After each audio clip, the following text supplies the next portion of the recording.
absolute brawl breaking out here. One KO, they're looking for more. They finally go down.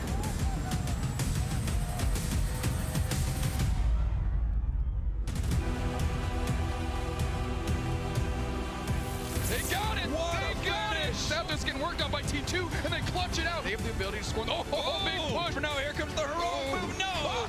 Couldn't stop it. They couldn't stop it. They eke it out in the final moment. The best of the best.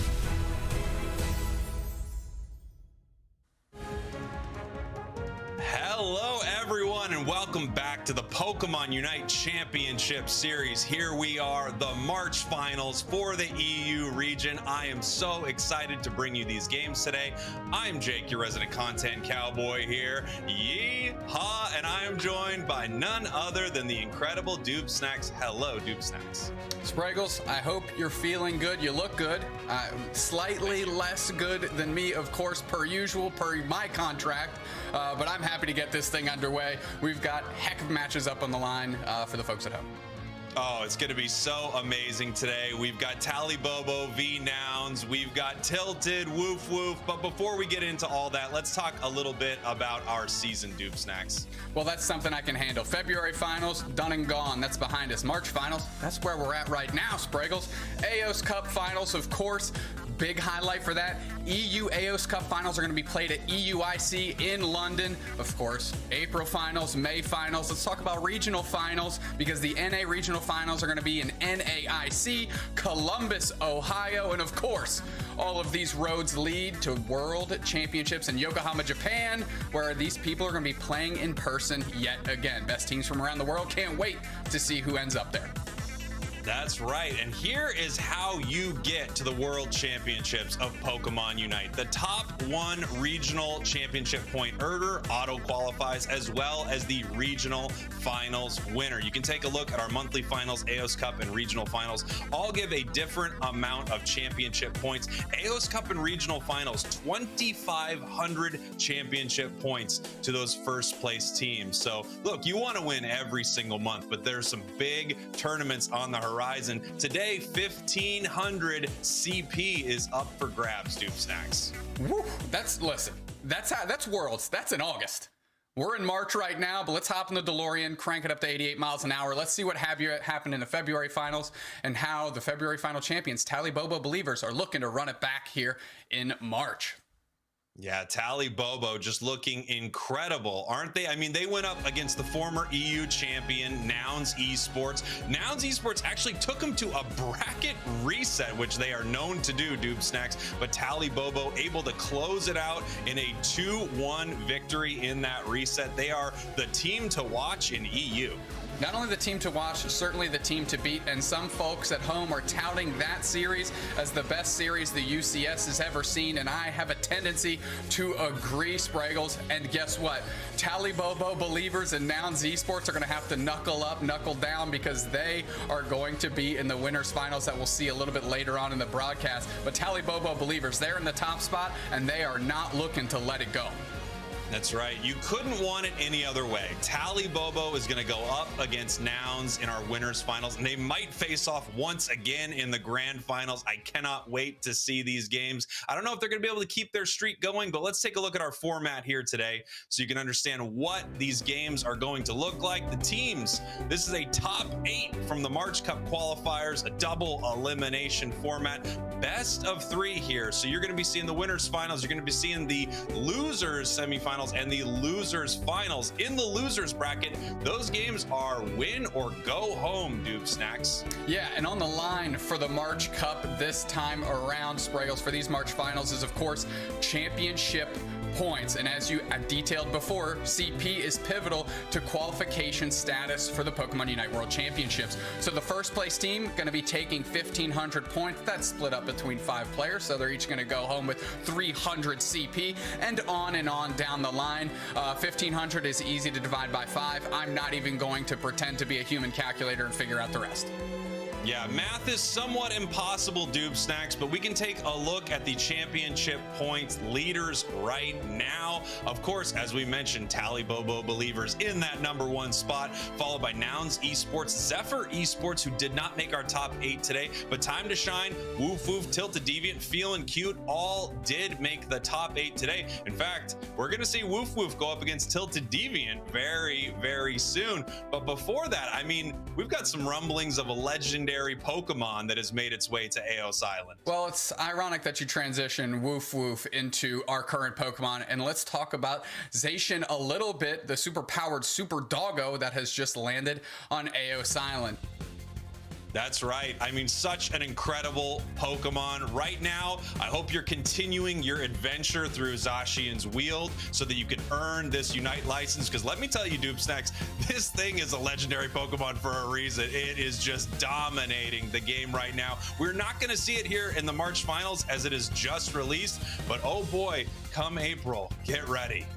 Yeah, I'm expecting Zacian to get into the mix and cause a big stir, just like Hoopa did when it was released last year. It kind of came into the game and really helped set and define the meta. But Zacian, as you're working your way through Zacian's Wheel, we just had Pokemon Day. When that Pokemon was released, Spraggles, we got some free stuff.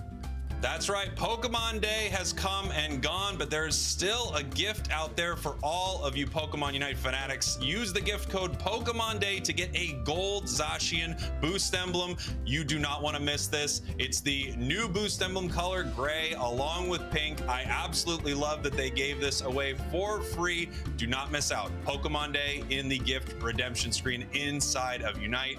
Now let's talk about a Pokemon that was not available to play in February, but could be a massive deal inside of this tournament. Comfey. Comfy, as just latches onto you and keeps you warm and snuggly like a robe out of the dryer. Comfy is going to be our Pokemon to watch. Unavailable in February, ready to go here in March, and it is a Pokemon that has completely shifted how these teams are approaching the support position on their squads. Yeah, this is a really unique kind of support Pokemon. It latches onto a player, as you mentioned, Doob Snacks. While it's on a player, it is not targetable. So they cannot take down the support as it continues to heal, as it continues to provide shields for its team. I think we're gonna see a lot of teams either play or ban out Comfey in the draft section here today, because this is just a real game changer. Yeah, so we saw the stats on the screen, but that win rate for last week is for Pokemon Unite as a whole, and it has really made its impact felt. Comfy looking good out here and allowing some Pokemon to really push the limits when they go for engagements. And we got a little highlight reel here. Comfy spinning that hula hoop around that Pikachu. Yeah, you can see what this Pokemon does. I mean, it really does take a crazy Pokemon and make it even more insane.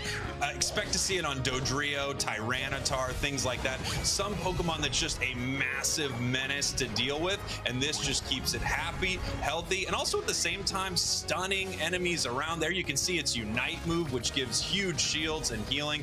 Comfey is a game changer, Doob Snacks. It really is. Like I said, it keeps your defenders on your feet so the rest of the team can play from behind the defender. It allows Dodrios to sustain and go deeper when they're making those big blitz attacks onto the other squad. I mean, Comfey is really the key to the castle that's unlocking a bunch of different things. That's Comfey, though. All right, we're gonna see that today, or we're gonna see it banned a bunch, Spraggles. So let's put that on ice. Let's talk about our player to watch, the young upstart, Utah. Oh, I thought it was going to be me, but okay, I guess we decided to go with you. I said young upstart, Spraggles. I said young upstart. I forgot. I just felt like I was really talking about it being me before broadcast, but here we are, Utah, what I would consider the rookie of the year here in Pokemon Unite. Not able to play last year, now a rising star on Tali Bobo Believers. It feels like this player can play anything and make it look easy, unbelievably cracked on the sticks, as they say, even though they are a mobile player. Utah, a force to be reckoned with on, again, the top team in EU right now. Absolutely. Utah doing great great. Let me tell you a little bit of some statistics. Let me get into the statistics of this player right here. From the March qualifiers, average score per game, 195. Average KOs per game, 9. Average damage per game, 91,000. That's a lot of 9s, but when the 9 is that high up, that's exactly where you want your numbers to be. Utah is flexing out here in the EU region. And we're going to take a look at our bracket right here. Again, like I mentioned before, Tali Bobo Believers, Nouns Esports is going to be your winners finals. The first game we're going to see, Tilted X Deviant versus Woof Woof. I got to tell you, I love these two teams. I really love watching Woof Woof right here. Tali Bobo Believers making their way through the winners bracket undefeated. Nouns Esports only dropping one game right here. An interesting note here, Tilted Deviant have already gone up against each other, and it was Tilted that knocked them down into the losers bracket. So this is going to be an exciting series. I can't wait to watch it, and you and I, Dupe Snacks, are going to be watching it because I am bringing in our amazing casters that are going to be taking this first game, Tetcher and Digital Bacon. Welcome to the official Pokemon UNITE Championship Series broadcast, gentlemen. Tetcher, what are you excited to see today? I am so excited for all of the matchups, but this next one, this first one we have coming up, is so interesting because, as you mentioned earlier, Zephyr didn't make it into this actual Final 8. And we already saw Time to Shine get knocked out as well, which means 3rd and 4th place are up for grabs, and 5th and 6th place are about to play each other to see who gets the more points. This is a huge deal going into that EOS Cup. Mr. Bacon, what are you excited to see? And I would love to hear a prediction from you. For me, it's got to be rematches upon rematches. We've got new names coming on into the mix, sure, showing the depth over here in EU, but it's these rivalries starting to form. Of course, we all know about the Tali Bobo Nouns rivalry, but we're starting to see a second one form, and Woof Woof versus Tilted X Deviant there. And well, can Woof Woof bring it back this time? Because this is to go into the losers finals. Listen, Woof Woof knows that revenge is a dish best served cold, but Tetcher and Bacon certainly are not. So Spraggles, let's kick rocks. Let's let them get underway and bring this matchup to the folks at home. Best of luck, fellas. Peace, love, and hugs. Thank you very much, guys. We are getting ready for our first game of the day. This should be incredibly exciting. As you already mentioned, Bacon, these two teams have already gone up against each other earlier in the day. There's rematches upon rematches getting up to coming up today. We have so much to deal with. Here are the teams we have for our first series, Tilted X Deviant versus Woof Woof. And who is definitely standing out for you here, Bacon? For me, I'm looking probably down towards that bottom side there, looking at maybe Potato or Sixes. They're the known quantities. I feel Tilted X Deviant have got that surprise factor coming on through, and coming into this season, they're going to be trying to earn fans. If I do have to pick someone out, though, I might have to go for Japer. Japer, an incredibly strong player here, can really make some just insane plays we've seen in the previous tournaments, but as I mentioned earlier, with Spraggles and Dupe Snacks, this is where they can really make a name for themselves and build themselves up into that table. We actually have the match coming up extremely soon, as the teams are so eager to get going and really show what they can do on this main stage. Yeah, let's just get on into this one. Tilted X Deviant will be starting off on the top side of the bracket. That is purple for all of us watching from home.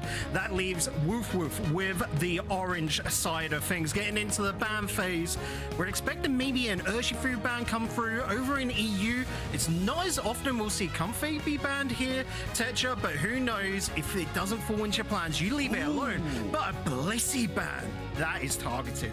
Blissey taken out right off the back, but also Slowbro.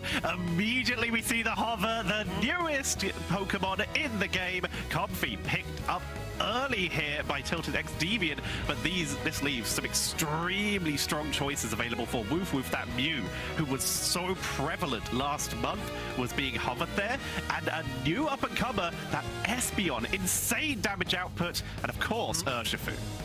Receiving some big buffs, Espeon recently, and Urshifu, well, we know the damage that bear can do. Whether you're going Water Bear or Dark Bear, it doesn't matter. It is putting out absolute heaps. On the opposite side, though, we got a second supporter in Hooper and Mew to be that backline defense. Now you're getting into the mind games of things here, Tetcher, because you look towards Tilted, they need some defenders. They need some tanks in the mix, and even a brawler, to be honest, because that damage could be a little little bit lacking. You've taken the big defender at the moment already off the table in Trevenant, and they're not even going for a defender in this build. We're seeing Talonflame pop up.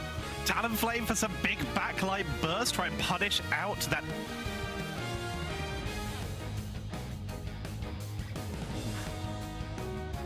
Six is going to be bringing on in the Swole Bug as well, bringing in some great control to the mix. Interesting as well, noticing Blissey is not the support of choice at the moment. It's the one that most people leave out. You're looking to Clefable more so than anything, mainly for ball comps, which would have actually worked really nicely over there on Woof Tetra. But I'm thinking Human just wanting that Elder Goss, maybe more of a preference pick. It's going to give them the ability to potentially sustain through a little bit of this poke. They're going to be able to stay at range and not have to put themselves in danger to follow up on, say, that Trevenant, and there's a big old Buzzwole.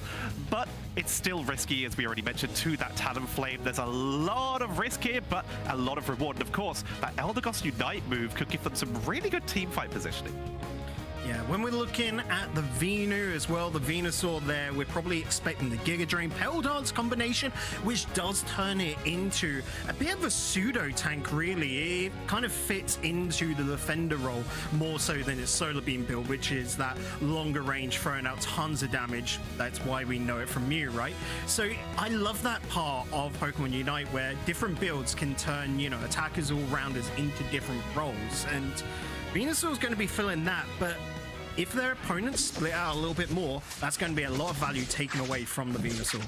We are already underway into game number 1 of this best of 3 series. It is Tilted Exdeviant on the left and Woof on the right. We are seeing, of course, that Talonflame into the center area, and it's going to be the Kung Fu for Woof. Both going to be farming up quite quickly. Buzzwole and Elder Goss in that top lane trying to cause some damage output in this early stage, whereas Trevenant in that bottom lane against the Bulbasaur and the Hooper, who just have such good range harass, with Comfy hovering out to the side with a double XP share. Can we just note as well the 2-1 free split? Sorry, the 1 free split coming out from Tilted Exdeviant. It's feeling like it's last summer again. It is. It's a nice little throwback, but this is actually when we would see Bulbasaur Venusaur really start to capitalize this kind of come, and that is why Espeon is so valuable at the moment. The ability to just do that. You only need to hit once, and suddenly everything explodes. XP share as well on that Trevenant, giving over the XP towards the Espeon, making sure that they can get up to level 4. They're now online, ready to get into these fights. And look at Bulbasaur going in the back lines, trying to force away the opposition. Talonflame is in the mix as well. It's 4v2 on this bottom path. We saw the Comfy get their turn in, a couple AS Orbs being taken over to Tilted Exdeviant. In the top lane, we are seeing a 3v1 now with Urshifu coming in for the harassment and for the turn-in push. They will get those points, but this has allowed the Talonflame to steal away some farm and easy escape. Talonflame just so mobile. Okay, so they're deciding to go for a Dark Bear there, the Wicked Blow on the Urshifu, and I like that from the Talonflame of Tilted Exdeviant. Don't overextend. Sure, taking away the experience, taking away the wild Pokemon from Woof is great, but you don't want to be lingering around for so long that the Urshifu can take that blue buff back.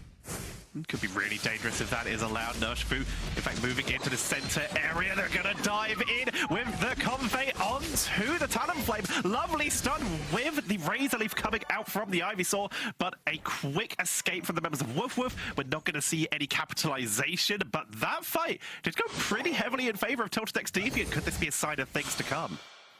Tilted trying to capitalize right now, get a couple of scores on in. The Swolebug himself going to remove the Pokemon away from the goal, try and keep that nice and healthy. Currently sitting on 61. This is all just whittling them on down. The Comfey might not be able to do enough healing, so Ivysaur has to get out of dodge, get out of there. Has that Petal Blizzard, so able to get that move speed and try to escape, but will be dropped by the Espeon on the flank. Mew, once again, going all in on that defense, but that turned in just too fast from the Buzzwole. That's going to be a couple extra points. Woof, 151 to 32 right now. They are really extending their lead. And and it's all coming down to just better team fights here. We do still see both the top and bottom goals open. 1 point left there as the Buzzwell will drop on down, but realistically it's still within the range. You're just playing a more scoring heavy comp come out from Woof Woof, and now Tilted X Deviant will want to knock back into the game. Creeping forward, harassing from range as best as they can. Bot lane has been completely abandoned for the moment.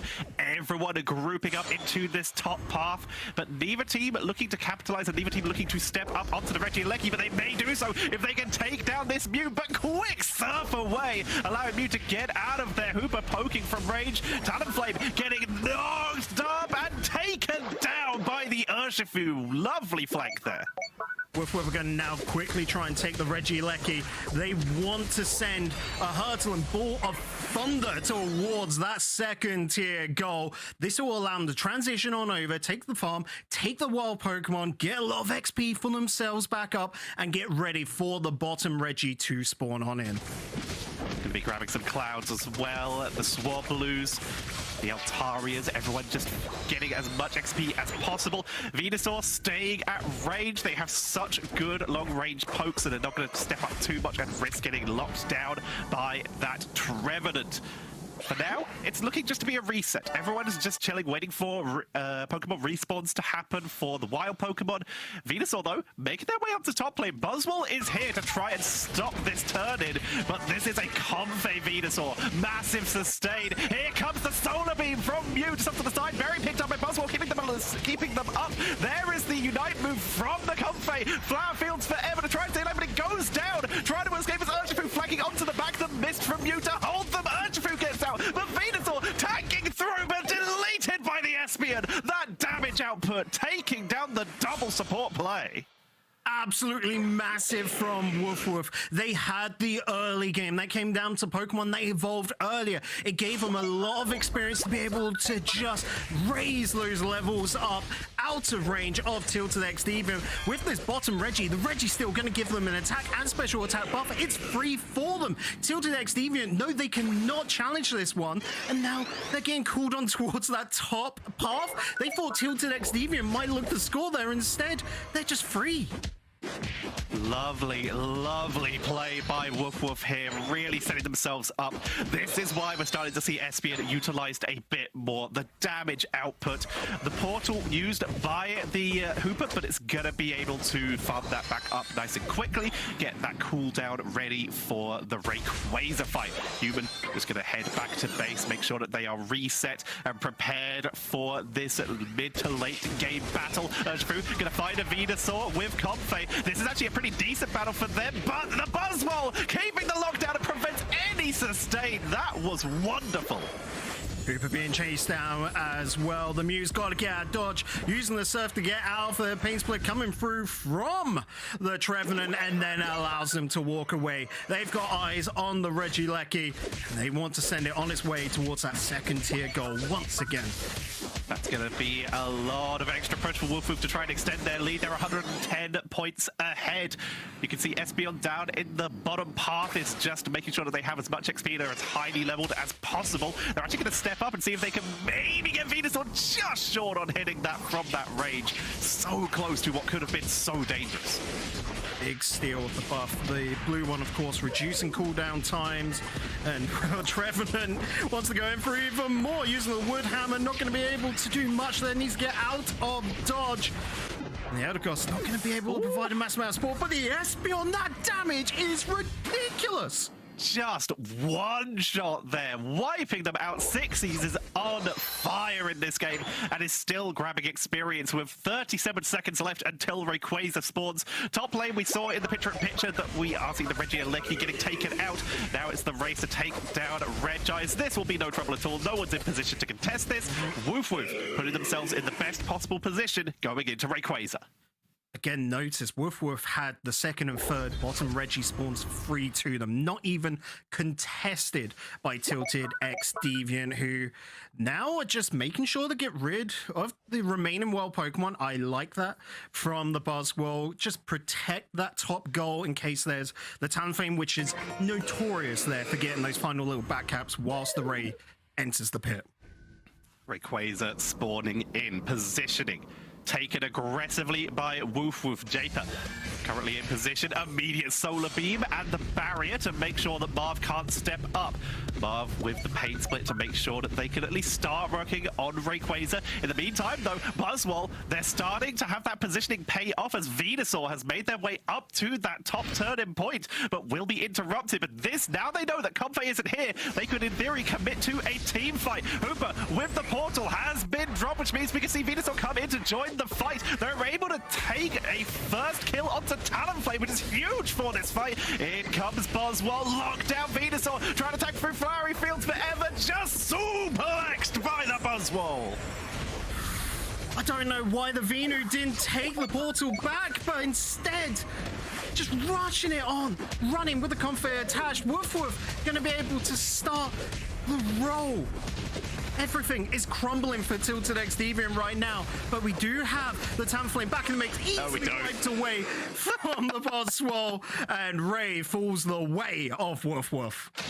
Woof, who've been controlling this game, now making their way onto those tier 2s and likely tier 3s. Espeon again takes out the Venusaur, leaving the Comfey all alone. They're making their way forward with 30 seconds left. Down goes Comfey. It's just clay pigeons for Sixies right now as they get in their final Aeos Orbs. This is going to be game number 1 going over to Woof, 743 to 110. A dominant first game performance and potentially a ban-worthy Espeon as we head on. A reminder for the folks at home, though, it was Tilted X Deviant that knocked Woof down into that lower bracket earlier on today. So Woof utilizing the, I guess, time-old motto of you learn more in defeat. And well, it's not over until the fat lady sings. No one's singing right now, but well, you can tell Woof are probably grinning. More GG, more skill, and Woof really showing it in this case. 89 on those MVP points, 194 Aeos Orbs turned in. The tree, actually, Marv, able to get 258 Orbs in, just farming up and pushing on in. Really nicely done.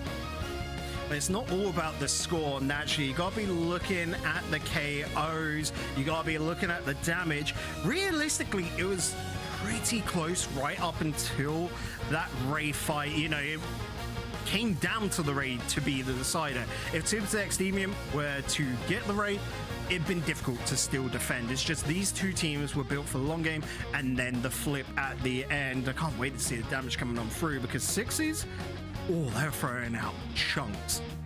Really was 55,000 on that Pokemon damage there. Very interesting. You might have expected it to be higher, but you don't need to deal consistent damage and high amounts of damage if your opponent's already KO'd. It's the difference between solo queue, like when you're playing ranked online with friends, right, compared to a competitive environment. No damage is wasted in a comp environment like this. It is continuously about getting the results. It's why the healing, it's why the damage taken is also lower, you know?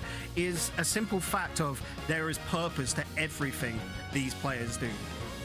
So impressive, so efficient, and we actually did see the Eldegoss there with a 59k healing of their own. We were concerned about it, but we never really saw the positioning able to be got by Tilted X Deviant. Talonflame was never really able to get that dive onto the backline. Just the crowd control from the Buzzwole, from the Trevenant, just really made it difficult for them to find their position. You can see in this fight, Urshifu with the eject button there, just completely punishing Talonflame and making sure that they weren't able to get onto their support. Woofer's biggest strength during this game was having two Pokemon that have got so much control. They can stun, you know, hinder with either the Trevenant or the Buzzwole. Their objective was to remove a single Pokemon out of play and allow the rest of the team to throw damage at them. It enables both the Urshifu and Espeon to just throw out absolute bits of damage, and then LD is safe in the backlines, does not need to be protected realistically by that Trevenant, because they can just throw the command pass forward. And with that extra Buzzwole crowd control, like you said, they're not needing that extra protection.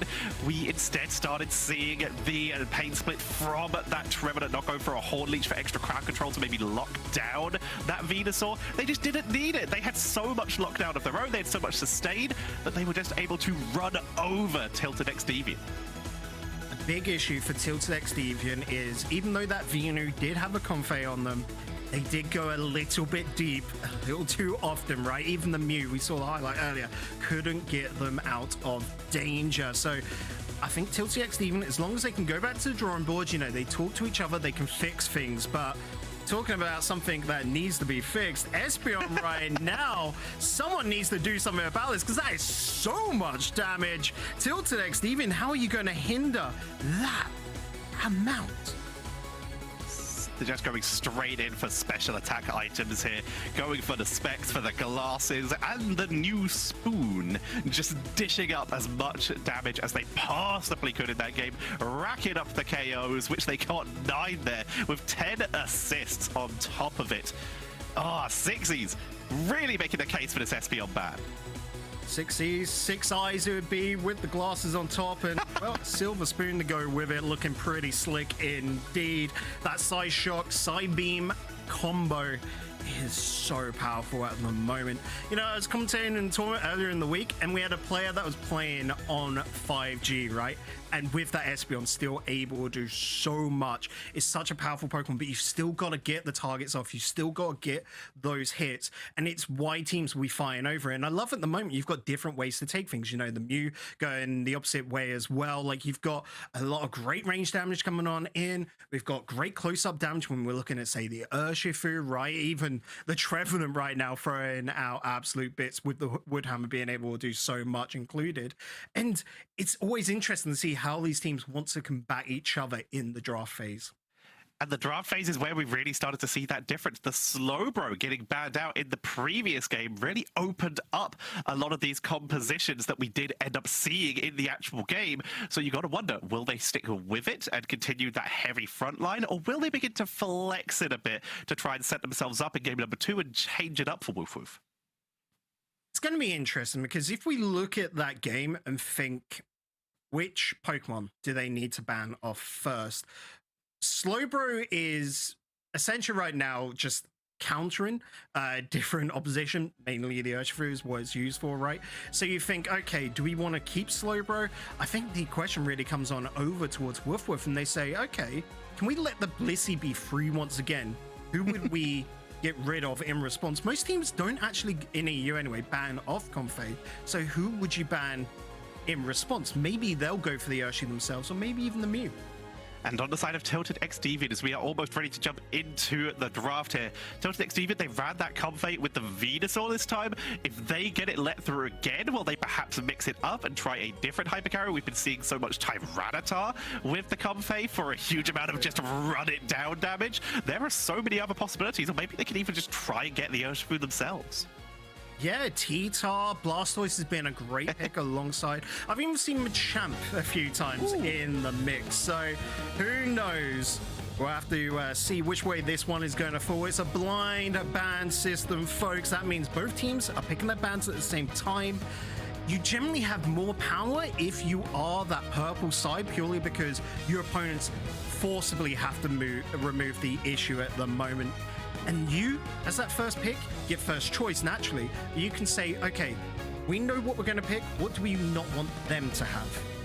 Oh. Hey, there it is. We are going to see that Espeon removed by Tilted X Deviant. Not wanting to deal with it again. Blissey still going to be removed this time by Woof Woof. And that's going to give the first pick over to Woof Woof with the Mew. Not wanting the Comfey themselves, which exactly what we said. Comfey and Urshifu being hovered by Tilted X Deviant and locked in. That should be the meta first pick here. You either go for Comfey first to secure that for yourselves, or if it's still free on the table, you go Comfey and whichever Pokemon you want to pair it with. Comfey works so well with the Urshifu. On the opposite end, though, we've got the Slowbro coming on out with the Glaceon. It's going to be running Icy Wind and just throwing shards at you. Just going to be getting those slows, getting that absolute damage output between Mew and Glaceon. They have so much extra damage here to just try and burst through that Comfey healing. And we see the counter by Tilted Deviant. They're looking for just a beefy front line. If you have a Slowbro to deal with, then you just try and walk at it. It doesn't really have that much mobility outside of Surf on its own, but Scald against Urshifu is so good. I'm curious to see which build they will be going in for here. And also Woof Woof to finish out their draft here. Looks like it's going to be the Eldegoss, and they're hovering over the Garchomp. It's locked in. Love to see it. Yeah, I was looking at this and thinking, well, you need your support naturally in there, but what do you go for a brawler? What do you go for that front line? Because you do have to protect the Mew and the Glaceon there for Woof Woof. This time, they're going for the... Sorry, Garchomp there. On the opposite end, pretty simple. You need a backline attacker, and this will come down to preference. You've got loads of choices in the game. Personally, I would have gone for Decidueye. I'm just putting it out there, but Cinderace, I mean, we all know how much damage the rabbit can do.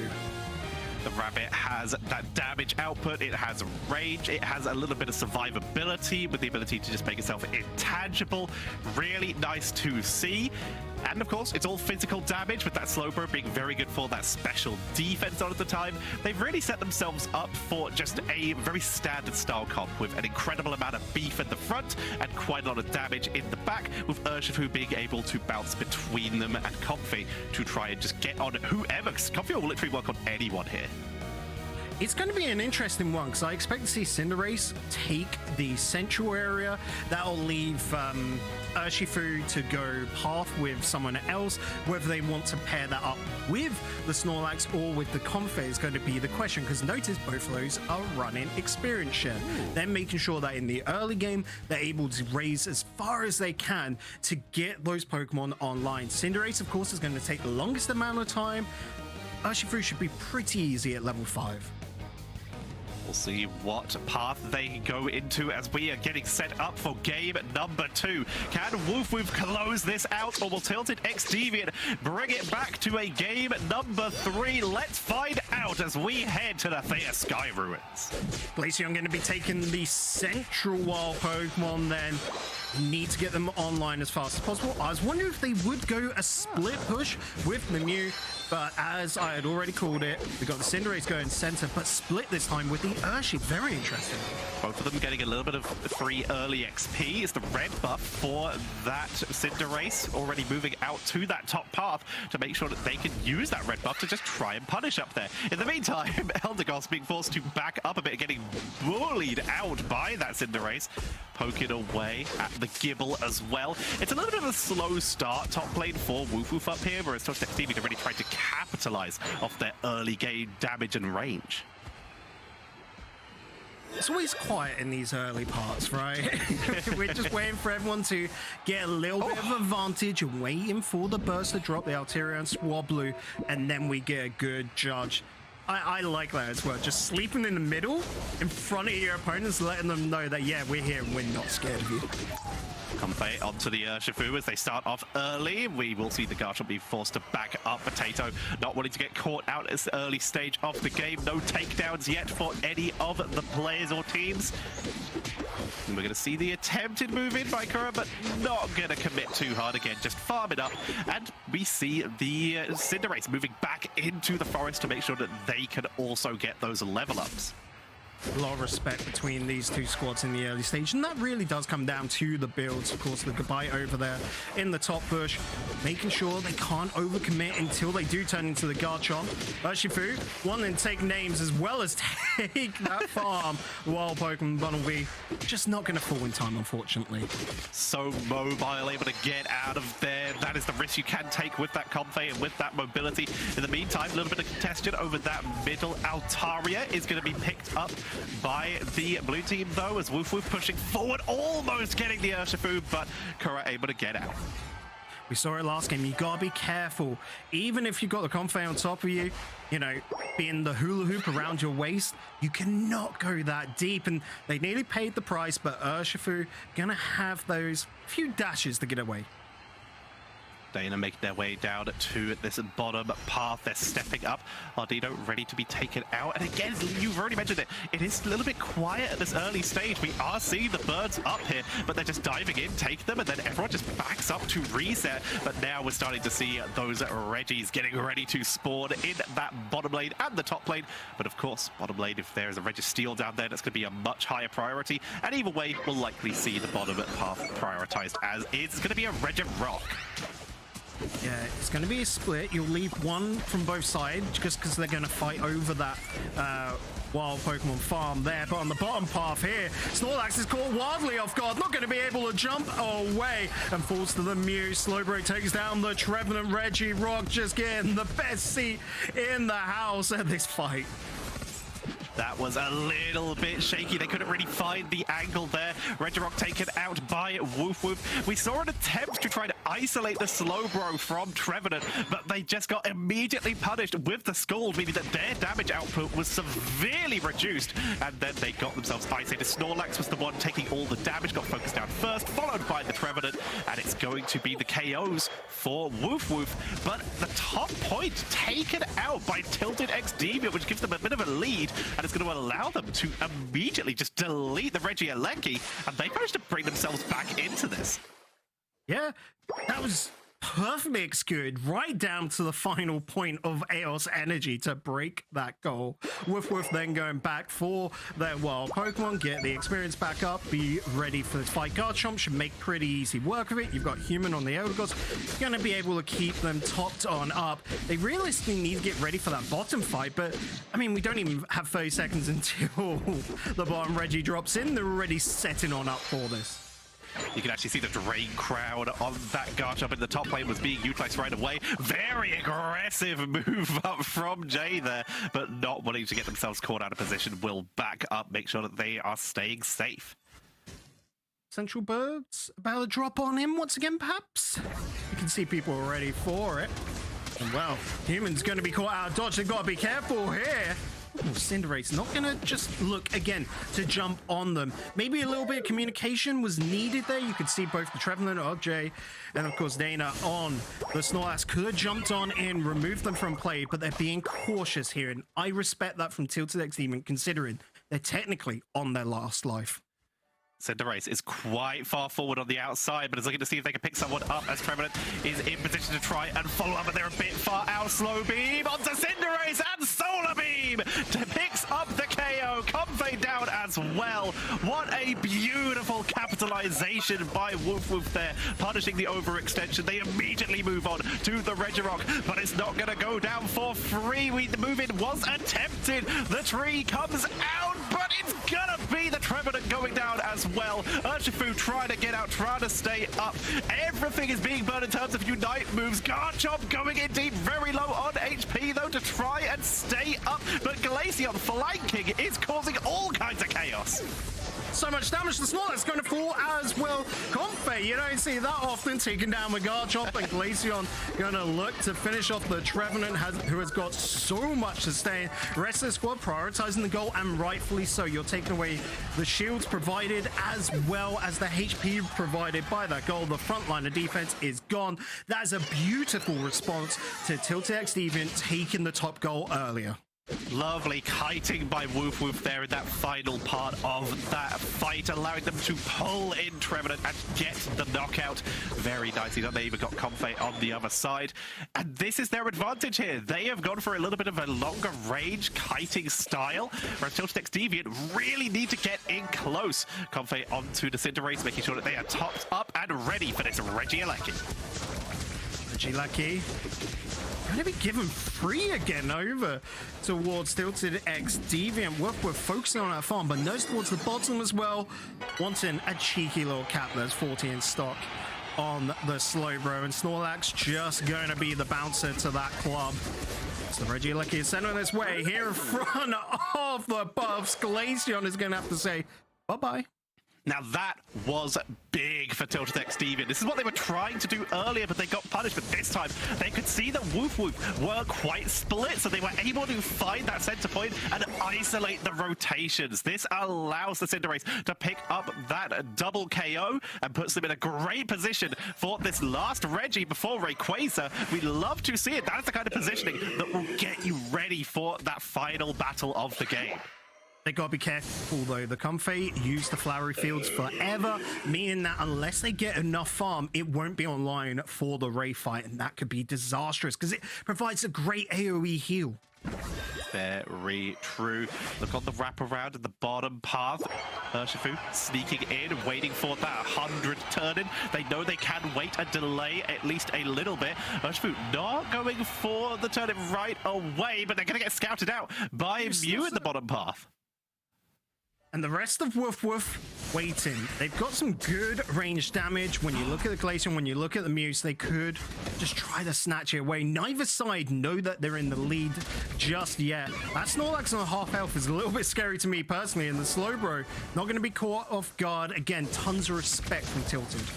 Urshifu is still a little bit off to the side. Stuns coming out from the Trevenant. They're trying to set themselves up where they can go in. Slow beam, though, onto the Cinderace. The Cinderace tanking through, getting deleted, though, as the rotation comes in. There is nothing left. Snorlax was nowhere to be found. Trevenant trying to stay up. Snorlax looking for that final dive. This is their only hope. Snorlax dives in. It's gonna go over to Woof, though. They secure the Rayquaza, and this could be the opportunity to secure. They have the lead. They have the shield, and they're making their way down path.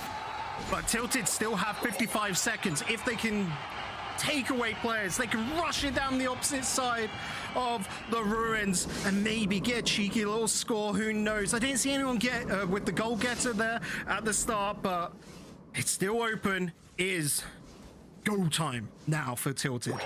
If they can group up, they still have a lot of energy. 30 seconds to make their way across the map, across the ruins. 100 turned in on the backside by Marv, and another one's about to be 92 from Potato. Are there even enough points in the game for Tilted? But they're going to try their best. They need to move fast. They need to get the KOs fast to allow themselves to get these turn-ins. But oh, the Solar Beam on all 5 members with 7 seconds left. This secures the victory for Woof. There's no time left for Tilted X Deviant, and Woof are moving on to the next round. Tilted X Deviant might have knocked Woof into lower bracket, but Woof, no one can, well, keep this dog down. They'll push on through into the lower finals. We don't know who they'll be facing off just yet, do we, Tetra? But boy, oh boy, is that going to be one belter. We know it's going to be Nouns or Tali Bobo believers, but both of them are going to have to play the games of their lives, because Woof, despite the early game here in this game number 2, their late game is looking solid. Their punishment of any mispositioning and their game knowledge, knowing where that Urshifu was and being able to rotate exactly when they needed to capitalize on that Rayquaza push and pick themselves up a couple KOs. Mwah! Chef's kiss. And you gotta remember as well, Tilted X Deviant got the Regielekis both times, and it just mattered for now. It shows that the bottom Reggie is the more impactful purely because of that Team XP. Regieleki sure can put a little bit of threat, but it's more about going and getting the rest of the farm once you send her on its way, and quite frankly, I don't think Tilted really capitalized upon that enough.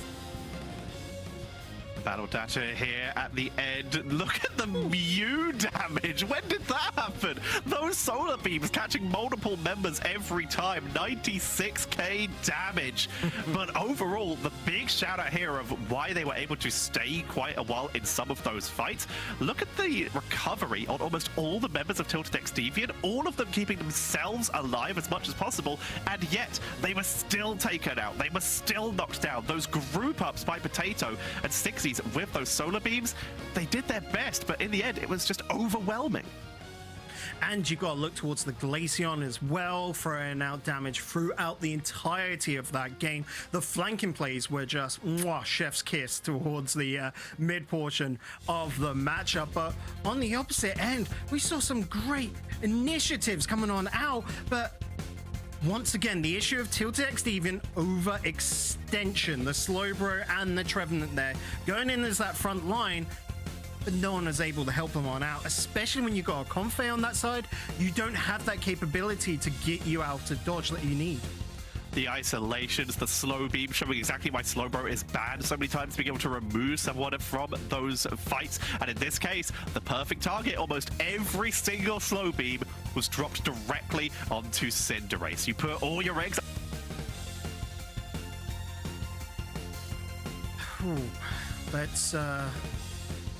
Let's just take a little moment to consider the state of today. We all know that this is going to be a long season as we make our way towards Japan.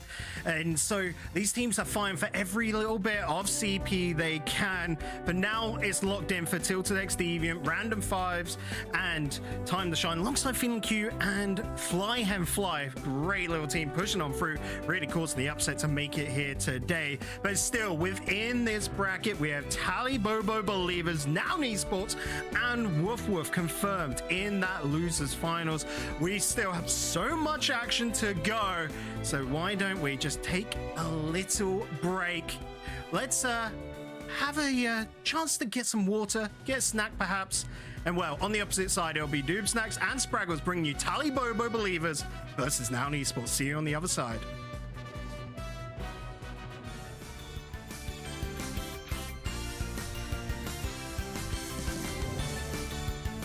Hello everyone and welcome back to the Pokemon UNITE Championship Series for the 2023 season. I am Jake, your resident content cowboy here. Yeehaw! And so much has changed in Pokemon UNITE since the 2022 championships. Let's get into everything. Let's talk about the Pokemon. Clefable, Zoroark, Sableye, Tyranitar, Dodrio, Urshifu. So many new Pokemon are in the game right now and more are on the way.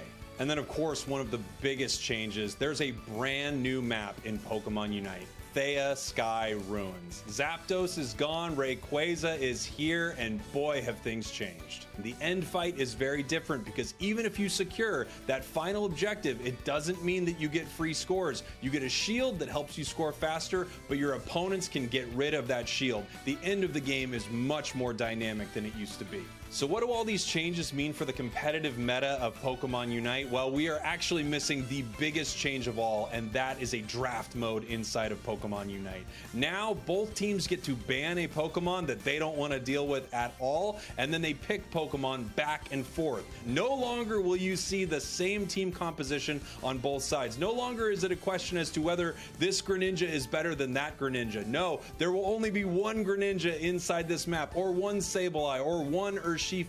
Teams deciding how they are going to pick their roster are going to make the difference between the runners-up and the world champions. And you're going to see that all across the board. We have different drafting strategies in every region that I've seen, where some regions heavily favor getting all-rounders early, while others really want to ban out Pokemon that they don't want to deal with. Without question, draft mode in Pokemon UNITE changes the game completely. And while I'm sure I missed something, that's about everything that has happened since the World Championships. More exciting stuff coming soon, and I can't wait to get back into the action with the February Cup. You're not going to want to miss a minute of the action, so make sure you check out Pokemon UNITE on YouTube and UNITE Esports on Twitter for all the latest Pokemon UNITE Championship news.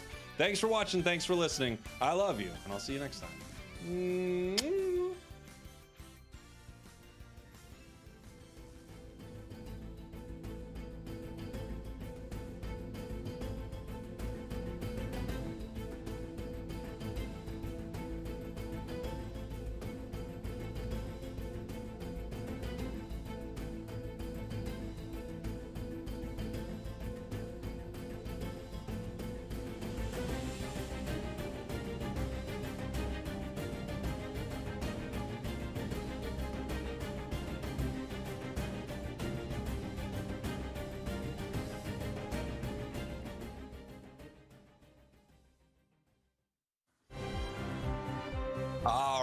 Doob Snacks, we are back here with the Pokemon UNITE Championship Series. The March Finals in EU blazes on with Tali Bobo Believers versus Nouns Esports in our Winners Finals. You couldn't have wanted it any other way. The two titans going up in the Winners Finals right now. And this is exactly where you'd expect these teams to be, squaring off, fighting it to the bitter end last month in February, and they're looking to repeat that. Nouns trying to get the better of Tali Bobo, sending them to the losers bracket. As we see these two squads, we're familiar with them. Our player to watch is Utah. We highlighted them, but on the other side, your World Championship runner-ups from last year, Nouns Esports, looking good. Blaine playing today.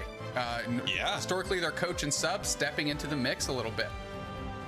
Amazing. Tali Bobo Believers, the hot team in EU. Earlier, we highlighted Utah as the Rookie of the Year, though they did actually play a little bit last season, which of course, Doob Snacks, makes me the Rookie of the Year. Still an incredible team to watch. Toon Slim, Megu, Klaus, Zervis, and Utah looking to take down Nouns Esports here in the Winners Finals. Both of these teams will be seen again on broadcast, but this is going to decide who heads into that Winners Finals, the Grand Finals, as the winner.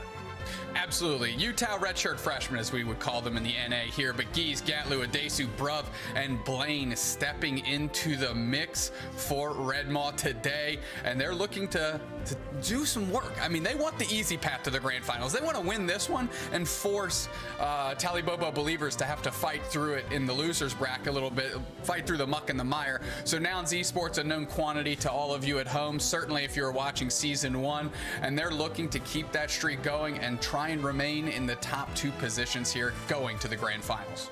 Now, I can't tell you exactly what I think is going through Nouns' head right now. Obviously, they want to win this game, but no team performs better when they lose a few matches than Nouns. I mean, they come from the losers bracket to win entire tournaments all the time. I feel like they're the kind of team that when their back's against the wall, that's when they really turn it on and can make something happen. But of course, if they could knock down Tali Bobo here in the Winners Finals, that would be massive, and it could absolutely happen. I mean, we're talking about the EU champions, one of the most solid teams in the entire world.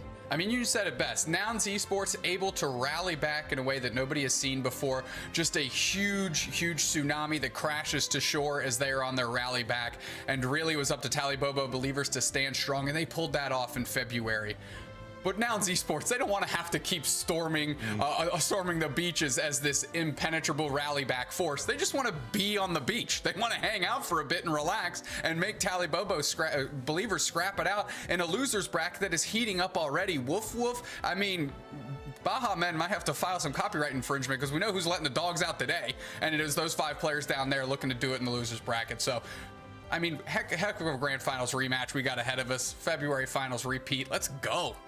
Yeah, I cannot wait to see what happens here between these two teams. We're going to take another look here at Utah, the player to watch. As I said, the Rookie of the Year is now me, unfortunately for Utah. Sorry, Utah, you did get to play a little bit last year, but this is without question the rising star of Tali Bobo Believers. The Pokemon UNITE, community is falling in love with Utah because this player is just so unbelievably good. Yeah, great on Glaceon that we saw before, but also phenomenal on Delphox. And it's one of those picks where if Utah goes, give me the Fox, they're going to select the Fox.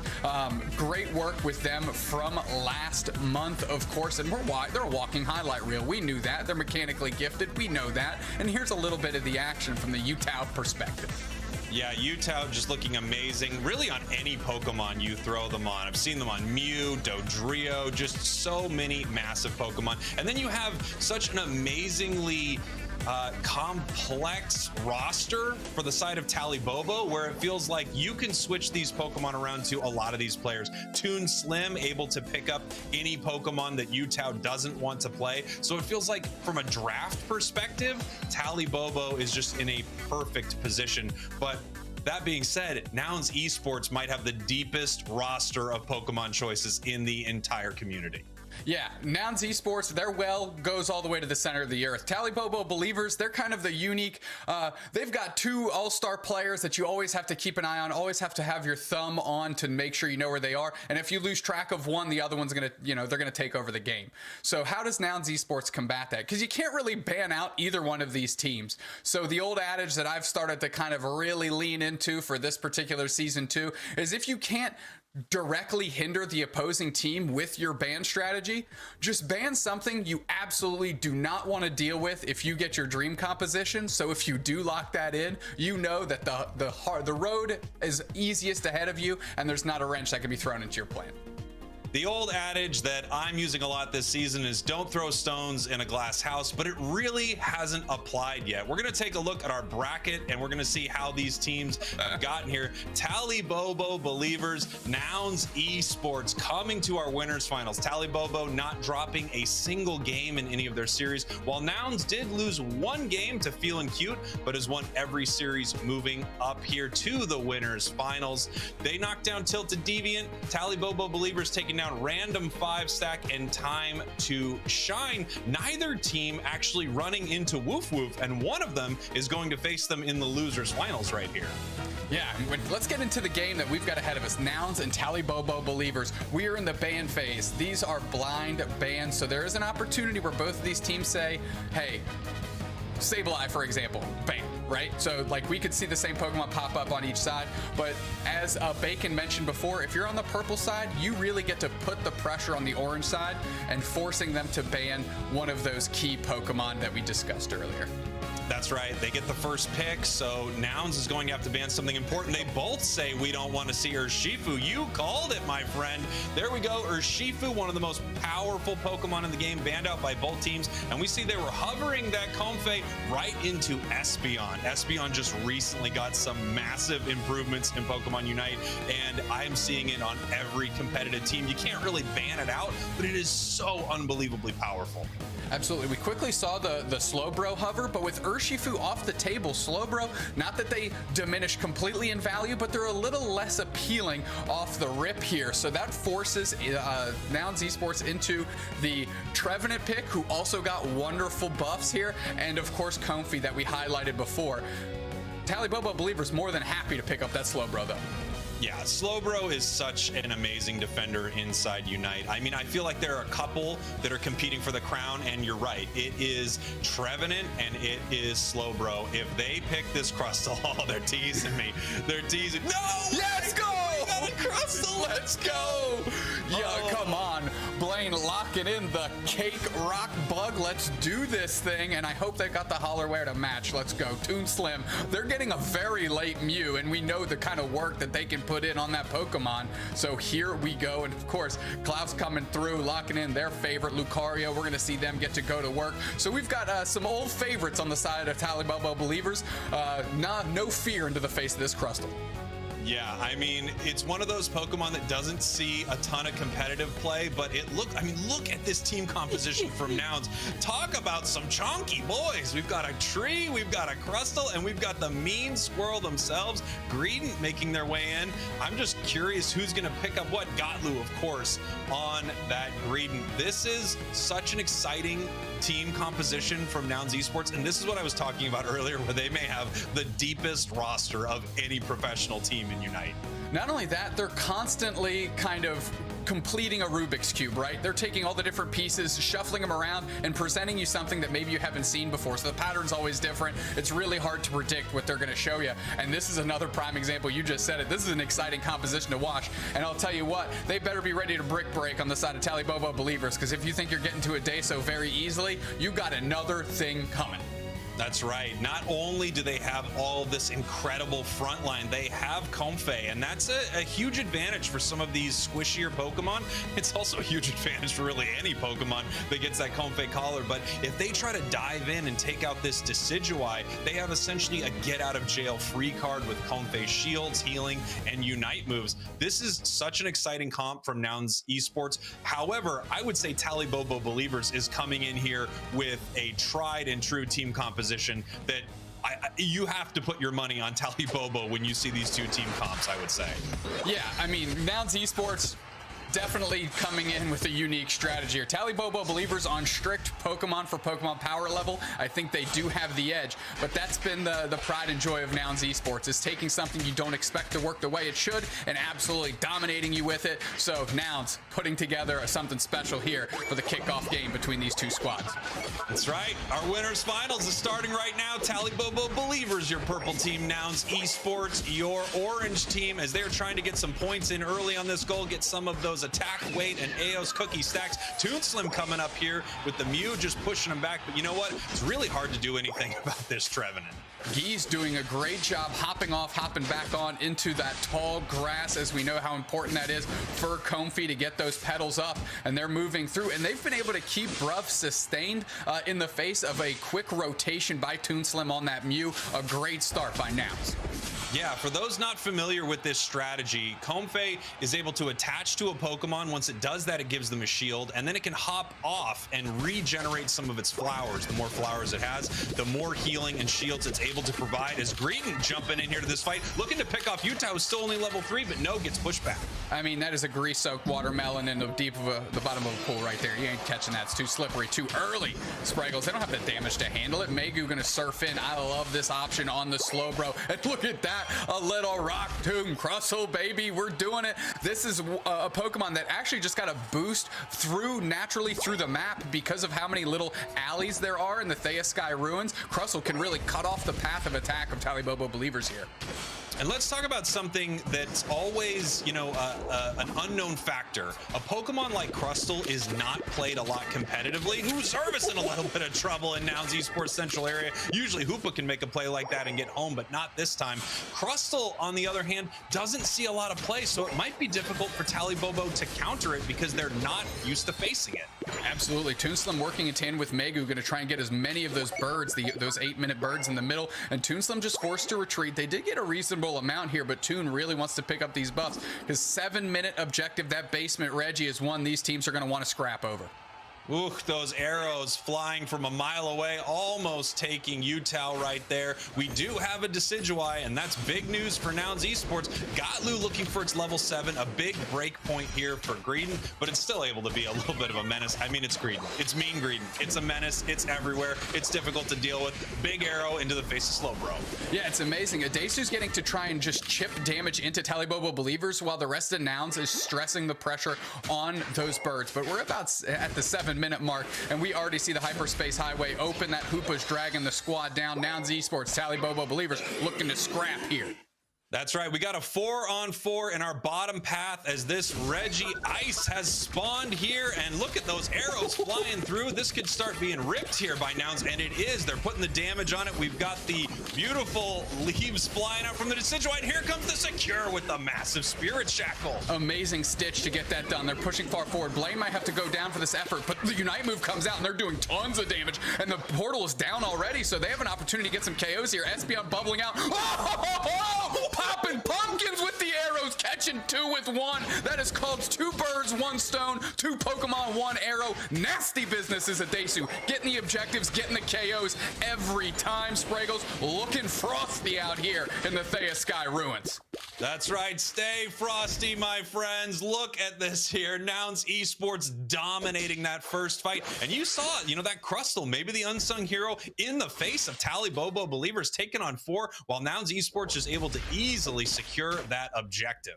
Blaine holding down this pad very well in the face of 2. Trevenant pulls up. Woodhammer's coming out. They fall just short. No tool time out here. Those are going wide. Megu gonna find it. Gonna see if they're surf in. Rock Tomb keeps out Utah so they can't engage. They're pushing far forward. Bruv and Blaine are in the mix. Blaine's gonna have to pull back a little bit. Bruv about that smoke. They're going forward. And of course it's Adesu on another objective as Klaus is putting the pressure on, forcing them back to the goal zone. That's right, and just look at these arrows. Nice double KO, it looks like, from Utah here, as Adesu is going to have to back off of this objective. We got 4 members of Tali Bobo believers up here in the top path, because these teams aren't putting a ton of priority into this Regieleki, but now that they're here, they're saying, well, yeah, I mean, we're going to take it, aren't we? But of course, we've got that arrow looking for security. Gets it. Come on, Adesu. Why go fight for it face to face when you can just hang back and Robin Hood the way to victory? Let's go. Now the team's putting the pressure on. The Greedon's playing far forward. The Rock Tomb's trying to cut off the path, but it's Klaus getting a KO on the Greedon. Not too slippery today. Reggie Lecky hits, so there's an opportunity to get some overdunks here. Only 4 points left on that one, and I'm looking to scoreline here. It's a Desu that they want to get in there. Toon Slim's firing the solar beams. Comfy hops off at Desu, hops back on. Hula hoop mode activated. Let's see if a Desu can get in and score these points. Blaine buying some time, and they're gonna make it right at the buzzer, Spraggles. Nouns Esports, baby, looking clean early in the day. Incredible plays right there in the big Unite move from the Crustal, taking down Lucario, picks up the comfy collar. We're back down here watching the Trevenant, who looks like their jacket inspiration for you and I today, Dupes next. Here we go, Reg Ice once again in the bottom path. Tali Boba Believer's trying to take this right here. We've got Mean Greedon belching up some damage. Oops, getting caught a little too bold, Greedon. Catching the hands like Ip Man. Zervis chucking them everywhere. Hoopa is unbound, and the squad is all around Reg Ice. No miracle play from a Desu on that one. Tali Bobo Believers taking it with the slow bro auto, pushing forward here, and it's Bruv, Woodhammer, stitched arrows over the shoulder. Unite move comes out. They want to protect this goal zone. Bruv goes back forward, but it's the Espeon that gets credit for that KO as they keep pushing. Blaine is the next one down, and it's Hoopa sorting them out. Greedon trying to belch all over him. Unite move comes out. Let's see if they can make some magic happen. Blinked out is the slow bro, but the Hoopa gets stitched. They get belched. They get KO'd. Big fight there for Tali Bobo Believers. Nouns able to push them back a little bit at the end, but incredible zoning there from Tali Bobo. And you saw that Hoopa Unite, the fists flying out from space. Huge stun onto Adesu. He was not even able to fire the Spirit Shackle onto that objective. Tali Bobo gets the first one of the match right now, as we have Reggie Alecki spawning in this top path. Both teams don't have their tier 1 goals, so there's a little something to fight over, as Utah throws out a massive side shock into the face of 3 members of Nouns. Yeah, I mean, Utah's looking very good right now, getting some good damage in and spacing very well. Them and Megu have been partners in crime the whole time, and they're doing great for themselves here. And they're going to need it if they're going to try and stem this Nouns Esports tide. They're up on the scoreboard, and they're looking for an engage. It's all about the birds here at the 245 mark. Bruv throwing the hammers in the face of Megu. They're bubbling out. The screen is up, but the stitch is in. Toon getting a big-time arrow, forcing them to retreat. The highway is on, and Nouns Esports looking for a quick little reset, get some HP going. The question is anyone going to do anything about this Reggie Alecki here? We have 30 seconds. There's plenty of time to get this objective, and that puts some pressure onto the enemy team. The scoreboard is incredibly close, 118 to 150. So this pressure could really help you heading into that final fight, but I don't know if either team is going to commit to it here, as this fight is still happening in the bottom path. I think Reggie Alecki is just going to hang out all by itself. It's me on a Friday night. Forget I said that. I'm your friend, and I'm always ready to talk to you on Discord, Spraggles. Don't you sweat about that. But right now, 2-minute mark, it's Rayquaza time. Let's see how these teams posture up. Here we go. 2-minute mark. Everyone's getting ready for this fight. We see Lucario making its way to the central area here of Nouns, possibly just trying to get some vision, but it also might peel off and get a sneaky score. We've got tier 1 goals up in the bottom path, which means we could actually see the fight down there with such weak goals. Everyone just getting ready for something. It looks like Slowbro actually is possibly getting in the mix. No, peeling back a little bit right here as we see Lucario moving down. We have a KO on Adesu, gets taken down. Adesu goes down. Blaine is getting engaged on. They forced out the Unite move. They're pushing forward. The Comfy Unite comes out. Flower Fields forever. They're moving forward, but it's the Tali Bobo Believers that have split onto Rayquaza. They're coming in, and that's a Unite move out of the Greed, and they're going to try and make some magic happen, get some damage in, but they're still waiting on Adesu. Can they buy enough time? The Rayquaza Whirlwinds come up, chip up a couple. They're pushing forward, and Slowbro is down. Zervis is next. Klaus goes down, and they're pushing forward, and it's the Mew that secures it. That's Toon Slim. They need to scramble. They need to get some points, and Adesu's looking for the cutoff. Blaine is trying to find if they get KO'd just in time. Zervis finally hangs on and goes down. No, they reset themselves, but look at Nouns Esports with the counter push. They still hold the lead, Spraggles, and the thing rolls on as now Tali Bobo Believers needs to flex on points and play defense all at once. Tali Bobo Believers getting some extra points in there with Mew. We still have 2 shields. What a massive side shock. Gatlu almost going down. They're trying to chase out this Mew to make sure it can't score any more points. That's another 34 from the Mew. They're up 452 to 250. So we need more than 2 full dunks here from Nouns Esports. Only 30 seconds left, and they're going to need to make a push as Utah is heading down towards this bottom. Nope, his shield is gone. Not going to be able to make a play happen here. More points raining in. That central goal here for Tali Bobo, forcing 466, 250, 15 seconds left, and here's the final push. They're trying to make it happen. A big surf and a wood hammer comes through. Let's see if the Belches can sort it out and anybody can get their points. But nobody's on the goal zone. Nobody's trying to score. We saw a quick Espeon Unite. That chips up 3, and they're pushing 4. KO Shrika 2 for the Espeon. They're heating up, and now the Hoopa Unite comes out. KO Shrika 3 with the Hoopa Unbound in the mix. Spraggles, Tali Bobo Believers in game 1. What a match. Tali Bobo Believers with the amazing catch on Robin Hood down there, taking down Adesu's Decidueye. And as soon as they saw that, they recognized that they had so much better secure on their side than Nouns Esports, and they decided to start taking the fight to Rayquaza right away, ripping it down, getting the secure, and getting the win. 466, 250, your MVP here, Utah.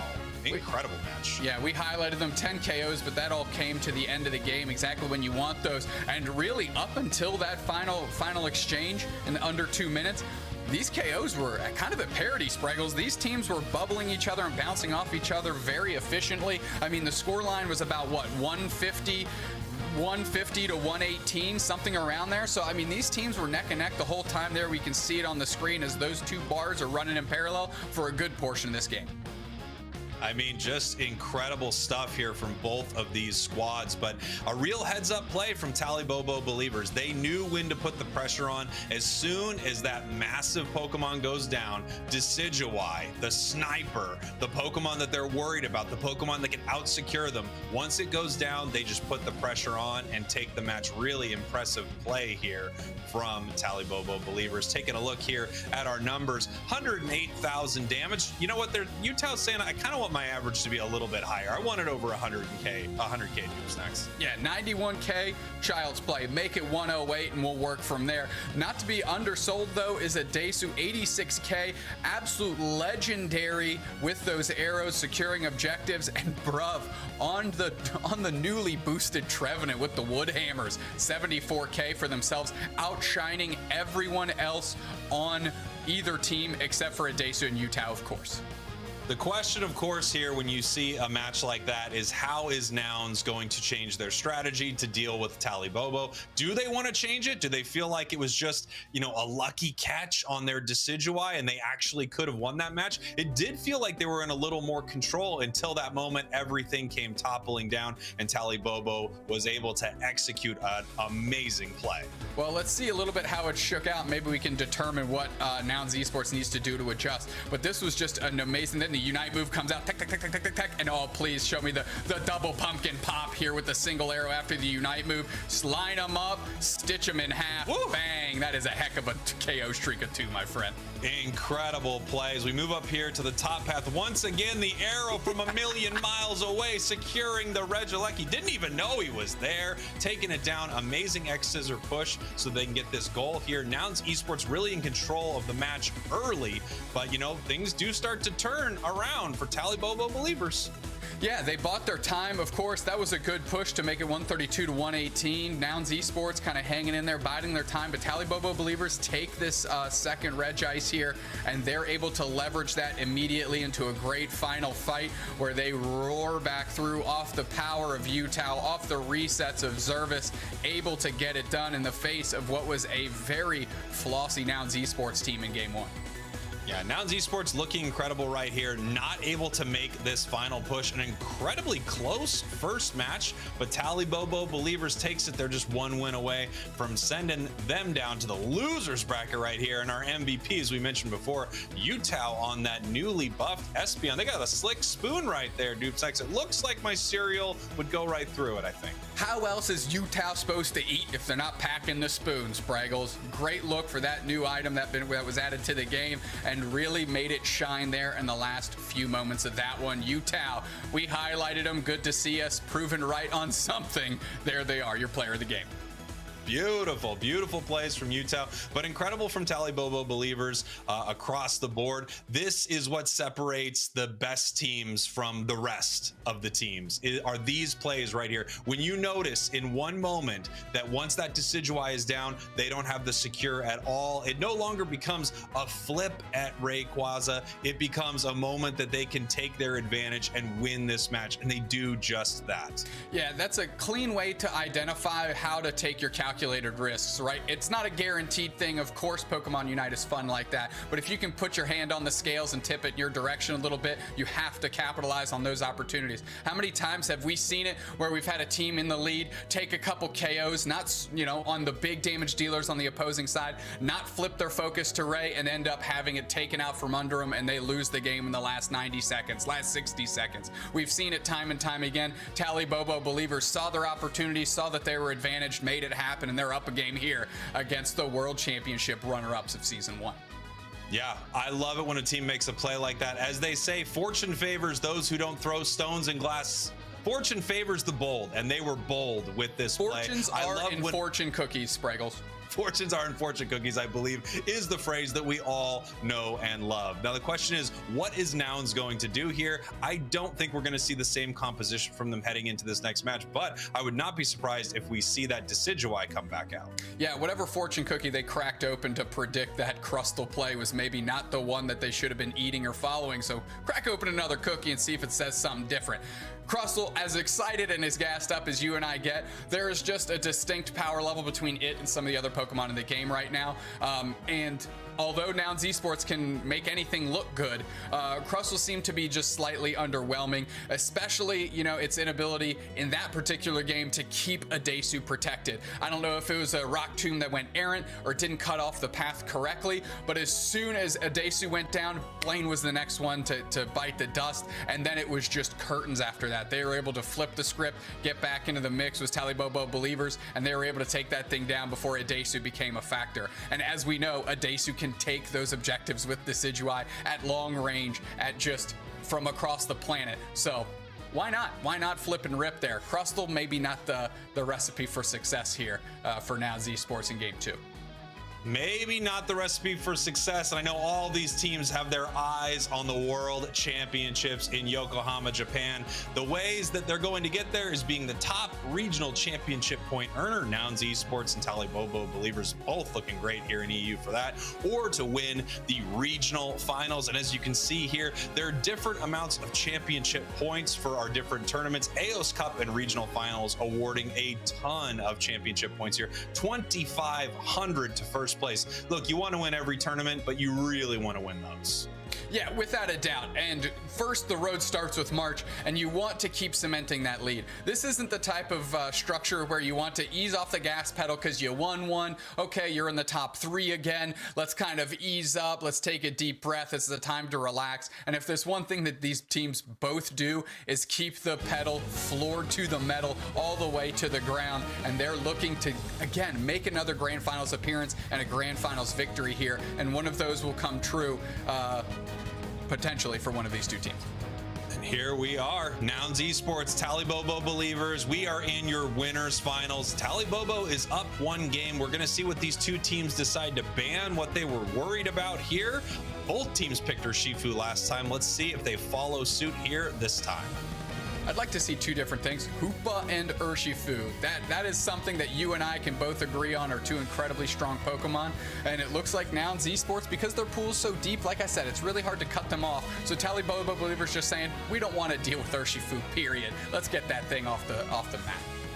And here we go, first pick with that Trevenant. That's how popular this Pokemon has become overnight. This thing is just an absolute, I mean, you saw it last round, dealing as much damage as your carry Pokemon while being a defender. And it looks like we're bringing in the Espeon and Slowbro once again for Tali Bobo believers. Yeah, I mean, Yutao and Megu were, they were hooked at the hip. They looked great in that bottom path, really doing some good work for the team, keeping that outer goal zone intact all game, which means they were doing their job. And Yutao, with the most KOs on the map and the most damage, certainly found success with that pairing. Grabbing the Mew away from Tali Bobo believers. I think this is a great play because both Yutao and Toon Slim are incredible on this Pokemon, and that's just going to be something that they cannot use against you. We're bringing Lucario back for another game here, and Eldegoss making its way onto Tali Bobo believers. Ooh, do we see ourselves with a Dodrio and a Tyranitar? Oh my goodness gracious. I would love to see it. Geese, it looks like they're pretty solid on that Tyranitar, locking in that and the Blastoise. Listen, Tyranitar is going to be wearing that blinged out Comfy necklace all game long. As long as they can get Tyranitar to scale quickly and get them into that final form, they're going to be off to the races. How do you cut that off? Toon Slim says, from a distance, Gardevoir, baby, lock it down.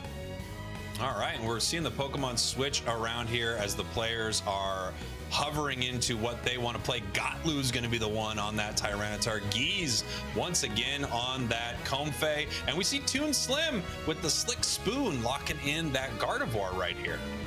Yeah, Gardevoir is something that's really roared back into the favor of a lot of top players from February, obviously into March. When you have these different ban phases, the unique ability to throw different looks, Gardevoir has the potential to really be that big damage dealer on the side of Tali Bobo believers. I just saw Gotlu switch over its Tyranitar to give it an Assault Vest, which is really interesting. But you know what you're seeing here when you're dealing with a Gardevoir, when you're dealing with an Espeon, these are massive special attack damage Pokemon. That Assault Vest could eat up a huge amount of their damage right there in some of these bigger fights. Yeah, so that's the beauty of seeing the picks. You can make those item adjustments. You know, we saw it, if somebody selects a Gengar, everybody chooses full heals on your side, right? So you can, that's like kind of the sub game that is played past the Pokemon is the items that you bring into the ruins here. And that Assault Vest might be the thing that pays dividends for Nouns Esports. Tali Bobo believers, your orange team. Nouns Esports, your purple team, as we head in here to game number 2. This is do or get knocked down to the losers bracket for Nouns. Tali Bobo looking to shut them down like they've shut every team down in this bracket. They have made it all the way here without dropping a single game. Nouns Esports off to a decent start, getting some good stacks in. Megu and Utah just holding their own, not playing too far forward. You know, Mew being on the other side with the Solar Beam, with the Electro Ball, with the boosted autos, can really do a ton of damage if Utah gets caught here. So they're playing it safe. Adesu gets chomped huge by the Espeon. An auto attack comes through, but they can't quite close the door on him. They're trying to find the mark here, and Adesu makes it back for a berry, but that was almost a shaky foray for Nouns Esports early in the game. What a play there from Utah. You saw, I mean, everyone expects that you're throwing the damage onto those wild Pokemon. They switch it up, not going for the secure right there, going to take down the Mew. Is Gotlu coming up to this top path right here? We've got a 3-on-3 happening over these birds. Well, they are important. It's a good crop of experience, and Zervis and Klaus are looking to put the pressure on Gotlu. As they're at Pupitar, they're trying to hit this berry so they can pick up the speed. No, they peel back. They're seeing Klaus went a little deep. Slow Smoke comes out. Can they convert on it? Gotlu picks up the berry. They're retreating, not worse for wear. Geese hops onto the trap. Little plant on plant love there between those two. Hashtag flower power, and they're back and standing tall. There we go. I mean, look at this. You just have incredible support play from both of these teams. No one going down in these massive engagements right here. Zervis trying to push this big old tree back as we see another nice wild Pokemon secure for the side of Nouns Esports here. We're at about 8 minutes. So the question is, what are these teams going to do over this spawn in this central area right here? 3 members of Tali Bobo, maybe 4 heading down towards this central area here. And we now see Blaine looking to make a score here in the top path. And this just gets cleared out like lickety split. Yeah, Toon was there early, ready to go and burst the birds down, get as much of that experience as possible, try and cut off the Pupitar, of course, from getting some of that. A lot of pressure on Blaine, but Trevenant used their little branch poke to get back to the goal zone and get some heals. Going to pick up some berry as well and keep the pressure on here pretty well in the face of 2. And that's just the strength of the tree now since those since that patch came through and just really elevated its Woodhammer toolkit. Yeah, Woodhammer is just getting so much play right now. Funny thing, you know, Nouns actually played Trevenant last year at the World Championship. So this Pokemon's always been on the cusp of being, you know, a top choice. But right now it's amazing. You know what? Lucario says, I don't think so. You're not that amazing to me. I'm scoring right in your face and I'm KOing you right here. This is going to be great for Lucario, getting a ton of experience and all the stacks it needs as Reg Ice has spawned in the bottom path. And Tali Bobo, they're on it before we can even see it. It's gone. Yeah, I mean, they're clearly prioritizing that basement Reggie, and the fact fact that Klaus was able to get so many stacks up top for them is a great start and exactly how they could have dreamed it up. And of course, with that, they force out the Unite move. They're already level 9. Close combat comes through, and a little dash through the War Turtle is going to get a KO there. Poor Bruv sent Pack and Turtle Soup on the menu between Zervis and Klaus. They're keeping the pressure on and looking very good in this top path. All of Tali Bobo believers really hitting their stride. Yeah, Tali Bobo looking amazing right here. But to be fair, they have Pokemon that do a little better early than some of Nouns Esports. It takes a little while for this Tyranitar to get online. It's finally here. We still have a War Turtle on the side of Nouns Esports. So these are two Pokemon that get insane value once they hit their final evolutions. We're going to have to see if the match starts to swing the other way now that both of these Pokemon are online. Well, War Turtle is just about a Blastoise. Yeah, we got the buddy cop movie of Comfey and Tyranitar are going to try and take over here as they're working through the Regieleki. They just want to take one objective here. Here comes Toonslim. They're flying out. They're going to use their gravity singularity in the middle and seal up the Regieleki, and they're going to see if they can convert on KOs. Klaus goes down. Nouns Esports unshaken by that. They're pushing forward. The Regieleki's heading their way, but they are less than concerned about it as they're looking for the smoke. They want to see if they can convert onto another KO. Rapid Spin Water Spout coming out of Bruv. They're going to peel back. Toonslim babysitting. They're going to see if anybody stands out so they can take some chip shots. Regieleki putting pressure on the Tyranitar, and they're going to see if they can convert on that. Look at Utah, Zervis, and Toonslim just looking for their opportunity to make something happen here. A big shot in by Utah falls wide. And of course, Nouns Esports takes care of the Regieleki. Tali Bobo believers grinning ear to ear. What an exchange for them.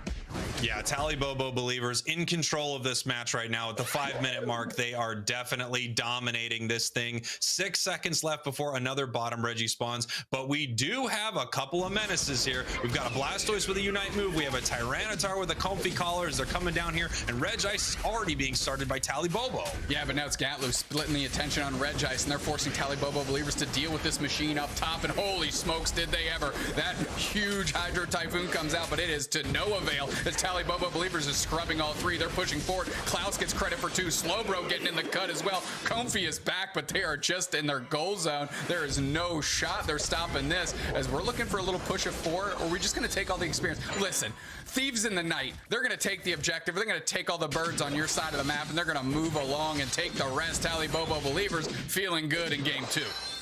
Thieves in the Night, these look like thieves in the day. They're doing it right in front of Nouns Esports. They're almost showing off. I mean, it's just incredible right here. As we have this Lucario heading back up to the top path. That is almost a level 13 at the 4-minute mark. Nouns Esports needs to pick up one of these KOs. If they can get a KO on a super high-level Pokemon like this Lucario or Gardevoir, that can help turn the tides. But right now, they are struggling. Talking about turning the tides, they are drowning out here.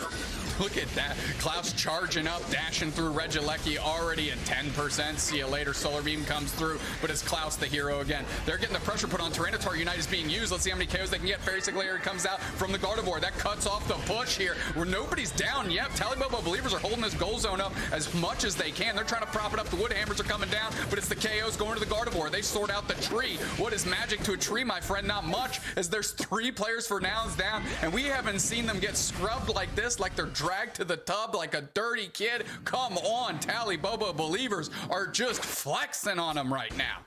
And look at him standing on the goal, waiting till the last possible second to score. That gives Nouns even less time to secure those wild Pokemon that now spawn on their side of the map. Tali Bobo believers absolutely dominating this match right now. Nouns is in so much trouble, and they are on the brink of being sent down to the losers bracket. I mean, Tali Bobo believers is on one right now. Look how far Megu's playing. They're just gathering information for the squad, having full confidence with their level 11 experience share Slowbro at the 240 mark. They are feeling very confident what they can do, but we're getting a little backdoor action here as they're trying to make a push on this thing as Nouns Esports is trying to bait the attention on the Regirock, but nobody's falling for it. Tali Bobo believers are peeling back. This might be the final fight depending on how it goes. Bruv is getting chunked big time. Nouns Esports says we need to get out of this. Tali Bobo believers was ready, and that Tyranitar is scrambling away, not going to get cut off just yet. Regirock actually has a chance of going down here to Tali Bobo. No, they end up peeling off it. Not enough time, not enough support to take this out as we are getting ready for our final fight here. The 2-minute mark is almost upon us. Rayquaza is hitting the board, and these teams are going at it right now. Massive solar beam here from Adesu as they are now backing off. We're going to see what kicks this off. A Unite move from Slowbro could be the thing to really start this fight as they continue chipping away at them with these huge solar beams. The question is, can this Tyranitar find its opening? Can it get in there to make some KOs happen? It's looking to take Megu down right now. No, Megu bounces out, and this fight is still not happening. Both of these teams incredibly patient. Tali Bobo knows they can be because they're way ahead here.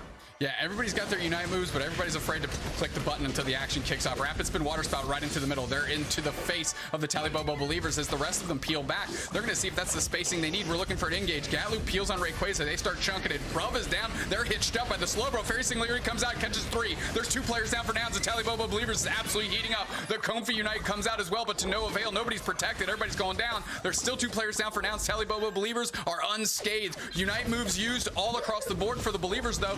Nouns Esports still has the Hydro Typhoon, so we have an opportunity for a super play here. Tali Bobo believers smothering the Rayquaza. Can Nouns Esports get in there? Toon Slim with the Miracle Play. Daylight Dollar short because it's the Espeon Utah. You can't keep giving them this Pokemon. It is nasty. 2 KOs for Toon Slim. Nouns Esports on the backside, and guess what's on the menu, Spraggles? Hundo Burgers. Hundo Burgers reigning in. Tali Bobo believers says this is how we do it, securing that Rayquaza. An incredible fight, an incredible match. Tali Bobo believers did not make this one look close. If you're not a Tali Bobo believer, what is wrong with you? They are making it look easy against the former EU champions out here. I mean, Nouns Esports training arc engaged, right? They're going to drop down to the losers bracket, and they made a heck of a work of it in February. They're going to try and do that again. Tali Bobo believers, they're trying to pad the stats before this thing closes out. They're all scampering for that player of the game title here, as Nouns Esports is just trying to keep their confidence and pride up, not letting it be too easy on the believers. Nouns Esports moving to the losers bracket. Tali Bobo sitting in the grand finals again. Once again, through the winners bracket, Tali Bobo, honestly, I mean, putting on a show here in game number 2. Game number 1 felt a lot closer. Game number 2, it looked like Tali Bobo believers was proving to you why they are the team in EU right now. Something I like to highlight when we see this, look at the assists across the board here for Tali Bobo believers. Both Megu and Zervis, 1 and 9, 1 and 9. That means they were in the pockets of their attack players, making sure that they were there, supporting quite literally, tanking quite literally, and making sure that those KOs could fall. And that's why you have numbers that you're looking at on your screen. Utah 3 KOs, the entire Nouns Esports team combined, and it only goes up from there.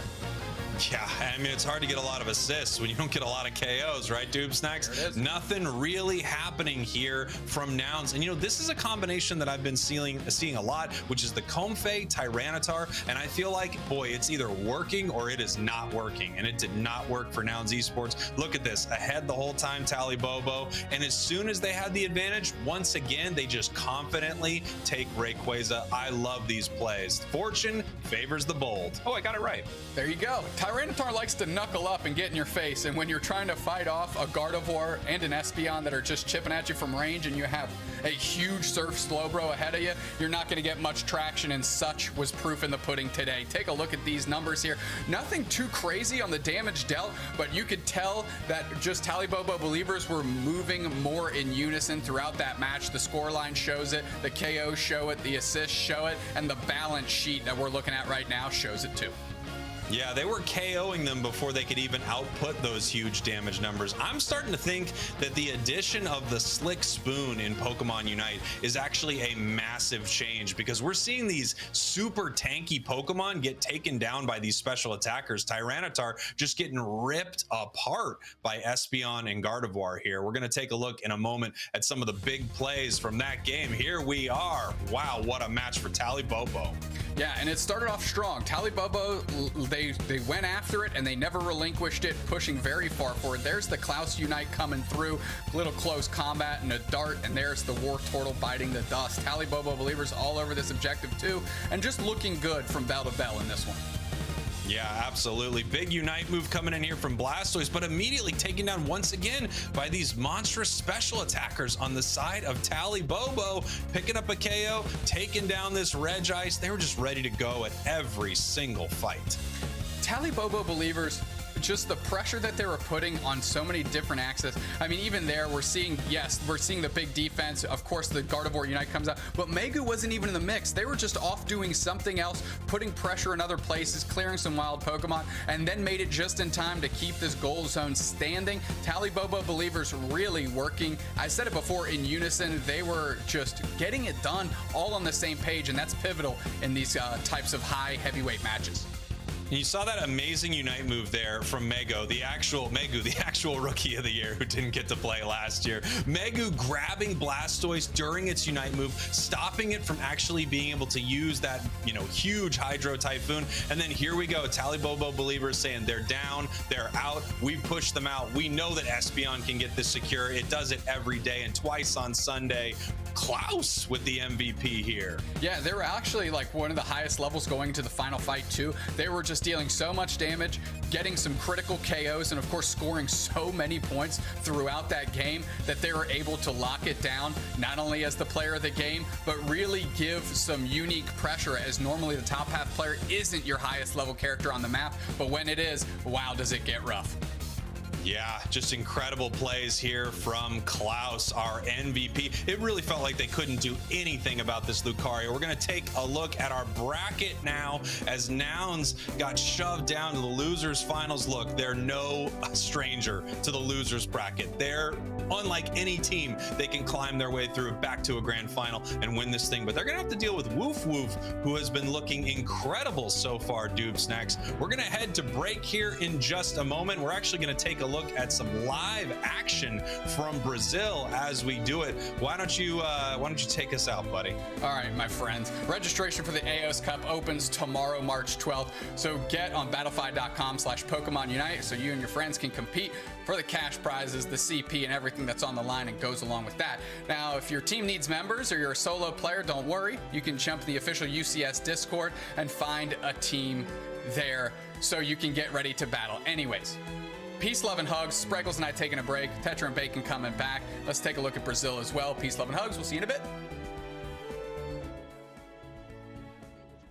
A gente tá aqui palpitando, né? Muito fácil a gente falar. Mas isso é bem legal de tu pontuar, amiga. Porque a gente não tá sentindo o nervosismo deles. Vamos descobrir agora, então, como é que estão esses bans primeiro, né? 2 banimentos e depois os picks. Será que vem o Slowbro e o Dodril? Por favor, vamos ver quem que tem o first pick ali. Não vai ver o Dodril jogando hoje, né, Cara, é amiga? difícil, né? O Dodril... Pra você deixar o Dodril, você precisa ter um Slowbro pelo menos. Que isso? Mas não vai acontecer. Eu sei Realmente é um perigo alguém escolher o Pikachu. Alguém faz uma homenagem ao Renan aí e bane Pikachu. Exato, por favor. Tá, na verdade, a ideia é banir o Pikachu pro seu time não pegar, né? Isso. Tem aquele cara que fala, seu time, gente, eu quero jogar de Pikachu, aí você bane pro seu jogador Quando não o pegar. Renan estiver no teu time, você já sabe que é Olha, baniram o banir. Samuai. Cara, não Olha, baniram. gostei. Welcome back to the Pokemon UNITE Championship Series here for the 2023 season. I am Jake, your resident content cowboy here. Yeehaw. And today we are talking about the battleground where all of our competition is taking place this season, Thea Sky Ruins. Remote Stadium is no more. For 2023, all of our battles are here on Thea Sky Ruins. Zapdos is out, Rayquaza is in. So, what's different? What's the same? And what is the strategy on this brand new map? Let's talk about it. First off, what is the same? This is still Pokemon Unite. You're scoring in goal zones. There's a big fight at the end of the map, and we have objectives top and bottom, as well as buffs and berries and all the things you expect in a match of Pokemon Unite. Now on to what's new, and a short answer could be everything, and the long answer is, okay, here we go. The final battle is very different. I mentioned that Zapdos is gone and Rayquaza is here. Not only does scoring change near the end of the game, but your ability to position around this final fight is very different than it was before. Not only that, we have different objectives that spawn in the map. Rotom and Dreadnought are gone and the Regis have taken their place. The bottom Regis, each one providing a a different buff. And the top Reggie Alecki, is now this powerhouse of an extra team member that moves towards enemy goals. The strategy is very, very different on this map, and you're going to see some incredibly exciting matches on Thea Sky Ruins. So what is the strategy now, and how does this affect competitive play? One of my favorite things about this is that teams from different regions are finding different ways to play in this map. Some teams are prioritizing the bottom path, while other teams are prioritizing the top path,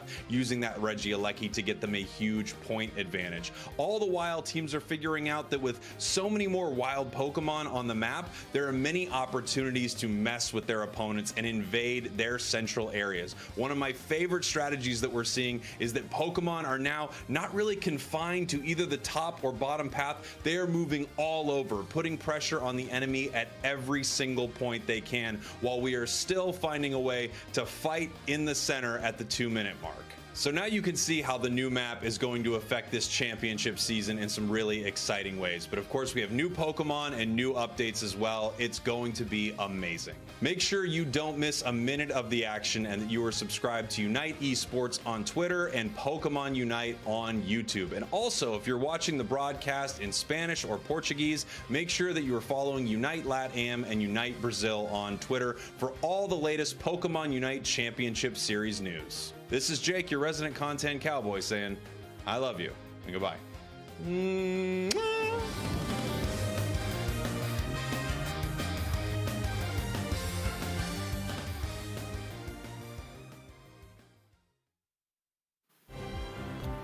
Welcome back, ladies and gentlemen. We are getting ready for our lower bracket finals. And Bacon, who do we have coming up? Well, of course, we got Nouns versus Woof Woof. We saw Woof Woof, of course, we were casting over that Tetra earlier, making it on through, taking down Tilted X Deviant. But Nouns, unfortunately, just losing on out to Tali Bobo Believers. And we were looking at those games. Nouns looked the better team for 9 out of the 10 minutes in that first game. In the second game, though, woof. That's all I can say, buddy. And I will say, woof. However, Nouns, like you mentioned, they did look extremely strong and very creative. We saw them running the Crossel, which for a while looked very effective, but they did lose out on the Rayquaza, which is where the draft unfortunately seems to not be as effective, but there is potential there, and this is, of course, one of the best teams in the world, not just Europe, so they're going to be looking to make their way back to the finals and get that rematch versus Tali Bobo Believers. Whereas on the opposite side, Woof Woof, of course, are looking to really play upset here. When we look at EU, of course, we're looking at Nouns versus Tali Bobo as the rival in the region, but there are many other names, many other faces in the mix, and we saw that earlier on from Woof Woof. Potato and Sixes have got to be the two to watch out for, maybe even Sixes putting up massive numbers earlier, Tetra. Really did, was just able to blast people with that Espeon. Potato also getting some really good map control. This team is nothing to be sniffed at, Doc intended. But again, they're up against Nouns. Nouns are so strong as a team. This is some of the best play from Woof Woof I think we have seen, though. They really just seem to be getting better every single tournament. They could do it. I do believe in Woof Woof. It's happened, right? Nouns aren't immortal anymore. That long streak did come to a crashing end, unfortunately, but maybe it's just the rising of the Phoenix once again. Maybe they work their way back into it. Perhaps this time they teach these dogs some grammar. How about that? As we get on in to the pick ban phase, we're going to be starting off with bans, and last time round I'm going to call them out for it. I think Nouns picked wrong. The Blasters in Tita, they had to have one or the other. It was just too much low damage on that front line. They weren't able to finish off their opponents. We'll have to see if they adjust. We're going to see that Hooper removed and Urshifu taken out by Woof Woof, which leaves the Nouns with their first pick. Comfey is available, but they're going to be starting off with the Tree. Gutslu just going to be busting out the Trevenant. It's been almost omnipresent today. So your 4 main picks at the moment of naturally Comfey, Trevenant, Mew, let's add a 5th into Espeon, and of course the Slowbro. There are so many good Pokemon at the moment, so bands are pretty wide. Following up with must picks are also pretty wide as well. I'm a little bit surprised there that X-Plane didn't go from the Mew, because that'll hand that on over towards the opposite side.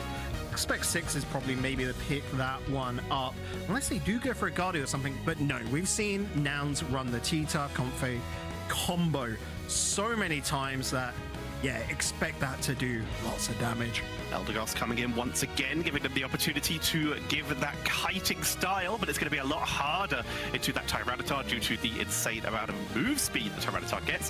However, Gardevoir may be able to help them out there, stay at range. The Mime comes out here. This gives them another sort of pseudo frontline and some even more sustain if they want to for that Tyranitar, and another Greedent sneaking its way in. Is this going to be the Aegis Slash to try and deal with this? No, it's going to be the Buzzwole. More lockdown. Yeah, Buzzwole to pick you up and throw you on down. Interesting here for me, though, is the Mr. Mime going to be running Power Swap, or is it going to be a Barrier build? We'll have to find out, of course, in due time. Adesu going to be moving on to that Greedent. I'm a little bit surprised by that. I thought Gatlu would stick on it, and there it is. It's looking like Gatlu will stick on it. On the opposite side, 6 is, of course, to pick up the Espeon. We saw them do absolute massive damage there. Potato to take the Buzzwole. Human to stick on the Eldegoss, which I think could also be kind of like a takeaway pick, because we know Geese likes to play on the Eldegoss as well. And Caligola to take the Guardi. Very, very cool here. Lots of potential for just blasting from range. However, who is the target for the Gardevoir here? Mr. Mime has some of the best special defense in the game. They've got basically double support if Mr. Mime does go for that extra power swap build to try and help out the Tyranitar. It could be pretty difficult for Gardevoir to actually start picking up those kills. But of course, those takedowns, sorry, we do have that singularity, which it doesn't matter how much DPS you do. If you can drop one of those in the right position, you've set your team up and you've done a good job. Well, that's why I'm considering that they'll run Mr. Mime with the barrier side of things, right? To push the Guardi back, and it will allow them to have a little bit more space to breathe with. But with that said, getting things underway, of course, T-Tar is going to take the central area for Nouns. On the opposite end, it's going to be the Guardi. They take a while to get online, so you need to get them those early levels. Just farm, just going to get as much XP as possible. This is, of course, the much safer place to grab XP in those wild Pokemon in the center of the map. Quick turn in from the Skwovet, gets trapped in the barrier there from Bruv. Will immediately pull back, though. Not going to get themselves caught out. And, of course, it's a Skwovet. It doesn't matter how much damage you drop onto it at this early stage of the game, it's probably not going to go down. One more level, and it'll be a Greedent, which is even a bulkier mess to deal with. Looking if they can take this Indeedee away. No, that's a good secure coming out from Sixes. Pushing forward to the other side of Woof Woof. Not going to capitalize, though. Not going to go for that turn in. Just going to back up. Continue to grab that experience. It's the XP share on that Slowpoke. In the top lane, the top half, we are seeing the Eldegoss poking away at Amaterasu, who is very far forward. Immediate turn from Potato, but not going to be able to pick anything up as of yet. That Comfey was in position in case that did happen, but for now, they're just playing it safe. In that very last game for Nouns, we saw them take a little bit too long to get this T-Tar online. Realistically, and it is super difficult, you know, easier said than done. They need to be level 9 by the time the Reggies enter into the ruins. Greedent doing Greedent stuff, just looking to poke into the back lines, be a massive nuisance, be a threat there. But Curlier's not got any real issues. The Espeon pulls him away. Experience being acquired by both teams. It is a very slow early game, similar to the one we commentated the last time. They're just playing it safe, grabbing experience. Middle birds mostly going over to Woof Woof, but a couple were picked up by Nouns there. That's a lot of damage. There's the eject button, but Amaterasu getting trapped into the corner here. The zoning coming in from Blades. It's allowing them to escape, though. That was real close. And that's going to be the main target there for Woof Woof. Make sure that Adesu is feeling hurt. Don't let that T-Tar get online for as long as possible. Bottom goals coming on in, trying to remove it nice and early. Already see 60 going on through with the slow bro. Can they remove it entirely? They're keeping it on a low number for a beautiful overdunk as we only have 15 seconds until the Reggies drop on in. Quick shields, quick heals, making sure that everyone is fully topped up for that Reggie. Quick secure onto that Arduino for the side of Woof Woof, as they already have nearly everyone down here except for Eldegoss, who is caught a little bit in that center area, but is able to escape as they begin to make their way down onto that Registeel, that incredible damage output buff. No contestant at all from Nouns, as they're making the play onto the top path, seeing if they can get that Buzzwole and get the turn-ins. The turn-ins will happen. Buzzwole likely won't, is in fact going to toss in Blade, but Blade with the comfy will be sustained and will not be taken out. But Mr. Mime, the berry, he's just going to be able to walk away. Trevelyan doesn't want to see that. Oh, Mr. Mime finally removed by the Buzzwole of Potato. They got to be careful here, though. No one started on the Regieleki, and so it's a real precarious situation right now. Finally, Buzzwole with a little tickle onto it, but knows that the goal is still under threat from Nouns. Still trying to just hold the line, still trying to push their way through, but here comes the Unite moves being dropped down from Blade, and that sets them up beautifully as Nouns will get the break, and that sets up Regieleki to push into that top half. Very nicely done by Nouns, and that's going to not only give them a small lead, but it puts them in position to extend it. A little bit of space as well to perhaps even run this down. The Mr. Mime going for buffs this time around is a little bit of a unique situation. Perhaps just weaken it on down. You know, like in the main games when you wanted a Gyarados, you put the Magikarp out first, and then as soon as you got to 19, you let it get up to 20. You just gotta swap them on in and out. A little bit of swap trading, like you say. We all know it. We all love it. Speaking of loving it, T-Tar is on the board. Tyranitar with that comfy, already speeding their way across the field, getting ready to make their way in for this bottom Reggie fight. We'll see what it is very shortly.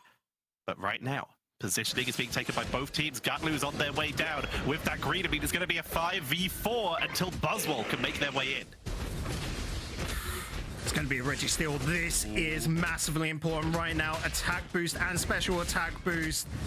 Only Adesu looking to take it down. The trapping of the force away to Pokemon does catch human. Beautifully done. Whoa, no, how have they gonna snatch that? Lovely slow beam from the Slowbro locks them down, preventing any damage from being done to the Registeel, allowing Gardevoir to pick it up, and they even get the takedown onto the Tyranitar and the Comfy, and that was all Marv. Lovely play there, really just going in deep, committing and giving that to their team. Woof woof. Keeping it toe-to-toe, perhaps even paw-to-paw, who knows here, with Nouns Esports making it their day. They're only behind by 16 points, and, well, realistically, that's nothing at all. Gadlu speeding their way up, scouting with that hindrance resistance, meaning they're not going to get locked down, so they're able to check these forward positions for their team. Woof Woof, though, making their way up. Traveling the Slowbro, neither one available for this fight. Into the backline goes the Greedent. This gives a huge amount of space for Nouns Esports to secure the Regieleki, but Gartlu does go down for their trouble, as does Comfy. It's going to be a double takedown in exchange for the Regieleki, and actually, Mr. Mime going in with the Unite move. They will be able to escape, but that is a cooldown burn. In the meantime, counter push from Woof Woof, trying to set themselves up for some extra points. Espeon quite deep, has to burn the Unite move. Mr. Mime trapped onto the side, but Gatlu is back. And now they're looking to turn onto the Buzzwole. Can they take them on out? Yes, they can. It's going to be the T-Tar to do the damage. Looking to charge up. The Regieleki did make its way to that second tier goal. Now drop it. 50. I can see a 45 in there as well. We do see the Kero come out from Gatlu on the Greedon. And somehow, some way, Woof Woof from looking absolute aces crumble under Nouns' experience. Who keeps letting this squirrel cook? Just dropping back in and is running down the members of Woof Woof, and they don't really have a way to stop it. It's doing so much damage. It's another Registeel down in the bottom half. I believe that's 3 in a row now, and it's going to be Nouns in position to set that up. Yeah, I can't help but be jealous here because normally I only see Reggie Ices, and well, Woof Woof were feeling a little bit jealous as well as they come in to stop that party. Have we mentioned it's sad too from the Tyranitar coming in here? Very cool. Yeah, Nouns do things different, okay? We all know that, and whew, that's going to be different right there. Mr. Mime removed for this fight. Woof Woof will look to burn this quick. Tyranitar focused down so fast. They went in for the full wombo, but everyone was tanking through. Trevenant is taken out. There was such a great attempt at the combo there. The Woof Woof tanked through it, sustained through it. Espeon barely stays up, and they push on.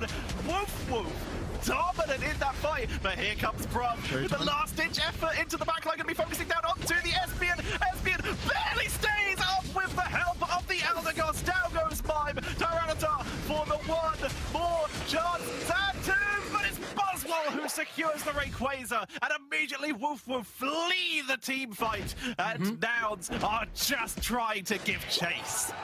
Trevenant will look to remove them from the situation. Buzzwole's not allowed to drop the Hundo Burger.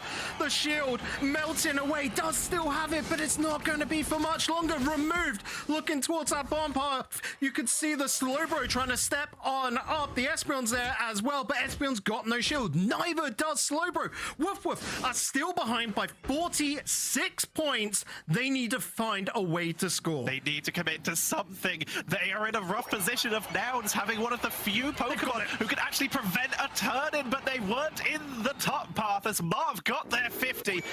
And another 27 coming in from the sneaky Eldegoss. Now it's up to Nouns to get their push going. They take out Espeon. That's one of the huge damage dealers. They're committing to the bot lane. Full 5-man to try and save this game. It's the push. Gatlu dropping low. Unite move into the backline then try and save them. 10 seconds left as huge crowd control is coming out from the Trevenant, but they can't turn in. They get 56, but it's not going to be enough, Bacon.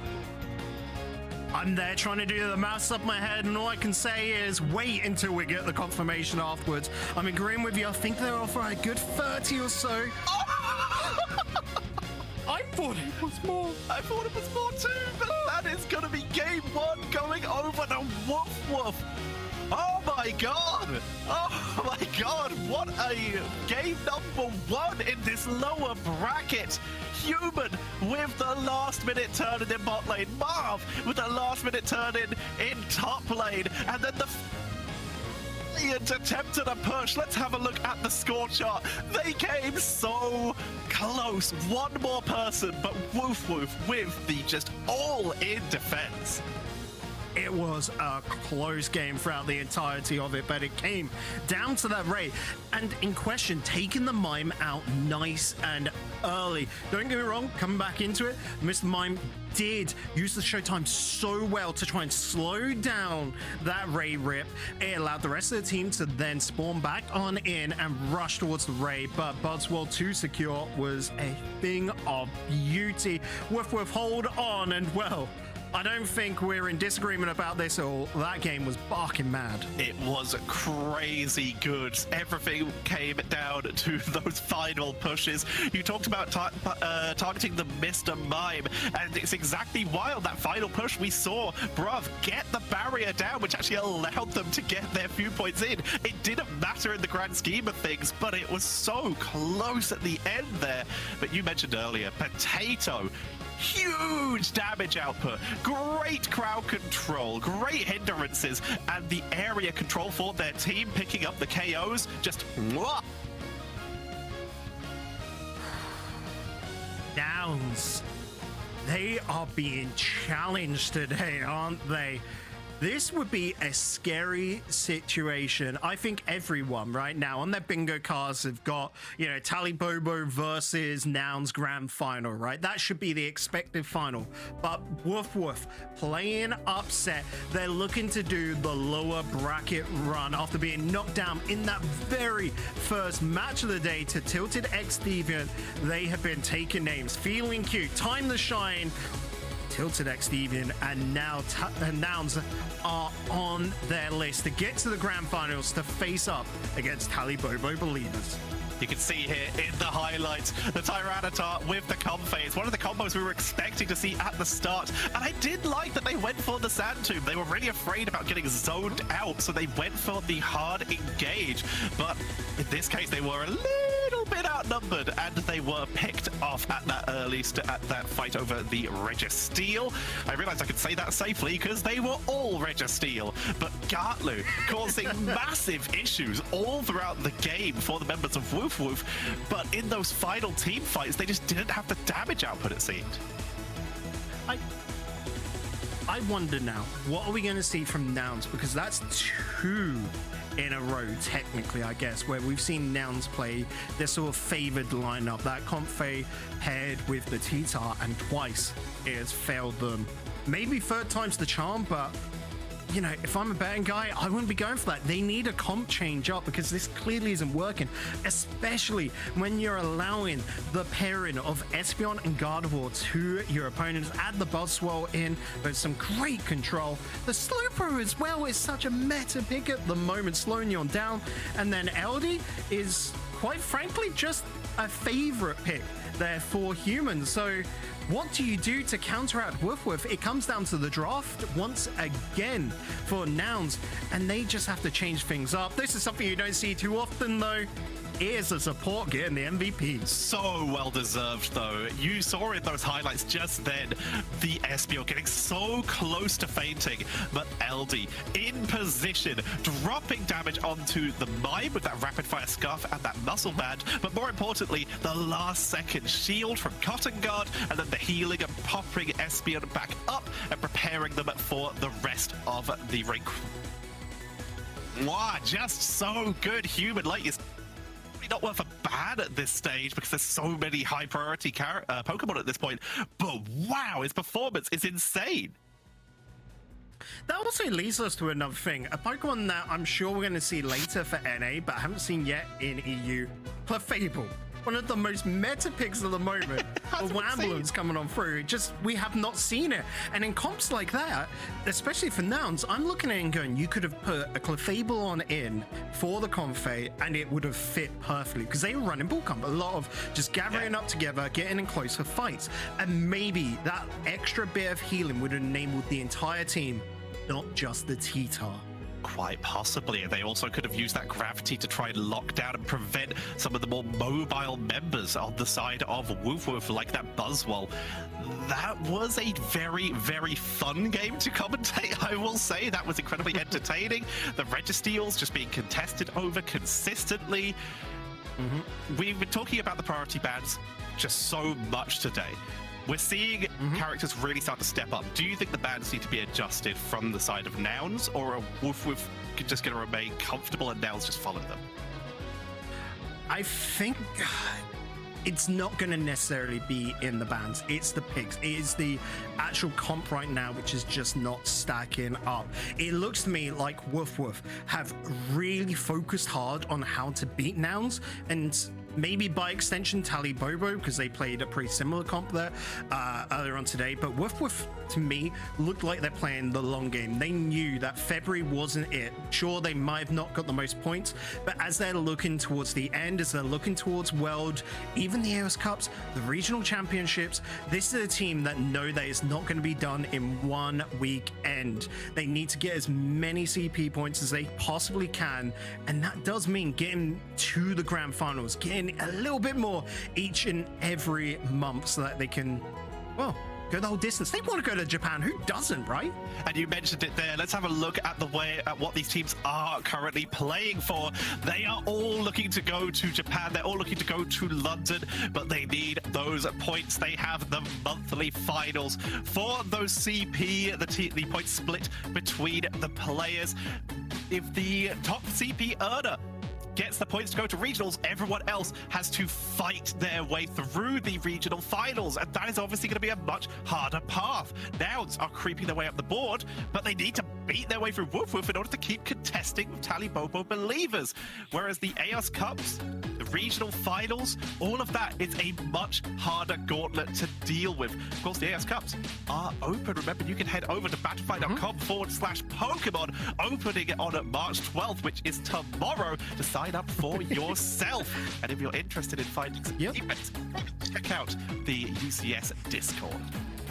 Yeah, if you're a trio right now looking for a duo, head on over to the Discord and find some teammates because, well, tomorrow you want to be in it to win it, of course. Like we said right now, registration isn't just locked out. That's why we're seeing a couple of teams change up between February and March as these pro teams are, of course, looking for the best 5-stack, or who knows?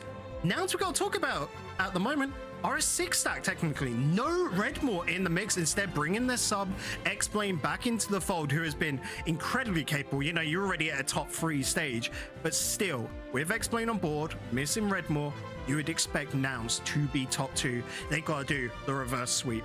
They do have to do it. Let's have a look at that table to see how they got here and why they are in this reverse sweep situation. All the way up the board, you can see Nouns were looking good, able to get themselves a 2-1 over Feeling Cute, a 2-0 over Tilted X Deviant, who we did see play earlier, a very strong team, but knocked down by the team in the grand finals, Tali Bobo Believers. Whereas Woof Woof, they went out in round 1 to Tilted X Deviant and have fought their way back through, taking out Feeling Cute, taking out Time to Shine, taking out a revenge match of Tilted X Deviant, and now 1 game away from the grand finals, Bacon. Look. In every single esport, there are teams that are synonymous in making the lower bracket run. No team wants to be synonymous with it because it means you have to do the most work. You've got to always have your backs pushed up against the wall. But nonetheless, it's not about the journey at the end of the day. It's how you got there. And it's, sorry, not how you got there. It's that you're there at the grand finals getting the most points. And Woof Woof want to do exactly that. Too long has the spotlight been on both Tali Bobo and Nouns. This is the time of the dog, the year of the dog, perhaps. I know if you look at the Chinese calendar, it's not. But nonetheless, Woof Woof want to shine.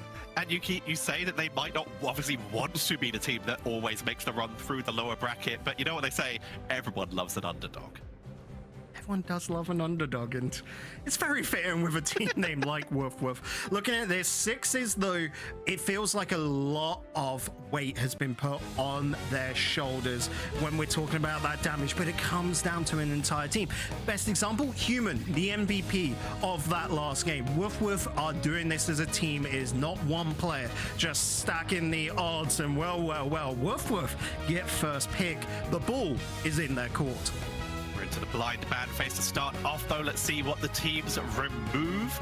Is there going to be anything that's jumped up? Last time against Woof Woof, we actually saw a reaction from Tilted X Deviant of the Espeon ban. We're not going to see that this time. It's going to be Hooper and Urshifu taken out, which opens Woof Woof. Looking at the Mew for now, a very solid opener. It's just so good at the long range. But yeah, they're going to lock in and secure the Espeon. They can't afford to have it stolen. So this is interesting because Woof Woof are technically allowing for a very similar comp to last time for themselves. It comes down to Nouns to change things up. I fully expect the Trevenant mixing that with the Slowbro ensures your defenders, okay, they've got a good front line. Now, where do they go in terms of support and their attackers? Like, how do they bolster up their damage. Slow Beam has been one of the game changers throughout the entirety of today, so love to see Nouns picking it up for themselves this time. Woof Woof going to be bringing out the Garchomp, quite a bit of extra damage on their side, and of course that Snorlax, great ability to dive in and just try and lock down that front line, and the extra ability with the shove will give them the potential to try and ruin that heavy front line, but now we have Dodrio for the wraparound plays. We need control coming on out from Woof Woof here. Perhaps another Guardy pick, but they notice on the opposite side they're going to have to deal with the Do trio. But Fable's a good pick there. Of course, you bring in Gravity and then just consistent damage. We've got a double evolution build on Woof Woof. Yes, we do. We have the Glaceon and the Espeon. That's going to give them a lot of range damage, a lot of ability, a lot of special attack. Guys here going to be bringing the Eldegoss, stealing it away from Human. Eldegoss and that Cinderace going to give them some very good long-range ability. With those muscle bands, will potentially put Snorlax in a little bit of danger. Well, I mean, if they're going to take his Hooper, right? You got to take the Eldegoss. It's only fair in cases like this. The only thing, I guess you could call this bias. I don't know. The Desu, like. Why didn't you go to Decidueye? I want to see that again. That was incredible back in the first game against Tali Bobo. Believers. I trust Desu. Big brain on that bloke. But the Decidueye, I don't know. I prefer the auto attack damage personally. Both of them are very strong Pokemon. The players seem to know when to pick the different ones. I was speaking to Chelvin before this tournament. He was like, Cinderace is so good right now, is one of the best auto attack ranged heroes right now. But we just saw what Amaterasu can do with that Decidueye. Look, Chelvin was also telling you that Champ was going to be a sleeper from pick him, and just from him, to be clear. Well, coming into this, then Woof Woof, of course, in the purple side of things. Nouns over in the orange. Naturally, see the trio take the central area away. It's going to be the Glaceon for Woof Woof to take that central area. I was thinking they were going to take a split central area push with the evolutions. It looks like they're going to be utilizing that Espeon in the lane, in the path, to just try and poke away and perhaps secure those early birds. For now, though, a lot of damage. The power of Eldegoss at early levels, having that pretty decent attack range, a rapid fire scarf, and the muscle patch, you actually get some really good long range harassment at this early stage. Gibble looks to be running full attack build here as well. Like, you see any little bit of damage, touch the baby shark, and well, they're crying. But we'll have to see what the baby shark can do for now, though. Dodrio getting out of danger. Quick pick up on that speed berry to make sure that they do not get themselves caught out at this early stage of the game. Will be able to make their way back to the rest of their team to make sure that they are topped up, as it's gonna be Snorlax picking up the majority of those center birds by the looks of it, but no one dropping low enough to be taken out at this stage. It is still just contesting over that experience.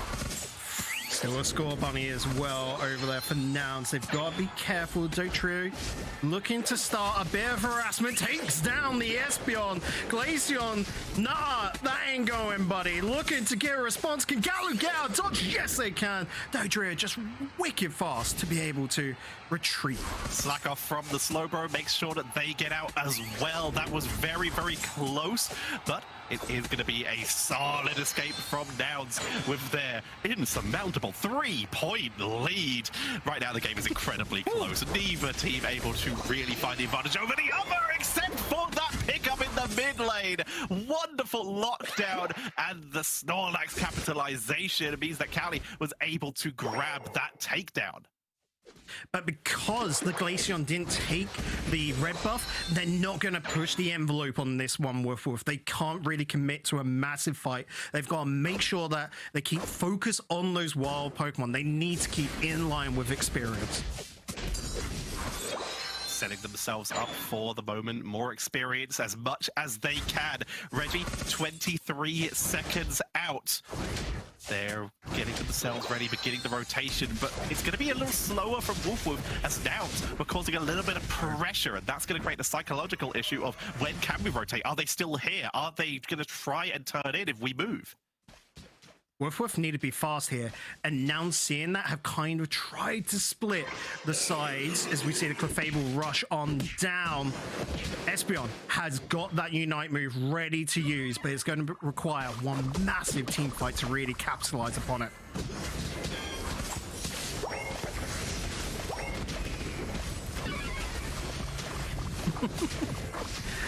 No issue.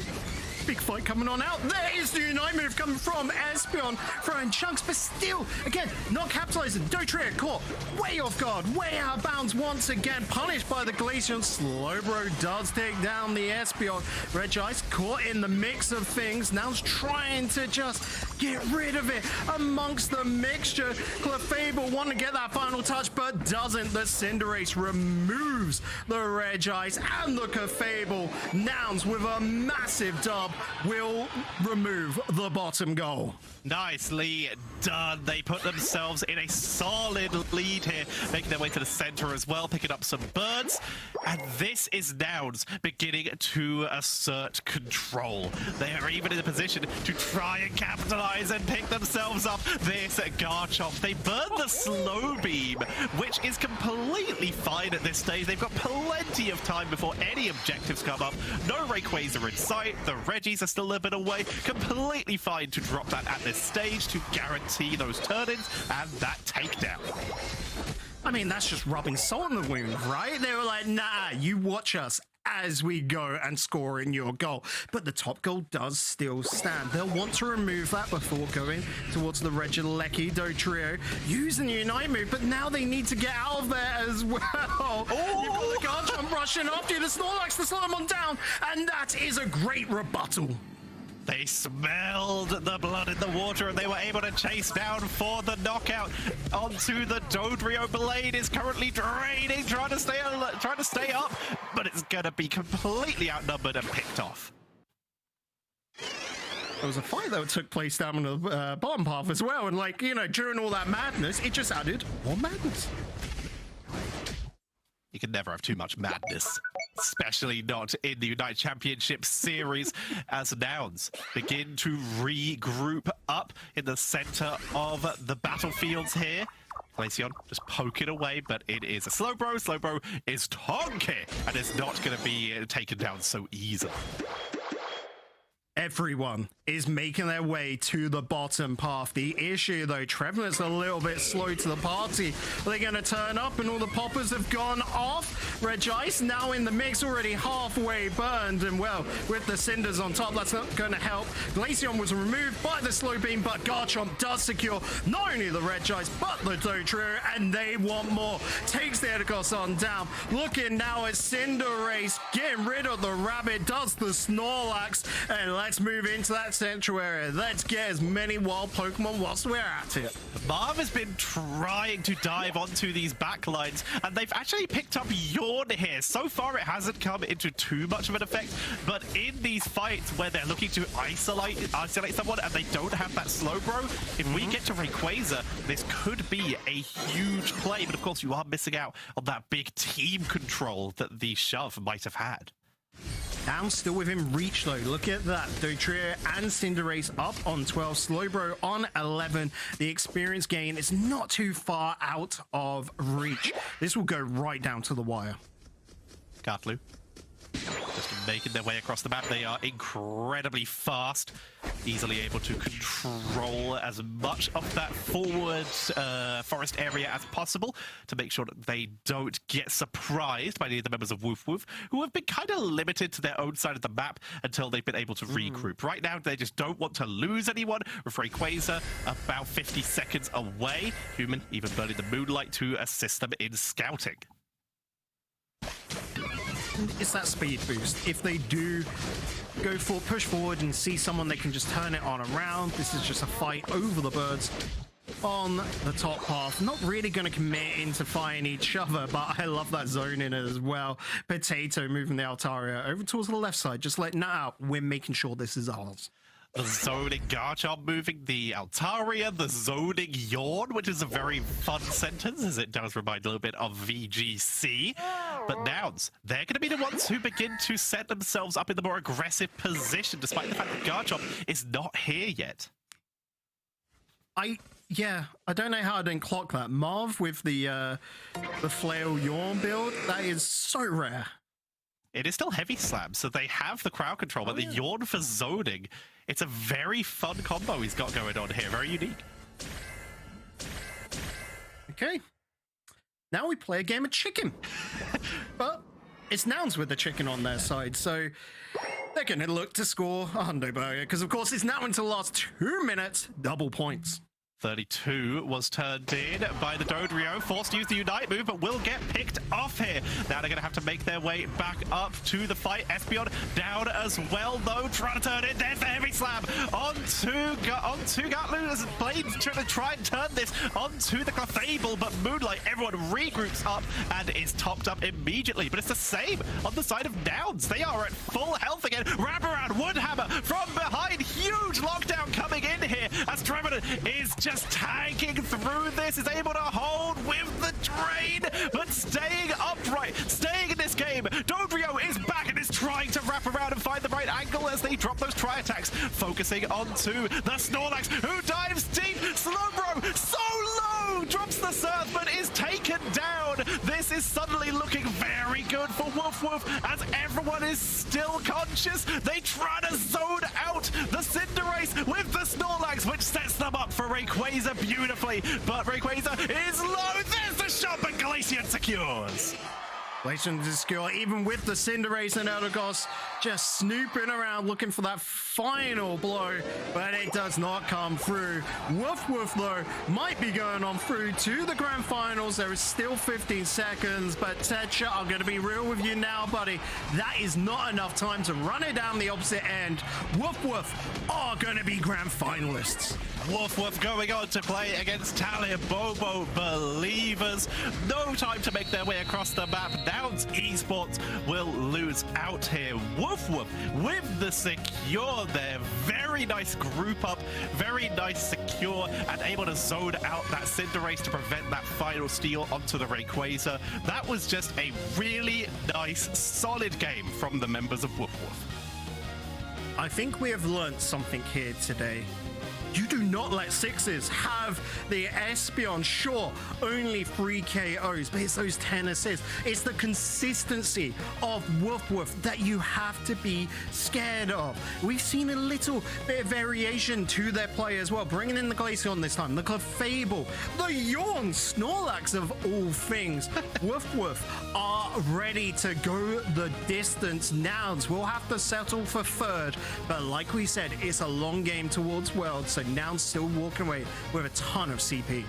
That's going to set them up very nicely. They already had a pretty solid second place, and with third place not even in this tournament, they're still going to be likely fairly safe. Let's have a look at the score graph, though, as Woof Woof looking to do exactly what they've done on this graph to the AOS points chart and try and leap themselves into that second or first place, especially if they could take this grand finals.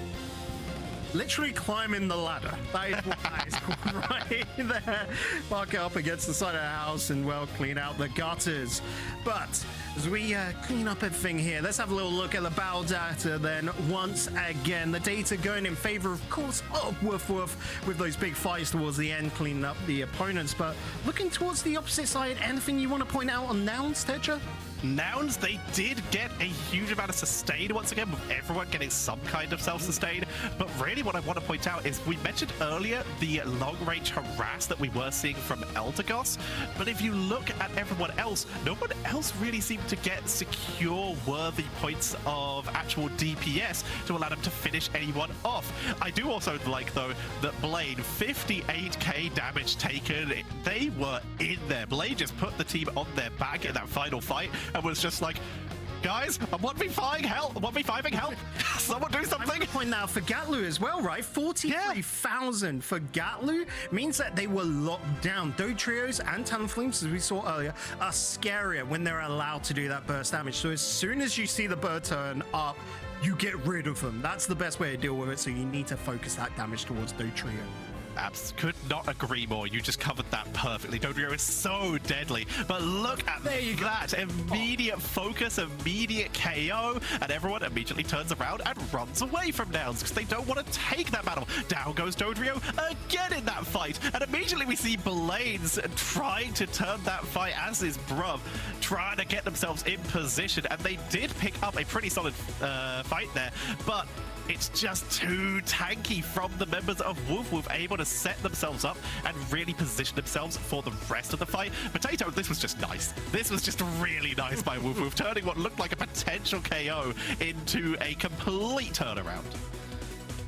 Is full-on anime moments here for Woof, making this lower bracket run. But like Ash, will they finally be able to win it all? Hey, that's the big question. They are gaining so many fans over on Twitch and YouTube, of course, right now. But at the end, they have, I wouldn't say the big baddie, you know, because Tali Bobo are absolutely lovely, but, you know, they are the top dogs right there, you know. Tali Bobo are waiting in the wings and they are not scared at all. They really aren't, and they have no reason to be because they've been playing it so well.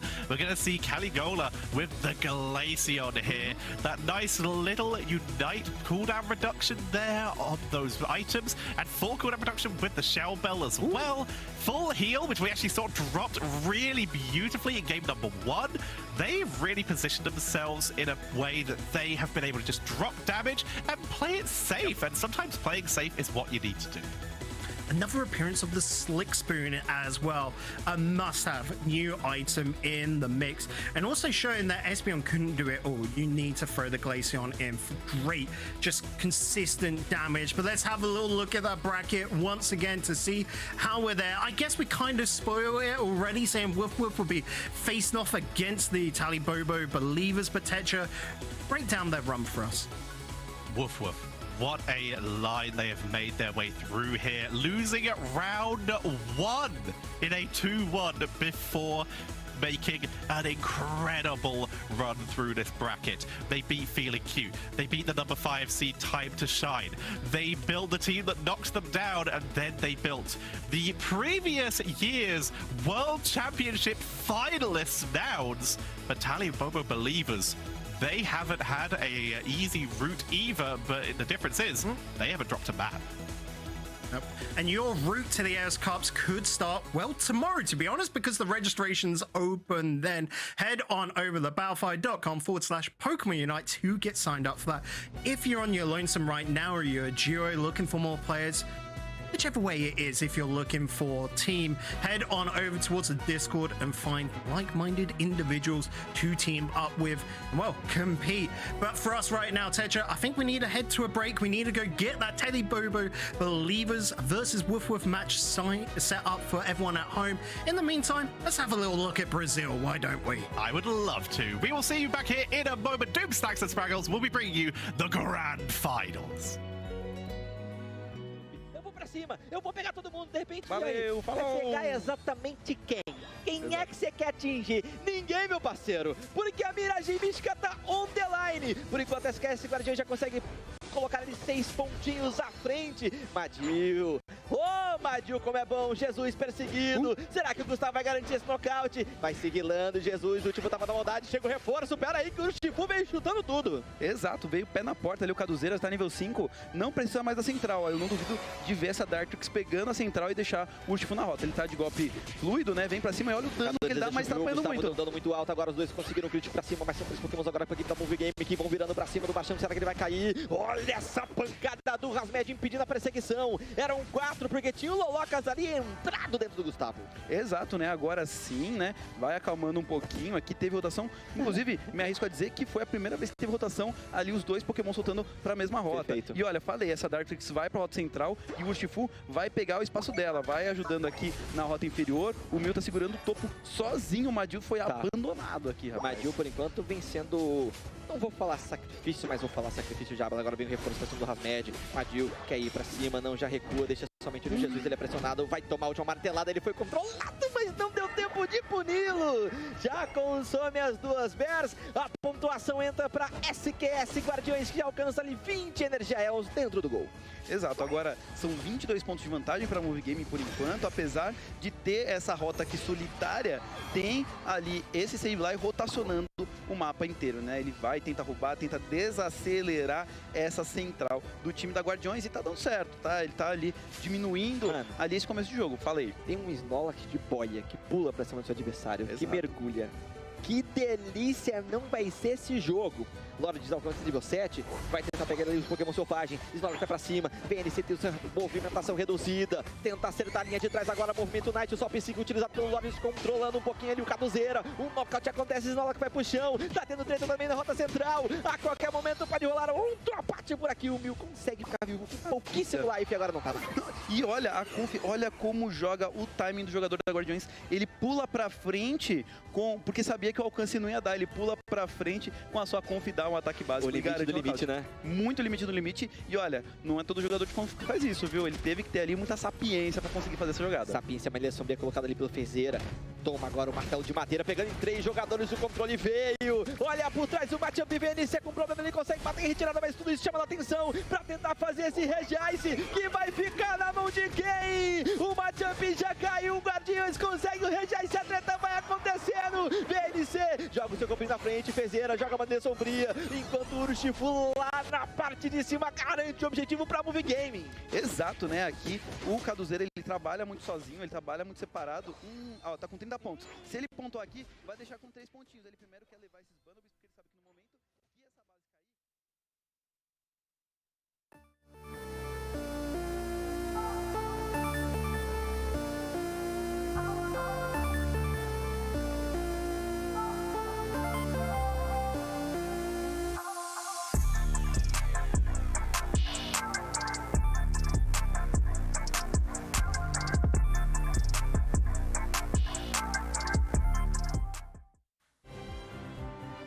Grand final time, baby. Here we are. The March finals for the EU region are just underway, and we are at the grand finals. Tali Bobo Believers versus Not Nouns Esports. Woof taking them down in the losers bracket. We've got quite a match for you all, don't we, Dupe Snacks? Oh, absolutely. I think everybody at home's crystal ball must have been filled with mud because not many people predicted Woof to be in the grand finals from the losers bracket fighting through Nouns.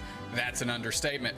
But taking a look, I mean, Woof has all the momentum now. Tali Bobo Believers is certainly not going to let this underdog rally back and become the top dog.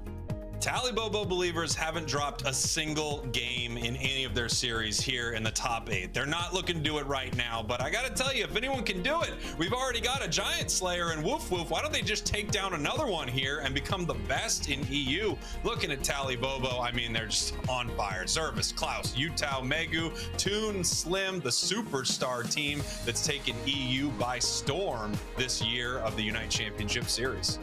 Yeah, Tali Bobo Believers, certainly the known quantity here, but let's look at Woof. And if anybody has been following this particular team or these players for a while, you know how skilled they are. Sixie's Human, Caligola, Potato, and Marv. And a little highlight might be a recipe for success is Human, who actually 5 stacks with the players from Nouns Esports quite often. So I wonder if that was a little inside track look for Human into figuring out how Woof can dismantle the World Championship runner-ups last year. Yeah, Nouns Esports not looking like themselves here in March. Interestingly enough, they also didn't win March last year. It might just be a cursed month for them, or it might just be that these teams are closing that gap in a big way, and EU is more competitive than it has ever been. I can't wait to see what Woof does in here. I want to see if David can take down another Goliath. I don't know if David had to take down 2 Goliaths, but that feels like a lot for David to deal with. Yeah, a lot of end bosses old David's fighting through today. So Woof looking to do it again, have a repeat performance. They got to do it twice on the hop, Spraggles. Since they're coming through the losers bracket, they got to reset this thing and then win again. Tali Bobo Believers, no shot. They're going to let this thing reset, right? They want to get it over in 2. They want to pack up. They want to go have some dinner and celebrate a March finals victory.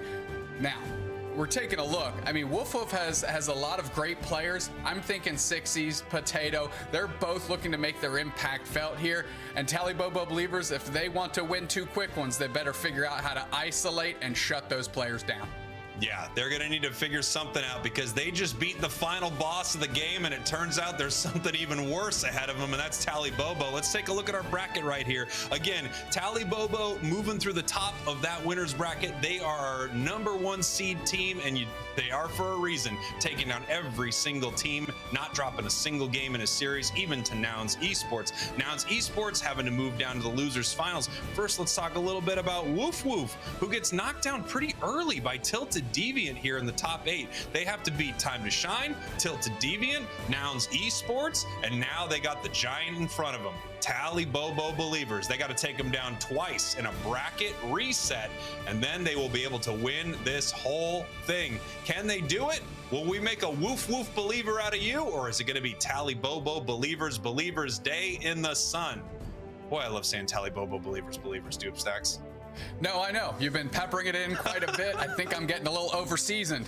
All jokes aside, Spraggles, Woof Woof really treating this thing. They fought through the Elite Four only to find out that there is another battle ahead, and that is the Pokemon Champion. And Woof Woof is looking to dismantle the Pokemon Champion for February and the Tali Bobo believers. I mentioned how important it is for Tali Bobo to isolate the players like Sixies and Potato and not let them go off the rails. But I'm specifically on not Tali Bobo believers, Woof Woof looking at Human, a phenomenal support player, always willing to get in the mix, and their ability to protect the 2 players we just mentioned have been talking about is certainly going to be their recipe for success here to try and win 2 on the hop and crown themselves the March Finals champions.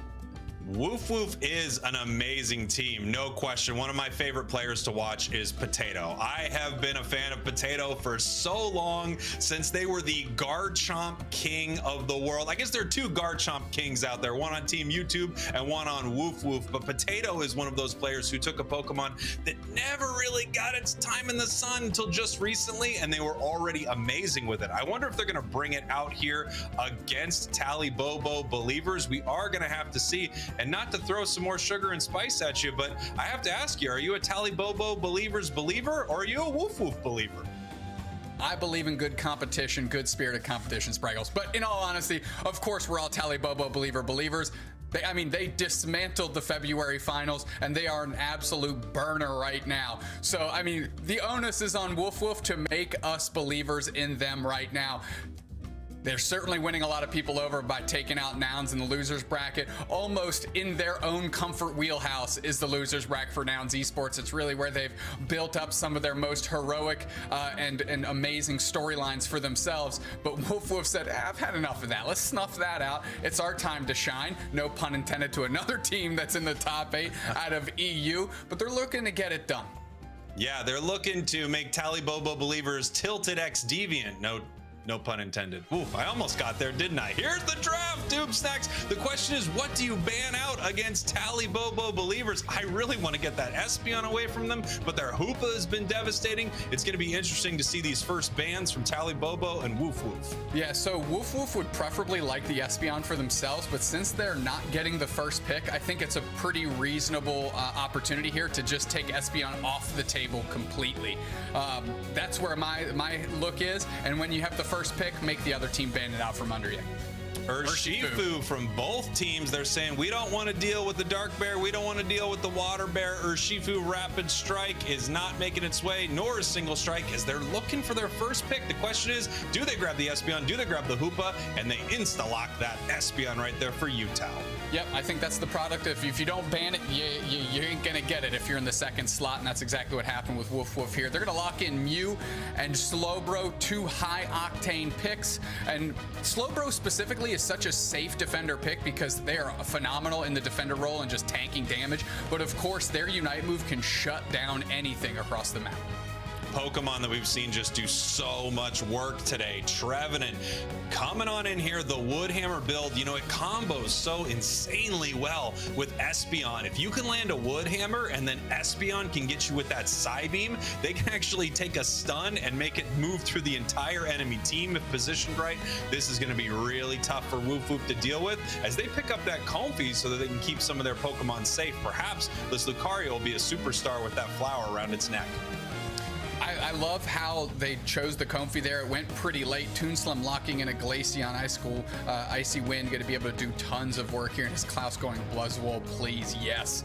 Let the bug go to work. They're looking to do some damage here. Woof Woof has a real opportunity to round this thing out with a good ranged attacker if they want. And Sixies is hovering Talonflame. Talonflame has been getting some play here in EU. I'm actually a little shocked to see it. I gotta say, one of my favorite Pokemon to play, but I do think it's a little underwhelming inside this meta right now. That being said, because I've said this, it's gonna dominate this game with 40 KOs. Caligula must be feeling pretty good on the Talonflame if they're willing to put their eggs in that basket. I mean, there's other Pokemon that you mentioned, Potato specifically, Garchomp. They could have picked that up and put Garchomp on Potato there, but they decided to do a little song and dance and switch it up. I'm happy to see the Firebird back in the mix. I'd like to see it have a shut me up performance right now. Absolutely. And you know, if you do look at the composition here from Tali Bobo Believers, there are some things that Talon does well against. It does really well against Glaceon, it does really well against Espeon. If there's any way for it to fly over the enemy team and land in that back line and do some big damage, that could be huge for the side of Woof Woof. I obviously want to see this Talonflame put on a show here, and Tali Bobo Believers wants to shut it down, send it back down to the D tier, and then close this thing out next game. Maybe Comfey's the key to success here. Hitch a ride on the Talonflame, let it engage, give it the opportunity to stay in the backline a little bit longer than it normally can before it has to escape so it doesn't get KO'd. So maybe just that extra couple seconds it'll get to stay back there, we'll be able to convert what were near KOs to sure things. Can you feel that, ladies and gentlemen? The grand finals are here. Tali Bobo Believers, your purple team. Woof Woof, your orange team. Tali Bobo with an unblemished record coming in here to the grand finals, and they're looking to take Woof Woof down. Woof Woof is going to need to win 2, reset this bracket, and then win another 2. They've got a tough road ahead of them, but they've already taken down Nouns Esports. Potato in a little bit of trouble, but it looks like they're going to be able to make it out with the help of Comfey. Comfey and burn a little eject button there, hopping through the wall, gonna get the escape, but the pressure's still on as there's low HP, and Tali Bobo is getting their stacks in, not playing afraid, playing very far forward, gonna really stress Human and make sure that their support game is truly on point. You know, Lucario is amazing at securing some of these last hits on wild Pokemon, but Buzzwole has an incredible move for it. That Fell Stinger's just incredible. Ooh, Utah! Careful, buddy. Sixie's in trouble. Utah in trouble. That was quite a fight here in this bottom path as we already have Glaceon and Talonflame up in the top path. Toon Slim ready to go, hiding in this bush. Same thing happening here for Talonflame on the side of Woof Woof. Let's see how this engagement goes. Well, the bird is in, and they're trying to do work. They're getting their experience, and they're going to make it out. Still sitting at 14 AOS energy, not able to push too far forward. Toon Slim, I don't think, got as much there as they would have liked. Their Icy Wind didn't have a lot of shards spinning around them, so they couldn't throw a bunch into the face of Woof Woof here, and Woof Woof getting a decent exchange on the birds early. Real heads-up play there from Tali Bobo, I gotta say. You know, they had the Comfey collar on that Talonflame, so they just put all their damage onto Lucario, get a nice little KO there. But pretty close for both of these teams as this level 6 Buzzwole looking to do some work. Yeah, it is transporting these players all over the map at their own will. I mean, those muscles are huge, Spraggles. Come on, easy pickings. Bunnelby, no shot for the other team either. Interestingly enough, that's what my muscles look like, just nobody's ever seen them. Toon Slim in a lot of trouble here, taking a huge Brave Bird to the face, actually get pushed out here. And no, Marv needs to run using their eject button, trying to get away. The Brave Bird just clearing up some of this experience here, and they are taken down by a hyperspace hole from Zervis. Yeah, the good news is for Woof Woof, if we're talking about silver linings here, is you'd much rather that Slowbro go down than Caligula, who's really trying to build up steam with Talonflame. It fights best when it is leveled far, far ahead and can just completely smother the other team with its high octane quick damage output. So there you go. Have your Slowbro go down, keep the collar on the bird, and keep it getting bigger.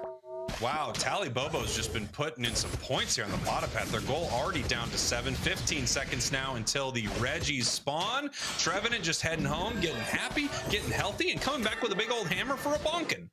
Yeah, a little bonk bonk. They're going to try and frame up and set up around this basement Reggie. We'll see what it is here in one moment.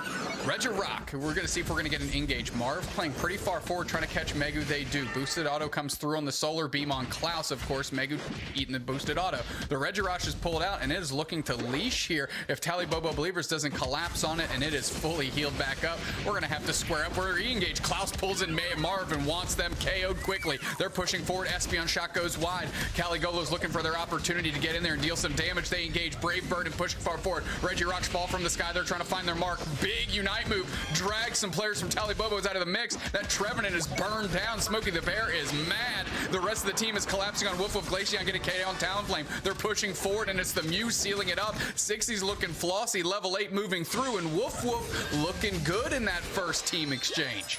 Woof looking great. I'm not sure if we saw some snapback on the side of Potato, but he threw that power-up punch close combat into just about nothing here. I'm surprised that they weren't punished for it. Woof getting a big win right there. Brave Bird doing some work, and like I said, Talonflame does have this ability to jump into the backline. It's exactly what they did. Jumped in on that Espeon, jumped in on that Glaceon with a big Brave Bird, trying to take them down and do some big damage. Toonslim coming up to this top path, level 10 right here on this Glaceon, and the damage from this icy wind is brutal, almost getting a KO right away. Yeah, Klaus is big though, level 9, looking to push far forward, forces out the Mew Unite move as they're just fighting over birds right now. Tali Bobo Believers looking to put some pressure on Regilecki, see how Woof adjusts. They're moving forward. It's Marv going to try and get the Surf chipped up on Zervis. They do. Zervis is low. They kind of dart through with the Phantom Force, come back through, pop up. The Regilecki is one and is flying in the face of Woof. They've got a stand to make on this goal zone as Regilecki is the 6th player off the bench in the face of Woof. They're pushing forward, but it's Buzzwole snatching up the souls of Caligula as they unite, move, and push back to their own base to get a little bit of that shield, but that is nothing to a choke slam from the Buzzwole, dusting them out. Tali Bobo Believers a decent little siege here as the Regieleki hits.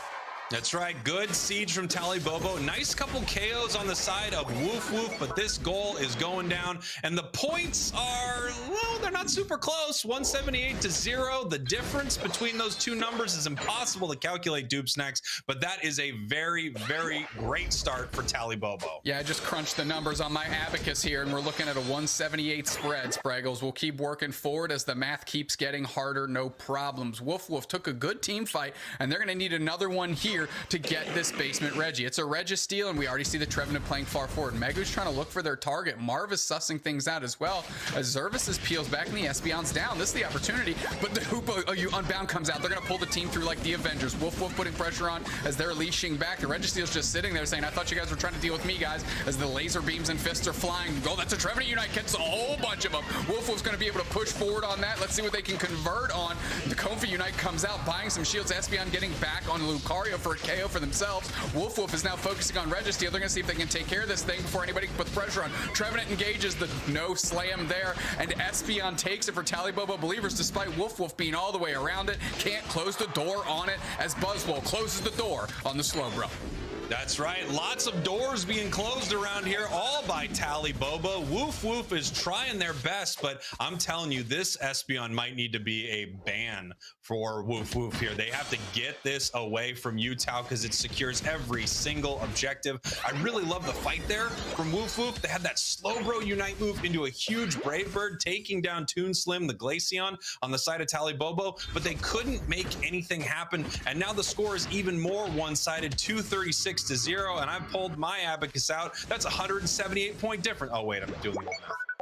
Yeah, you're just copying my homework there, Spraggles. Last time I did the math there. 236 is what we're looking at here. Woof up against it, down, but certainly not out. Under 2 minutes, the points are double. We call that duck it time. So Woof still has an opportunity here, but they need to get that experience up. They need to take their wild Pokemon. They need to defend from this Regieleki. They have a lot of stuff to do. It's a long checklist. Yeah, I mean, not only that, they have to pick up milk. They need to get their dry cleaning. They're in a lot of trouble right now. I think they just need to focus down this Regieleki. They have to win a massive fight right here. It is their only shot, and even if they do, they're still down by hundreds and hundreds of points. Looking to pick something up with that Brave Bird. One nice thing is we have reached a big break point for Talonflame. It now has Brave Bird Plus, so if it lands on multiple enemies, it's going to get increased damage reduction, and that could really help it at this final fight. But they need a lot of help right now as they are way behind in every metric. Yeah, 5 seconds till Rayquaza hits the map. Talibobo Believers playing very far forward. They're looking to posture and they're looking to end this thing. Here we go. We've got Klaus hiding up in this top L bush, just looking to see what's coming in here. Nice surf to catch him out. They know exactly where that is, pushing them back a little bit. Megu watching the bushes here. They're just trying to figure out where Woof Woof's going to come in. They are aware that Woof Woof is quite behind. They have to be the ones to make the play. And if they don't, Talibobo Believers just wins this thing. Big solar beam, pushing them back, just getting a little heal through the hyperspace holes. We see Toon Slim moving around through this bottom path. Here comes the Unite moves. Unite move on the Buzzwole from the Slowbro. That's a quick KO. They need to convert. Woof Woof looking for their next target. They're pushing forward. The Glaceon sets, but the hyperspace holes catches no one. So this is their opportunity. The window's open. Trevenant collapses on the Slowbro. They're pushing forward. Comfy Unite comes out. The tall grass is there. Hoopa is unbound. They need to pull the squad through. 2 players out for Talibobo Believers. Woof Woof might be doing it here as they reel back and peel back. They're going to need to catch some HP because they are all pretty low. And they're looking. Potatoes on the engage. Excuse me. Mega's on the engage on Potato. Trying to find some real estate with those wood hammers. They're going to work, but they're not nailing in anything. Klaus is back into the mix despite that quick KO, and Woof Woof had a spark of life there, but fell apart immediately, and now they have to restart from scratch pretty much. Talibobo with an amazing play right there. 2 went down, but they were able to keep their team healthy. They were able to push back Woof Woof, and they couldn't use that advantage. There's only 40 seconds left as Espeon just absolutely melts away this Slowbro. The Unite move coming in on Potatoes in trouble, throwing a Unite move of their own, but Klaus is chasing it down, picking him up, slamming him, not able to grab him. Utah once again. You've got to ban this Espeon as Talibobo Believers is crushing the goals here, trying to put some points in the middle. Utah just jumping on it. Maybe I'll go back. Maybe I'll go in. Maybe I'll go back. Maybe I'll go in. No. I'm gonna let Buzzwole do it. Yep, I think they were just buying time, a little baiting, so the Buzzwole could get a couple more points. And Talibobo Believers takes this one in convincing fashion and says, "I don't care how long and arduous your road was, Woof Woof, you will remain the underdog in our house, the Thea Sky Ruins." Jeez, what a match from Talibobo. Can anyone beat this team? Let's see. That's a hard one. That's a hard loss for Woof Woof, a team that's been playing so well, but you get absolutely skunked by the champs from last month. Talibobo 496-0, 178-point difference. Yeah, I mean, you can see all the damage dealers on Talibobo Believers, 4-4-3 in the KOs. They are levelizing that workload, Spraggles, making sure everybody's getting in the action. Megu and Zervis, of course, doing their job to the best of their ability, leading to an absolute scrubbing. Woof Woof, no points on the board. A lot of O's in the name Woof Woof, and they certainly racked up quite a few in that game 1.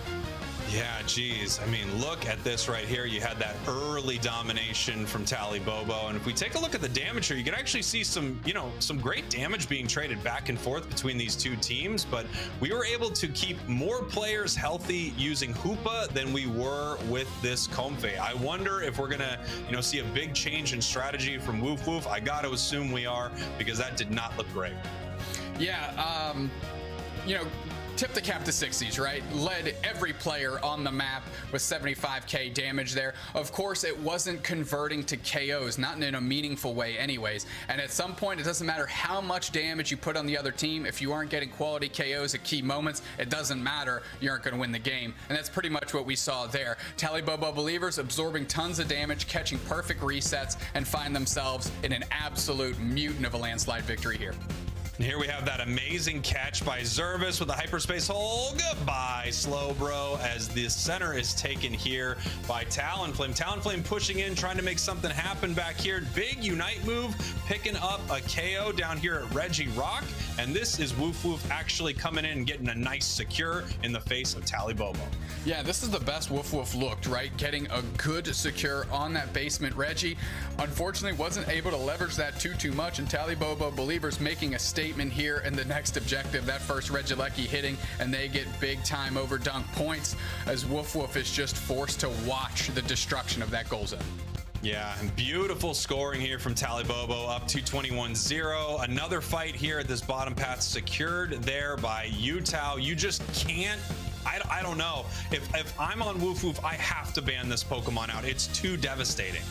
Here's the thing, Woof Woof might get first pick here, so if Woof Woof wants the Espeon for themselves, because Sixies has been doing really well, maybe you just let it ride and force Tali Bobo believers to put the ban on.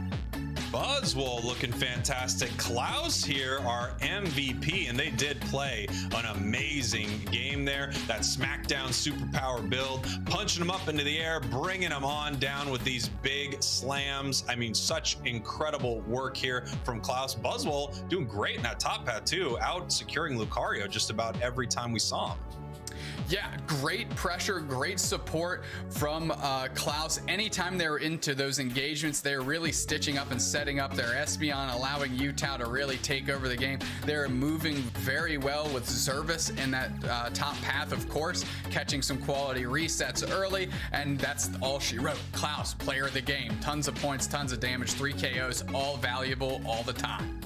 Obviously, we're going to be seeing a different Woof Woof moving into game 2 right here. You have to assume so. One more loss, they're out of this thing. Tali Bobo wins the March finals. They just won our February finals, so they are the team to beat. But for Woof Woof, it's always darkest before the dawn. The question is, can they come out of this darkness into the light? They've got to smash Tali Bobo twice right here, reset this bracket, and do it again.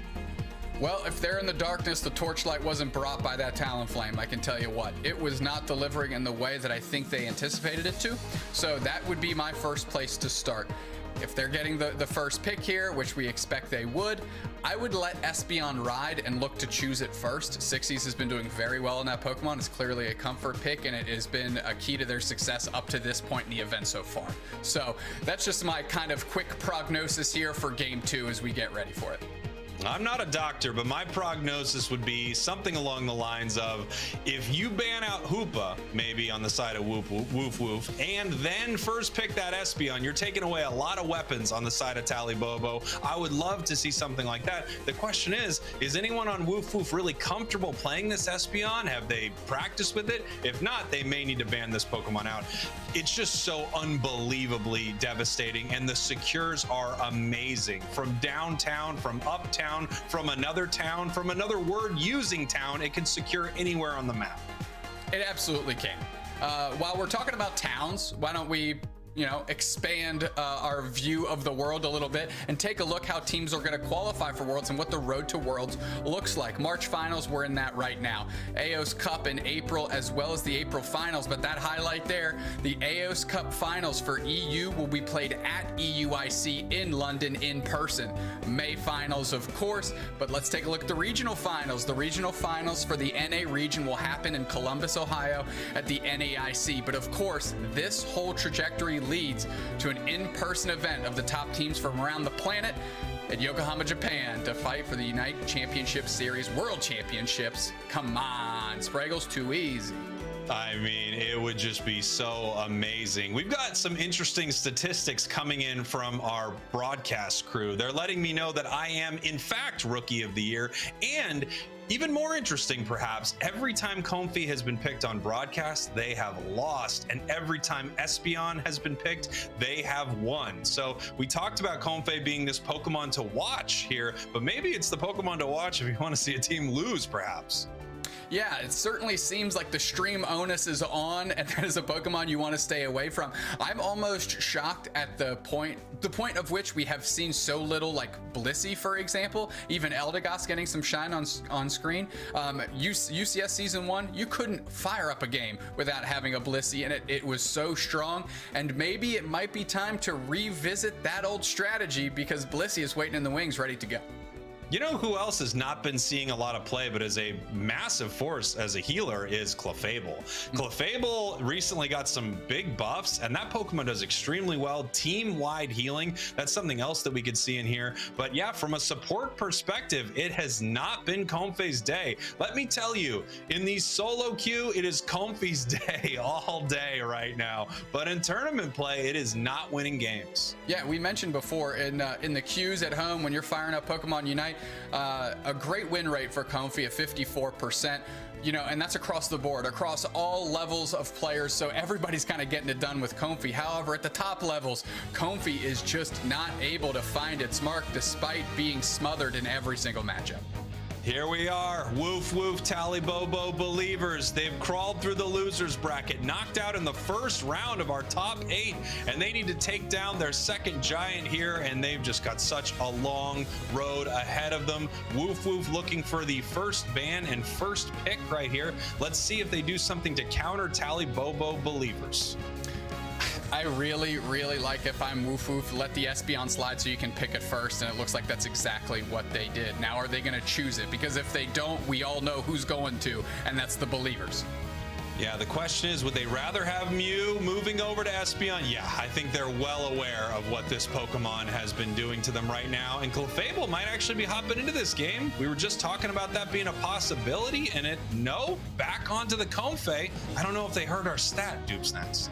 I don't think they did, Spraggles, but also there's a world where maybe Woof Woof lets the support role kind of fall down as their last pick, and then they can see how the rest of the team goes, and then they can say, okay, there's a lot of melee attackers here. Let's get a Clefable in there for these huge, huge power spike heals. And it looks like they are not prioritizing it just yet. Eldegoss never shying away from a fight. You gotta love it.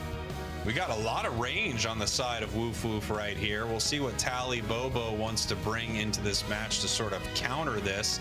We've got Toon. Ooh, hovering Greninja there for a moment. That would have been fun to see Toon Slim on a Greninja, but it looks like maybe, we've got the bird. Dodrio, it better have 3 hats. Let's go. There's Electro Ball from Mew that can really help sort out a Dodrio. If I'm Woof Woof right now, I'm thinking Glaceon right out of the gate. We got to make sure this Dodrio cannot get to our Espeon, cannot fight through the backline and pick up the Mew here. We're going to see if they feel the same. It looks like they're leveraging the power of Trevenant, and they liked how Buzzwole looked last game against them. Let's choose it for ourselves.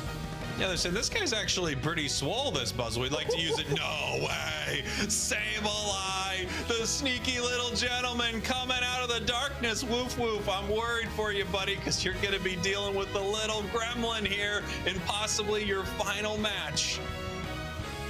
I mean, you see those players switching around on these different Pokemon here. Is that Toon Slim on Comfey for real? Let's go. We're not used to seeing Toon Slim kind of pick up that orange background Pokemon. Not too often anyways. Here we are. Toon Slim's on a Comfey. Zervis is on a Sableye. I feel like this is what I wake up in my dreams. I'm having nightmares, and I wake up like, and my wife has to console me and say, no, it was just a dream. You weren't going up against Sableye, Comfey, Dodrio. Go back to bed. But now it's happening to Woof Woof. It's happening to Woof Woof live right on screen right now. How is Woof Woof going to deal with it? That's the big question here. A lot of stress is going to be put on Human to make sure that Dodrio does not run absolutely rampant on the back line of this Woof Woof squad. Woof Woof, they need this. They have to win. It's a must win or go home. Tali Bobo Believers is looking to close out a perfect top 8 right now. Your grand finals are here. Tali Bobo won last month. They're looking to win this month and cement their spot as the best team in EU. It starts here, and you've mentioned they are giants, and Woof Woof has already slain 1. So they're going to see if they can run that back against the Tali Bobo Believers, but their backs against the wall. They're down a game as we're seeing Utah quickly work through the middle here. They want to get that 3rd head. We're going to see if they have 3 hats. And here we go. Zervis just dealing with Potato here, stealing some of that Eos energy, so Potato will not be able to stack their attack weight. Zervis also just pushing up here, trying to see if they can get a score. No, maybe having to run away a little bit. Sableye in some trouble as this red buff on Eldegoss makes it difficult to move in this top path. Yeah, that's kind of a very unique approach when you're playing Eldegoss. You actually have it jump into the middle, pick up the red buff, so it can really slow the opposing players down in that top path or bottom path, wherever it ends up, to help leverage into some early KOs. ToonSlim getting down real low, not maybe used to pushing a little bit more far forward than they are traditionally going to today with that Comfy. I'm interested to see what kind of Dodrio we see out of Utah, as it's actually running away from the top path, making possibly a sneaky play heading down to the bottom path. 3 members of Woof Woof up top, big solar beams coming in, and they're just going to be securing some of this farm with a nice superpower right there. In the bottom path, Utah looks like it pushed them away. We're getting some scores here. Everybody putting some points in. Yeah, Utah backdoored Espeon, got a quick KO on 60s. Now they're pushing forward, getting tons of points and getting their stacks going. Marv and 60s coming down. They're trying to collapse on Dodrio. Now's their opportunity. He gets chunked, but the Comfy hops for a ride, hula hooping around the 3 heads as they bail out and make it out just in time. And it looks like they're going to go pressure the opposing central.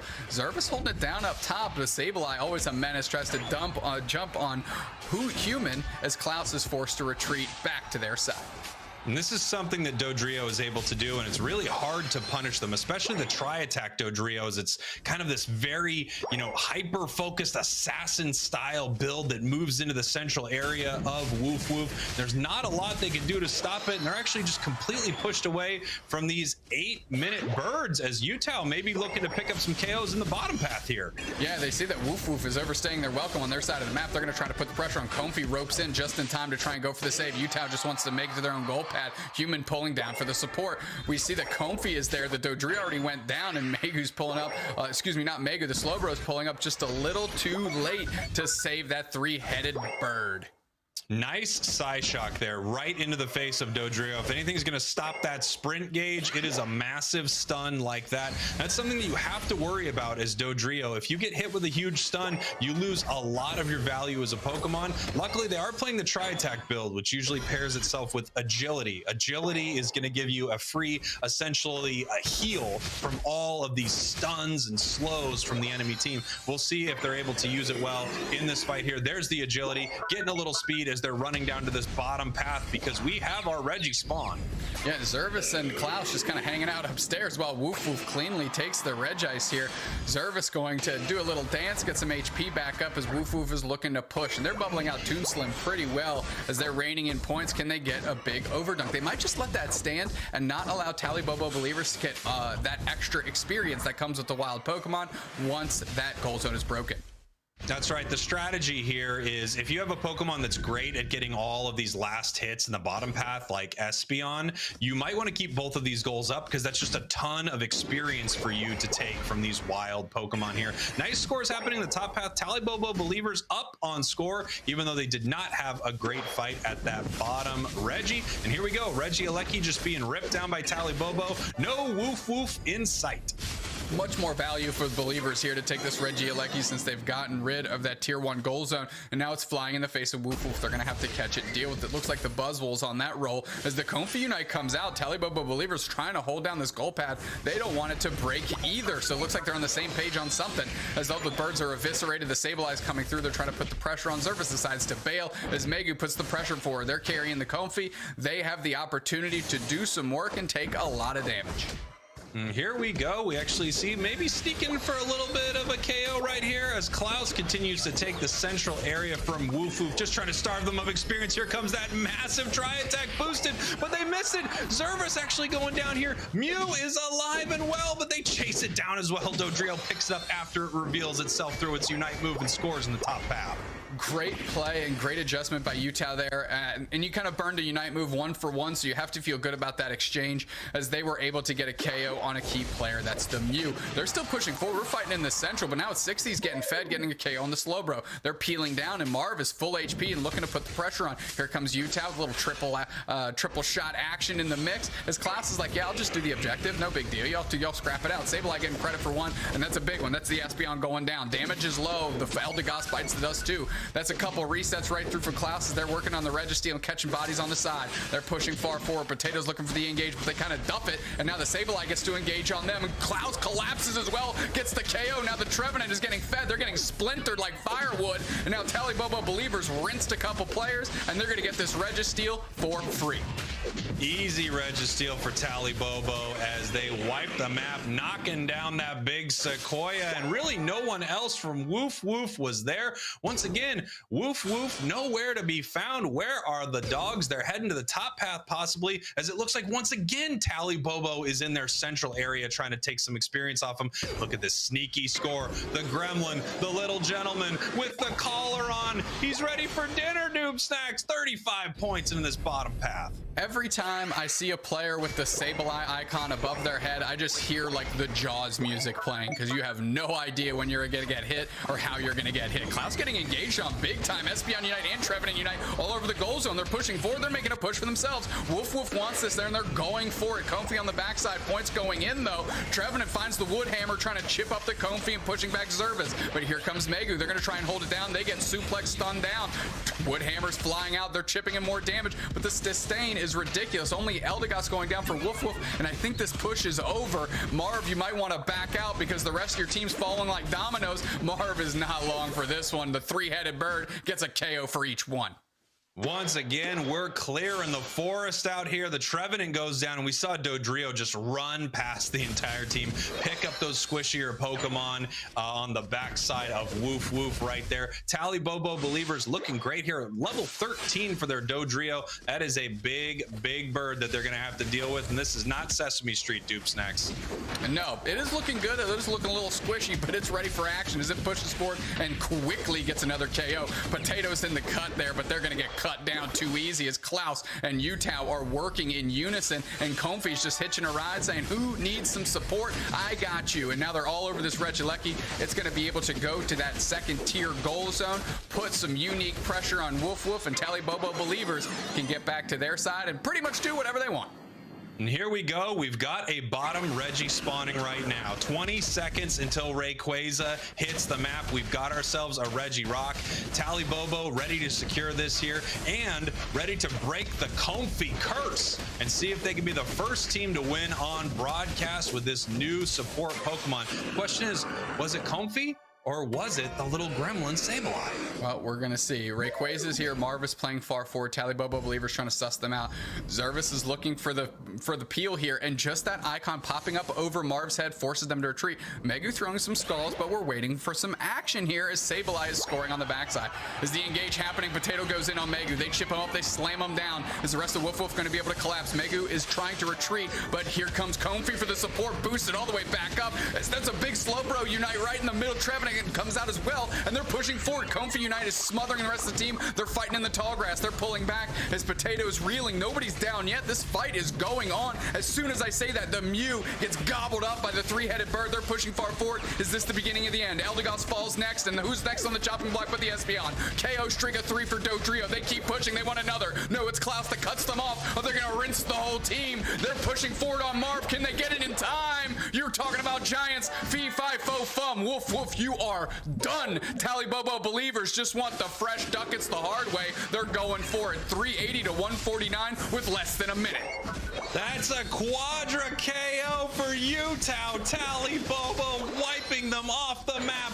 There's very little time right now. Woof Woof has one option, and that's to take a fight and flip Rayquaza in the face of Tali Bobo, but that's a level 15 Dodrio. It's got one clown hat on and keeps the rest of the heads open so it can get some big KOs. More points raining into the main goal. Tali Bobo Believers taking this one home. They are going to be your March Finals champions. The last 22 seconds just running out as Woof Woof is trying to put points on the board, but here comes Tali Bobo. You talked about the Jaws music, and here's the shark just ripping them apart. Potato gets a KO, but there's not enough time, Doom Snacks. Tali Bobo Believers has made a Tali Bobo Believer out of me as they win not only February, but March as well. The underdog stays the underdog as they were unceremoniously kicked in the chest into the pit that is the Thea Sky ruins. They said, welcome to my house. You are renting. We own this thing. Wow, Tali Bobo believers, what a performance. 644, 265. Woof Woof, though, has to hang their hat on an amazing performance. They had a heck of a run, and you know they're going to be hungry for the AOS Cup when there's even more on the line, more championship points, more money, and more action. That's right. EU is such an exciting region right now. We have this dominant champion in Tali Bobo believers, but there are so many teams that are playing at such a high level. It's just fantastic to see Woof Woof today doing such an incredible job. I'm so impressed with their performance. I love watching them, but you can't take down the Kings this month. No, not today. We're taking a look at these score lines. You watch that orange one steadily increasing all the way up. Didn't even have to get the Rayquaza, that final objective that makes it easier to score those Hundo Burgers. They just got it done regardless. What a show from your February Finals champions and now your March Finals champions.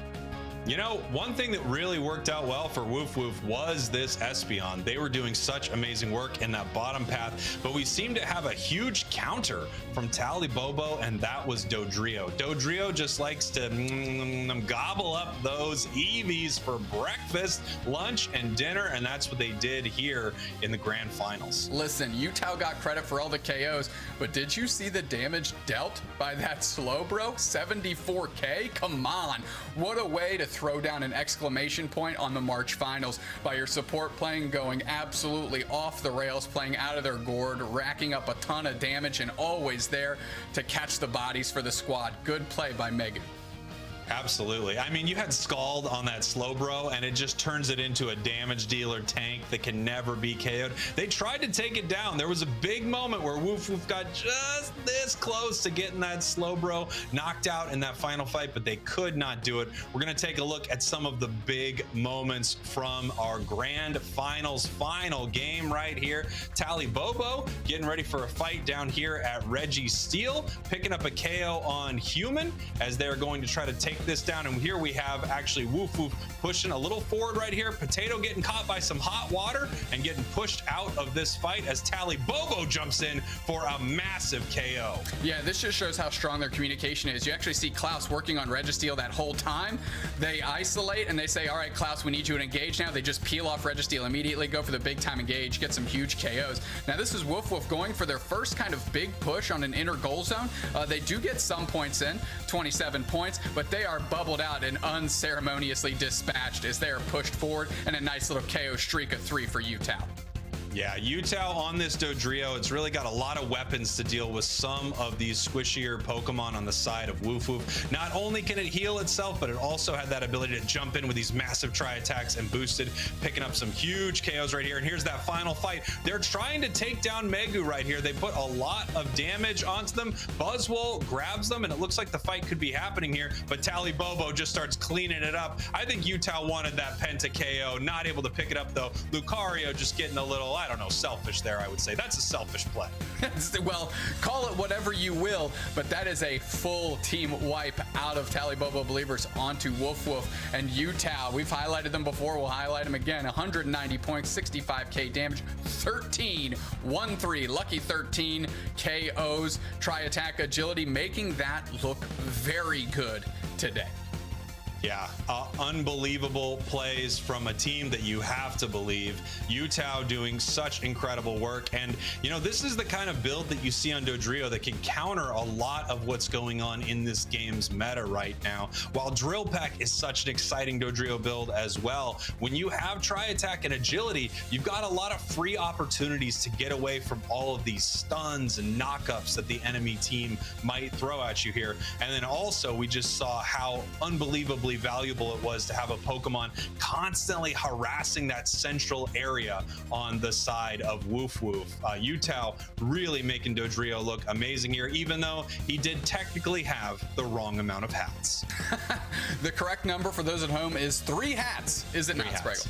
Yes, you have to have 3 hats on Dodrio.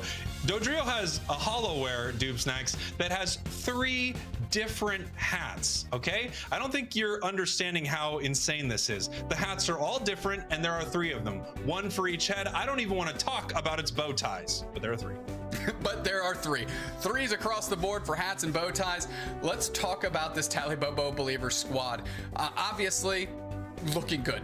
I mean, they had a little bit of trouble in the February finals. Pretty good, I would say. Looking a little good, maybe. They got tested a little bit in the February finals, but the March finals, hot knife through butter, they carved right through it.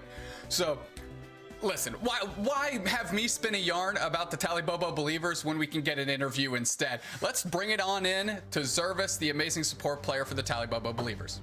Zervis, first of all, congratulations. Tali Bobo believers not dropping a single game here in March. You are the team to beat. I don't know if anybody can do it. I guess my big thought is, when you have a final match like that, are you kind of showing off when you have your players switching around, putting Toon Slim on Comfey, or is this something that you practiced? Actually, this is something that we practiced in a few scrims already, and we actually never lost a single game when we used it, so we wanted to keep it secret, and yeah, decided to pull it out in the end. Toon saying me comfy, so he gets comfy. Fair enough. Zervis, we saw you default and even first pick sometimes the Hoopa today. How pivotal is Hoopa to your all strategy just overall? It kind of seems like everybody else just plays what they want, and you guys really focus down that Hoopa. What are your thoughts on that? I mean, last year I had to play a ton of Hoopa, and I think the way we play, with like really macro-heavy gameplay styles, controlling the map, and being pretty good at getting ahead at the beginning. I think Hoopa is just really good at keeping a lead and abuse some macro mechanics to, then close it out in the end. You have so many more options than just straight up team fighting. Yeah, well, you guys did such an incredible job. Any last message for all of your believers out there? Thanks so much for cheering for us, and we are actually really relieved after a bit of a rough week of practice, Klaus not being here, and now we could actually manifest as the best team in Europe right now. We could show that last month was not a fluke, and we're gonna do the same at EOS Cup in London pretty surely. I hope so. There we go. Tali Bobo believers taking another impressive victory, this time not dropping a single game in the top 8. They are your EU champions back to back. Congratulations again. What a series. Thank you. What a series indeed, Spraggles. But, as the sun sets on EU, the sun will rise on NA. But before we can do that, let's bring in Tetra, let's bring in Bacon, and we'll get some closing thoughts before we wrap this thing up. Absolutely. We're going to be bringing back Tetra and Digital Bacon, who you saw earlier on the broadcast, cast some amazing games. I do want to hear from them. Gentlemen, welcome back. Before we get into some final thoughts, Tetra, why don't you take us through our bracket here? I would love to. Thank you very much, Spraggles. We had an insane bracket to run through with some pretty solid upsets, some revenge matches. As we were talking about earlier, we saw Woof knocked down in round 1 and able to pull off the miracle run all the way to the finals, beating out Nouns, the team that knocked him down, Tilted Deviant, Time to Shine, one of the best teams currently. But Tali Bobo believers, a literally flawless run through the bracket. Just incredible. Yeah, what a series. Incredible here. We're going to take a look at the season schedule right now. Bacon, do you want to take this away? Go on there. While we might be done, of course, with the March finals for EU now, we've got NA later on today. Brazil is currently playing on out. Naturally, we had OC on earlier, but it's going to be a long season on the run up to Worlds, going the whole way up to June. Next month, the next competition for EU is that EOS Cup on the 14th and 15th of April, and that's going to be at the European International Championship. That's taking place at the Excel Center in London next month. Amazing. We got our final thoughts from our incredible panel of casters right here. I'm going to include myself there. I called myself incredible, and there's nothing anyone can do to stop me. Bacon, some final thoughts on today's broadcast. I love the little change up there for Comfey in the final game. Just notice that jump off of the Dodrio, so that the Comfey took a little bit of the damage away, because of course a lot of those auto targeted moves will go for the lowest HP. Comfey a little little bit below Dodrio, so gives that little bit of buffer. Basically, like you're being a body shield in some of those cases, which is a great bit of creativity. Tetcher, hit me with some final thoughts. I adored the real-time evolution of teams really figuring out Comfy as this went on. We saw teams rolling it in with hyper-carry Comfy builds and then swapping it out. We saw focus on Tyranitar, then we saw a Sableye in the last game, and even the Dodrio coming in to punish the other really big star of today's games, the Espeon. But one of the Pokemon I really just want to shout out, who I really feel was just standout the entire day, Buzzwole, really made a difference in most of the games they're in. So I'm so excited to see how these drafts evolve going into the AOS Cup. Doob Snacks, a little final thoughts before we head over to NA. Well, clearly, Thea Sky Ruins is owned by Tali Bobo Believers, and they have a throne set up right in the middle of it, and they're sitting on it, wearing a floral crown known as Comfy. Of course, not only are they the winners for March, but they're the only team to win with Comfy on broadcast, so they're cutting it both ways. They're taking tallies in every direction here. Shout out to the Believers. They looked good. They earned it, and it's really up to the rest of these teams in EU to catch up to this pace car, because they've got a heck of a lead. That's right. No question, Tali Bobo Believers are the best team to watch in EU, maybe the best team to watch in the world. We're going to take a look at North America very, very soon. A final yeehaw for our EU broadcast. I want to thank you all for watching the Pokemon UNITE Championship Series here. The March finals for EU have ended, but the action doesn't stop. North America is up next. And don't forget, registration for the AOS Cup opens up tomorrow, March 12th at battlefy.com/Pokemon Unite. If your team needs members, or if you're a solo player, don't worry. After registering, you can find them in the official UCS Discord. We will be right back.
Absolute brawl breaking out here. 1 KO, they're looking for more. They finally go down.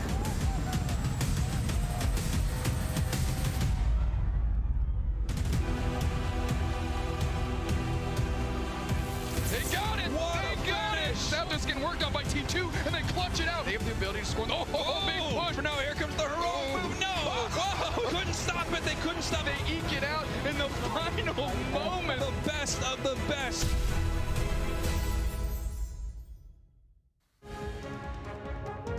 Hello, everyone, and welcome to the Pokemon UNITE Championship Series here, the March finals for the North America region. If you're coming over from EU, welcome back, and if you're a new viewer, get ready because we have some amazing Pokemon UNITE to bring you today. I am Jake, your resident content cowboy here. Yeehaw, and I am joined by the man, the myth, the legend himself, Dupe Snacks. Hello, Dupe Snacks. Spraggles, I can't wait for NA to get underway. I mean, I think we're going to have the story of two tournaments here. Tali Bobo Believers ran through the EU March finals. In NA, things being shaken up, I think, might be the understatement of the century. Yeah, without question, we had our world champs not qualify for the top 8 here, getting knocked down to losers by Benphone and then getting sent home by Spinal. So without the world champs here, everyone else really gets to flex and we get to see who wants to take that #1 spot. We have so much exciting stuff here. Dupesax, tell us a little bit about how this season's going to shake out. You got it, my man. Let's pop it up on the screen. We'll take a look. February finals behind us, of course. March finals, we in it right now. AOS Cup finals in April, followed by EUIC finals for the AOS Cup in London, baby. April final subsequently follows that. May, just a light month, just the May finals, but in June we're back. Regional finals and the NA regional finals are going to be played at NAIC in Columbus, Ohio, but of course, all the roads lead to Yokohama, Japan for the Pokemon UNITE World Championships. And the question is, how do you get to Worlds? Practice. Oh, wait, no. You either qualify using the top regional championship points or the regional finals winner will secure their spot to Worlds in Yokohama. The monthly finals award 1,500 championship points to the first place team. The AOS Cup and regional finals awarding even more, 2,500 for those tournaments. And I can tell you, things are going to be really interesting in North America because February, Doob Snacks, was amazing for one team and not so amazing in March. Well, yeah, because they're not here, Spraggles. So Blackhand, aka Ascended, aka Luminosity, well, they're watching from home. They're watching you and I right now. They're in the same player spot that we are. But what does that do? That opens the door for 8 other teams to stamp themselves as the March Finals champions. And as we take a look at this thing, I mean, Ascended, which looked so strong in their finals run, which we're taking a look at now, they rinsed through the competition. Yeah, they were absolutely unbelievable. And I think the real question here, the thing I'm most excited about is who wins March and what are they going to do when the champs return? Ascended, now Luminosity, just such a dominant team here. They weren't able to even get taken down a single game, I believe. Just looking fantastic on any Pokemon selection. Here's Overlord doing a little spin spout on the Blastoise, getting some big KOs here. Kyrios jumping in for a little smack on a Decidueye. Yeah, Amaterasu in the winner's bracket in the winner's final right now, so they've got a real opportunity to cut through. So Ascended, you know, who made now in the winner's finals, the team in the winner's finals look so meek, is not finding themselves on the outside, but all that does again is frame up who's going to win in March. But after March is the AOS Cup, and you better believe LG, Luminosity Gaming, is looking to rally back. Yeah, it's going to be amazing here. I can't wait to see these two teams go at it. We're going to take a look real quick here at a bit of a statement from Overlord, one of the players on Luminosity. You know, something I noticed talking to the team of Luminosity at Worlds last year is how much respect they had for other teams, their opponents, and how seriously they take this game and how seriously they take, you know, their performance in it. And I just thought they really, they really put out an amazing statement about their loss here in March. Yeah, sometimes you don't know how much work you have left or how hard you've stopped working until you get uppercut like they did in the March Open. And as you mentioned, they are incredibly humble players and they want to stay on top. They want to get back on top. So eating a little bit of humble pie here in the March finals, but you better believe they're going to be a force to be reckoned with in the AOS Cup as they look to cement themselves as the team to beat in NA once more. Humble pie sounds delicious, my friend. That's the story of March so far, but let's take a look at our format today, what you're going to be seeing from these teams. Top 8 teams from the March qualifiers are competing. It's a double elimination series with a best of 3. If you get knocked down to the losers bracket, you got one more chance to stay in this thing. And in fact, we're going to be watching a losers bracket game here very, very soon, Dupe Snacks. Why don't we talk a little bit about the championship points that some of these teams are going to earn today? Well, on the line for the March finals, as you mentioned, is championship points, which is one of the key ways to qualify. First place, 1,500 points. That's 300 points per player.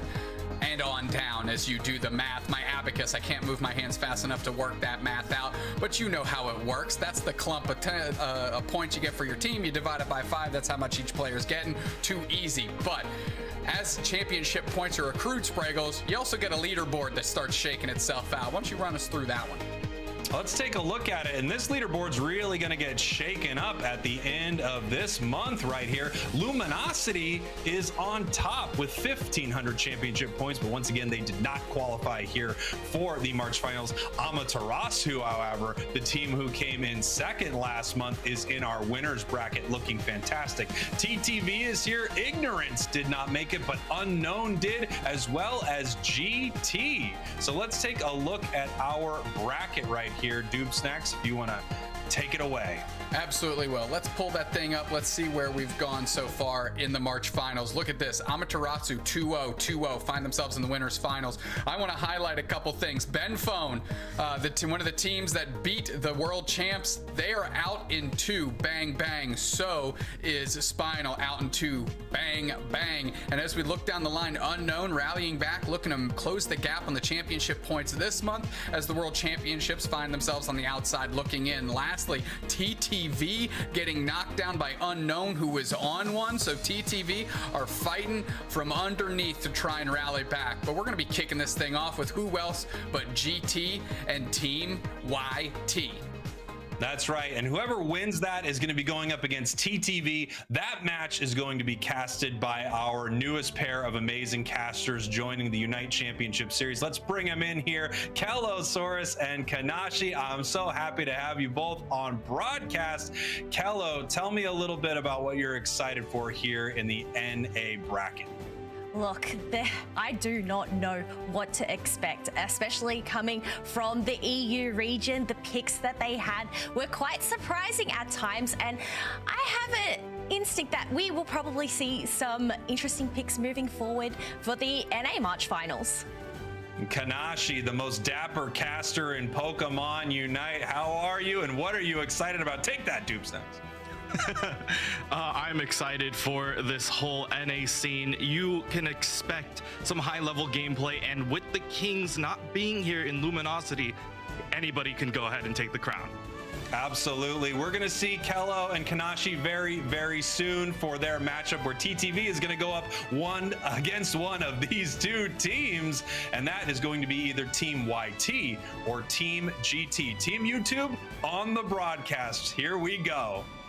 First off, Spraggles, I want to say that I took that personally, what you just said about Kanashi. Yes, the bow tie is sharp as a razor. However, I also think that I'm trying really hard out here. So anyways, GT, TYT. Look, if you followed last year, GT has some absolute highlight reels of players. Espo, Kratos, Egnoob, Lacoding, Regrets, and Team YT. Maybe the other group out there with some of the biggest NA fan bases, Akilo, Fui, So Sad Sam, Phil Yumus, and Rex. And here we have our draft. Team YouTube, your orange team. GT, your purple team. This is do or go home, win or you are done for both of these teams in a best of 3 series here. We see Mew being banned out. We see Espeon being banned out by Team YT's first pick over to GT. Mew and Espeon were both menaces in the EU region. It's unsurprised to see them on the chopping block. Espeon looked incredibly impressive, and a Kilo, you're gonna have to take everything under the sun for them not to select Venusaur out of the gate. That is definitely their comfort pick.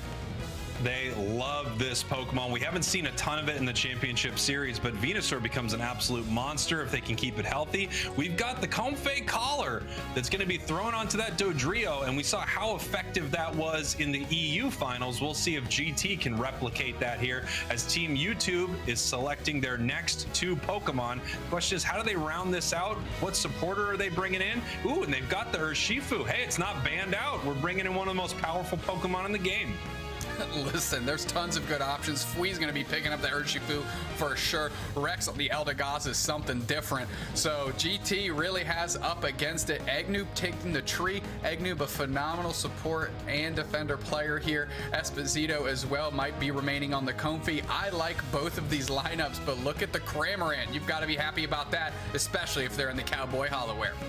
Of course, if they're wearing the cowboy hat, everything's good. If Dodrio has 3 hats, look, it's clear that at some point I became very focused on hats. I'm not sure how it happened, but let's see where Team YT moves these Pokemon around to. Phil Yumis, their defender, one of the meanest slow bros out there. Fui, I believe, is still playing this massively powerful single strike Urshifu. We're gonna have to see if they can get those secures. They have 2 huge secure opportunities between Urshifu and the Spirit Shackle from Decidueye. That's gonna be difficult for GT to deal with. They're going to need to get some big KOs in these fights. They really have to make sure that they keep a Kilo down. You cannot let them outscale anyone on your team, because that is a big time snowball effect that Team YT is going to try and use against GT.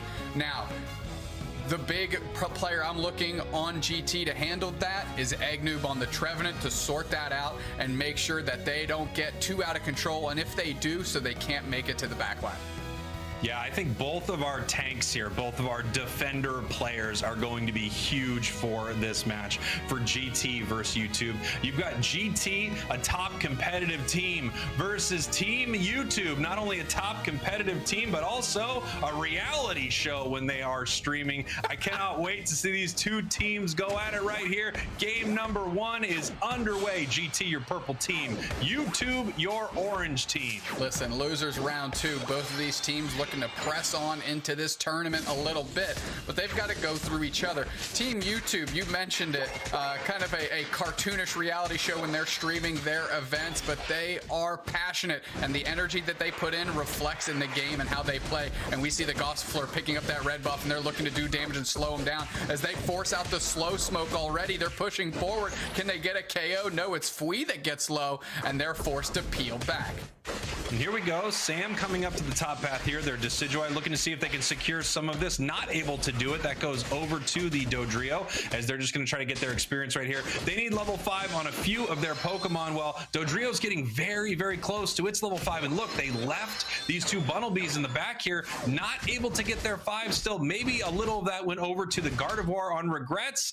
Is this able to take it? They're actually holding it right here to see how much experience they can get. No, just shy of that huge evolution. Makes these birds even more important for the team. GT look who's gonna have to get in there. They chip in, they get a good last hit, and they get their evolution. Are they looking to push? They are. Gossifleur's low. They pulled back the other way. Another slow smoke out of Rex here, as now it's Espo getting chipped and hopping a ride on the Dodrio. The Dodrio wants the action. They're chasing down the Dartrix. So sad Sam on the retreat, and Gossifleur can't catch up. They go for the engagement. Can they steal the buff here? Comfey hops off. Let's see what kind of work they do. Look, Coding, highway robbery, taking that buff for themselves and moving on down. And now we have the tanks moving up, the Venusaur moving up. Everything is being done to stop this Dodrio. And this is what we were talking about when we saw this in EU. It's just such a powerful combination. It's going to chase down. Here we go. Big KO KO onto the Dartrix. This is looking so good for GT right now. Dodrio doing Dodrio things. Yeah, they're putting a lot of unique pressure on Team YT, keeping them guessing, and they can't really get any traction anywhere. As Rex is for to come to the middle, and so is Phil, the Slowbro, but unable to get any of that experience as Lakoding is just running roughshod all over this map. They're taking KOs where they can find them. They do have a big-time Wicked Blow on the Dodrio to stop that push. However, Team YouTube is still trying to find their footing despite being up on the scoreboard. Yeah, just something really difficult to deal with is that Dodrio when it's messing with you. And now we see Cramorant using the dive moveset with a Comfy on it, jumping on it here, picking up a big KO on this Slowbro as they're raining points in on this goal. 74, 104, and they're breaking it early. That goal is gone, and it's going to give them amazing positioning here for this bottom Reggie. Whatever spawns down here, it's going to be tough for Team YouTube to do something about it. Yeah, that's not silver lining, that's gold lining if you're a Kilo. Now you have an opportunity to actually scale up a little bit with that extra experience that populates on the map. GT, meanwhile, they're all over this Registeel. Team YouTube going to try and make a play. Phil's trying to get into the mix. They surf on the Cram. The Cram dives right back. We're all about the water sports tonight. Who's going to play this thing out? Registeel gets leashed towards YouTube. They stitch in a big arrow, but it's Fui that secures it with the Wicked Blow, and now they're going to try and turn on a heal. Can they get regrets? They do! That arrow finds its mark, and that's the back of the Gardevoir. They're all over this goal zone here, and despite a big time early lead by GT on the experience board, Team YouTube withers that thing away and gets a good amount of points into boot. Beautiful play from Team YouTube. Put it in the thumbnail. Look at that secure. They've got the Spirit Shackle and they have the Wicked Blow. This is going to be so difficult for GT to deal with. As soon as an objective starts taking damage, they have to worry that these two massive secures are going to take it away from them here. Like I said earlier, they're going to need to win some big battles because YouTube can steal anything away. Yeah, that was a great bait and switch, though, by GT. I mean, you see that scoreboard now while Team YouTube was so preoccupied with the basement Reggie. That was actually a 4 or a 5-on-3, and GT was able to get work done across the map here as they have a long lead and take another Regieleki, forcing YouTube to deal with it. So sad, Sam going to try and bubble out Eggnoob a little here, but he stitches the arrow on the Cramorant from way downtown. So sad, Sam making it look easy. I think I somehow felt that. It's like that arrow hit me. I mean, it was from a million miles away, as Decidueye is prone to do. And here comes Sweet looking for a KO right here. Regrets able to make their way out of this. Lakoding just backing up to this top goal as well. And they're going to continue KOing some of these wild Pokemon, just getting a ton of experience. They are up on levels, and they want to keep this advantage as YouTube is crashing this bottom goal. Eggnoob trying to do the Lord's work here. They pick up a berry. They're trying to hold it down. The Trevenant Unite comes out, or they're going to be able to convert on it. They're pushing forward. They're trying to sling in those wood hammers. Can they get a KO? No, they're forced to retreat and reel, but in the meantime, Lakoding getting more points in. But 10 seconds, and we got a basement Reggie hitting the map. Here we go. Team YT in a great position once again for this Reggie. Dodrio not there from GT. It's running down now, and they are just going to start this right here. They're going to do as much damage as they can as GT moving in with a big Cram Unite. Yeah, Decidueye Unite follows suit. They're all over the Registeel. They close it down with the Comfy getting credit on the KO on a Kilo. Big question mark. Decidueye closes it out, and that's a KO for Kratos on the Decidueye KO streak of 2. YouTube might have taken the basement Reggie, but it's Comfy's world, and they're taking everybody's KO. They're like a skip it, except if you keep tripping over it, they're leashing around you, they're getting the KOs. GT making it happen in unique ways in the face of Team YouTube. And let me tell you, I always trip on a skip it. Here we go, getting ready possibly for this top Regieleki. If you look at the levels here between these two teams, it is not looking good for Team YT. We have a few high-level Pokemon on GT. The score is looking great for GT. The question is, though, can GT stop them from taking Rayquaza? They have been able to secure objectives in the face of GT, even as they are losing these fights. Yep, and that's going to be a key component, specifically with how Rayquaza works, with the shields and speed scoring it adds. Team YouTube just has to keep this lead within reason to be able to rally back in the last moments of this one. Urshifu hard engage on the Gardevoir, comes through, Wicked Blow, tries to find its mark. Can they get the KO on the Gardevoir? They're pushing through. That's a Horn Leash move and Fui around. Fui is still in the backline though. Dodrio comes through, rips through some of the players for GT. Team YouTube heating up. Comfy, what are you made of? What kind of plant is that, Spraggles? They're getting KOs. 4 players from Team YouTube are getting absolutely rinsed out here, and GT, everyone getting in the mix in these fights. Gardevoir somehow looking like Neo from the Matrix, just everything flying right by them as they're bending over. Nothing could stop that Guardy. They chased it all the way to their tier 2 goal, and Team YouTube still not able to pick up that KO. Amazing plays here from GT as they push this Reggie Alecki towards their tier 2 goal. And that means Team YouTube is going to have a hard time fighting over this bottom Reggie unless they mobilize themselves real quick.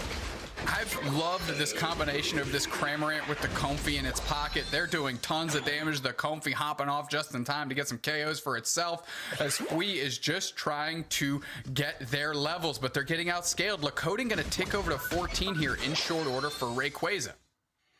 Regice here in the bottom path, and we see Kratos actually setting up a little bit of a sneak attack here from this tall grass. The arrow looking to find its mark, but it does not hit Kratos. There's really not enough time left for Regice anymore. Team YT just getting pushed back right here as the level lead is widening further, it feels like, for GT. They've got a level 14 Dodrio. 2 seconds here until Rayquaza hits the map, and the question is, how does YouTube want to fight this? They know they're behind, but they also know that they've got a massive secure if they're able to get near this Rayquaza. Between Fui and the Decidueye, they certainly have the tools to make it happen. GT just needs to play smart and find their engages. Kratos getting some decent damage in on Phil, though, but we've got a lot of posturing here, Spraggles.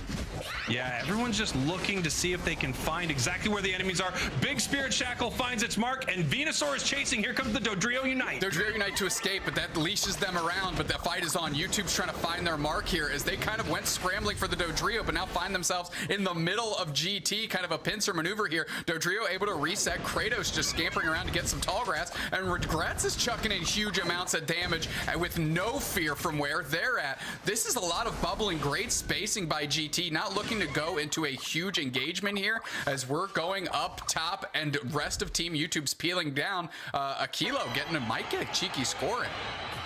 And it looks like if they don't get the score, they might get a big KO on this Cramorant right here. Cramorant pops its Unite move. It's going to try to stop them, but Venusaur unites in kind. Regrets throwing a Unite, but just misses completely right there as Team YouTube's in a great position after Cramorant goes down, and they're going to keep pushing this fight, and they're on Rayquaza. The door's open. Egnu picking up the Comfy. They're pushing far forward. They're trying to find their mark. The secure is absolutely ridiculous, but Dodrio's in the mix. Can they cut off Fui from the Wicked Blow? It's charged up. It goes in. It's the Comfy again. It's the Comfy again. What are you made of? What are you doing? Kofi seals it up, and now it's GT scrambling to try and score. The legend of GT is built off the back of a Comfy. Are you kidding me? The flowers are built, and they are strong. Team YouTube forced to counter score here. Egnoob literally just hanging out and basing so they can play some defense. GT, my friends, GT. I'm at a loss for words. What just happened? How does Comfy secure Rayquaza in the face of a Wicked Blow and a Spirit Shackle? I'm blown away by how that went. Was it a basic attack? What secured it? A question that is a secret that I never want answered because Espo is just built different. Look at that stat line on Comfy. 121, 4-4. That is where my vote goes to for MVP. Espo, you absolute legend. And a Rayquaza secure? Get out of here. Too easy. What a match for GT. Feels like it was just snatched away from Team YT as they had a much better final fight right there. But you do see that GT was ahead score-wise, ahead experience-wise in there.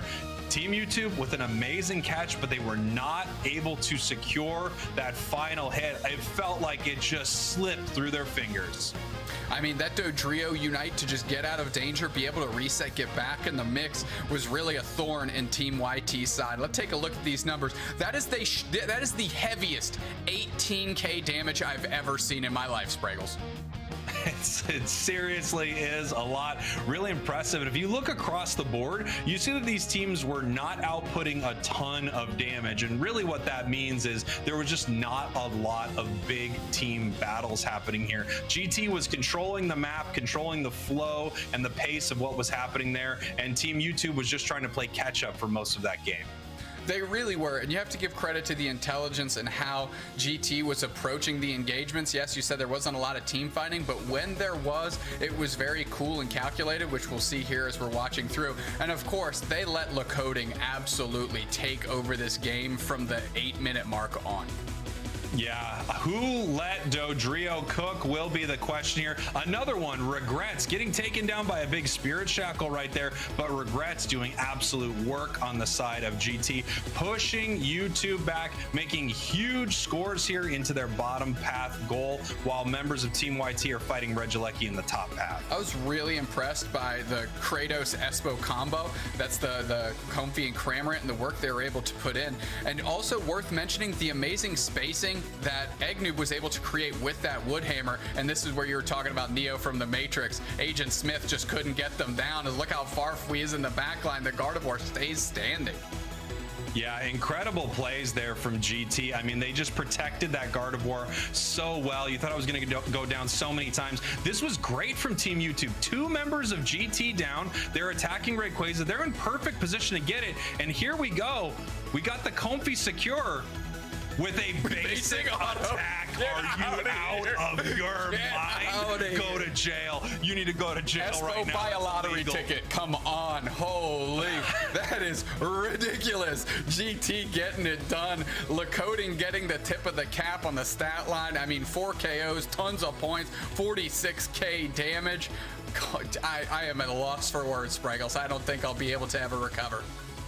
Wow, what a first game in this series for GT. They really dominated a lot of the match, but then they got completely beat at the Rayquaza pit. But it looks like the Pokemon gods Arceus was shining down upon them with that secure. However, Lakoding on this Dodrio, absolutely dominant performance, your game's MVP. Yeah, they really kicked off this game in the best way possible for GT. They ran all around the map. They opened up the opportunity of the ability to relax of every other member on their team to just carefully take their things without really having to be impeded, because Lakoding was causing so much static on the other side of the map.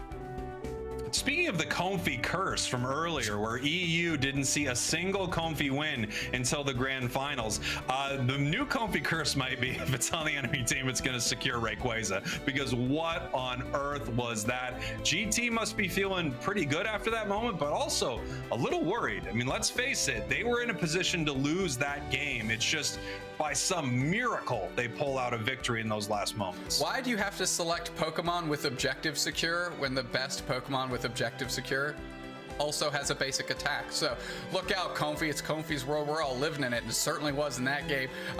If nobody has popped off for Espo right now, please do so, because that was a performance to be seen. And especially breaking down every narrative we set in the last couple hours in the EU region, right? I mean, Comfy was taking L's left and right, and I think Espo heard it and said, no, you haven't seen my Comfy, and holy, did that look good. Yeah, that Comfy moment was insane. I think the MVP from that match, I've got it right here. It's on my Switch controller. It's the B button. You just press the B button one time. That'll attack a wild Pokemon instead of an enemy, and that will apparently secure Rayquaza in the face of Urshifu and Decidueye. Are you kidding me? What a win for GT. If I'm on Team YouTube, I don't know if I'm furious or if I'm thinking, okay, we got this. Okay. We got this. You can't get that unlucky twice. Picture this, Spraggles. You're out in the world, okay? You catch an arrow to the chest. Somebody punches you wicked hard right in the face. But it's your allergies that take you out. Bang. Comfy. Wow. Comfy Rayquaza secure. We just lined it out right there. That's what that is. That's what we just witnessed. Insane. It really was just the beautiful flowers that take you all down. I can't believe it, but what a match. And I mean, if that's how we're starting the North America finals, I can't wait to see where this goes. Obviously, GT and YouTube are going to be heading to game number 2 here. YouTube's got a lot to prove, and they've only got a couple games to do it. If they lose one more, they are out of this tournament. GT is going to move forward, and they are going to face TTV. Look, I love GT. Maybe it's time for them to win this whole thing, but part of me wants to see the battle of platforms, Team YouTube versus TTV. Well, if that's the case, then YouTube needs to get on the ball, because they got to win 2 on the hop. We're taking a look at this. Just a quick breakdown. Waiting in the winners finals, Amaterasu, an unknown, being able to take and knock out TTV early, as well as defeating Spinal, the team that eliminated Luminosity Gaming, your world champions and February finals winners. So there's a lot of work to be done left ahead, and one of these teams is going to crown themselves the March finals champion, and really, like I said, shrink that CP lead that Luminosity has on everyone else before this tournament started. Yeah, this is a big month for the NA teams right here, specifically a team like Amaterasu, TTV, who already have a lot of championship points. But before we get there, we've got the rematch here. Team YT, now your purple team. GT, your orange team. Do they give them comfy? I mean, it's got better secure than Decidueye. I don't know. They might need to ban that thing out. Well, yeah, don't throw all your eggs in the comfy basket too early. I know Easter's right around the corner, but I don't think there's that many flowers yet to be leaned on here. I'm expecting similar bans again. We're going Espeon and Dodrio. I think that's a pretty good look out of these two squads. I totally agree. Espeon is an absolute force. I was hoping it was going to get a lot of play in these finals, and yeah, Espeon is just doing it right now. They want to get that early Venusaur lock in. That's an interesting choice, and the reason I say it's interesting is I don't know if a member of GT is going to pick it away from Aquilo, but Aquilo was pretty brutal once it got its levels on that Venusaur. Yeah, unfortunately, it didn't get them quite soon enough where Aquilo is used to and using that to be able to take over the game. But Espo grabbing the Slowbro out from the hands of Phil and Regrets taking that Gardevoir again. I mean, they are lining themselves up to do some damage out here and forcing Team YouTube onto some other Pokemon. Fui still going to be able to Wicked Blow, and there's the Blissey that we were talking about, Spraggles. There we go. Blissey, you know, a really amazing Pokemon still inside of this meta. And one thing it can do better than almost any Pokemon is it can set up situations where you really can't KO someone. If you use that Bliss Assistance on the right Pokemon, they are just staying alive. So Sad Sam and Phil Umis locking in Mew and Snorlax. Kratos hovering over that Glaceon, and I don't think that's a terribly bad place to go. It allows you to kind of get to Mew a little bit easier with the Icy Wind there, but I'm expecting Rex to be all over Aquilo in the late stages of this game. Use that Bliss Assistance so that Giga Drain, Petal Dance combination can wreak havoc through the front line of GT. And here we go. Our players are just swapping their Pokemon around to make sure that everyone is on the Pokemon they want to be on right here. Machamp for GT on Lacoading. Lacoading is a brutal Machamp player. And, you know, Machamp's Unite move is one of those Unite moves that can be like the biggest game changer inside of Pokemon Unite. If you line up the whole enemy team behind that barrage of blows, it's over. Without a doubt, especially if you have like a Regrets using Fairy Singularity, pulling all the players to one, you know, pinpoint spot, and you unleash that Machamp Unite, even in tandem with like a Slowbro Scald while the players are slowed down and can't scamper away, you can really line those up and do some damage. And if there's one player that can sort that out with Machamp, it's certainly Lacote. Let me tell you, these trainer cards, Rex, I feel like is really not trying. I just have to say that. I feel like you got to put a little more effort in, Rex. I know you've got the black t-shirt, the black swim trunks, but come on here, buddy. Everyone's putting in some work on these trainer cards. I mean, look at Aquilo. He's scaring this Charizard. Scaring this Charizard, which they put the Santa Claus hat sticker right on top of. I mean, a lot of positive energy in that. But here we go. Team YouTube in purple, GT in orange. Orange up a game, and they're looking to make it 2-0 and keep pressing through this tournament.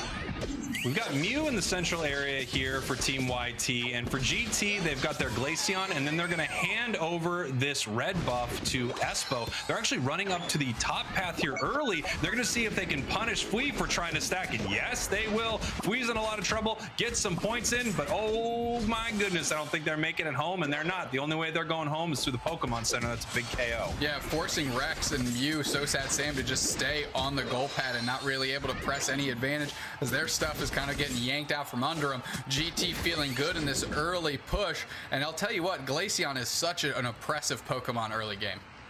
Yeah, it's amazing, especially once it hits its level 6 and you can get that freeze dry to really amp up the power of Icy Wind. Real difficult Pokemon to deal with, but we do have Mew up here ready to do some work, and they actually sent Urshifu into the central area for Team YT so it could get its experience. That's a pretty common tactic, is to actually let your Cubfu go through the central once and then never go back again, right? Just have it spike to level 5 so it can really start leveraging the single strike abilities. But now GT gets a good crop of points in. They're going to be able to catch a reset. Oh, it's KO'd before they can go back. Machoke just absolutely buckled out of the hyperspace hole, and what a solid engage by Team YouTube to keep themselves in this thing.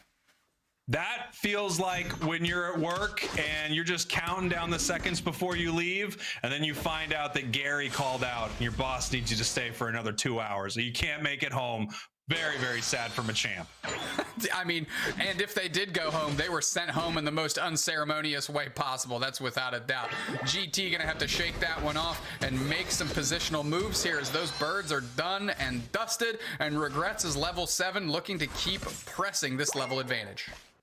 Kratos just, making sure that they can keep the pressure on Team YT right there, throwing out some damage with that Icy Wind, pushing them back. We got about 45 seconds right now until the bottom Reggies. Everyone is just grabbing as much experience as they can on the map. Those little yellow dots, they're eating them up, playing a little Pac-Man, getting big and swole so they can do something here at this fight coming up at the bottom Reggie. GT having access to Hoopa means they're going to be rotating much faster than Team YouTube, where Team YouTube has to have a little bit more calculated decision on where they want their players to end up and when. Regrets taking over to Gardevoir here right before this big basement Reggie fight is going to be key. Here we go. 8 seconds now before Reggie. Everyone is ready here except for Machamp, not yet down in this bottom path. Big solar beam, and actually Team YouTube is trying to push the fight right now. Eggnoob kind of gets caught on the heavy slam. Phil playing forward. Glaceon Unite comes out. They're going to try and find their target. They're pushing towards Mew, but we're going to keep going. Urshifu goes down early for YouTube. That can't be good. GT's pushing in the face. They're finding the Blissey. They certainly found the Ivysaur, and now it's Phil on the backside of nowhere. Throws up a block, but they're taking damage as the day is long. Heavy slam and just a punch through the brick wall. In karate, we shatter those. So Sad Sam moving forward. They're rotating back to the goal zone, and it's GT all over this Regice with just Rex looking to make a prey egg bomb play, and it's Urshifu coming back from the Pokemon Center saying, whoa, whoa, whoa, I was down but not out. Ding, ding, round 2. Give me that Regice for the squad. Once again, another insane secure for Fui. First, it was the KO on Machamp. Now it is this bottom Reggie getting punished for it a little bit. But boy, Fui is always there to pick up some huge, huge moments. It's like when Gary, your coworker, is having their birthday party and you think there's a piece of cake for you, and Gary takes it from you. Hey, it's his birthday. It's Gary's birthday. He probably brought the cake. So let him have it. Let him eat. Fui looking for a little round 3 action as finally they peel back and go, maybe that's overstaying my welcome a little bit. Fui gonna come through trying to get some of these birds with a heavy slam. Phil in tandem. Eggnoob actually kind of gets chunked pretty big as they're forced to just bubble out and buy some space for the Hoopa. And meanwhile, YouTube all over this Reggie Alecki as well. Oh, Glaceon right. Here comes out. We're going with the engage. That Machamp ult hit nothing but the wall. They talking about breaking walls. You ain't breaking that one. That's the border to Thea Sky Ruins. Mew getting the credit on Machamp. They're pushing forward. Gardevoir getting the K on the Blissey. And now GT's looking alive, pushing in the face of YouTube.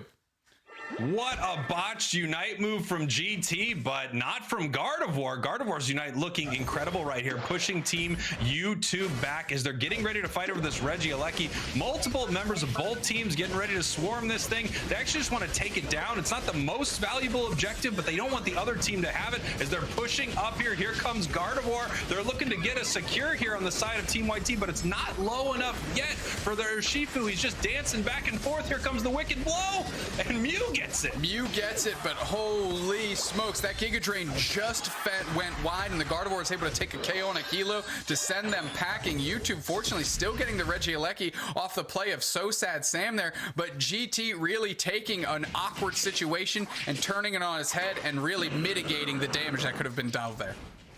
And here we go. Hoopa able to bring the whole team down. We have the level 9. We have the Unite move. Regirock being started here by Team YT. They want to get this low so they can get this big secure. And here we go. Regirock is very low, but no, they grab Urshifu right here, he's not able to get it. Urshifu stunned by the Regirock, rocks falling from the sky, and it's Eggnoob sorting out the Urshifu, saying not today. They go ahead and seal that one up, and now GT's looking to push big solar beam through the back of Aquilo, who wouldn't mind a solar beam of their own right now, but they're pedal dancing, they're giga draining. They're trying to find Eggnoob, they're trying to sort it out. Snorlax goes down to the Slowbro. They're moving forward though, and it's Aquilo that gets taken out by the Machamp. Lacote get credit for 2, and now GT, like I said before, they're finding signs of life and they're trying to make it happen. And here we go, Lacote just doing some work with Machamp. We talked about that Unite move earlier, just being such an amazing tool for GT. And if they can use it like that in another big fight, they're gonna win this whole thing right now. 86-196, GT up by over 100. And I usually view 100 points as a big break point for these teams. If you're down by over 100 points, you're gonna need to make some big plays to win this game. The good news for YouTube is they are down by 100, but both of those outer goal zones for GT are still up. So when they have the opportunity, if they take a Rayquaza or even go for a cheeky score, they have an opportunity to bring some balance to that scorecard before they have to really make a move on the main objective. Regieleki just in, complete control of GT right now. They're going to be able to secure this. No one from Team YouTube is going to make it there, as they are spending their time in the central area, getting all the experience that they can. The question is, what are they going to do to defend this? And is GT going to push with this stall? Doesn't look like it. Looks like they're positioning themselves for a fight here in the bottom path, as YouTube is letting that walk in the top path. Oh, without a doubt. And it's going to hit too, as GT is just catching the nice resets. They're getting topped off on HP. And they can go wherever they want on the map, because they've really put the stress test on Team YouTube right now. Look at this, 50 banger going in, gonna be able to get those points, and only 52 left, so that's gonna bring that goal zone to just a paltry 2 points if Aquilo goes for the score. And here we go, the fight happening here in just 8 seconds. We have Rayquaza hitting the map. Is GT going to be able to hold their advantage, or will Team YouTube come in and steal this Rayquaza right in front of them, just like Gary took that promotion from me? Eggnoob throwing a little bit of a surf to make sure that they can knock back members of Team YouTube and see if anyone's in that bush. Despite not fully starting yet, Snorlax possibly moving in with the engage, but everyone just being very patient right here. They know that anything could set this entire encounter off. Both teams just looking for their moment right here. Team YouTube behind, so they need to make the play, Dupe Snacks. Yeah, I kept saying Aquilo going to score. I'm a goofy goober. They can't score on their own goal zone. That would have been a nightmare if that was the case. GT looking for the engage. Glaceon comes out. They want the Urshifu. That's a gravity singularity. Dusts them immediately. Slowbro's hitting the pivot, and they take another one down. Aquilo's on the chopping block. They pick up the Blizzard Scissors. They're getting low. They're getting stunned. 4 players down. Just a Mew. They're on the chase. They're going to see if they can get it. And that's, that's a Slowbro trying to get them. So sad Sam getting back into the middle.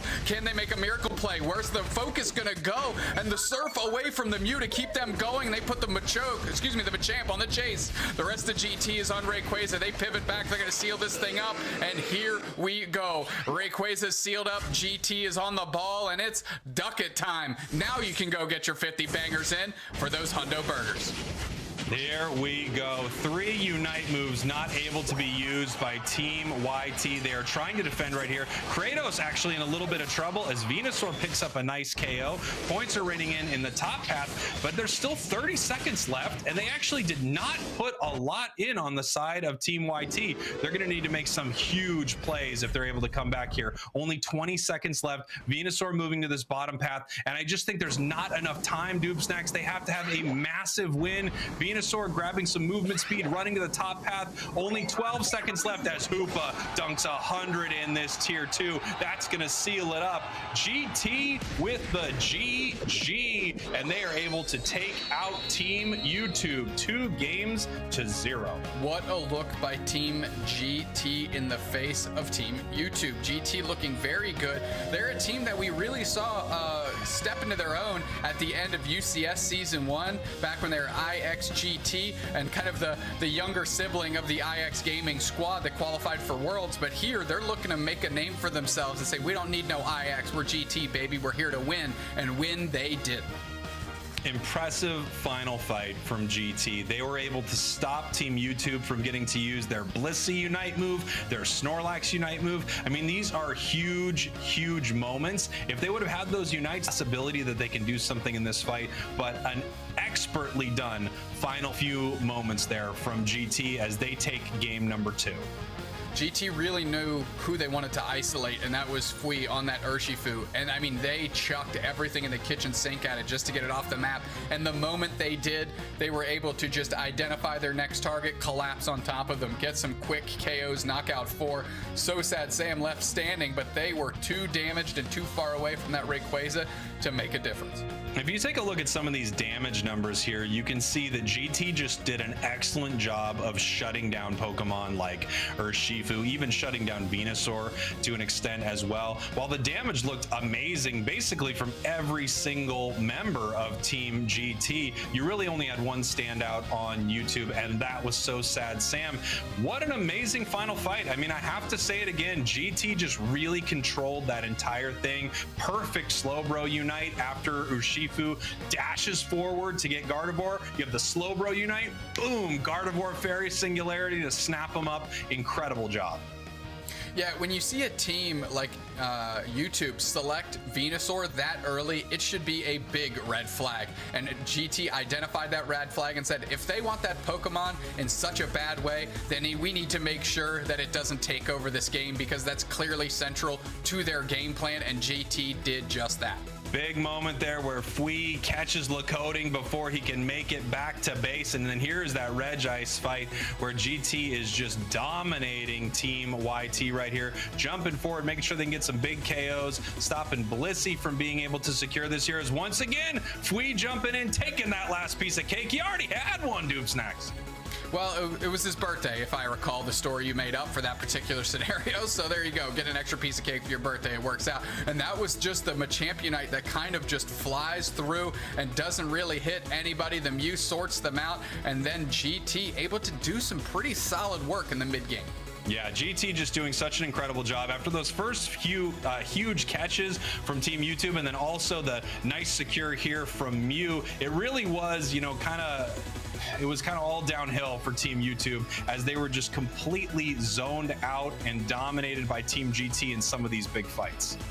You have to give credit to GT. They're rotating so well. Obviously, that helps that you get the express lane by the Hoopa, but the Reggie Rocks helping out GT sort that up and help Eggnoob seal them up for the GT squad. And I really think that was the last thing that tipped the scales in their favor for the rest of this one. I mean, that's just such an incredible play here from GT. This fight was amazing. They pushed their advantage, start wiping them all. And it looks like actually Blissey maybe tried to Unite, but not even able to get it off there as it tried to put the Unite move on Venusaur, taken down too fast for it to even really activate. And they just wipe Team YouTube. Team YouTube is going home. GT is going to be going up against TTV in our next game coming very, very soon. Very soon. But before we get there, let's take a quick look at the bracket. All right, let's take a look at our bracket and see where we are, Doob Snacks. Obviously, Team YT getting knocked down to the losers bracket, trying to crawl their way up to the grand finals. Not able to do it here against GT. And coming up, we've got TTV versus GT. Tell me a little bit about our winners bracket. Well, the winner's bracket shows Amaterasu waiting to get themselves their crown for the March finals, but standing in their way is Unknown, who dispatched of fan favorites TTV in their way to those winners finals. Amaterasu not looking to be eliminated in the grand finals again. They want to win this thing. All right, here we are getting ready for our next game. TTV versus GT is going to be coming up very, very soon. Kelosaurus and Kanashi is going to bring you that game. Don't go anywhere or I will be very, very upset with you. We've got more Pokemon Unite when we come back. Registration for the AOS Cup opens tomorrow, by the way, March 12th at battlefy.com/Pokemon Unite. If your team needs members or you're a solo player, don't worry. Head on over to the official UCS Discord, find yourself a team, and compete for all those championship points and all of those big, big dollars coming with the AOS Cup. We will be right back.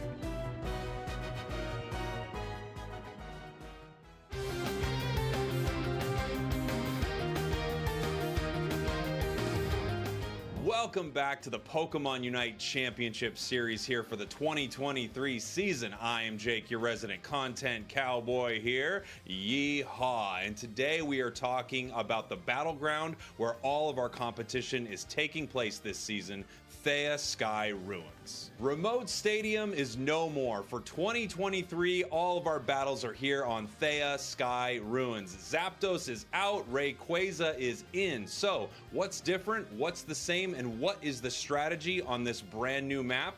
Let's talk about it. First off, what is the same? This is still Pokemon UNITE. You're scoring in goal zones. There's a big fight at the end of the map, and we have objectives top and bottom, as well as buffs and berries and all the things you expect in a match of Pokemon UNITE. Now on to what's new, and the short answer could be everything, and the long answer is, okay, here we go. The final battle is very different. I mentioned that Zapdos is gone and Rayquaza is here. Not only does scoring change near the end of the game, but your ability to position around this final fight is very different than it was before. Not only that, we have different objectives that spawn in the map. Rotom and Dreadnought are gone and the Regis have taken their place. The bottom Regis, each one providing a different buff, and the top Reggie Alecki, is now this powerhouse of an extra team member that moves towards enemy goals. The strategy is very, very different on this map, and you're going to see some incredibly exciting matches on Thea Sky Ruins. So what is the strategy now, and how does this affect competitive play? One of my favorite things about this is that teams from different regions are finding different ways to play in this map. Some teams are prioritizing the bottom path, while other teams are prioritizing the top path, using that Regieleki to get them a huge point advantage. All the while, teams are figuring out that with so many more wild Pokemon on the map, there are many opportunities to mess with their opponents and invade their central areas. One of my favorite strategies that we're seeing is that Pokemon are now not really confined to either the top or bottom path. They are moving all over, putting pressure on the enemy at every single point they can, while we are still finding a way to fight in the center at the 2-minute mark. So now you can see how the new map is going to affect this championship season in some really exciting ways. But of course, we have new Pokemon and new updates as well. It's going to be amazing. Make sure you don't miss a minute of the action and that you are subscribed to Unite Esports on Twitter and Pokemon Unite on YouTube. And also, if you're watching the broadcast in Spanish or Portuguese, make sure that you are following Unite LatAm and Unite Brazil on Twitter for all the latest Pokemon Unite Championship Series news. This is Jake, your resident content cowboy, saying, I love you, and goodbye.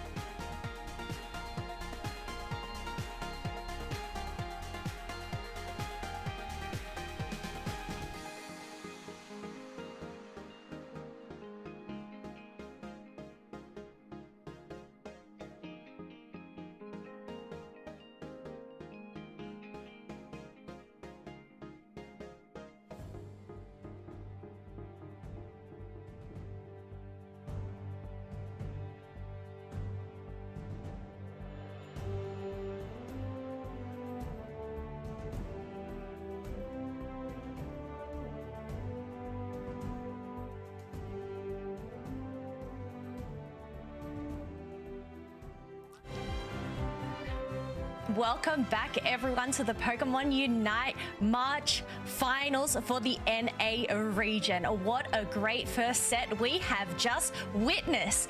GT beating Team YT 2-0, and now they're going up against TTV. Now the question is, Kanashi, are 2 Ts better than 1 T?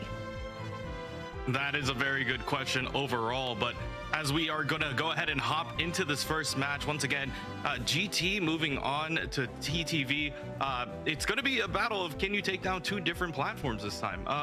We're going to go ahead and peek at TTV as our first team to really highlight here. They were a fan favorite. They're coming in this month as the 2nd seed. And we are going to go ahead and take a peek at that as we continue on through.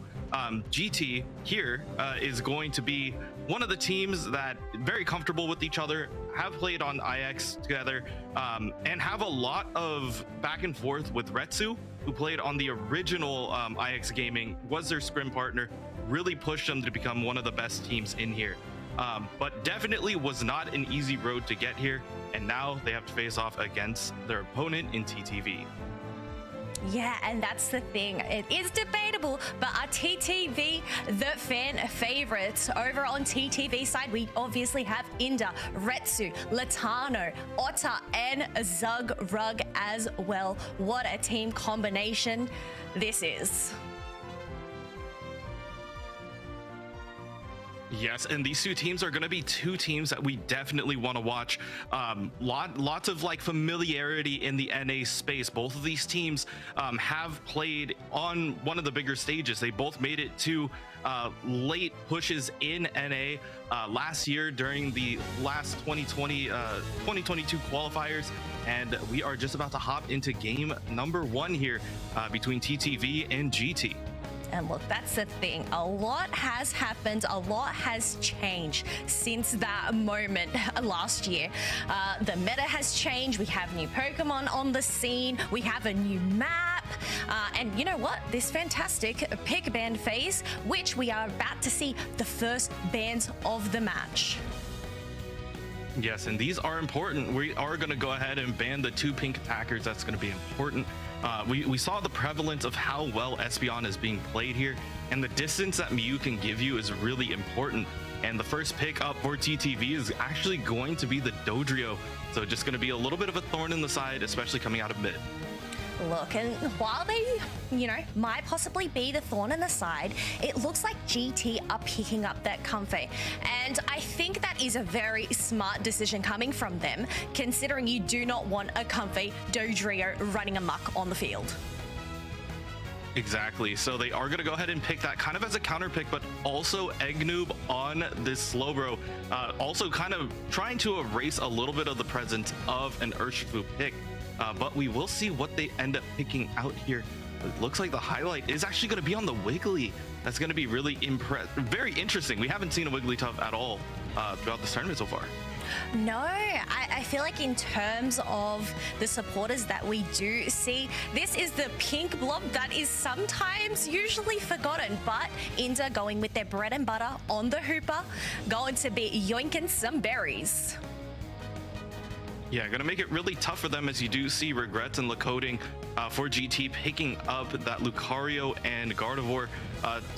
Two Pokemon that they are definitely comfortable on. I mean, we just saw them play this against Team YT just a little bit ago. So very comfortable on these picks. And now you do see the Icy Duo coming out for the last couple of picks for TTV. And this is going to be a really interesting one, as the Bird is going to be the last one, the Cramorant coming out for GT.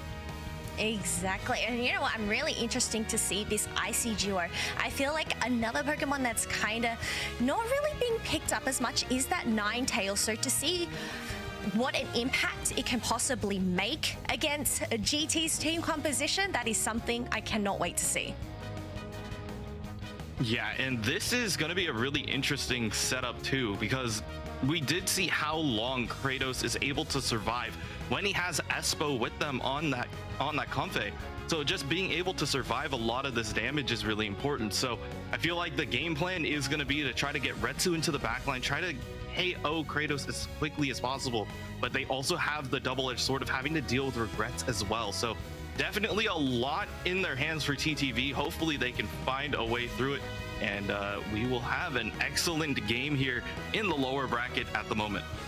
Yes, while they do have quite a fair bit to go, we know that it is crucial. They want to get the maximum CP points that they can get. So moving forward, I do not know what to expect. Yeah, and if we do want to go ahead and bring this all the way back Retsu was originally on that IX Gaming squad, trained with IXGT when they were IXGT.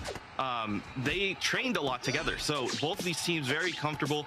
And then also, you know, TTV, GT played together all throughout last year. So both of these teams comfortable with each other. It's just going to be a matter of how does the new meta shake up a lot of this play. Oh, exactly. And we can see that Comfey is making sure to help that Raltet does secure themselves that red buff. So it is going to get those extra slows there on the opposing team. But look at this. An early rotate from Latano, leaving those Boltoys behind, making sure to try and secure those Battle Beasts for their team. Yeah, they do that thing where they just try to get their early buffs, try to apply pressure into the lane, make sure Lakota cannot get their footing throughout this match, and just try to make sure that they cannot continue on forward.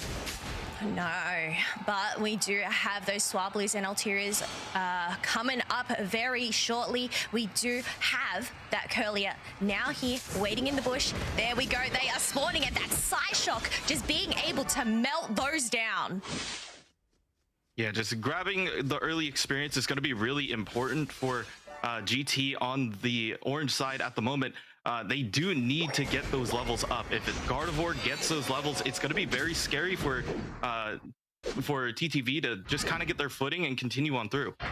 Yeah, it is going to be scary because we do have a Dodrio that is online and that Hooper with that hyperspace hole to be able to teleport your members, you know, from either the top half to the bottom half, but also to send them home from that extra healing when needed. Yeah, that is going to be the important piece, and that's probably the reason why they ended up picking up this Wigglytuff instead of like one of the other traditional Pink Blob supporters. The healing is actually going to be coming from the Hoopa, as they are going to go ahead and contest these middle birds. But when you do need something to either tank or initiate, that might be the play with the Wigglytuff. Yeah, but we'll just have to wait and see. Looking at the state of the field currently, we have 2 level 7s on the side of TTV, but GT are trying to make that push. Glaceon does happen to go down. Lucario is trying to E-speed, possibly. Oh, ends up taking down the Hooper as well. Yeah, Lakota just getting those E-speed resets and just continuing on through, trying to create some space for Kratos to go ahead and score through. They are going to go ahead and do that nice zoom in, as we do get the zoom in through, but instead Retsu trying to go ahead and erase the rest of this team here, and now trying to go ahead and chase down Lakota and Espo at the moment, trying to get the hop, the drill peck coming straight through. Can they get Lakota down? It looks like both teams are just going to go ahead and cut their losses. Look, it is the speedy bird, that Dodrio, after all, to be able to weave in and out and get some KOs there. We are just waiting for that Hooper to possibly rotate both of them down, and there we go. We have the rotation along with a Regice spawning down in that bottom half. We do see the split coming out from TTV, though. They are only sending a couple people down here. And now GT has their whole team here, and now they're looking to go on the offensive. They are really putting that push right now, trying to get those dunks in. It does look like we have 2 successful scores, and they are continuing to push towards this tier 2 pad as well. Yeah, that is going to be the play. They want to go ahead and apply a lot of this pressure down here at bottom, as they already cap the Regice at the moment, and now so you see the team trying to go ahead and get in here. Zugro dropping dangerously low. The Aura Cannon going to end up taking out 2, maybe even 3, as you do see GT getting aggressive here. Now chaining their attacks on the Otter, trying to go ahead and bring them down, but Otter's going to flip the script this time. Lutano trying to maybe get one on the back end, but the damage coming out from Kratos is too much, as you do see Otter dropping dangerously low. They are going to go ahead and send him home with a hyperspace hole, but the rest of the team still trying to go ahead and continue to keep GT off of this bottom goal. Aggressive that they are. There was just so many KOs there, but that's the thing. You want to get that early levels. You want to get in as much dunks as possible. Make that gap in Eos Energies being scored as wide as possible. Yeah, and you could also see how it's reflected in the experience coming out for GT and TTV at the moment. GT has a couple Pokemon that are already level 11. You have it on Regrets. and Kratos at the moment, but now they're going to go ahead and focus their attention up here at the Reggie Eleki. We'll see if they are going to go ahead and bring that down. Instead, it looks like Regrets is actually going to go ahead and take out Lutano instead, and also take the Reggie Eleki, now applying pressure to this top goal. Yeah, not only have TTV lost that Reggie Eleki, but we still have a Hooper that only is at a level 8. It hasn't got that Unite on hand yet, so it wants to try and get that ASAP, considering this bottom basement Reggie is about to spawn any second now. Retsu getting away with a sliver of HP, gonna be able to go home, but the fight is not over. Regice has spawned down here at bottom, and now you start seeing where TTV wants to go with this. Look, the thing is, they don't really have the levels here, making sure to just farm up any wild Pokemon that is available on their side. But you know what? That Lucario is being an absolute menace right now in their area. Does end up getting taken down after popping the Unite, and now Latano on the Glaceon is putting the push on that Slowbro up there. We have the Gardevoir rotating up, and here, not too far behind, is that Cramorant and Comfy. Yeah, just following around Eggnoob, just getting the damage through it. Now we have another fight breaking out down here. They are actually grabbing a couple members of GT at the moment, as Zogrug is going to be able to grab 2, and they are going to continue on with the push here. It looks like they are actually going to back out of here. That might be the play. Just kidding. They are going to go ahead and apply pressure to this top goal using the Hoops Unbound. Now they're doing some math, and they're going to go ahead and dunk this 40 in perfect. Just getting quite a bit of an over dunk on this top goal. This is the thing that we were waiting for, the Hooper Unite, and being able to utilize that. You want to at least get one Unite before the Rayquaza does spawn in that central area. But once again, we just have teams making sure to secure any experience before the next objective will spawn, which will be the Reggie Eleki.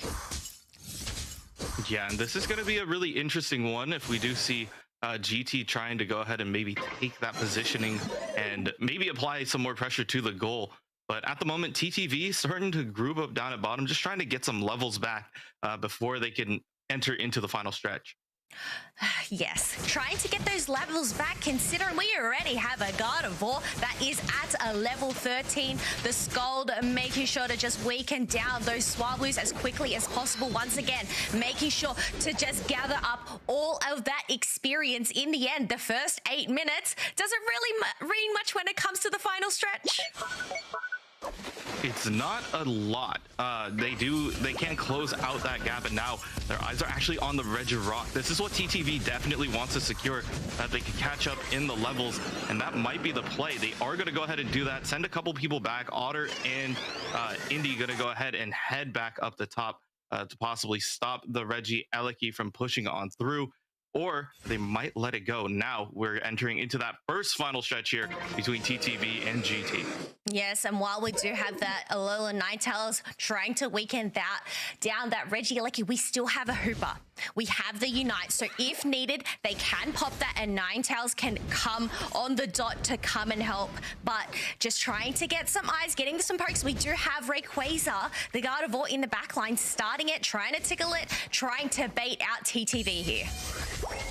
Yeah, now they're trying to get a couple of fights going here and there. They are very split, but the 34 dunk coming in from the bottom there, and they are losing out a couple players. Zogrug going to go down quite quickly. Now GT starting to surround Rayquaza. We'll see if they are going to go ahead and initiate on this, but TTV now has the lead, trying to figure it out. Hoops Unbound going to bring the team in, but the Slow Beam going to go ahead and hold up the Glaceon, not going to allow them to get through. You do see the Magical Leaves trying to keep them away. Otter trying to dive in, throws down the Aurora Veil. Is it going to be enough? No. GT is going to be able to secure it down, but now Indy getting fully surrounded, and now the rest of GT trying to maybe score in here and take the lead once again.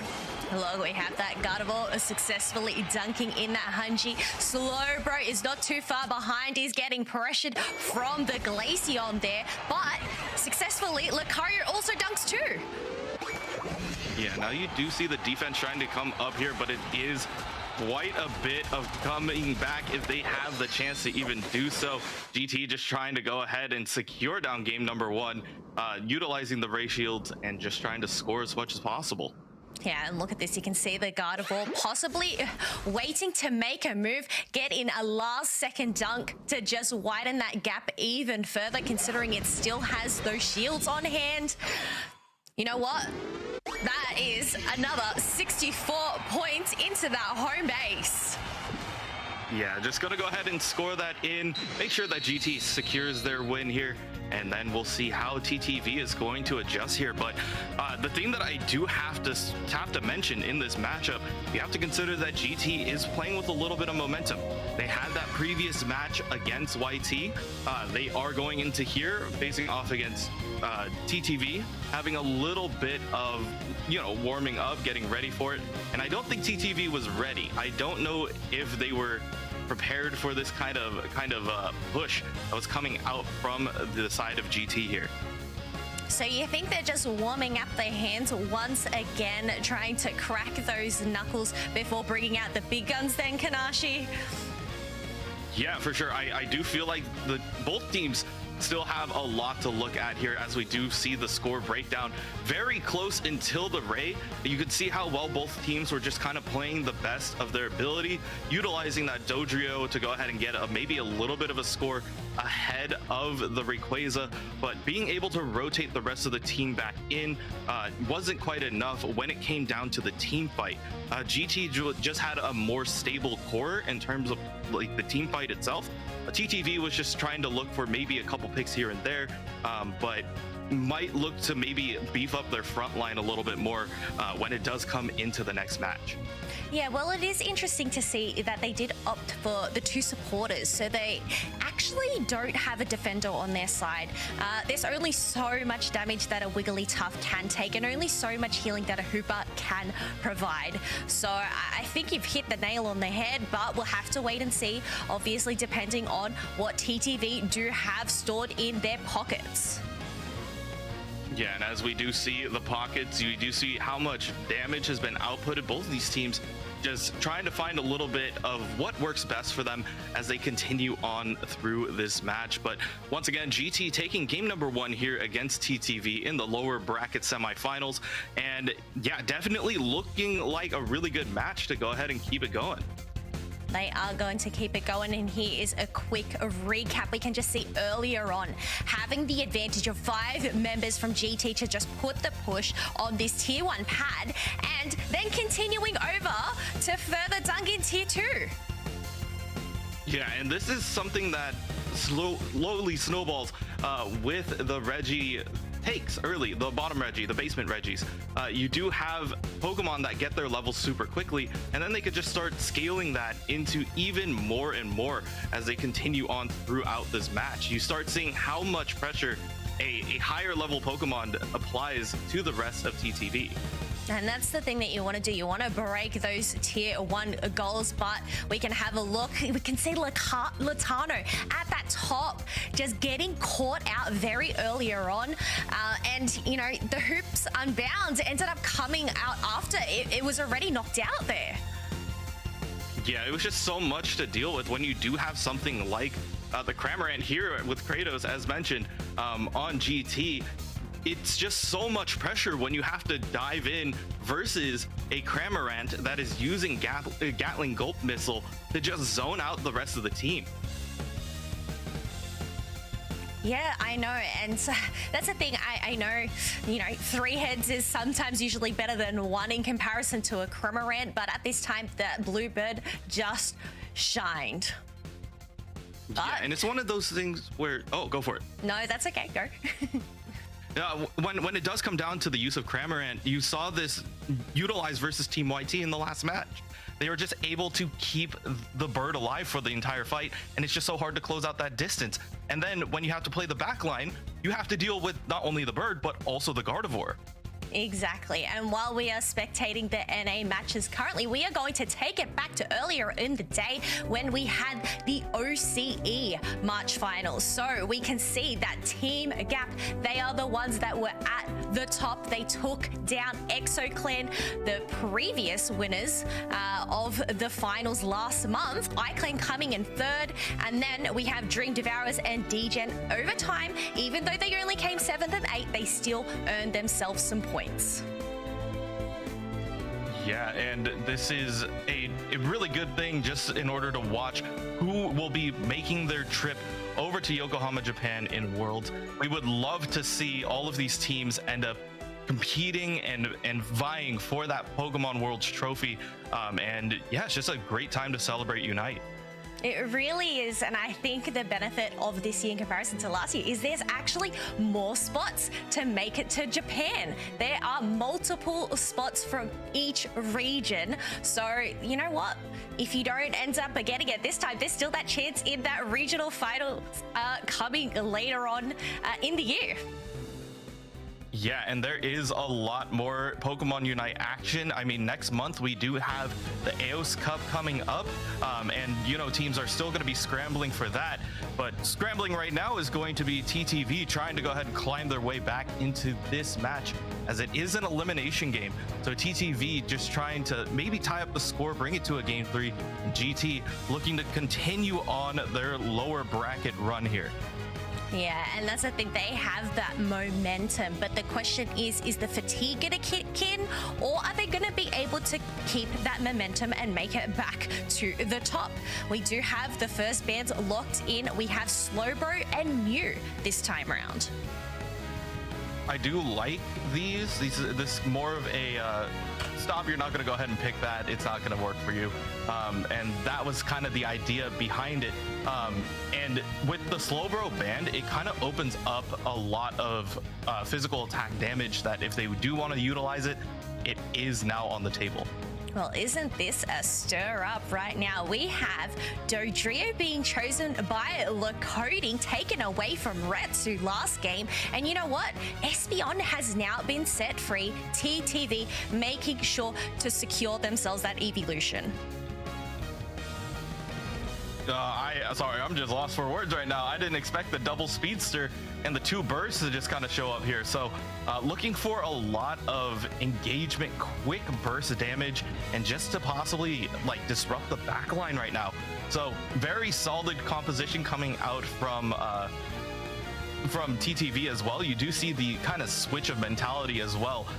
Still opting to go for that for the Wigglytuff, but also tanking up a little bit more with the Blastoise. Oh, look, the thing is, the NA region has really switched it up this month, and we are having much more switch-ups this series because Espo has secured themselves that Hooper away from Inda. But you know what? We have a Comfey on the map, and we saw from the previous match of YT versus GT, Comfey was actually quite the star. Yeah, and the great thing about Comfey is that it could keep up some of these low HP Pokemon, keep them in the fight, or you can use it on somebody who is a little bit tankier, such as the Wiggly or the Blastoise, in order to keep them up. The other thing that I do want to point out, look, I don't think I've seen this many speedsters in a game in a long time. No, it is going to be a speedy game indeed, maybe. But honestly, this Absol pick has really just caught me off guard. Yeah, both of these teams just getting ready to lace up and run it.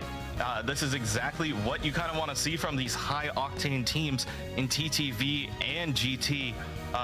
Lots of T's in these names, but hopefully we can go ahead and keep the momentum rolling as we do see these two teams face off once again. I think this really brings home the fact that these players, they have been playing the game for quite some time. They've been able to, you know, get a few Pokemon under their belt, practice them. You just don't know what to expect, and I think, you know, trying to catch the opposing team off guard is the thing that they are going for right now. Yeah, just trying to get the levels early, try to get the pressure up. I feel like those are the two words that are going to be kind of the way how this cookie is going to crumble if we continue on this way. Yes, hopefully that EOS cookie doesn't crumble, but we will have to wait and see. We have Comfey and Squirtle putting the pressure on to that. Hooper is able to make it on. Does manage to secure themselves that Bunnelby there. Yeah, Espo, you just see the way how Retsu and Inder are playing together.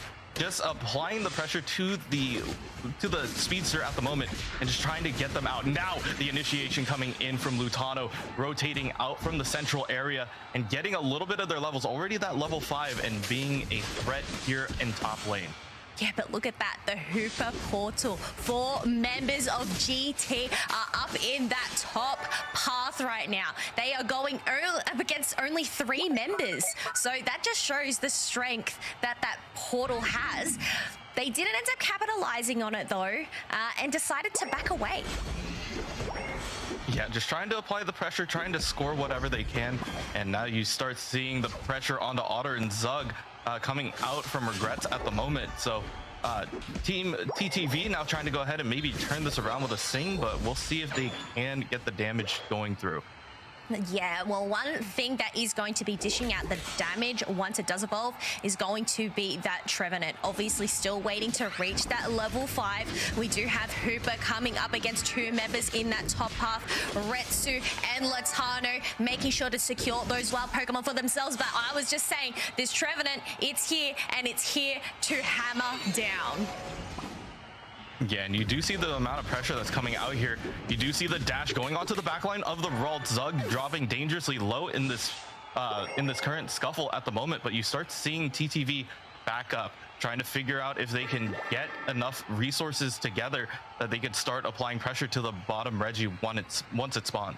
Yeah, and one resource that is about to spawn is the Swablues and Ulterior. We do have some members hiding in the bush. Zugra going in, being the bait, seeing if they can just, you know, bait those moves out. But even then, GT were managed to secure most of those birds. Yeah, happen to go ahead and get the Cloudbirds, make sure that they are ready, but you start seeing the hyperspace hole going to go ahead and rotate the rest of GT down here, and now TTV looking to possibly help with the contest. They do grab the first KO. They do grab the first KO on that Hooper, but Reggie Steele is not too far behind. We have Espeon using their Unite on only 1 HP. Unfortunately, Inda wasn't able to attach themselves and heal them. Wigglytuff does go down. It's only Latano, but the Flame Sleep coming out from the Talonflame to knock that dog out. Yeah, not only did GT secure down the Reggie to go ahead and get some levels going their way, they were also able to win the fight as well and just apply that pressure, just keep on moving forward. And now they might change their attention up to wherever wherever Espo wants to go ahead and take them. Well, we'll just have to wait and see. We do have Kratos just going up into that top path, seeing if it can possibly get a pick on the war total. That hasn't evolved. It's only, you know, a mere squeeze to reach that Blastoise level. Yeah, it's just got to get to level 9 at the moment, but you do see the Fly coming in, possibly to just apply a little bit of pressure. Zugrug also just chilling in the little brush, waiting for the rest of the friends to show up for TTV, and we'll see if there's going to be a fight breaking out here. Yeah, there is a fight that is about to break out. Just the drill peck from the Dodrio to push back all of that farm for themselves. We can see that the Hooper is using that portal once again, teleporting Trevenant up into that top path. You want to have that front lane before, that front man before you go and engage. But funnily enough, we have the Comfey and the Absol deciding to just walk on down to that bottom path and abandon Regieleki. That might be the play here, as TTV kind of does want to catch up on the levels, apply a little bit of the pressure, and continue on forward. We do see a couple of players starting to rotate down to bottom, applying that pressure, but Lutano does want to flip the script this time, wants to make sure that it can happen, but no, the Banfor's going to go ahead and deal quite a bit of damage to the rest of TTV. Psychic Solaire trying to hold up the Dodrio at the moment in Lacoading, trying to keep them off the Magical Leaf, also going for the stun, and the slash going to be there for Lutano. The Woodhammer trying to go ahead and put this Flower Lay all the way back into spawn, but you start seeing TTV starting to retreat here, trying to figure out if they want to go ahead and take this Regice.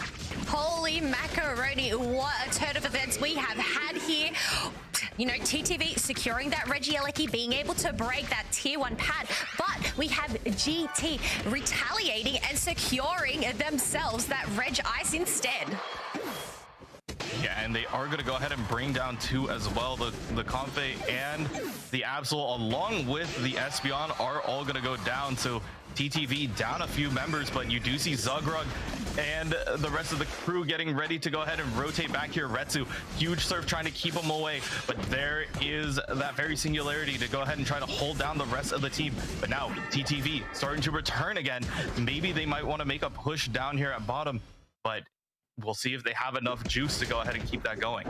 Yes, and that's the thing. You want to hold down base, hold that fort. We only have 7 Chaos Energy left on that bottom tier 1 pad, so it does have that potential for a massive overdunk coming up soon. And, you know, looking at the points right now, is it a safe move to keep that tier 1 pad up, or would you rather get it up and get some experience before heading into the final stretch? Yeah, that is a big juggle that you have to keep up, especially when there is a Hoopa. You have to consider that they can rotate their players really quickly from one place to another. And you do see Kratos here, the fly, trying to go ahead and push Lutano. No, Retsu gonna be the hero today and gonna go ahead and make sure that GT cannot score here, as TTV still playing defense here on that tier 1 goal at the bottom. And TTV just starting to play a little bit of keep away as they're starting to work on the Regieleki. A hero not only for their team, but also a hero to Kratos. They're pushing it back into the Hooper portal so that it can come back full health. But the Psyshock from the Espeon there, the damage that just came out to wipe that bird instantly. Yeah, Otter getting that last hit, but you do see Lutano and crew getting ready to possibly push in this Regieleki. Just trying to gauge how many people are going to be up here, as we do have the final basement Reggie respawning. We'll see if TTV is going to be able to go ahead and take this, or if they're just going to go ahead and get ready for final stretch. Look, the thing is, there's only 10 seconds left. Do you really want to go waste all your resources down the bottom, or do you want to get that optimal positioning for the Rayquaza that is about to spawn? We do have a Zugrug using that Sing, seeing if it can put a rest to this tree. Does manage to make it back home through that Hyperspace hole, something that we have seen time and time again this match save its team members. I mean, at the same time, you still have Lutano chasing away the bird, but down in middle in the central area right now, both teams just trying to figure out where they want to go, if they want to take the Ray, and who has the lead at the moment. They are trying to play a little bit of defense. So 47 being scored up at top by this Talonflame, might be able to put a little bit of pressure. 133 starting to catch up in terms of the score, but now the fight still breaking out here in central area. Otter trying to find their way through, but there's a Psychic Solaire going to be able to hold up Kratos. Flame Sweep trying to push him back, but the Starlight Recital is not going to be there in time. The Hoops Unbound followed by the Hydro Typhoon, just trying to go ahead and hold down as many players here. Lakoding dropping dangerously low. That's not going to be the case. Eggnoob still chasing away. Wood, Hammer trying to go ahead and nail the final bits here for GT to keep moving forward. They're going to get sent home. The Hyperspace hole going to go ahead and regenerate everybody, make sure that they have the HP. But Otter, uncontested, just going to go ahead and dunk this 43, going to turn into an 86 up here at top. And now TTV showing that they still want to play. They want to send this to a game 3 if they can. Retsu still applying the pressure here. Eggnoob trying to get out of here with that little dash, but you do see the control coming out from TTV, making sure that GT cannot get in here. No, they want to secure this win, and those backcaps came in clutch to just further that gap even further. We can see Wiggly is trying to get a further dunks in. We have Lutano going down to the Dodrio. There's only 14 seconds left. Dodrio and the Talon are the only ones here that can really do anything. But even then, with these speedy birds, they do not have the speed together to get some final dunks. Yeah, that was just really well played by TTV, understanding that we don't have to take the Ray. They are just trying to figure out a way how to apply pressure and make it really, really tough for the rest of the crew. GT had a really good idea of sending Kratos up to top to maybe even out the scoreline, but the only thing that ended up being evened out here is the series lead. It is the series lead, and looking at this recap right now, we can see that the bird is the word, as Kratos does have that MVP and something that was banned last round, and you can see for good reason, is that Espeon. Yes, and this is exactly what we wanted to go ahead and take a peek at. Look at this. The way how the Reggie Alecki, you had so much pressure coming out from TTV this whole entire game, and they were just ready to go ahead and keep their foot on the gas here. They definitely kept the foot on the gas for quite a while, obviously flatlining, but you know what? They managed to pick up speed there. Now, having a look at this damage, you can see that the Gardevoir was actually quite protected in the back line, especially from that Trevor, and being able to dish out 65k damage. But something to just shine light on that we have before is the Espeon, the Psyshocks, the stuns, the damage that this Pokemon can do right now is absolutely insane. So whether we're going to see it being banned next match once again, or whether, you know, they're going to allow TTV to play it, or possibly GT securing it for themselves, as we have seen previously. I feel like a couple of the things that we do want to mention are a couple of the unsung heroes here on TTV. You have to mention Zugrug and Indie Bear. Both of them have been not only prevalent names in the NA scene, but just the way how they ended up playing this game. You have the whole idea of Starlight Recital completely canceling out an idea like Fairy Singularity coming out of Regrets, but you just see the way how they controlled the fight as they continued to get through these certain matches. Even though they may have lost some of the race or the Reggie Alecki and Registeel secures, later down the line, just being able to close it out was really important for TTV. And it really comes down to that defense. And as you mentioned, you know, the Starlight Recital to just disable those hindrances for that brief second, being able to at least clear that and then possibly make a push further, just like that Blastoise Surf right there. Yeah, and that is something that we don't see often either. Usually it is the rapid spin water spout build that we do see coming out of from a lot of the Blastoises, as we do see a couple of the knockouts here, but it's mainly down to this Ray fight. You see the way how TTV is just able to kind of stay alive and control the area, utilizing a lot of their utility to make sure that they can't continue on, and just making sure that Otter can get set up for big plays like this. And look at that. The spoon, the slick spoon, one of the newer items that have entered Pokemon Unite being equipped, and you can see with those double glasses, quite the build to dish out that amount of damage.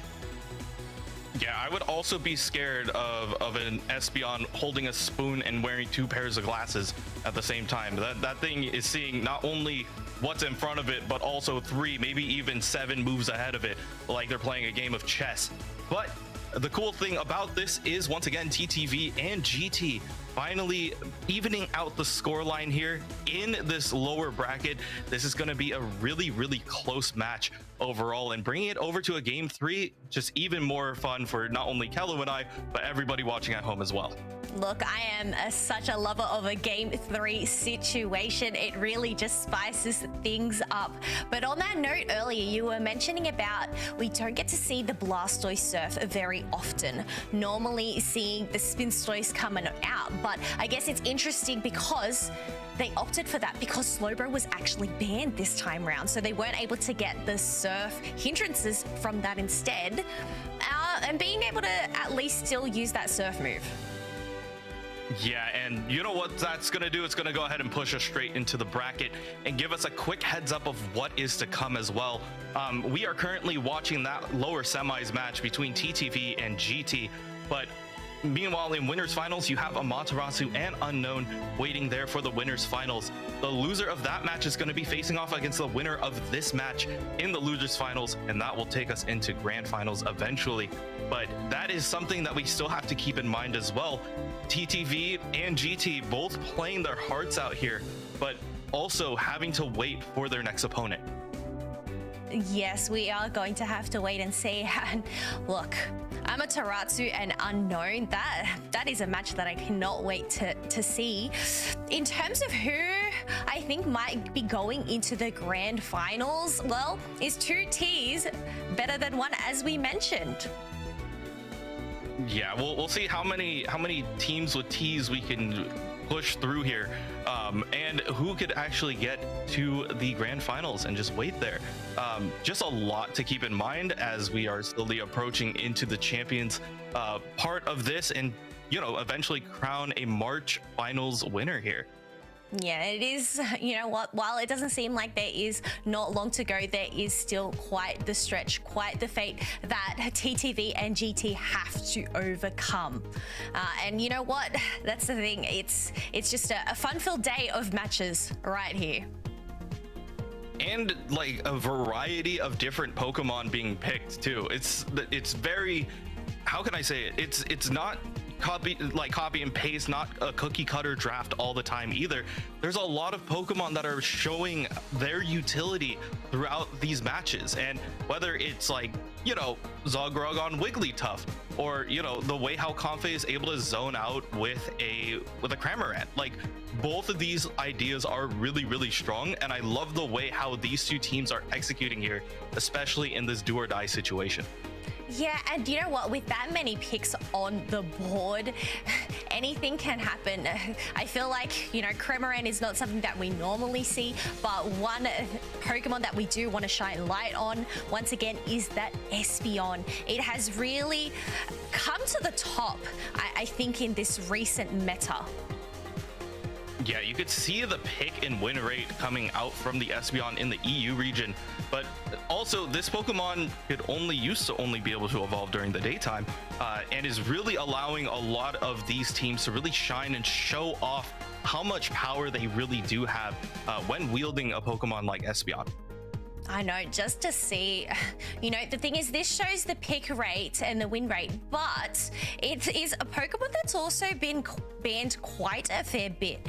And you can see that because of the utility that it has. Yeah, and not only utility, but also like early evolutions as well. Being able to hit those points and being able to get the levels and the abilities that it needs in order to be really effective in the early game is really important for a lot of these teams. That's why even on occasion, you might see a couple EVs just hit the central area, grab a couple of farms just to make sure that they can get to level 4 early, and then apply that pressure to their opponents really early and often. It is something that we do see quite often, but the question is, are we going to end up seeing that this next match? Because that is the one that we do want to keep an eye on. Obviously, as teams are getting ready, we are about to head into that ban phase as they make their final decisions, quite possibly for the day.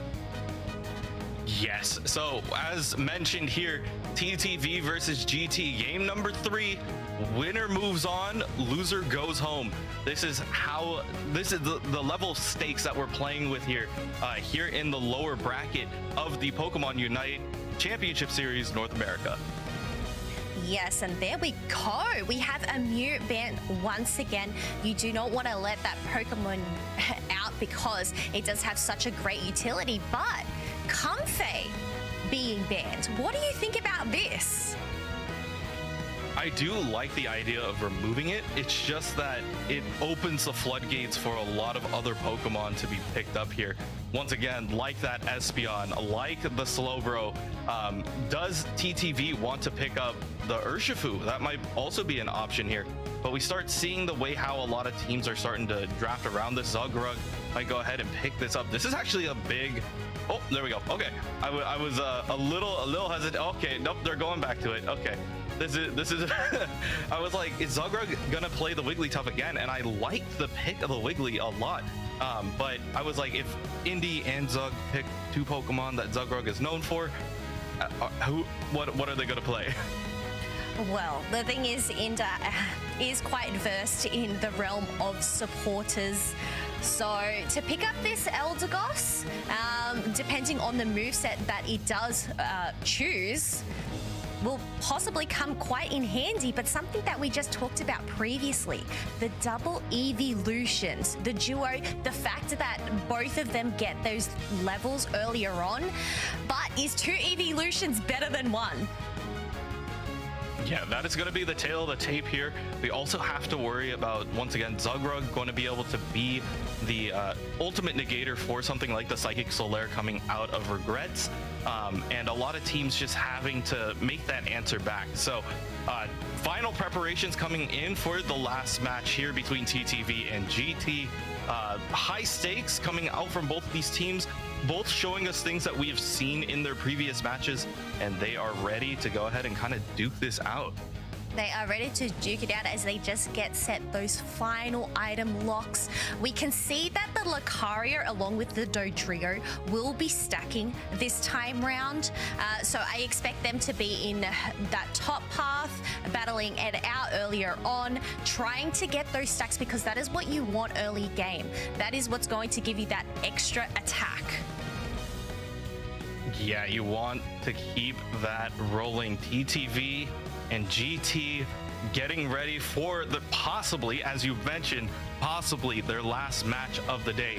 TTV coming in here as the 2nd seed, GT coming in as the 5th seed.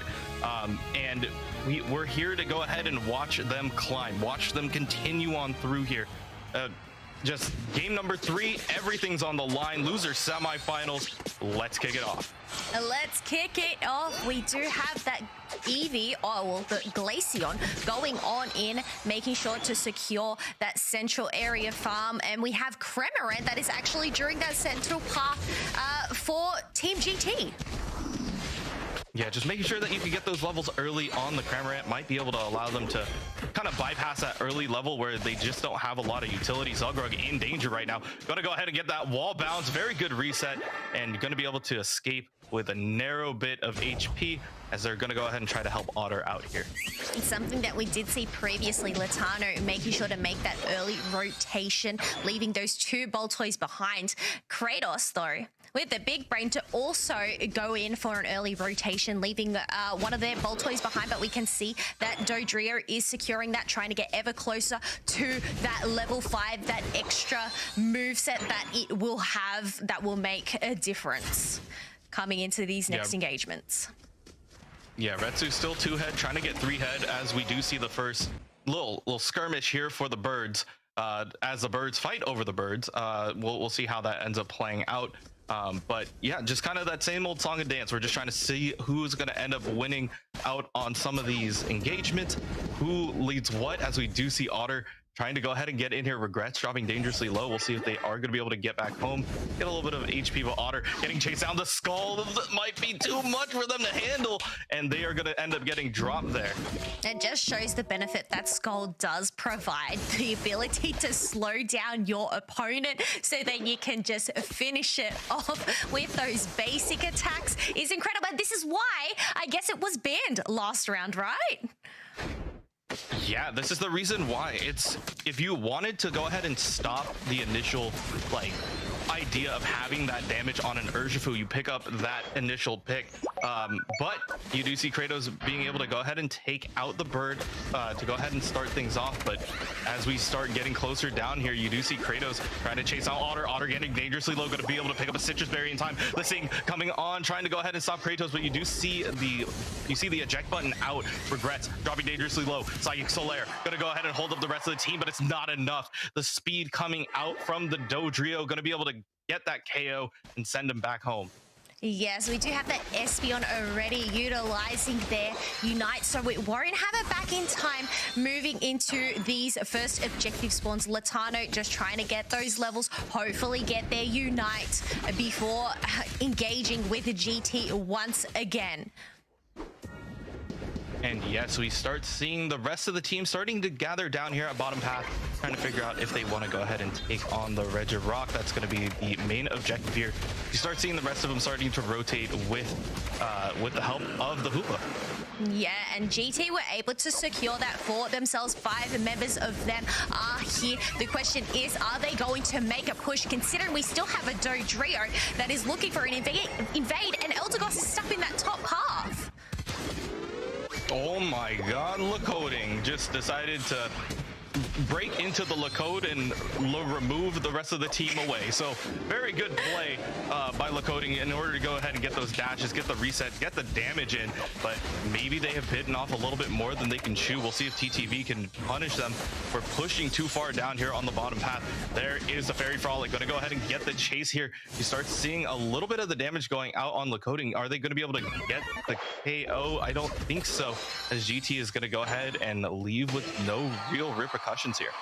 No, that's the thing. They didn't end up getting any dunks in, but to be able to make it out without getting any KOs, you do not want to give TTV those extra levels. You do not want to give them that experience, but the power of the drill peck to just yoink away those Swablues and Ulterior away from that Espeon, secure it for themselves. We still have Reggie Alecki that is up on the board. Hooper seeing if he can, you know, teleport anybody around that magical bus that it uses.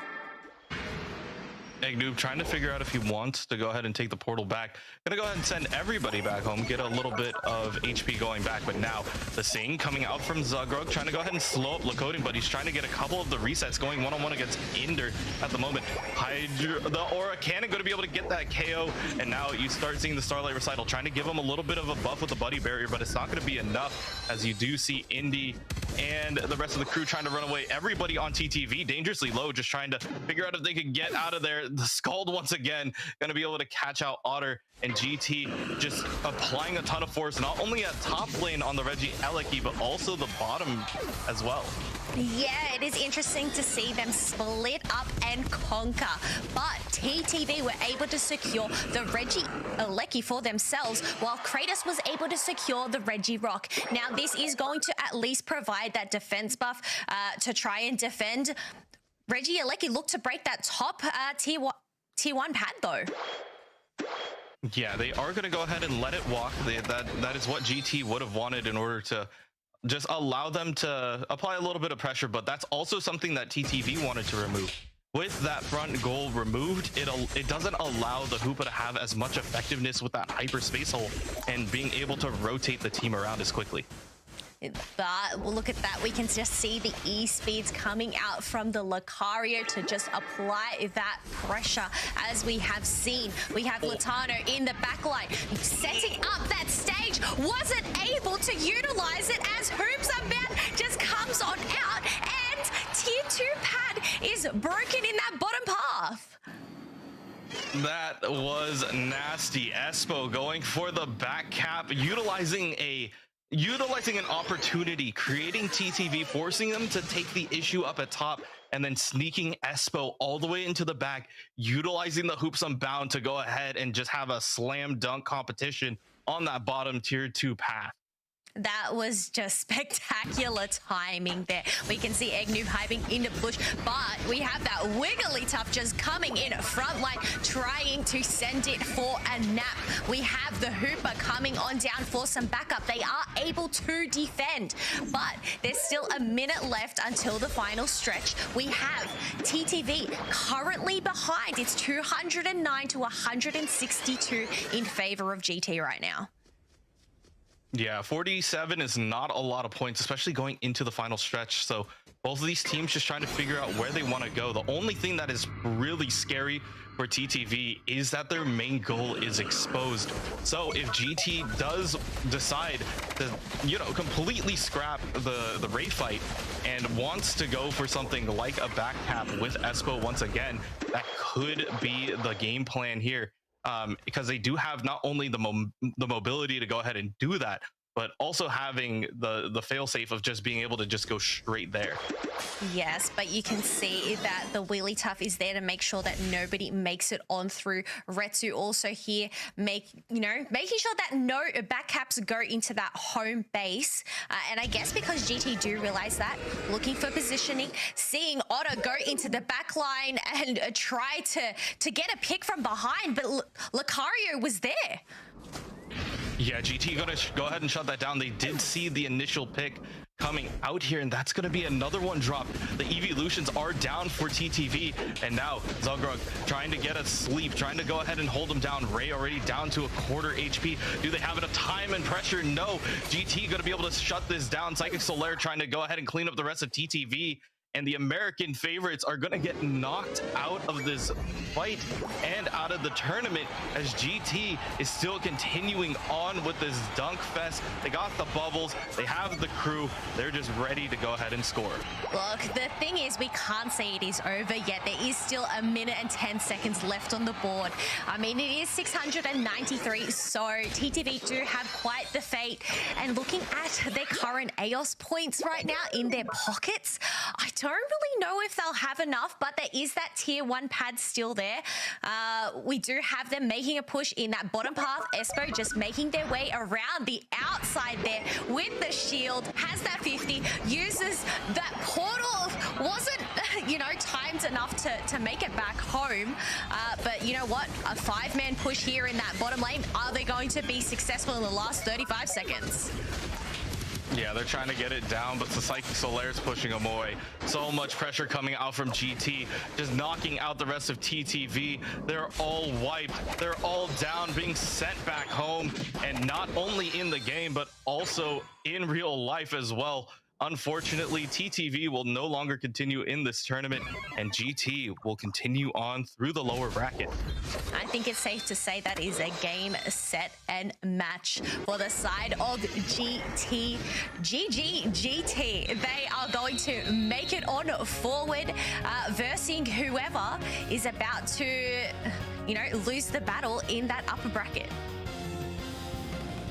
Yeah, overall, a great match coming out from both TTV and GT as you start seeing the final score line 304 to 821 as GT is going to be moving on forward. Overall, I mean, I don't want to say it, but there's a lot of pressure coming out from not only the Espeon, but just Espo in general. Just being able to understand where the team wants to go and being able to open up the door for them, not only by utilizing the Hoops Unbound, but also just being able to rotate around the team quite a bit. And I guess that's something that we don't get to witness. It's those comms in the back lines, the calls that are essential that these teams have to make. But you can see that, you know, it was a pretty close battle overall. But honestly, after Rayquaza is secured, just the spike at the end to secure them their win further on in the bracket.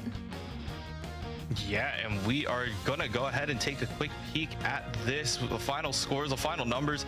Even though you have impressive numbers coming out from somebody like Otter, it's just the well-played like pressure that comes out from not only Regrets, but also Lakota in the middle of a couple of those engagements.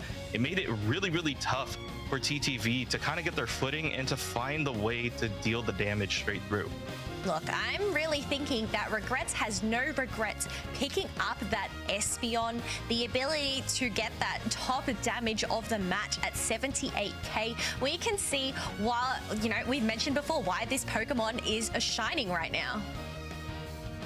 Yeah, they are just utilizing the whole kit to the best of its advantage and just being able to leverage that inside of the match, allow GT to continue on forward against TTV. But that just means that they are going to be waiting on through as we go ahead and bring you some of the highlights here from this match. Yeah, and we can see the power of the Scold, bro, to take down the Sylveon multiple times throughout this match. And, you know, we've witnessed just the ability for GT to come together and group up together, where I guess TTV, they more went for a more scattered effect this time round. They weren't able to defend, and GT just having those levels earlier on. Yeah, and this was that hyperspace hole back cap that I was mentioning. Just everybody being able to get teleported down here. Espo with a great flank to go ahead and open that up. And then the final thing to close it all out was the race secure by GT. It was very secure, and look at that. Espeon just shining with that Psychic Solaire to just, stun them up, making sure to get the knockouts, get those dunks, and secure them that win. And even though it was a valiant effort coming from TTV at the end, it unfortunately just wasn't enough to come against a shielded GT. Yeah, just high damage, as you do see from this Espeon, being kind of the Pokemon to watch throughout this entire tournament. Just a lot of pressure, a lot of damage, especially with that new addition of Slick Spoon being able to completely negate or completely ignore the special defense stat of a Pokemon is really, really important. We do see Regrets here holding the spoon, the double glasses, and dealing all that damage in for GT's victory. And it makes sense. You want to negate that special defense so then you can maximize on your special attack. And, just this is a Pokemon that we're going to have to keep our eyes on moving forward. I suspect we're going to be seeing a lot of it once again. Yeah, and as we are going to go ahead and continue on with this push, let's take a quick look at the bracket. You do see the way how this is going to be shaking up. So GT moving on against TTV in the losers finals, going to be able to sit there and wait as we await the loser of the winners finals. Sorry, a lot of word soup here, but Amaterasu and Unknown, the loser of that match, is going to go ahead and face off against GT. Yes, that is a match that I cannot wait to see. But for those folks that do want to get involved in the Pokemon UNITE Championship Series, whether you are going to re-register or whether you're new and up and coming, we do have registrations opening up tomorrow over at battlefight.com/Pokemon Unite. And, for those new and up and coming players, there is an official UCS Discord that you can actually go into and find yourself some buddies.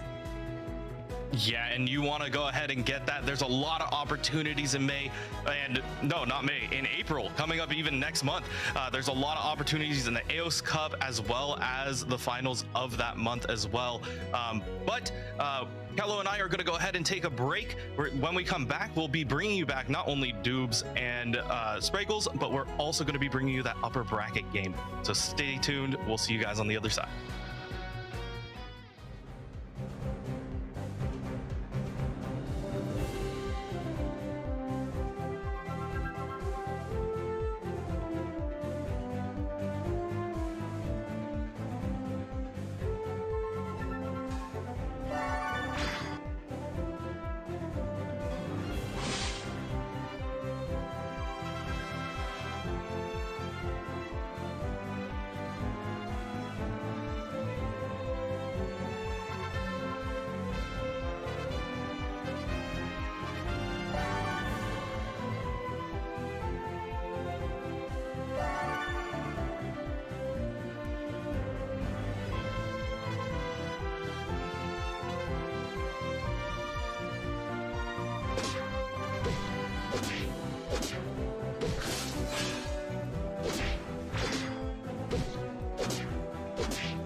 Here we are, the winners finals for North America, the Pokemon UNITE Championship Series. Soldiers on here in North America. Doob Snacks, are you ready to see Amaterasu versus Unknown? You better believe I'm ready, Spraggles. And like I said for EU, if our crystal ball was filled with mud from there, it's getting dirty on the outside too. I don't think anybody could have predicted this bracket that we're looking at right now. Amaterasu on the run back. They're in the grand finals of February finals. Unknown finished in 5th last month, and they're looking to stamp themselves into the grand finals for the first time. So listen, these two teams are jockeying for position, and now that pretty much the runway is right ahead of them, it's time to take off, and they've got a lot of work to do. Yes, I mean, this is time. I think you need to keep your crystal ball somewhere safe, okay? It feels like you're getting it lost in the mud, maybe dropping it in swamps or something. Let's be careful with that, but you're right. No one could have predicted March to look like this for North America, but here we are, Doob Snacks. I cannot wait to see these two teams go at it. Let's take a look here at how this has shaken out, our bracket here for March. Oh, here we go. The top Pokemon to watch. This is even better, actually. Take a look at this. Espeon, of course, running this thing here in North America. 78,000 damage. Cramorant. Oh, my beautiful Cramorant. Somehow making it into the top 5. How is this possible? Doopstex, Gardevoir, Absol, Sylveon, some Pokemon you might not expect. Yeah, Absol clearly leaning into the favor and into the hands of TTV today, and Cramorant, they're getting their numbers boosted by Kratos carrying that Comfy for GT. We were just commenting while we were watching that match how much fun it was to watch Kratos on that Cramorant, and you have to give them the lion's share of the damage done with that Pokemon today. Yeah, I mean, we've got some amazing attackers being brought into this meta right now. And you'll notice all of these special attackers are doing so incredibly well. Speaking of that bracket, here we are, winners finals. Amaterasu going up against Unknown. Again, your crystal ball must have been damaged or dirty or missing or whatever, because you don't see the world champs. They are missing from this top 8. Amaterasu, they were your second place team last month, so they are definitely the favorite here. But I had the privilege of watching some of the qualifying games for Unknown, and let me tell you, they are hot. They're looking hot, Doob Snacks. Yeah, I've heard Barnwell is absolutely on one, so I'm just excited to see them get into this action, because apparently today they've just been cracked on the sticks, and getting them to showcase those skills right now is what I'm looking forward to in this matchup. Here we go. Your purple team, Amaterasu. Your orange team, Unknown. The favorites heading in here, your first place seed, Amaterasu, and they are going to get your first pick as well. We're going to see how these teams want to strategize this right here. Dodrio and Urshifu getting banned, 2 powerhouse Pokemon. Now, first pick over to Amaterasu. I wonder if we're going to see this Espeon, which has just been on everyone's mind today. Nope. There we have the Slowbro. And now Unknown going straight to it. They're going to see what they lock in. And Barnwell immediately, Blastoise, Comfy. So our biggest damage dealing Pokemon on our flow chart for this weekend is still there. Espeon still available. Yeet Fan locks that in. JL takes a Glaceon. Eevee's inbound for Amaterasu. Boy, I love the combination of Comfey and Blastoise here, but of course these Eevees are just really putting in some work. I think Amaterasu was running the 3V comp, which is bringing a Sylveon in here. I don't know if they're going to bring that here to the winners finals, but I sure would love to see it as Mew and Snorlax get locked in for Unknown. And there's Nudo. Looks like he might be locking in that Sylveon, and we've got all 3 Eevees on one team. Let's see if it happens. Let's go, buddy. I'm waiting. There it is. There it is. We've got a very bubblegum-like composition out of Amaterasu. A little bit more scattered on the colors on the size of Unknown, but they get themselves a heck of a fairy-type Pokemon in Gardevoir with that last pick. Now we're just switching everyone around to make sure that the right player is on the right Pokemon. We can see Pure from Unknown on that Blastoise has special attack specs and a slick spoon. That's going to mean big damage for this Blastoise. I'm assuming that we're going to see that Comfy throw its collar right around that Blastoise as it starts to rapid spin into the enemy team. That could be a huge raid boss for Amaterasu to deal with here. Shades of Season 1 Spreggles when we saw Blastoise kind of take over the meta because it was so resilient and also could pump out very reasonable damage. And of course, in that rapid spin, can't really be hindered at all. So, look, it worked before, run it back. We saw it a little bit in February. We're going to see it now in March. Blastoise, not a bad place to be, and a heck of a hula hoop target if you're the Comfy. I cannot wait to see this 3v right now. I don't know how they're going to move through the center area, get everyone level 4 as quick as they can, but this is going to be exciting to watch. Espeon is already doing amazing. Glaceon is kind of this insane range, icy wind damage dealer, and then Sylveon puts so much pressure on the enemy team right in their face, whether they're running Mystical Fire or Hyper Voice. Either way, I mean, this team is going to be really exciting from Amaterasu. The 3 little EVs making their way here.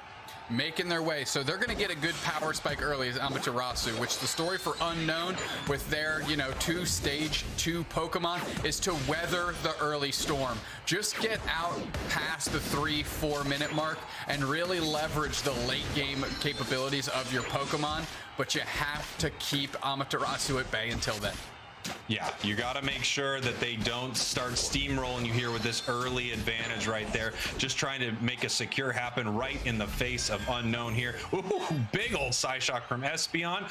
Rolling, nice play right there. Eating the boosted attack from you as we get another secure. Yeet fan, just, it's a sniper on Decidueye, is a sniper on Espeon as he picks up another. Taking everything for themselves. Already 30 Eos energy in their pockets. They are bursting at the seams. Yeet fan ready to go, and one of my favorite players to watch in the UCS.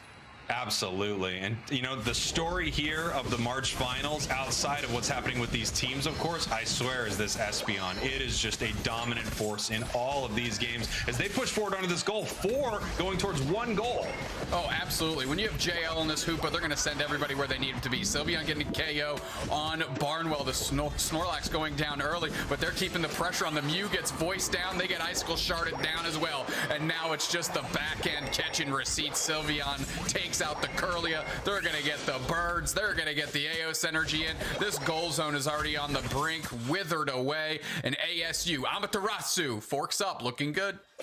This is exactly what you were talking about, Dupsnax, what they needed to worry about. They can't get rolled early. They can't let this early advantage destroy them. Amaterasu pushing that huge advantage in the bottom path, sending 4 Pokemon down there. I love this strategy, and there was nothing Unknown could do about it except get KO'd over and over and over again.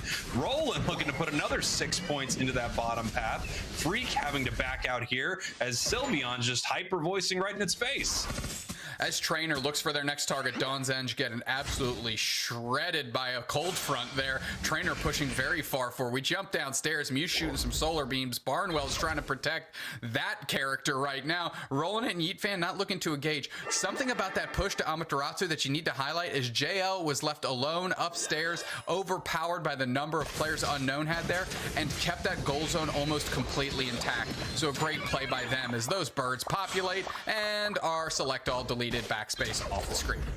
Look at the levels here on Amaterasu. This is a Pokemon that stayed in path, and it's level 9 at the point of this first Reggie. Amaterasu is just forming around it. Regi's already just being absolutely ripped apart. Barnwell looking for a possible steal solar beam. Not even close. Amaterasu just secures it right away. The 3Vs are doing some work and picking up another KO. Just yeeting themselves in to get KO'd immediately by this bubblegum bottom path that they've got going on for Amaterasu. They're putting the pressure on. Gardevoir wants to catch the smoke, and they're catching it indeed. Glaceon Unite shoots them forward, and they take them down with the icy wind. Like I said, the cold front is definitely flying in the face of Unknown, and now that goal zone is gone. This lead is by over 110 Spreggles, and Amaterasu is just taking whatever they want.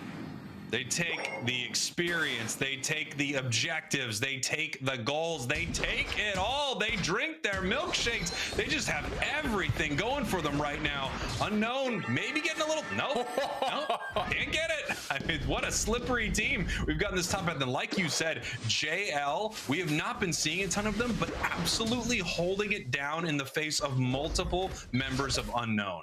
Just look at the damage that Yeet Fan is chunking in onto a Snorlax with almost no problems. Just being able to we'll just delete half your HP, no problems. As Yeet Fan's looking for engage, the birds are gone. Barnwell's forward carrying the Comfy. Gardevoir couldn't even really get in the mix.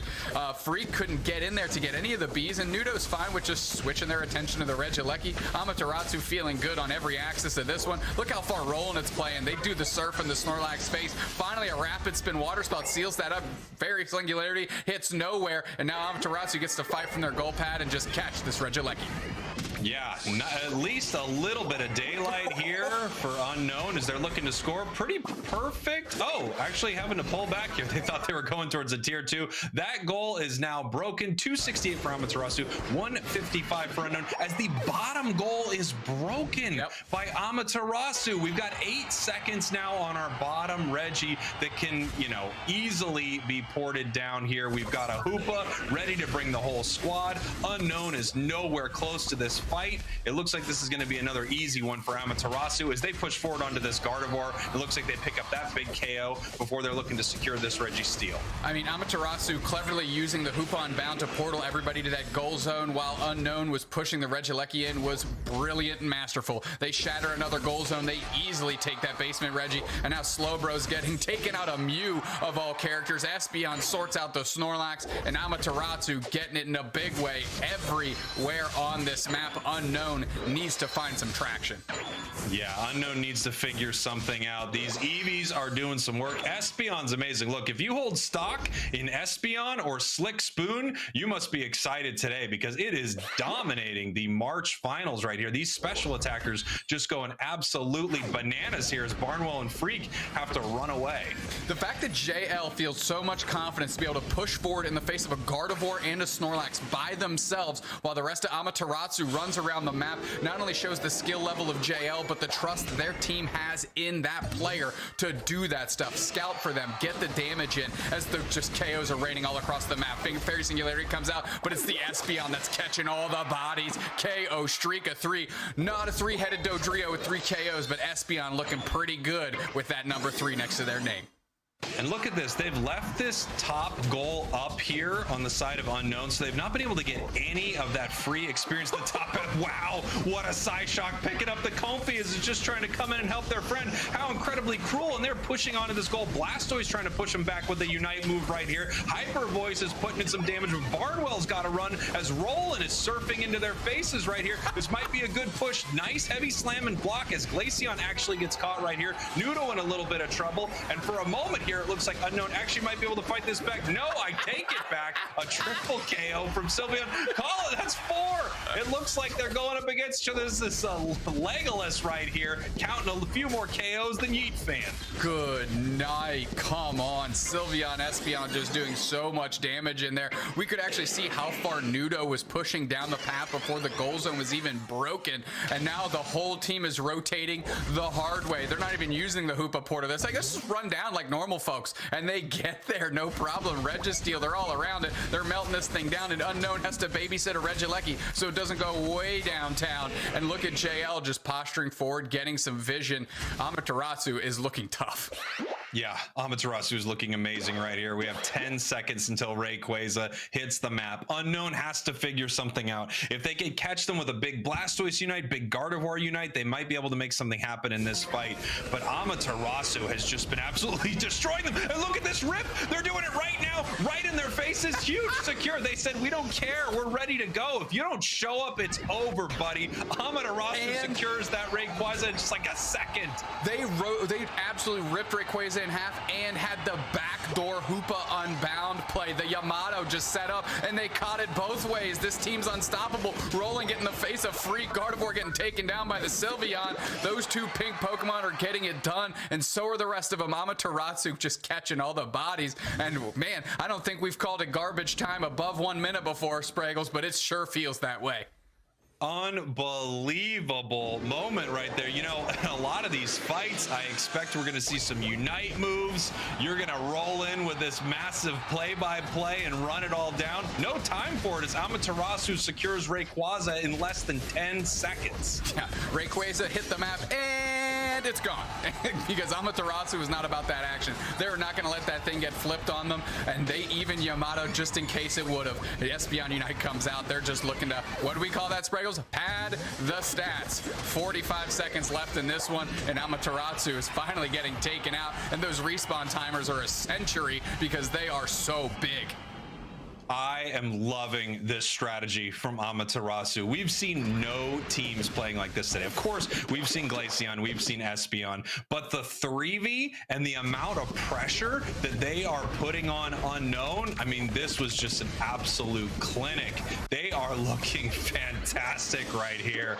Oh man, I don't know what Unknown's going to be able to do in game number 2, but Amaterasu absolutely dominating game 1. Unknown with a nice team wipe there, not a bad look, or like I said, a confidence builder at the end of the game. Sometimes you just gotta do that. Not a lot of points gonna be raining in for them anyways, but at least you got to say, okay, we rinsed the whole team, we still know how to press our buttons, we know how to get it done, at least on that axis. Now let's shake that off and regroup for game 2. Oof. Here we go, 927, 187. Amaterasu taking that in convincing fashion. I mean, look at the KOs there. 9, 4, 2, 2, 9. On the side of Unknown, the highest is just Gardevoir with a 4. Everyone else didn't really even get to participate in the KO game.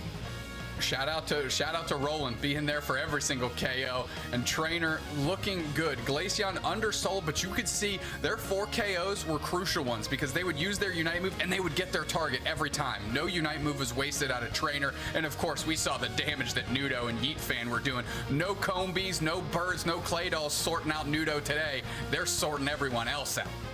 Take a look at this scoreboard right here. We can see Amaterasu ahead the entire time. And I think this was what was so impressive and almost genius about the play from Amaterasu. When you're that far ahead, you really don't expect that the enemy is going to rip Rayquaza. You're almost setting up a win condition for your opponents. But if your opponents don't show up because they never expect it, you get a free win. The fact that they burned that down and had the back door going at the same time is just like, it shows how in command of this game they were. And we're looking across the board. I mean, 85K is one of the higher numbers we've seen today. 78K out of Yeet Fan, nothing to scoff at either as we're looking through here. But I want to highlight very, very quickly, look at Rolling It Down's damage taken and then everyone else's in Amaterasu. Rolling It was not letting anyone on Unknown get to those carry Pokemon that were sitting in the back line, throwing chip shots at a distance. Yeah, that's what you're doing as a defender. You know, you're providing vision for your team. You're making sure that you're the target, and they did that expertly. A lot of damage taken on the other side too, but I think that was just because Amaterasu was absolutely dominating this thing. And now the question is, where does Unknown go from here? Because that strategy was brutal. Let's take a look at a few of these big moments here, Dupe Snacks. Yeah, this was early, the big time push, and really set the tone for the next 8 minutes and 30 seconds. Amaterasu was coming through in a big way. Another objective secured by Espeon. We've been seeing it all day, and this was really what felt like the beginning of the end. Yeah, this early domination right here was just so good for Amaterasu, and they never gave up their advantage. You know, some teams make plays like this, and then they foolishly make a few big decisions where they give up some KOs to the enemy team. Not Amaterasu. They were in control of this entire thing, securing objectives extremely well. Look at the patience on that. Waiting for the heavy slam, knowing they've got the better secure. Barnwall jumps in, and then boom, they can secure. Yeah, even on that, you can see to the right-hand side of your screen, rolling it was actually Unite moved the Mew after chipping them up with a Surf on the engage, keeping them from being able to Solar Beam. So they had both of those lanes covered. And of course, this was just a massive push out of Nudo on this Sylveon, absolutely going bananas. And as soon as that thing hit the map, everybody's chucking everything they got at Rayquaza. They seal it up, doesn't matter. Hoop is unbound, pulling everybody to the final goal zone. But it's Yeet Fan getting the nod in this one. And if you're going to let them cook, if you're going to let them eat, you got to give them a Slick Spoon. That's right. You gotta have that Slick Spoon, which just seems to be a game-changing item for a lot of these special attackers. Of course, Yeet Fan making it look easy on this Espeon today. And I was watching it as it was happening. That was a 5-second Rayquaza. Went down right away. I mean, unbelievable. Yeet Fan securing just about everything out here, securing 78,000 damage, 9 KOs, and scoring 173 points. I have a feeling they don't want them to have that Pokemon next game. Oh no, I agree completely. The unsung hero to me though, and shout out to Icarus on the stats team that pulled this out as I was digging for a little information. The winningest Pokemon with the highest win percentage on Amaterasu, guess what it is? I'm not gonna let you guess. Slowbro. Guess how much damage they've tanked on average? Not gonna let you guess. 47k, which shows how in it they were with that strategy in that game, because they hit at 75 plus damage taken for the squad, protecting them. So really, the key to success looks like it might be the EVs, but if you dig just a hair deeper, Slowbro is really what makes that machine churn. I mean, it's an incredible Pokemon, and we saw some huge moments from it. We saw these massive Unite move catches by this Pokemon. We saw the Surfs just making sure that the enemy team couldn't get in. So yeah, they were doing a lot of work. You know, it felt like everyone was doing work, and we talked about this earlier, but JL in that top path by themselves as Hoopa, being an absolute warrior up there. Really, this was exactly what Amaterasu wanted every single moment of this match. It was in control the entire way through. Extremely impressive stuff from Amaterasu. Yeah, I mean, the first push, it was 4 flying in the face of Unknown while JL held that top path goal zone by themselves. Like you said, about halfway through the game, we popped into JL and it's like, oh, there's that character. They've been here the whole time. But it's really because they were doing all their work away from the action, but facilitating that action because they were standing so strong by themselves. So Unknown right here, they've got the first pick, and obviously they can also ban something out they don't want to deal with. They can take 2 powerful Pokemon away from Amaterasu. If they took, you know, an Eevee, banned it out, picked another one, the question is, what does Amaterasu do in response? I'm sure they have a strategy for if something like this happens, as we see, of course, Espeon being banned out and Dodrio on the side of Amaterasu, and there's that Slowbro, like you said. Looks like they want to steal it away, and they do. Well, Dodrio getting locked out follows in line with what they've been doing, and that kind of goes to the strategy we were talking about before, Spraggles, which is if you can't cut off the other team from something, just take care of something you don't want to see at all. And it looks like, hey, you can ban one Eevee, but there's still 2 more in the game that we can select. JL locking in Comfy, feeling good though. Probably thinking they might get the Hoopa later on? Question mark. Yeah, that's a good question. I wonder. I mean, Comfy obviously has been a massive influence on this tournament. Some teams using it extremely well, some teams not able to make good use of it right here. Blissey coming on in here, and Mew. So yeah, we still could have Hoopa, which seemed like a really important Pokemon for Amaterasu as Yeet Fan locks in that Gardevoir. Yeah, so the composition looking a little different here from Amaterasu, but I do like seeing Dawn's Edge on that Blissey as Roland locks in one of those powerful defenders in Trevenant. So these teams really getting some quality powerhouse Pokemon. And here we go, Freak bringing in the Zoroark. And this player has kind of popularized this feint attack build. So we're going to see what they can make happen with it. Simp coming in here with the Machamp. We've got the Trevenant and Nudo locking in our last Pokemon right here. We might be seeing Venusaur with a comfy collar. No, it's Tyranitar. Listen, I love it. Blissey needs to get in your face. Slowbro needs to get in your face. Machamp needs to get in your face. Zoroark needs to get in your face. Well, pull up for the smoke then. Tyranitar wearing that comfy bling, gonna get all that action situation sorted out. So if you're Unknown and you see that last lock-in, you have to be telling yourself, okay, we just cannot let that Tyranitar get to Tyranitar too quickly, and we have to establish the game state before that happens. Here we go. We can see we've got the double stacking tree right here, which I absolutely love. The attack weight, the Eos cookie, also a focus band. This Pokemon is going to be so incredibly difficult to take down. If Tyranitar isn't the problem, they can throw that Comfy on Trevenant and you will never KO this thing. It's going to be really interesting to see how Unknown deals with this. And like we said, it's a very different composition than we saw here in game number 1. Yeah, trainer LGC taking a little page out of who was it before who wasn't putting the effort into their player profile here. At least they threw some stickers on, and they're changing their swimwear, right? They're trying, but I'm telling you, you got to put more effort into some of these trainer cards. Some people are doing it well. Look at Dawn's Edge up here. Looking absolutely beautiful. Nudo's got some style right here. Yeet fans coming out to scare you. Some of these players need to take notice. Your trainer card matters so much in competitive play. That's what you and I will set up, Spraggles. A class for the pros on how to decorate their trainer cards. We can do it. Freak taking the middle. Yeet fan taking the middle on the Amaterasu side. And they're looking to scale quickly to keep this future Tyranitar unleashed. Yeah, they really want to make sure that this Tyranitar does not get its levels right here, pushing into the face of Nudo, trying to steal some of this experience. Pure, actually with 13 Eos energy, so it looks like they've been able to secure pretty well in the face of Amaterasu right here. Comfy scoring, nice big karate chop. They might even move in on Nudo. They don't need to, but they get the focus band right there, so they're not going to have that for the next upcoming fight. JL trying to use that good Comfy range to out-secure the opposing squad. We've seen it before. Espo can shows it can be done, and JL trying to take a page out of that book. Look and rolling it though. They're trying to work back across the map as we know they're stacking. Simp chucking the kitchen sink at him as a boosted auto and Electro Ball, but rolling not worse for wear.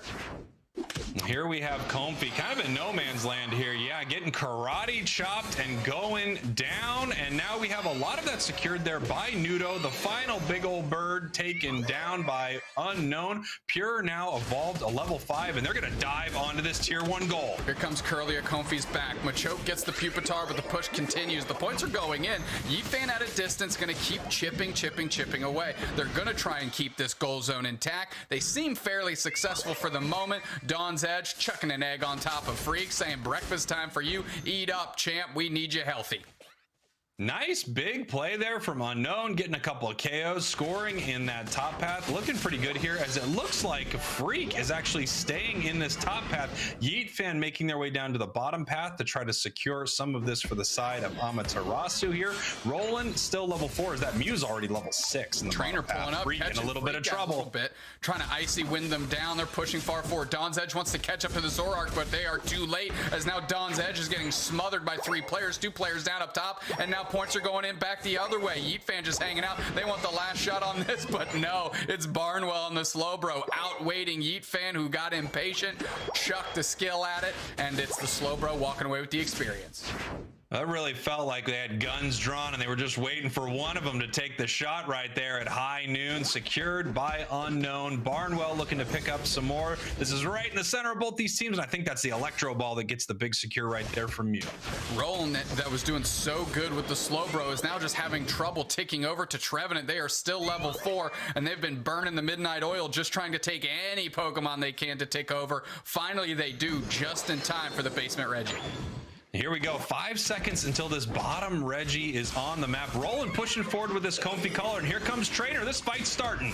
Oh, Yeetfan and Freak engage. Excuse me. Glaceon Unite comes out. Yeetfan gonna try and chuck some damage the other way. Sorted out is the Zoroark quickly by that Icy Wind. That damage is just too much. Simp getting pushed out, bubbled out a little bit. They've got the light screen on. Rolling to keep pushing forward. They're chucking the hammers everywhere, but it's the Glaceon show today as they are keeping it going for the squad. Big Wood Hammer catches 3, and the Gardevoir is going to try and leverage that into some KOs. Forces out the Mew Unite, but it's Zoroark back for some smoke. They get a KO the other way, and that's a good little redemption song for them as they were unceremoniously dispatched by the Glaceon. Unknown needs to reel back. They do not have the gas in the tank for that push, not in my opinion, as Amaterasu peels forward. Spraggles, not a bad showdown there. Amaterasu, I think, getting the better of it.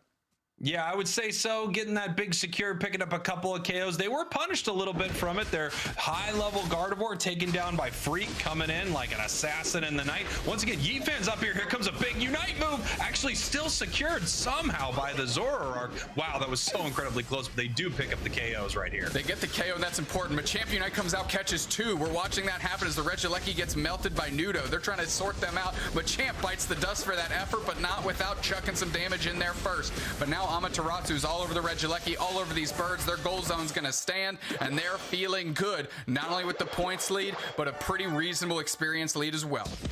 Trainer, the Glaceon, just eating that Machamp Unite move, but they had that comfy collar right around their neck, keeping them happy and healthy, somehow able to survive that barrage from Unknown's Machamp right here. Nudo just grabbing some experience for their comfy up in this top path, as it looks like we have members of both teams coalescing in our bottom path. We have 29 seconds right now until we have a fight for bottom Reggie. Roland looking to do some work on their goal, possibly trying to score here, but getting pushed back pretty hard by Unknown. Big Woodhammer's coming through. Gardevoir closed the door on the Blissey. Glaceon Unite is used as well, but can they leverage it? Mew Unite forced out as they're going through, rolling it. Excuse me, Barnwell the Big Surf onto rolling it, who's just sitting on the opposing goal pad, feeling pretty stout there. Finally forced to retreat is Roland and Trainer LGC, of course, making it back to their side of the map. Basement Reggie's here. Regirock action under Fairy Singularity in the top left corner here, and that catches 3. That keeps the Slowbro there, who forced out the Unite. Trevenant Unite back the other way. Woodhammer, Bliss Assistance onto the middle. The Machamp can't make a move, though, as, of course, it's Amaterasu sealing it up. They're all over that Regirock,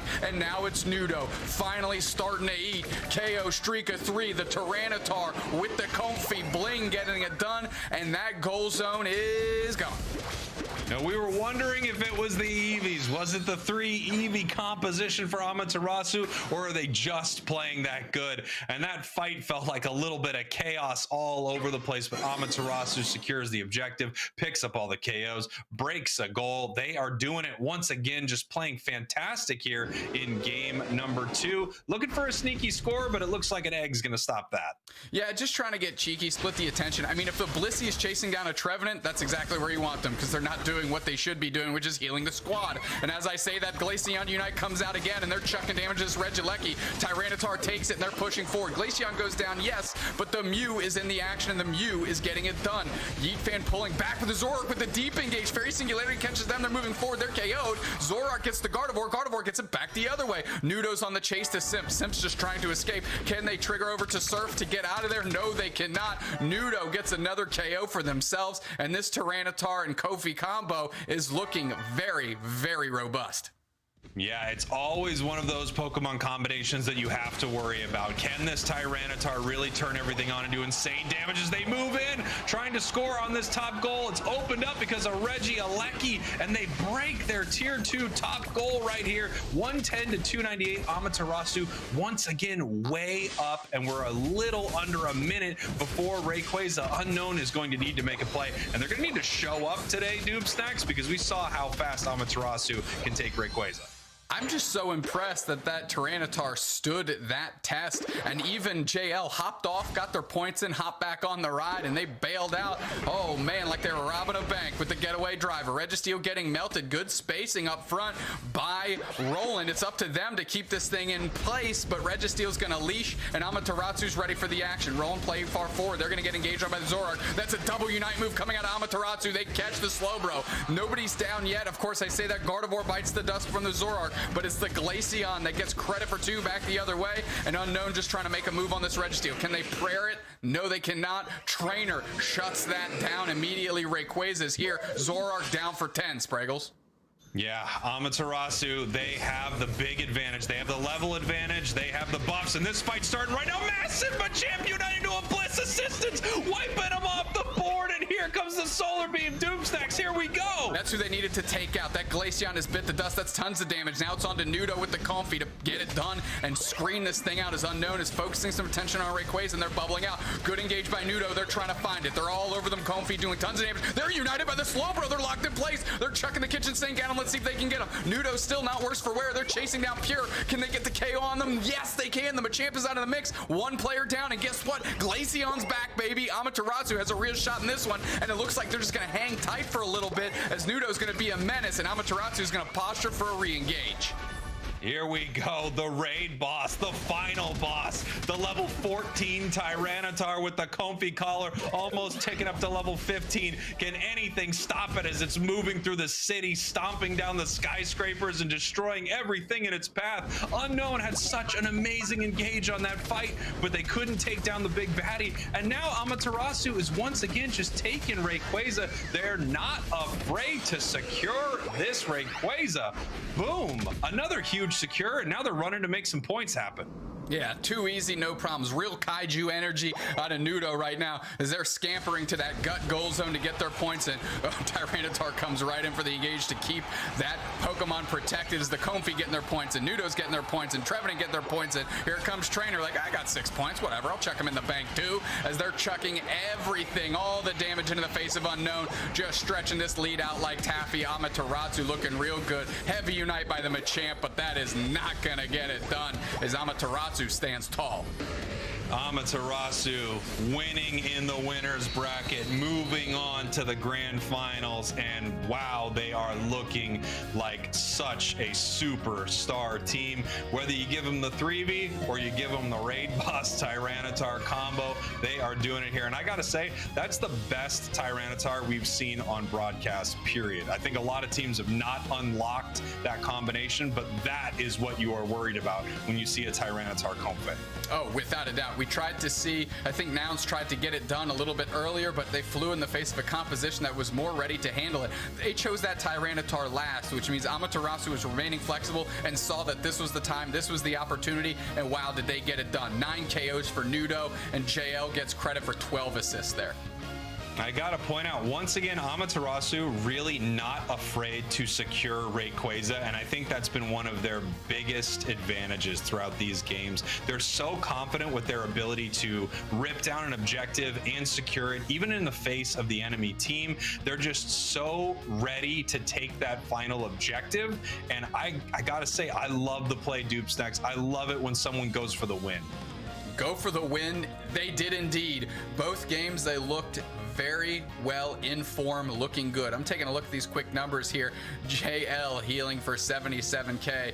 Dawn's Edge can't be beaten though. 78k out of the Blissey. You typically see a little bit higher numbers out of like your Blissey and your Clefables, of course, but JL, the fact that they kept pace with that, I think ended up being the real difference maker to allow Nudo to take over this thing. Absolutely, and you're seeing Yeet Fan putting out an insane amount of damage. So is Nudo. You know, to be fair to a Pokemon like Freak, Zoroark on the side of Unknown, they're more of an assassin, so you wouldn't expect big numbers from them. They did have some really, really big KOs, but they were just not able to get it done here. Unknown being taken down to your losers bracket. Amaterasu sailing straight to the grand finals. Oh, let's take a look how Amaterasu got it done here in game 2. And it started with an early Regieleki. Yes, Unknown may have taken it, but Amaterasu took everything else, including players on Unknown down. And there we go. We switched downstairs and just another objective taken by Amaterasu, and the push was on. Yeah, and here we have that Tyranitar really putting in work with that Sand Tomb, burying them beneath the sand. Nice secure here. And that's what I was talking about earlier from Freak, really making some big plays happen with the Zoroark, but not able to output the damage or have the sustain that you see from Tyranitar. There's no hiding, Mew. There's no hiding here. No, not at all. Fairy Singularity, Trevenant Unite both hit the same spot. Amaterasu uses that to leverage and go to work in the bottom path. Of course, Amaterasu all over this thing, and we have Dawn's Edge and Simp trying to make some magic happen here, but Amaterasu just too strong. Look at this moment right here. The Machamp Unite, the Bliss Assistance. I thought it was done for Amaterasu, but they hung in there, fought well, and they just used that Tyranitar Comfy to make sure that they did not go down in this fight, pushing into their goal zone, putting the points on the board, and winning this thing. I mean, yeah, Tyranitar, MVP. Yeah, when you're playing a highlight reel Pokemon with a highlight reel supporter, you get the highlight reel play of the game. 81k damage, 9 KOs, a bucket load of points. Dark Pulse Sand Tomb looked very, very good. Looked incredible here. Let's take a look at our bracket. We'll see what we're coming to next. We've got Amaterasu taking down Unknown. That sends them down to the losers finals against GT. The winner of that pops up into the grand final, and they're going to need to beat Amaterasu twice if they want to win this thing. It's a tough road ahead of you, especially if Amaterasu's playing like that. You'll notice that they haven't lost a single game in this top 8. They are absolutely on fire, Dupe Snacks. Cruising is an understatement, Spraggles, and as long as they keep that energy up, keep the opponents on their toes with the picks that they're making, they look like the team to beat without a doubt, and definitely an easy favorite as we look at this bracket right now.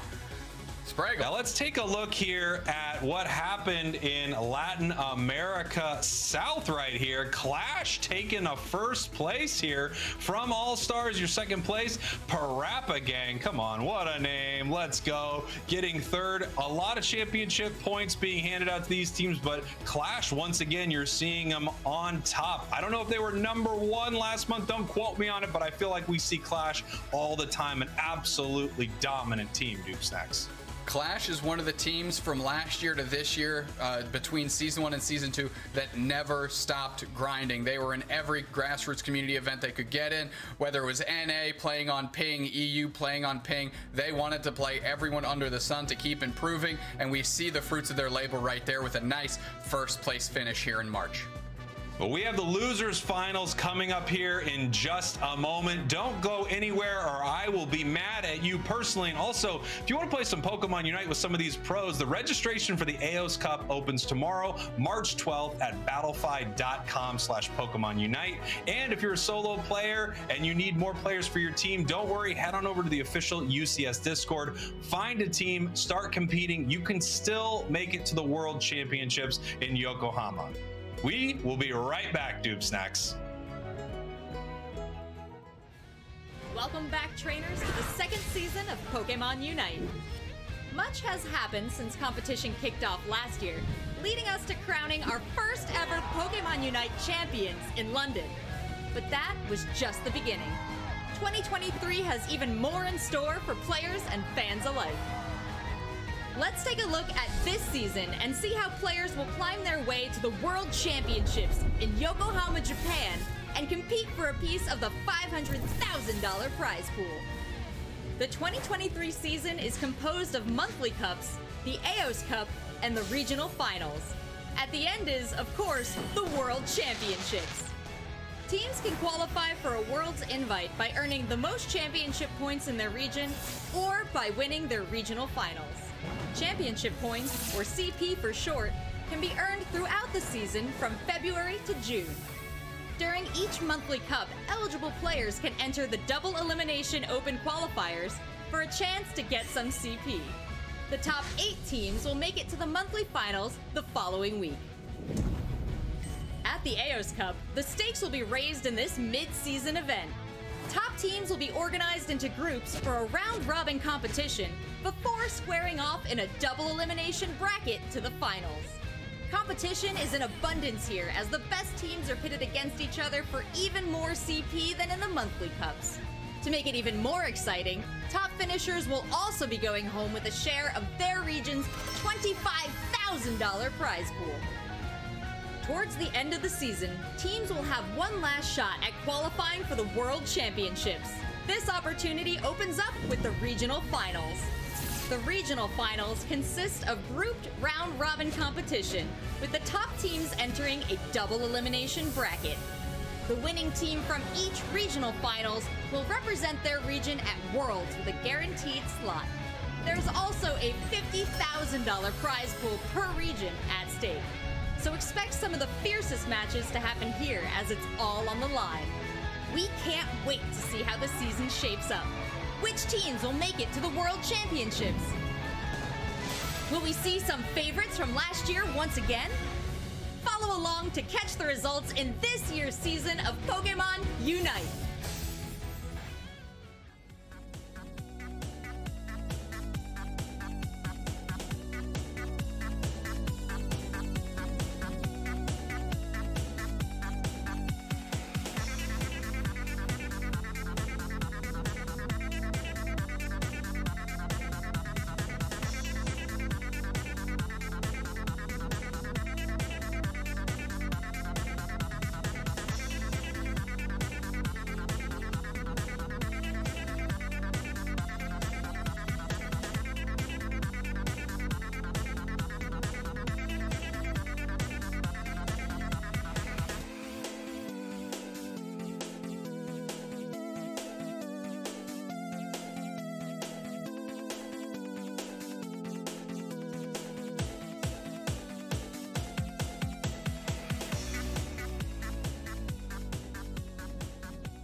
Welcome back, everybody, to the UNITE Championship Series North America. We are currently in the losers finals as we are going to go ahead and watch Unknown face off against GT.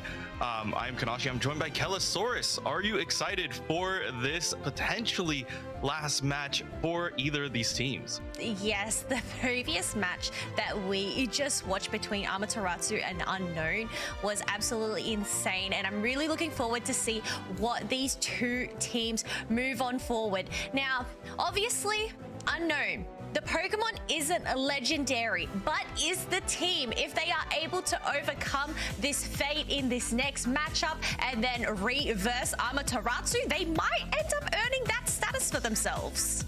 But looking at the two teams, we can see that on Unknown, we have Freak, Simp Barnwell, Pure, and Dawn's Edge. Yeah, but they also have their crazy opposition that just knocked out Tier 2 TTV, and that is GT here with Egg Noobs, Kratos, Lakoding, Espo, and Regrets. Both of these teams coming in with major powerhouse vibes. And, you know, both of these teams may not have come into this series being, you know, 1 or 2 seed, but this is one of those matchups where when you start seeing them execute in game, you have no choice but to root for them. Oh, exactly. And I guess the fact that Unknown, they were in that February Cup last month, this is their opportunity to make a comeback. GT being the newer team on the field, this is the first time that they have made that top 8. So whether they will just be able to power on through back into that winners bracket, we will have to wait and see. But we do have the first 2 bands coming in, something that we've seen time and time again, a Slowbro ban along with a Dodrio.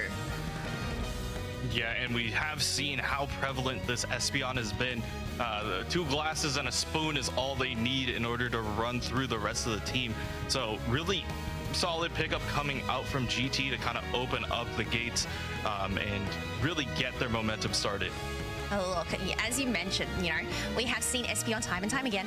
The 2 glasses giving it that extra future sight, if you could say. We have Mew, Comfy, and possibly another Trevenant pick coming along with a Hooper. Yeah, and that looks like the 1-2 pick that it's gonna be the Trevenant followed by the Hoopa. One giving the team massive mobility, the other one just being able to deal massive damage, especially with that change, the Wood Hammer. We've seen a lot of teams utilize that. And if you actually have a look at their picks as well, both of them do have that experience share. So I feel like that is a really crucial item to equip to make sure that those powerhouses, the Espeon and whatever these next picks are going to be, to get online ASAP. And look at that, we have Lucario, a stacking Lucario, as a matter of fact, along with a Gardevoir this time round once again. Yeah, and the last pickup for Freak is going to be that Glaceon, so I do like the way how these teams are rolling out. Definitely interesting to see the Urshifu get picked up here, along with the Comfort. We have seen both of these teams really utilize that play. Surprised that they didn't go back to that, did not have to deal with that T-Tar. They want to do it some other way, and if Urshifu is the one to go ahead and get that first initial pick for them, that's going to be really amazing for a team like Unknown. Oh, I completely agree. We just previously saw the Comfey T-Tar duo, but you know what? Whichever Pokemon Comfey ends up attaching itself to on this team, they are just going to be able to wreck house, quite possibly. But about to head on into game 1 here in that lowers bracket finals. We have GT versus Unknown. Yeah, and both of these teams are ready to kick it off here. This is, once again, the lower finals, and the winner of this will go ahead and face off against Amaterasu to go ahead and take a shot in the grand finals and potentially climb their way back. Well, that's the thing. Are we going to end up seeing a rematch, or will GT, you know, be the new face up in that bracket? But heading on over, we do have that Ralts taking in that central area. Hooper making sure to speed that damage along. Yeah, and they are just going to go ahead and, play this out as we have seen before. A lot of the teams just splitting up the farm, trying to get enough for the Eevee to go ahead and get that early evolution, as we do see the Glaceon getting ready there. But it is, once again, going to come down to the way how these teams execute later down the line. Yeah, it's interesting to see the early 1-3-1 on the side of Unknown. We have that Comfey and that Kupfu working together to make sure that Comfey gets the red buff. And you know what? Glaceon being able to evolve at level 4 with only the 1 buff really makes a difference in the early game. Yeah, and it allows them to evolve and start being effective at level 4, and that's kind of what a lot of teams like. They like to get that up and running instead of trying to prioritize the Kung Fu to get everything. If you just happen to get one thing going your way, you can start stacking up some points, start applying a little bit of pressure, and continuing on through. The way that these psychic monsters created that space for them to be able to empty out their pockets right in front of the Snorlax, even though he's a big guy, he can't really do much against these Pokemon at the moment. And look at this up in the top path. We have the Urshifu and Comfey duo going up against Lucario and Hooper. Lucario, I believe, hasn't really gotten any stacks yet. Yeah, forced to go ahead and just level up regularly, as we do see Pure and them trying to figure out where they want to go with this and apply a ton of pressure. I mean, that the single strike form of Urshifu just deals so much damage, not only to opposing Pokemon, but also to objectives. So being able to secure that stuff down is going to help them out later down the line. Well, we'll just have to wait and see. Those Swablu and Altaria just gone within a flash. But another flash that is coming out is the Mew Solar Beam there, just trying to poke on out, chip away, possibly do some damage, but I don't think it ended up getting a hit, considering that Trevenant and Espeon are still at full HP right now. Yeah, just trying to figure out what they want to do as we slowly approach the first spawn of the bottom Reggie or the top Reggie. If you want the Reggie Aleki, you could also do that as well. But both teams just trying to figure out where they want to be in this moment and how they want to go ahead and play it out. And I can see that Unknown, 5 members of them have opted for that bottom path. They do want to prioritize this basement Reggie, and I guess that's the benefit with GT. They do have that Hooper portal online, allowing them to teleport, as quickly as possible. We do have the Wicked Blow coming on out to just initiate. Reggie still has spawned here. Solar Solaire coming out from the Espeon there to just proc him up. And you know what? 3 members of Unknown are now down, leaving the Urshifu and Comfey left, but that ended up being a team wipe there, considering all that damage from the side of GT. Oh, it's just so well executed coming out from GT. They were just like, okay, well, we can just walk in, use Psychic Solaire, set up everybody, and then everybody else just does their thing. Just send them back to spawn, force the Reggie bottom to go back to spawn, and then just really take advantage of the space that you guys take, and then break the bottom goal, apply more pressure, and that's just really showing how much pressure GT is causing here.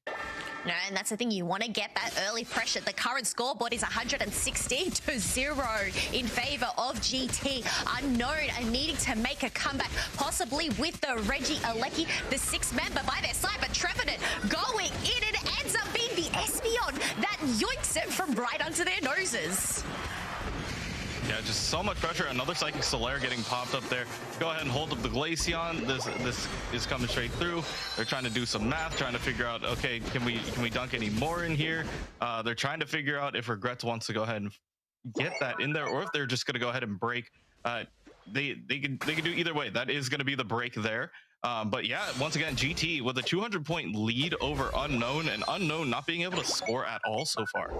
No, they haven't been able to dunk, and looking at the state of the field currently, as these Pokemon are just farming it up, whatever wild Pokemon is there. We have 2 level 11s on the side of GT, where the highest level on Unknown is the Glaceon, which is a level 10. We still have Snorlax without a Unite here. Yeah, it's just a lot that they have to go ahead and take in here. You see Lacoding just kind of getting away with whatever they want, but hopefully they can go ahead and slow them up. No, the E-Speed reset's going to give them a little bit of distance, but not enough to get away from Simp at the moment. Is really well played and just trying to keep up the pressure here. They are keeping up the pressure, but Snorlax coming out of the bush, out of nowhere. Hooper stopping in his tracks, making sure not to damage the Reggie Rock. And there we go. Gardevoir manages to secure it, even though Snorlax tried to take it in his sleep. Yeah, you do see Barnwell, who was another addition who they picked up from Wish, just trying to keep that pressure up. But now you start seeing Pure. He's on the run. It's not long enough, and Don's Edge is also going to go down. The rest of GT is just applying pressure to this entire team here. Unknown has no place to go, and it's just making it really tough for them to really find any place to either get experience or to take up map control. No, GT, no boundaries here, considering that Unknown have both of their tier 1 pads destroyed, and they have that advantage of the Hooper portal to teleport them all on up. Reggie Alecki is secured once again by the side of GT, and that is just going to apply further pressure. Unnecessary pressure that Unknown do not need right now. Yeah, and they just have to go ahead and find something that will work out for them. They are very low on levels, as we see the level disparity continue to capitalize and grow for GT. And they're saying, hey, we've been in losers brackets for this whole time, but we're definitely not going out without a fight. No, they do not want to go out without a bang, and bang, those birds went from that hammer and the Psyshock there. We do have these 3 members just farming on up, trying to get that experience, trying to bridge the gap in these levels. But you know what? Having 2 level 13s on the side of GT, that is one scary feat that Unknown are going to have to overcome in the next 2 minutes and 45 seconds. Yeah, they are going to have the time to go ahead and figure this out, and this is going to be a really interesting matchup heading into this bottom Reggie spawn. We'll see if Unknown can go ahead and get their levels back. Yeah, we do have a Reg Ice that has spawned. It will provide that extra healing going into the final stretch. Looks like they are just trying to create that space. Trevenant just being up in your face does end up missing that Horn Leech, but Glaceon still goes down nonetheless. We have 9 seconds on the clock. We can see Hooper making sure to rotate early, get their positioning as Trevenant goes back, gets those full heals to brunt the damage that is about to occur. Gonna go ahead and bring the whole team here. Ray already down to a quarter, and it just looks like Unknown is gonna be able to sneak it out. Now, do they have enough time to go ahead and capitalize off of it? That is the real question. It's not that big of a level disparity, but can they get the scores and the damage coming from Kratos, making sure that that cannot get in here? Don's Edge not gonna be able to survive that either. And now you start seeing Espo trying to apply a little bit more pressure. Unknown weren't able to really capitalize on the actual shields that they have. So this is still an uphill battle for Unknown. Rayquaza, who? That Pokemon was just gone in a flash. We do have Freak just making sure to, farm on up. It does have full pockets, still has that Ray Shield, and it has its on Unite on hand. They only have 50 points on the board, so I'm not too sure what the deal is here. We do have 4 members of Unknown that are possibly, going in for that last ditch effort to make up the gap. Trevenant hiding in the bush, waiting for this push that is about to happen. Snorlax making sure to get in the front line. We have the heavy slam and the block combo coming out, pushing them away. We do have that Hunterburger going in from the Glaceon. It is the only one that still has its shield. Was able to pick up more Eos energy, and that is another Hanji. Unfortunately, it still isn't enough. They still need to make another 100 and another little dunk to happen. But Lucario goes down. That is a team wipe. And there we go. It was slow to brew at first, but patience is a virtue. Patience is key, and I feel like Unknown really capitalized on that and were able to make an absolute comeback.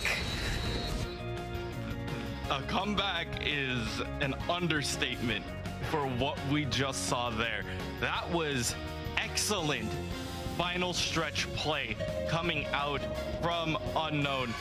backs against the wall, initially only grabbed the Ray, lost the shield, didn't have enough to get there, but understanding, hey, if we apply a little bit of pressure to top, we might be able to force GT to go the opposite direction.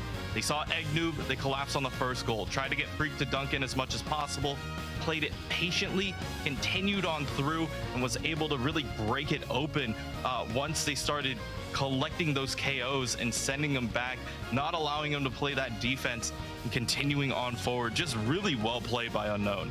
It really was well played, and while they are known, they are really making themselves known with these last-minute plays. Yeah, just being able to find what you need in order to make it work, as we do see the score graph, and you see that is the moment that that Unknown was able to grab that Ray. They were so far behind. They only had 50 points until about 9 minutes left in the game, where they really broke it open. Just being able to not only utilize Freak's shield, the only one who still had a shield on their team, but also being able to collect the KOs, continue on forward. And even though Lakoding was able to get that quick little 100 in on the top goal, it just signaled to Unknown to keep their foot on the gas, keep going, and push on forward. You just gotta keep on pedaling, right? And you can just see the way that it soared on up. Looking at the scoreboard right here, we can see that obviously it wasn't a very high damage game. It was very objective based, just very passive. But in the back line, you did have that Mew, and you know what? Those comfy heals coming on out to just help them along while they struggled. They just really came together in the end, which is amazing to see.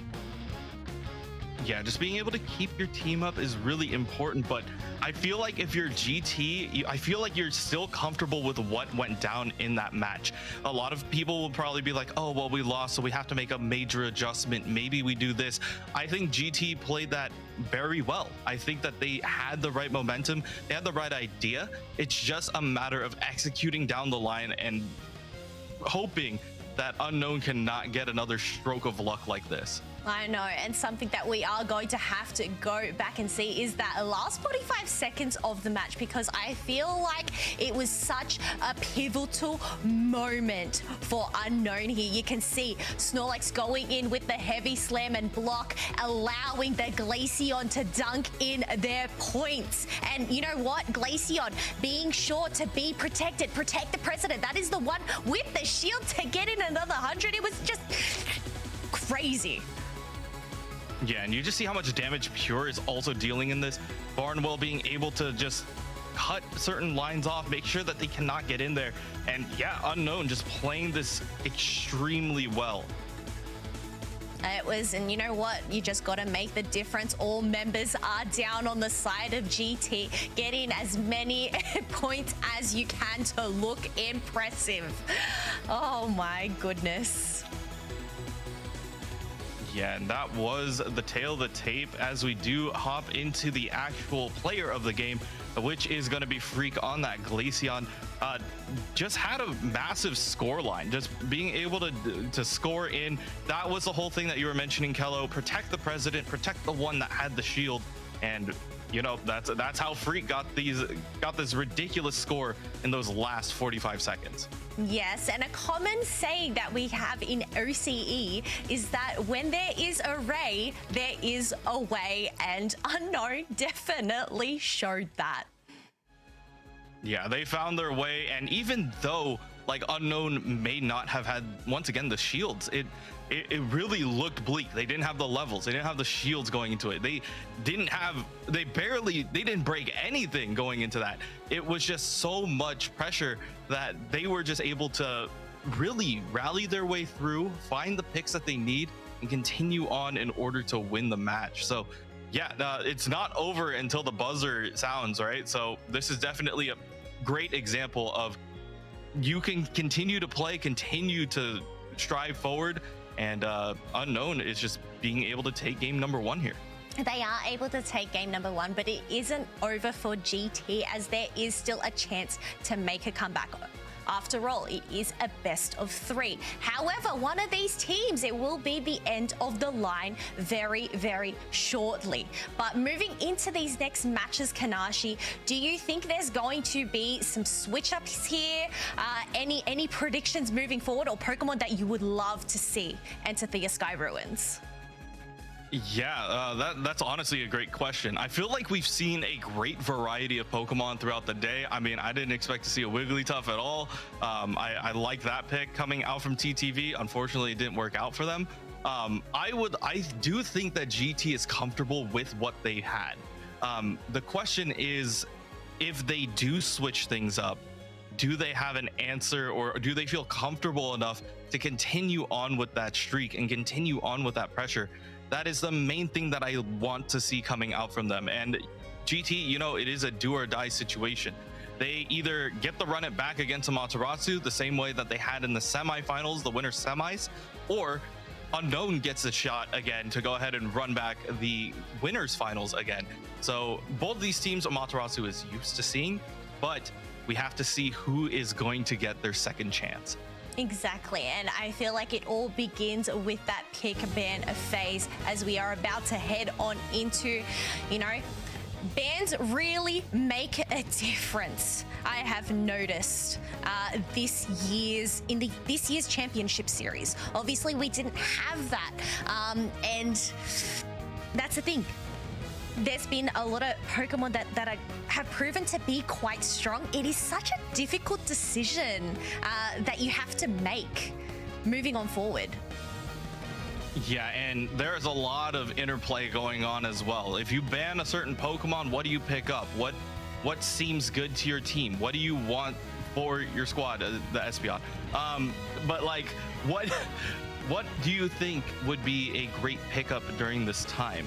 When you lose a certain Pokemon, do you use your first pick as a second ban as well? It's also really important to see. Well, I guess the benefit is you do have those teams swapping on over. So we have Barnwell taking away that Espeon from Regrets, and Regrets is taking away the Gardevoir. You know, making sure to secure it for their team once again, and Comfy on the side of GT this time round. Yeah, the Comfy pick does open up a lot of options for the side of GT here. It depends on what they really want to run it with and what they want to capitalize with. Especially that last pick is going to be really interesting. As we do see Unknown starting to scramble, trying to figure out what exactly they want to run. Unknown sitting comfortably once again, taking game number 1. GT looking to climb their way back, and we'll see if this Cramorant by Kratos, we have seen how ridiculous it can get if it's left alone and they are going to go ahead and select it. So this is going to be a really interesting match. Dragapult, we haven't seen a Dragapult all day too. So that's going to be a really interesting thing to see. These picks are super duper interesting. Not only do we have a Dragapult on the map, Kanashi, we have a Mr. Mime. And I will have to be honest here. I have actually forgotten about Mr. Mime as a supporter, especially with Comfy and Hooper just shining this, you know, today. So it's really, I don't know how well this Pokemon will play out for Eggnoob. They might be able to make it work, especially, you know, with the team lineup that they have. They want to make sure to protect that Gardevoir. That is the one that is going to be dishing out the damage, especially considering it does have that Slick Spoon on hand. Yeah, and Eggnoob is one of those players where if they get their hands on something and it starts getting levels, it's scary. We saw this not only with the Blissey back in the day, but also being able to utilize a lot of crazy walls. One of the few players who would just pick Mime when it wasn't popular and just like understand the ins and outs of this Pokemon. So really interesting pickups. I know this is once again a do or you know, get KO'd, go home situation here for GT. So I feel like this is a comfort pick for them all, so they all feel comfortable playing the roles that they're ready for, but also something that is very powerful and something that Unknown might not be prepared for. Well, yeah, that's the thing. They might be comfortable with it, but they're just looking to shake things up. We do have the first dunk of the match coming out from the Lucario, but Squirtle to retaliate and also dunk in for a stack for themselves. We have Hooper just trying to apply the pressure, trying to deny this Lucario, but you know what? Lucario with those little points, it's hard to really break that barrier. Yeah, trying to go ahead and continue on with the scoring, applying that pressure, getting those attack weight stacks up as they continue on through. And Lakota dropping relatively low. Going to go ahead and get the heal coming out from the rest of the squad on GT, and a little bit of backup coming up as well. So definitely a lot to think about as we are starting to figure out where they want to go with this. Yeah, we do have those Alterias and Swablues just being soaked on up by these members. 2 of GT are down, Comfy and Lucario, but the Hooper Portal makes sure to send the Espeon home before going in for a dunk. Squirtle getting in another stack with that 1 AOS point. It doesn't matter how many you have as long as you get those stacks in. Yeah, just trying to go ahead and stack as much as possible, apply that pressure, and Unknown still continuing that against GT. GT has the right idea. They were just way outnumbered in that previous engagement, so hopefully they can really slow up a little bit. You do see Kratos getting a little aggressive here, trying to take a couple of the buffs, but we'll see how it ends up playing out as we start getting into the first objectives. Excuse me, Cormorant just taking that purple buff straight away from the Dragapult. That is really going to put it behind. We have that central area of birds just being soaked on up once again, as we have seen. We have Cormorant and Comfy just putting the dive onto this Dragapult, but Espeon here for some back out to knock it out instead. Comfy all alone, doesn't have a host. Wait a second, Curlia there to save it. The clutch, and Comfy makes it on out, gets back some healing before entering the field once again. Yeah, this is something that I am keeping my eyes out for. Not only the level difference, but also the way how they're going to play this out. You want your Cramorant to get to a really solid level before you can go ahead and apply pressure. And it's not just the fact that it's there. Like, they might not know that Cramorant is approaching that Unite level, but if they do create the space, not only with the magical leaf, but also just being able to set up a Gatling Bolt missile, it's going to be ridiculous. It is going to be ridiculous, but we do have that Espeon Unite, which didn't manage to really do much as 3 members of Unknown are down. Dragapult trying to get into that backline with that Dragonite, just breathing out that fire. Unfortunately, the fire wasn't enough from its mouth as it gets knocked out, giving GT the space to secure themselves the Registeel. Yeah, and that was really important to go ahead and get the Cram up to 9. That is going to give them the option. Lakota getting stuffed here right now, pinned up against the wall, trying to go ahead and get out, but that is just something to hold them in place while they go ahead and start rotating up to top, focusing their attention up to either the Swablu Altaria and later eventually that Regieleki. Look, even though GT have to use their legs to make their way up into that top part, they do have the benefit of securing them wild Pokemons along the way instead of using the Hooper Portal. So they do have their levels. We have 4 Unites on hand for GT, where only 2 Unites are available for Unknown right now. Yeah, and this is going to make it really tough, but they do have the Fairy Singularity that they are just going to go ahead and secure down the Regieleki. No need for the rest of the push, but it just really well played by GT, applying a lot of pressure. They are applying a lot of pressure, but we have Unknown pushing on back with the defender duo right now. The Spinstoise just trying to get in the backline. Unfortunately, it wasn't enough to tackle the Psyshock from the Gardevoir. Hooper here for some backup, making sure to grab a berry for themselves. And with that Guts passive, it is able to go back to full HP. But Regieleki is still knocking on the door of Unknown. Yeah, Barnwell telling him to please go home. We do not want whatever you're trying to sell us here. But they are just going to go ahead and try to play a little bit more defense. You still see GT on the attack, pushing in. You see heavy slam by Barnwell, trying to keep him alive. Psychic Solaire going to go ahead and push him away, trying to keep the rest of the team off. Reggie Alecki finally down now, and now Unknown trying to figure out where they want to go if they do want to shift GT away. But overall, quite a lot of resources committed towards Reggie Alecki, but not a lot to really show for it. Not a lot to show for it, but it did give GT the space to just farm up any wild Pokemon. In the meantime, we do have Hooper teleporting back, and it still has its rings and bounds, and there we go. It comes on out, making sure to teleport the members of Unknown. Hydro Typhoon coming out from the Blastoise. It didn't end up getting to put anybody up in the air, and Gardevoir, the one with the secure for GT, providing them with some extra HP healing right now. Yeah, and that is a bounce back that GT wanted in this game number 2. You start seeing the amount of pressure that Regrets is starting to put on, and along with Kratos, it's very tough to get in on the squad.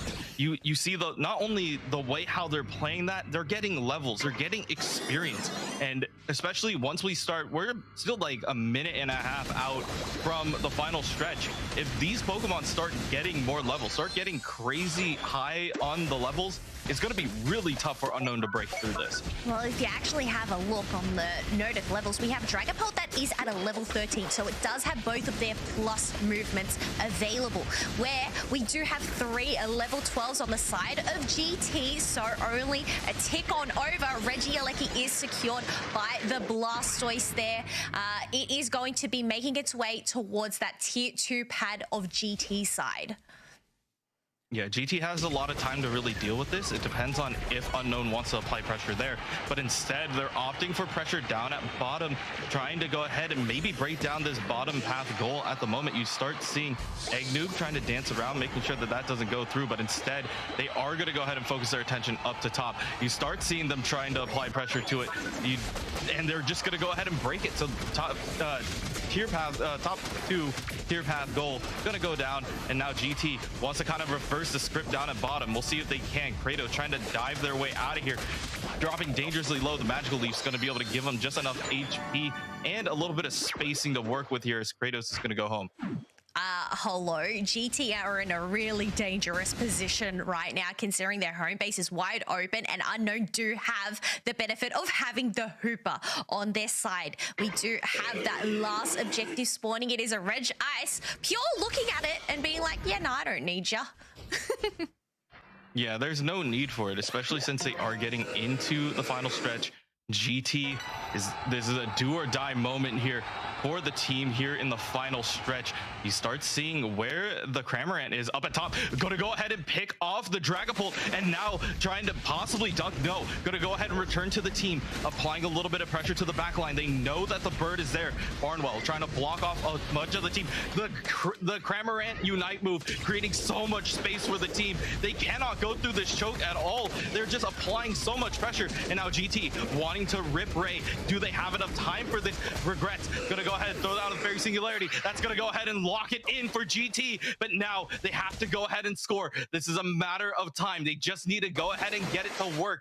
The 50 going in on top. Going to go ahead and break that one for 100. Another quick goal going in for Kratos. Now going to try to get closer, utilizing a little bit of the tanking to go ahead and allow the Comfey to go ahead and maybe score here too. Lakota not going to be able to get their score in as well, but trying to create a little bit of space. Still about a minute left, but we'll see if GT can really catch up here.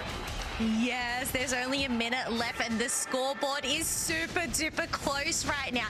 GT still have their tier 1 goal open. Possible dunks are coming on out, but no, Comfey and Cramorant here to just widen that gap between them. Mime ends up getting taken down to the Hydro Typhoon. It's only on 2 points here. We don't have a massive overcap, but it is still 2 points in the lead against Unknown.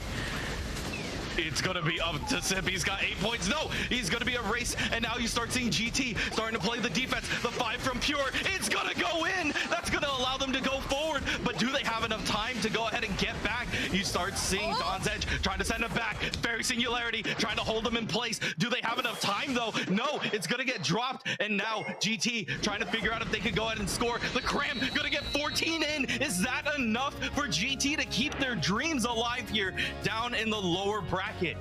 Oh my goodness. These final stretches, they have really been a treat. It is just backwards and forwards between these two teams, and we can see why they have made it this far in the competition thus far.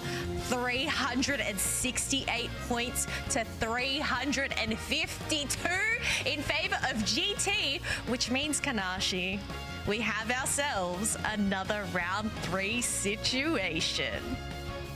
I'm pretty sure Doob and Spraggles had the idea of like, hey, if we have guest commentators on, let's just make them do all the game 3s. Let's just make them have near heart attacks every single game. These games are so close. I am like losing years off of my life, but this is how good these matches are. You want to see this high level gameplay, and this is ridiculous.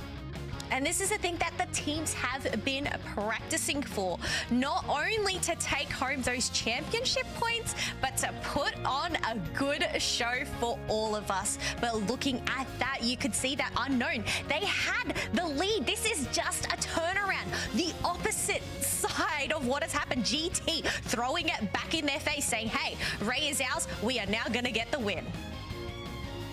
Yeah, it was a completely different script flipped from Unknown. Same thing that they did, and GT is now saying we can do that too. We can still play the same game as you, and this is exactly as we see here. You see how much pressure Kratos and Regrets create, hitting that upwards of 80k damage each. But on the other side, you still had somebody like Freak being able to deal damage to the smaller ones, but also a ton of damage, tons of recovery coming out from Dawn's Edge, and Espo being able to keep the rest of the team alive as well. Look, obviously, I know it comes down to that team synergy, the timing and everything like that, but is Comfy the key here? I feel like whichever team is able to secure the Comfy, they're the ones that end up coming out on top, and that's the thing. It's a Pokemon that you either want to secure yourself or you want to get rid of in a ban. Yeah, it's one of those ones that allows for a lot of sustain and a lot of utility, as you saw the way how Magical Leaf is able to not only create space when people get too close, but also apply healing, apply a little bit of a, I guess it is the most slippery lay you'll ever see. It just goes in and out of certain fights as we take a quick look at these last 50 seconds of massive stress. Yeah, you can see the Cramorant and the Comfey duo going in, being able to empty out those Eos energies. That huge Hydro Typhoon to knock out some of those members of GT. And you know what? The thing is that Tier 1 goal was on 2 points. They weren't able to maximize on the overcap there, as it was super duper close. And, you know, Cramorant just applying that pressure while GT are trying to defend for their lives here, and they managed to do it. Yeah, and you see the way how Pure is playing this out, just trying to score these little tiny goals in. But while this is happening, you still have the opposite side of Cramorant going one-on-one against Barnwell back at the second tier goal there, and they were just allowed to keep it going. That little bit, that 14 was just enough to send them over, and that is exactly what they needed in order to send this to a game 3. And now we're gonna go ahead and start planning out for this game 3 of the lower bracket finals. Once again, winner of this faces off against Amaterasu, a team that's just sitting there waiting, biding their time, but Unknown and GT definitely slugging it out here. They are slugging it out because neither of them want to go home. They want to go back and verse Amaterasu. They want to, you know, possibly defeat that big boss. That is the end of the line. That you want to try and achieve. But as these teams do get ready with their picks, we obviously have seen Dodrio and Slowbro being banned both of these matches. Now, the question is, are these teams, are they going to stick with those bans or are they going to choose something else? And I guess the benefit with these matches is you actually have the teams swap on over. So whoever did have that first pick previously, it now goes to the opposite team. So whether it works in their favor or not, because obviously you have that first pick, that means you're able to counter it. But then you have some potential steals coming on out. Yeah, and when you're thinking about what you might want to ban, you might want to take a peek at the player of the game, whoever that will be. Just so much pressure, as we saw Regrets here on that Gardevoir. You saw how much they were able to secure utilizing Fairy Singularity, which is that Unite move, creating kind of a vortex and bringing everything together. But more importantly, because of that, a lot of teams just want to create that space for a player like Regrets. And, on the note of Fairy Singularity, it is such an effective AoE Unite move that you can use. And to equip Energy Amp to make sure to reduce that cooldown, get in as many Unites as you can, along with the Shell Bell as well, to make sure you're getting as many Psyshocks that you can with that reduced cooldown. Yeah, just trying to continue on stacking that damage and playing from distance has been the way how GT plays this out. So once again, game number 3, both of these teams definitely don't want to go home. They want the shot at Amaterasu, and this is the match to watch. This is the match to watch because one of these teams are going home for the day. We have the ban phase. Once again, teams are thinking, who are we going to ban? And look at that, for the 3rd time in a row, Kanashi, Dodrio and Slowbro. Yeah, well, they're like, okay, yeah, Slowbro we can't have because it just completely negates like the main damage angle that a lot of teams want to go with if it is physical attack. Dodrio, just because it is a nuisance, a lot to have to deal with if it's going too fast. And the next pick going to GT, going to be able to pick up that Espeon.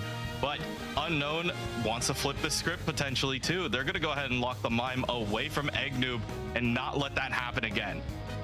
The confusion that these teams are causing me right now, because they're just securing each other's mons. And we were just talking about this earlier, having the benefit of having that first pick, being able to, counter it possibly. We have Regrets, who has locked in that Espeon, but Barnwell has gone and stolen the Mr. Mime off Eggnoob here. Yeah, and this is starting to get a little interesting. They're literally flipping each other's roster here. You start seeing Unknown, they're like, we like that Mr. Mime, we like that Cramorant, we're gonna take that. And now GT is like, okay, well, that gives us options to move around. Kratos is gonna pick up the Talonflame, and Lakoting going back on his signature Lucario to keep it going. And Freak just wants a sword. We might not have Zacian in the game yet, but we can at least play the Sentient Sword. Yes, we do get to see the Aegis Slash out on the field, but is a flightless bird better than one that can fly? We will just have to wait and see. Well, something I am really excited to see though is that Trevenant and Comfy duo. To have a Comfy on a Trevenant that is already unstoppable as is, I feel like, these two might end up wrecking havoc this next match.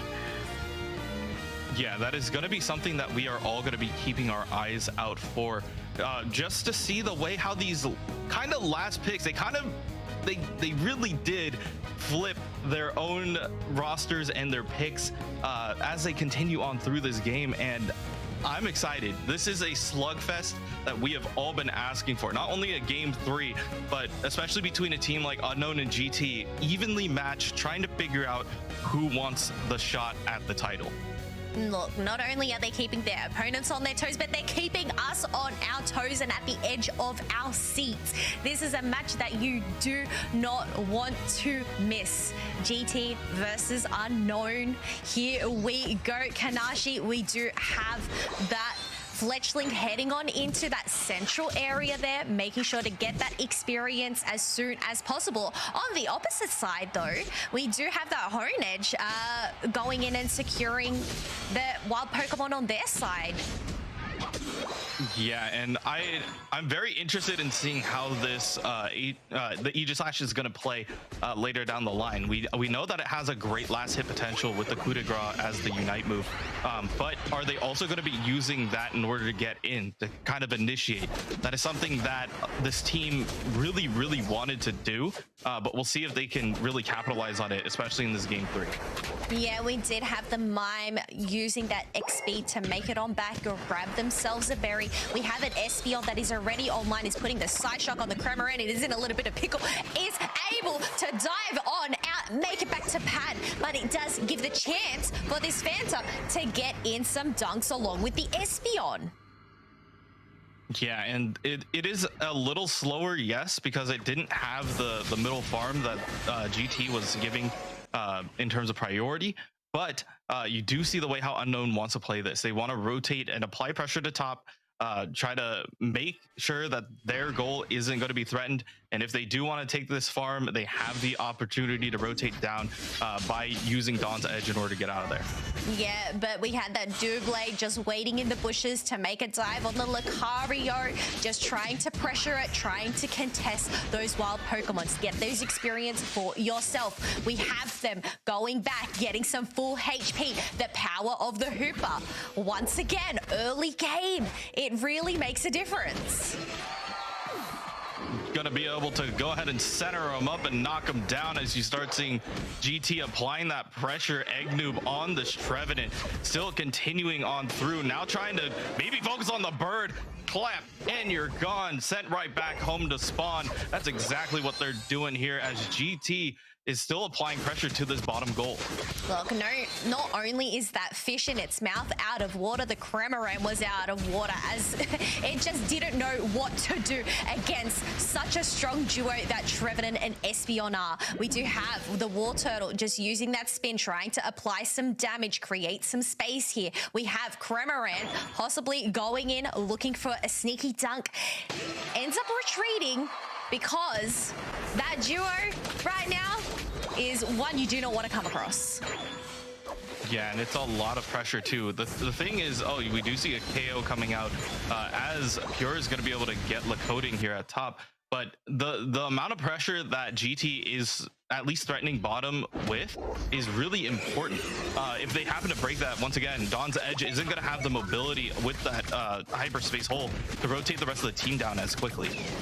They have rotated. We have Trevenant using that hammer as a threat. Do not come near this Reggie Ice. This one is mine. We have Talonflame making sure to get the secure. Psyshock being able to wipe out half of the HP of multiple members of Unknown there.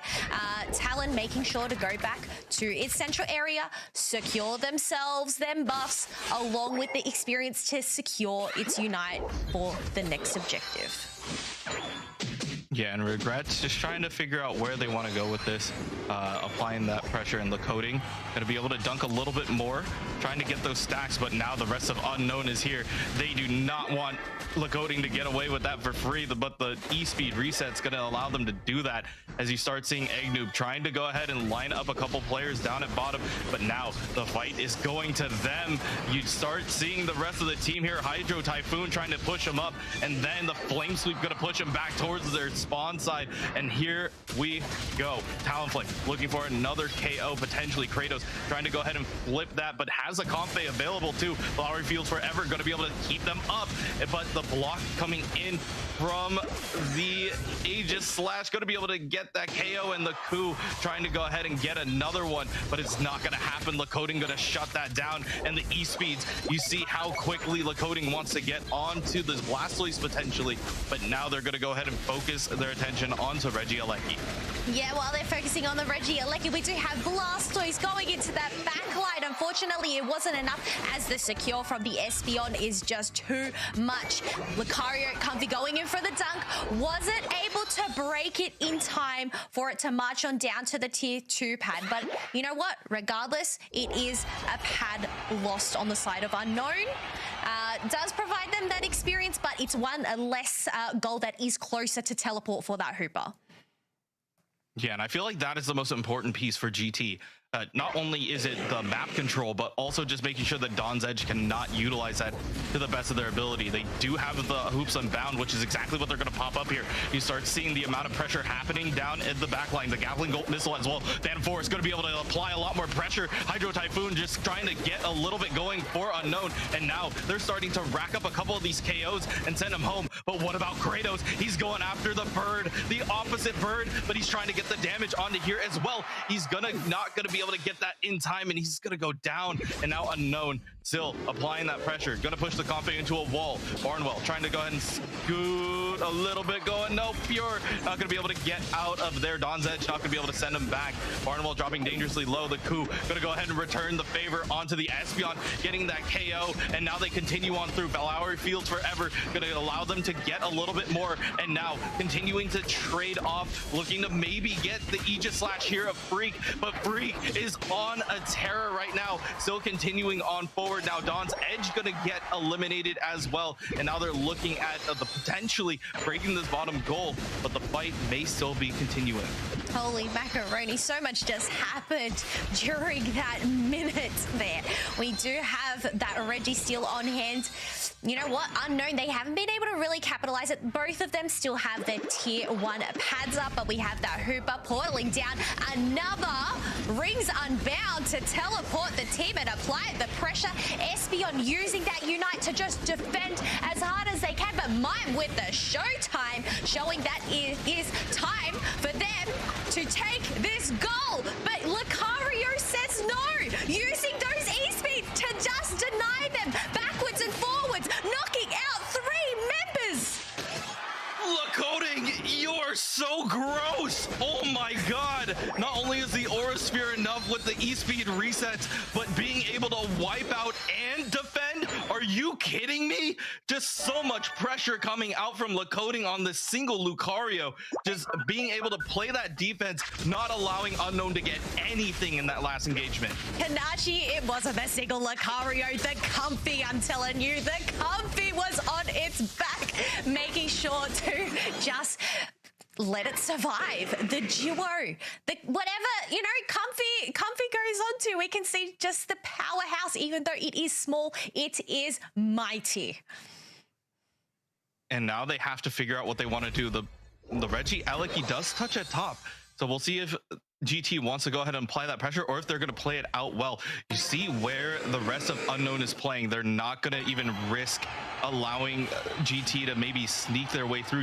Oh, never mind. You start seeing Kratos. He's heading up to top, trying to go ahead and maybe get that sneaky goal. That hundreds going straight in, and now GT want to take this fight. Unknown trying to figure out where they want to go, trying to eliminate Dawn's Edge. No hoops unbound for Unknown, and now GT trying to climb their way back. Psychic Solaire followed by the Hydro Typhoon, continuing on with the pressure. Eggnoob going to be able to send them straight back to home with that hammer, but now they're still looking for even more, trying to crack the shell of this Blastoise. Do they have enough speed or time to go ahead and do that?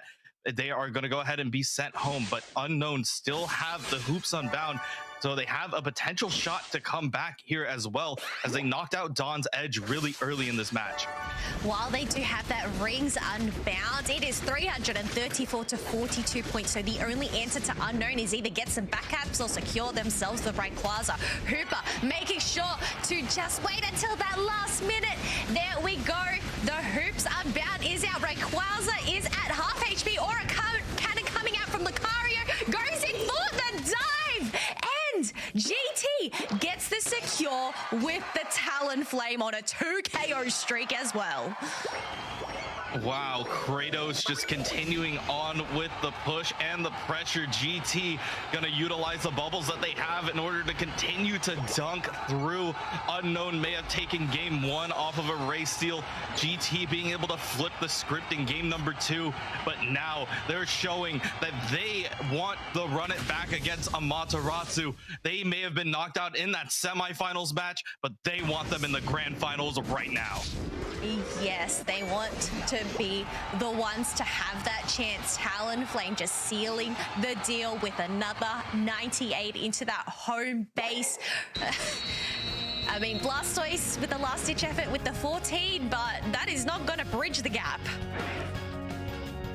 Yeah, just so much pressure coming out from GT, and they will be continuing on into the grand finals here as they are going to be facing off against Amaterasu, and this is going to be a great match as well. Unknown putting on a great show, having so much pressure, just being able to steal it up. They did really well, but once again, GT going to be able to squeak it out in this match. Look, it wasn't, I guess, deja vu this time. GT just showing how much they wanted, taking control of that map, not even letting Unknown come close to overtaking them, being able to secure those Regielekis along with the Rayquaza. They were able to capitalize and get those dunks in. Yeah, and we're going to go ahead and take a quick peek at the numbers that we have here as well for this matchup. You see Kratos, look at that, 70k. Regrets also getting that crazy amount of damage on that Espeon. Once again, that Espeon has just been a really essential pickup for a lot of these teams. And Unknown trying to return the favor back with the creation of Freak and Simp as well. But there's just been some crazy hero plays coming out from not only Kratos for that last secure, but also Lakoding to play the defense. Oh, yes, I must say Lucario was quite the hero there, being able to get that knockout streak along with the comfy and defend that tier 1 goal. It was absolutely incredible to see, but we will be going and looking at a few highlights from this match. There we go, Hydro Typhoon coming on out, the Flame Sweep as well. It wasn't enough to really make a difference, trying to make that dive on the Aegis Slash there. Yeah, and this is the amount of pressure that something like Talonflame creates. You have to not only worry about the potential for Fly, but Flame Sweep as well. They were able to get the KO there, but Lakoding was just on top of it, being able to help out GT in some very tight situations.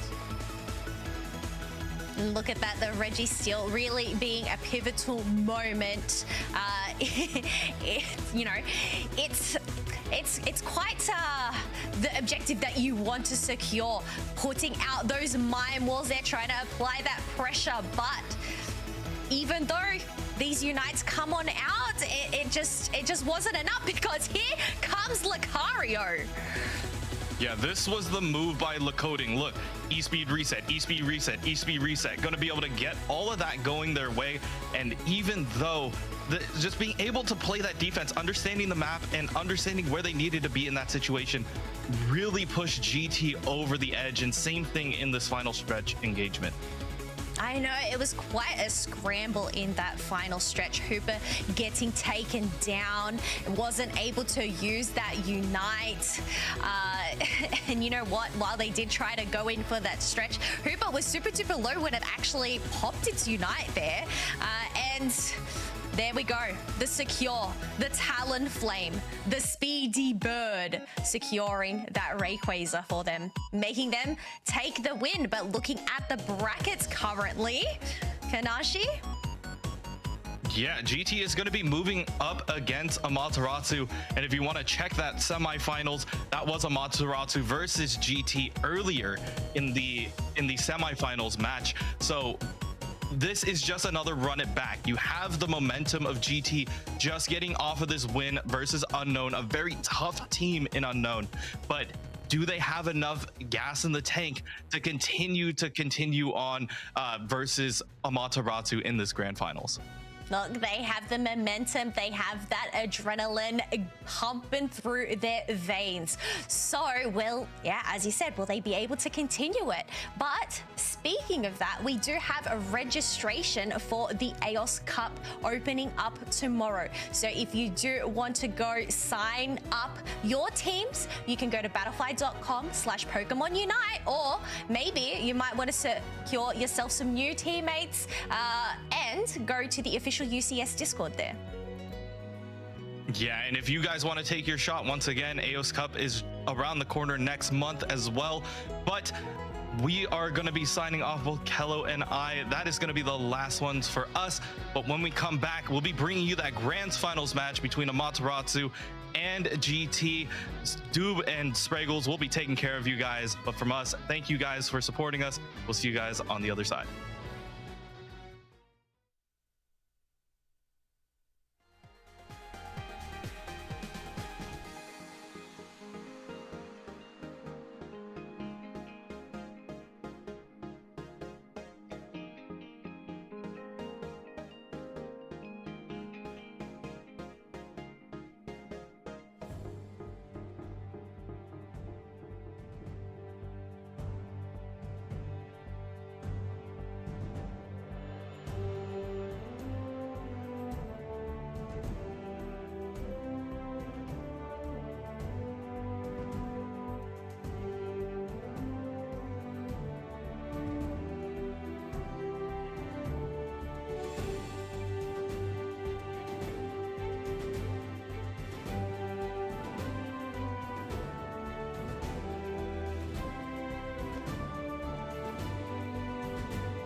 Here we are, grand finals time for North America, Doob Snacks. The March finals all come down to this. GT versus Amaterasu. Are you ready? Can you feel it in the air, my friend? Oh, I can. The air is different in March. That's an understatement. Amaterasu, GT squared it off. Espo, the legend, on the comfy, wearing the floral crown here today. I can't wait to see these two teams scrap it out. I personally have a soft spot in my heart for GT. We go way back in the way back machine. So I'm excited to see this team crack the grand finals, and we're going to see what kind of work they can do in the face of Amaterasu. They're looking to cement themselves right now because they think their moment is now. Now, Amaterasu took down GT and Unknown. So whoever was coming out of that losers bracket, they've already dispatched them. They already KO'd them twice and sent them down to the losers. The question is, has GT figured anything out that can deal with Amaterasu? Because the games we saw from Amaterasu were pretty freaking flawless. Now, granted, that was against Unknown. I don't know how the games went against GT, but Amaterasu is looking like a monstrous team here in our grand finals.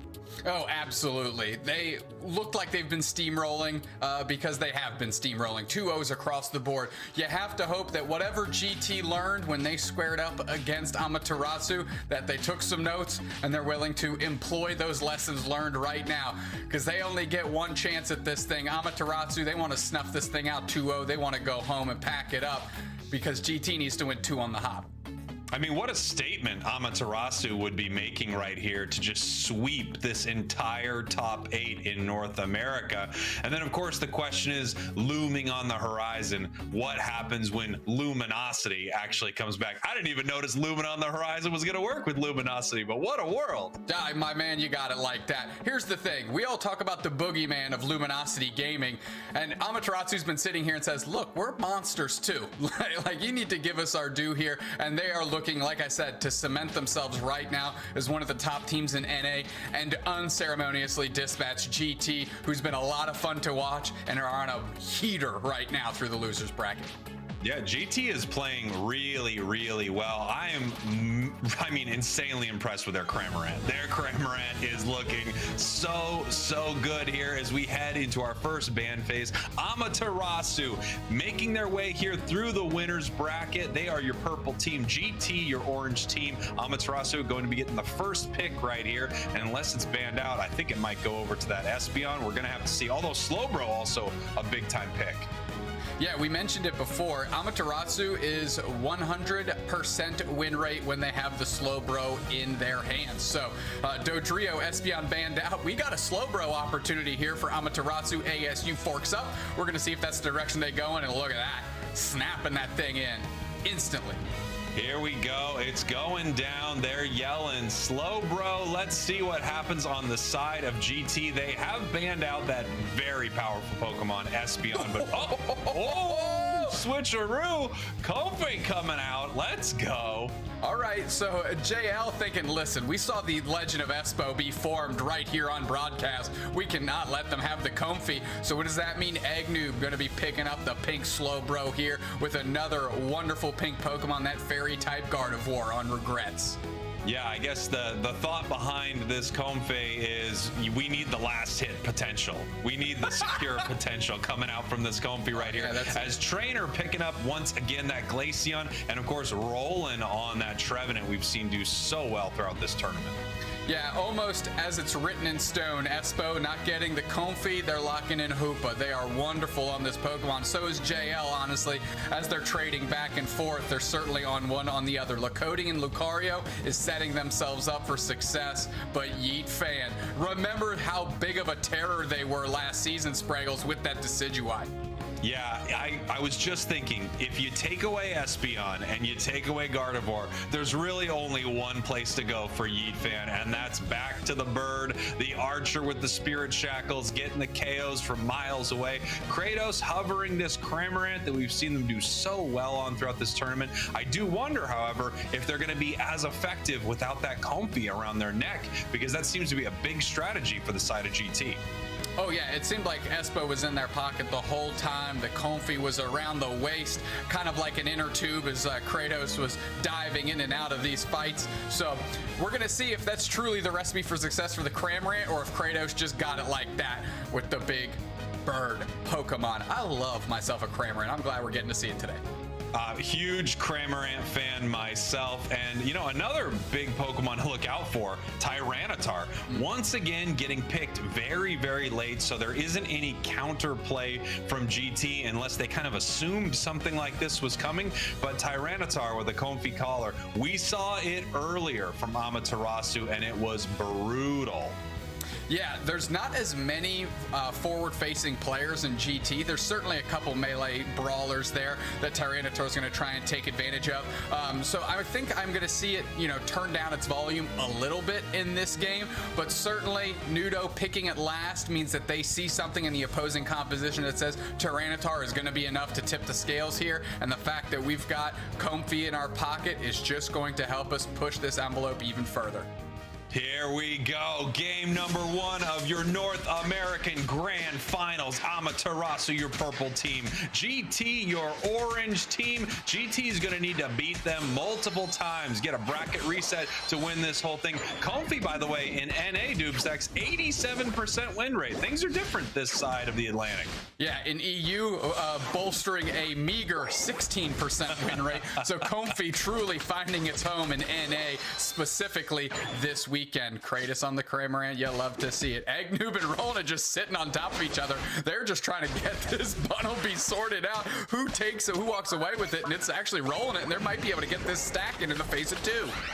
They're getting the stack. They're going to run back, try to grab a berry and get out of there. There's the X speed, and they're trying to make their way home as they get another secure, and they're going to score here. They're going to have to pay for this, I have to assume. Running back for another berry right here. Come on, Roland. You absolute menace as they're heading towards the central area of GT right here, just wasting an insane amount of time as they have to go on a wild Trevenant chase to finally take this Pokemon down and make it back in time for these 850 birds. Yeah, and that leaves Trainer without the support of the rest of his team. Yes, the Phantom wasted a lot of time, but not quite enough to make that a difference maker here. GT able to get the KO and smother those birds in the bottom path.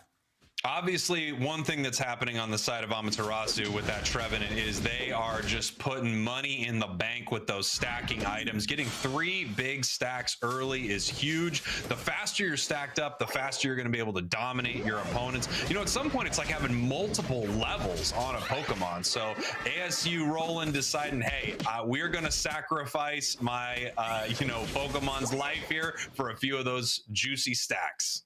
Yeah, the fact that they were able to stand up and stand tall until Trainer pulled up to be able to deal with a little bit of icy wind action into the face of GT and not going down there is important. However, GT getting an amazing crop of experience, getting all of those birds in the middle. Lakoding already level 6, Cramorant level 7. Level-wise, GT is looking fantastic right here. Lee coding on that Lucario, a Pokemon that they are known for dominating on, as it looks like Amaterasu is trying to make something happen to this goal. Trainer's in a little bit of trouble. They're both in a little bit of trouble. Yeah, Rolling now and trying to get out here once again. We've got the Woodhammer for the bunks, but no, that's a double KO for the Cramorant.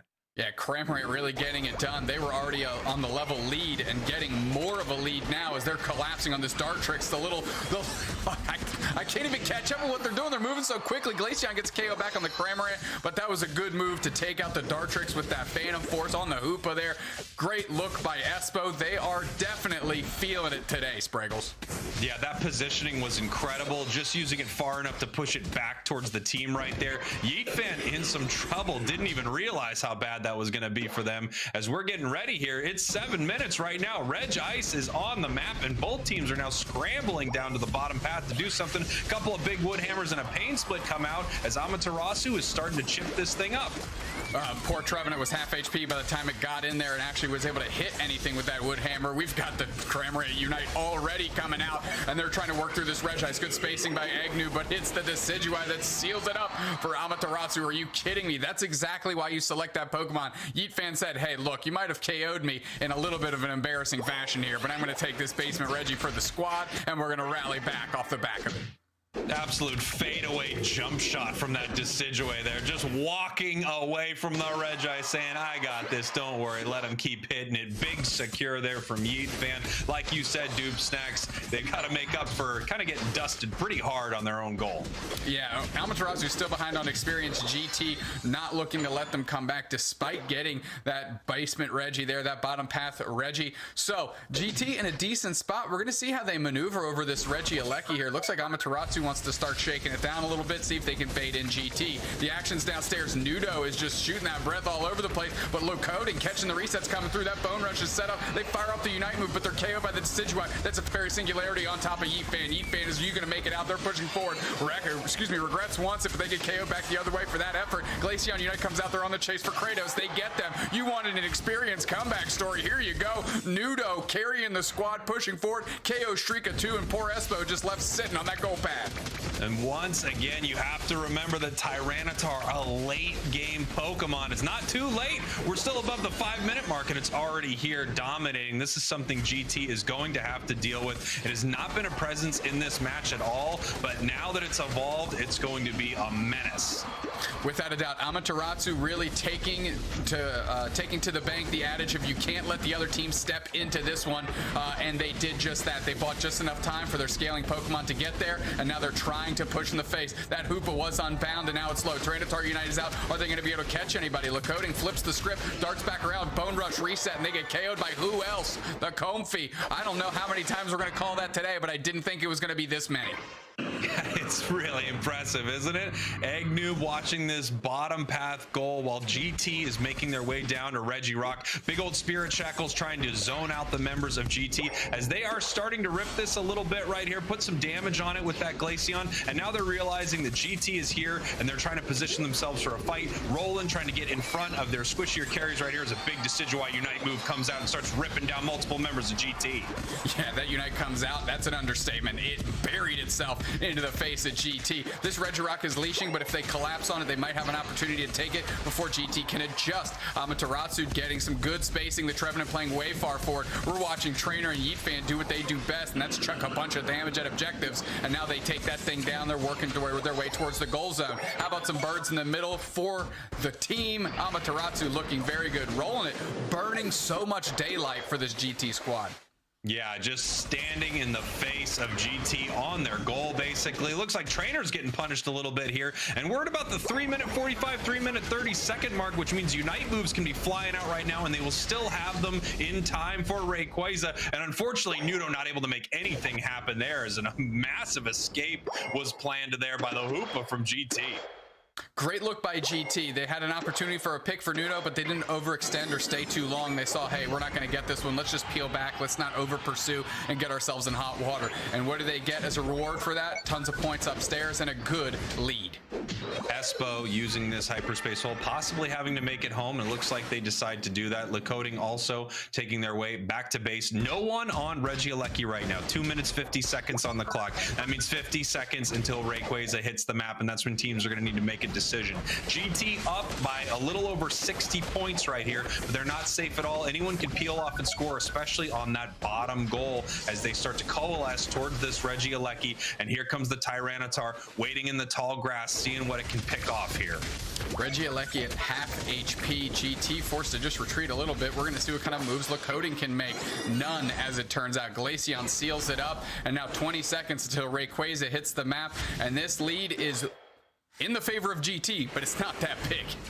No, it's not that big, and there's something pretty big on the map, and that's a Tyranitar with a Comfy on it, just walking around trying to make something happen. They let Regieleki walk into this top path goal. Nudo and Comfy moving up there, but that means 2 members of Amaterasu will not be in the central area. We're going to see if GT can take advantage of that as they start chipping away at Rayquaza and looking for members of Amaterasu to engage on. Oh, I would have looked for a bigger move there if I was GT. You had your power couple up top, the Tyranitar and Comfy, nowhere to be seen, and you didn't put any pressure on. Yeet Fan looking to square up somebody for that 360 no scope. Who do they see? Is it Eggnoob that's going to catch it? Yes, they do. Nice little reset by GT, but Eggnoob can't catch it. Comfy Unite is out. The Tyranitar's on the chase here, where I thought would have been based on what we saw just there. A lot of spacing, a lot of patience. Yeah, a lot of patience right here. GT just kind of moving them back. They really didn't punish them at all for making that score happen. I'm wondering if they're going to try to make a score of their own as we see Lucario moving around towards the central area here of Amaterasu, and here they go pushing in towards this fight. But once again, this is still incredibly patient. They're going for a reset into this hyperspace hole, and no one is pulling the trigger on this fight, Doob Snacks. Laconing darting, but 3 caught by the Trevenant Unite. Decidueye Unite comes out as well. Tons of damage is getting rained in.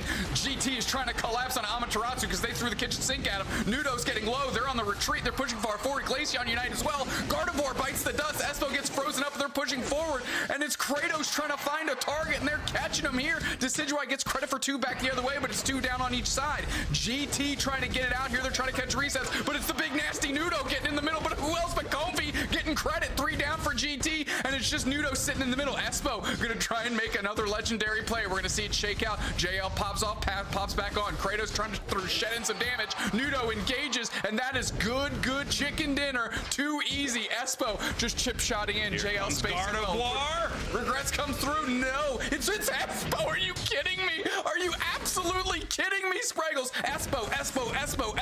What are you made of? Can they get any points? And it's up to the Gardevoir. They got to get the 50 banger.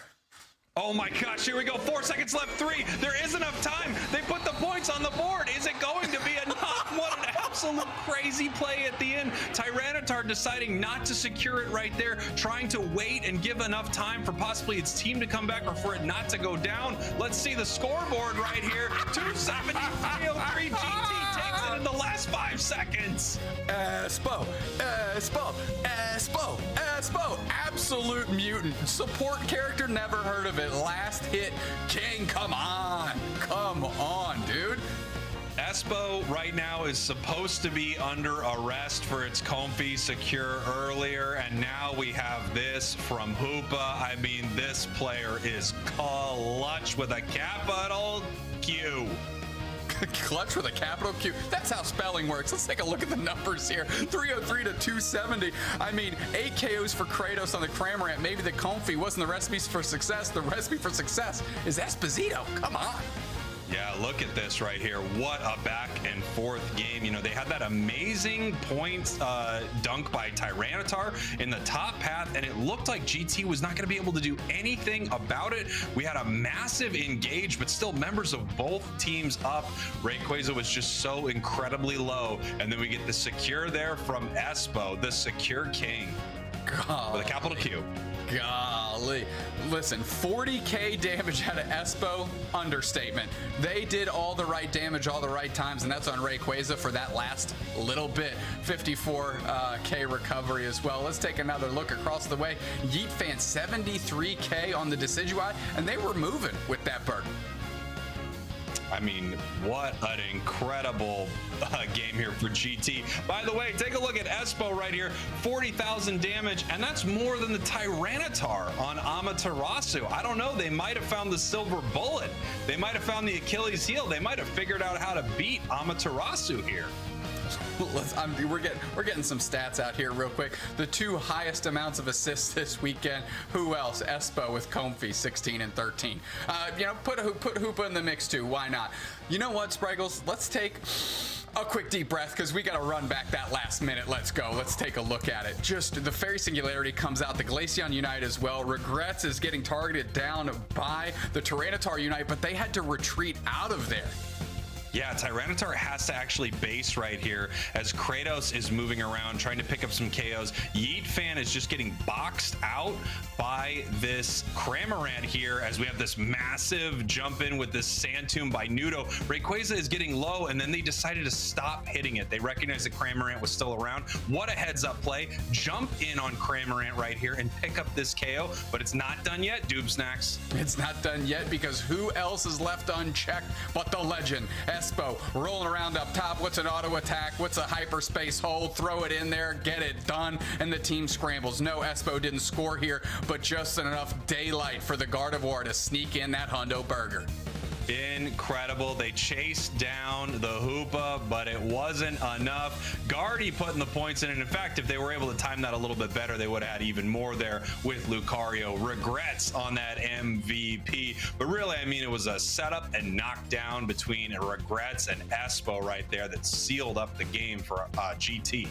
Oh, it was phenomenal. Look, 58k damage, 2 KOs, but really the big time MVP play was scrambling to get those points in, get that ducat in to put their score at 125, which means that last point they scored in the last 2 seconds. Guess how much that was worth, Spraggles? 100. Guess what that gets you for game 1? A big old W. Shout out to GT. They are looking to shake things up. Yes, they are. Now, Amaterasu hasn't dropped a single game today. That's the first one, and it's happening here in the grand finals. They need to lose one more for a bracket reset to happen. So GT needs to take another game off them, and then everything is all evened up right here. GT could do a sweep of Amaterasu in that bracket reset. The question is, will Amaterasu let that happen? We're going to find out very, very soon. Amaterasu needs to adjust just a hair. And the reason I say this is because they got the ban they wanted and they got the first pick. They hovered Slowbro, switched to Comfy in the last second, and the Slowbro was doing good work for the side of GT. So, I mean, do you kind of flip the script on yourself a little bit? I think you might have to go to what's been proven in the past, and that's Agnew on the Slowbro. I think you're saying that they played themselves, Doob Snacks. And I don't know if I would say something like that, but it's very, very possible that they made a mistake in their draft. You know, that's one of the biggest changes without question here in year 2 of the Pokemon UNITE Championship Series. Some games are won and lost at Pokemon selection, and that might have been the case. As you brought up the stats earlier, they are 100% with the Bro, and that is a pretty high number. It's almost perfect. Oh, yeah, almost perfect indeed. One thing we do want to highlight, we were kind of talking about, is this a Tyranitar game? Is it not? It turns out that their damage output was a little bit paltry compared to the last time we saw Nudo on the Tyranitar carrying the Comfy around. So maybe there just wasn't enough face-to-face, knuckled-up, bruising action for that Tyranitar to really, really hit its stride. Well, you know, this is something that you called before the match, was just they had so much spacing and so much range on the side of GT that it was going to be hard to get enough value out of that Tyranitar, and I think you absolutely nailed it right here. We're going to see our first bans, Espeon and Dodrio. GT with the first pick right here. The question is, do they want the Comfy? They didn't need it last time. And they do. They're going for it. Look, the Espeon is like, look, there was 1 KO, 2 KOs maybe taken by the Comfy on the other side. I need to show them how it's done. Let's get 4 KOs. Let's seal another objectives. Too easy. JL quickly on the Wigglytuff, but of course locking in the Slowbro immediately. Here we go. We're figuring out our last Pokemon. Glaceon has been so incredibly valuable for Amaterasu. No surprise to see it right here. Next 2 picks over to the side of GT. They're going to be grabbing this Gardevoir for regrets. They have just been an absolute demon on this Pokemon today. Playing so incredible on it. And Agnew, oh, okay. We are grabbing the Cramorant for Kratos. Yep, they've got the Comfy. Where other teams go, maybe a Tyranitar, maybe a Dodrio. That's banned out. Tyranitar didn't look great, but guess what does? Cramorant, Kratos, Comfy or not, they're getting it done with that Pokemon. Once again, Yeet Fan bringing back the bird. Trainer bringing the Hoopa. Hoopa, I mean, it feels like somehow this Pokemon is undervalued, while at the same time, it's one of the most devastating things in the game still.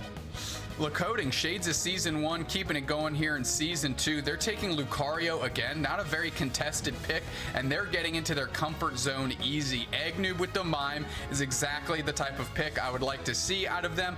Gonna be able to create phenomenal spacing for regrets and allow them to just chuck bombs from the back line. I wonder what Nudo's going to bring out here. I mean, they're known to play a bit of an Absol, but ooh, it actually looks like we're bringing a Talonflame out into this grand finals. Talonflame getting so much more play today than I expected, Doob Snacks. Oh, yeah. I expected no play, Spraggles. I would have put that number, I would have written it in, no questions asked, but proven wrong by the top players in the game. They see something in Talonflame that you and I haven't experienced yet, and I'm hoping to see it right now. Yeah, absolutely. I mean, Talonflame does do some amazing damage to some squishier Pokemon, and at the same time, the Secure is incredible. So if you look at the side of Amaterasu, they've got the Spirit Shackle, they've got the Icy Wind, and now they have either Brave Bird or Fly from Talonflame, and those are all huge Secure moves on these big objectives and to secure big KOs. We're going to see what GT is going to be able to do about it. I can tell you that Mr. Mime could be a real problem for Decidueye, for Glaceon. It jumps in with its Unite move and they really can't get away from it easily at all.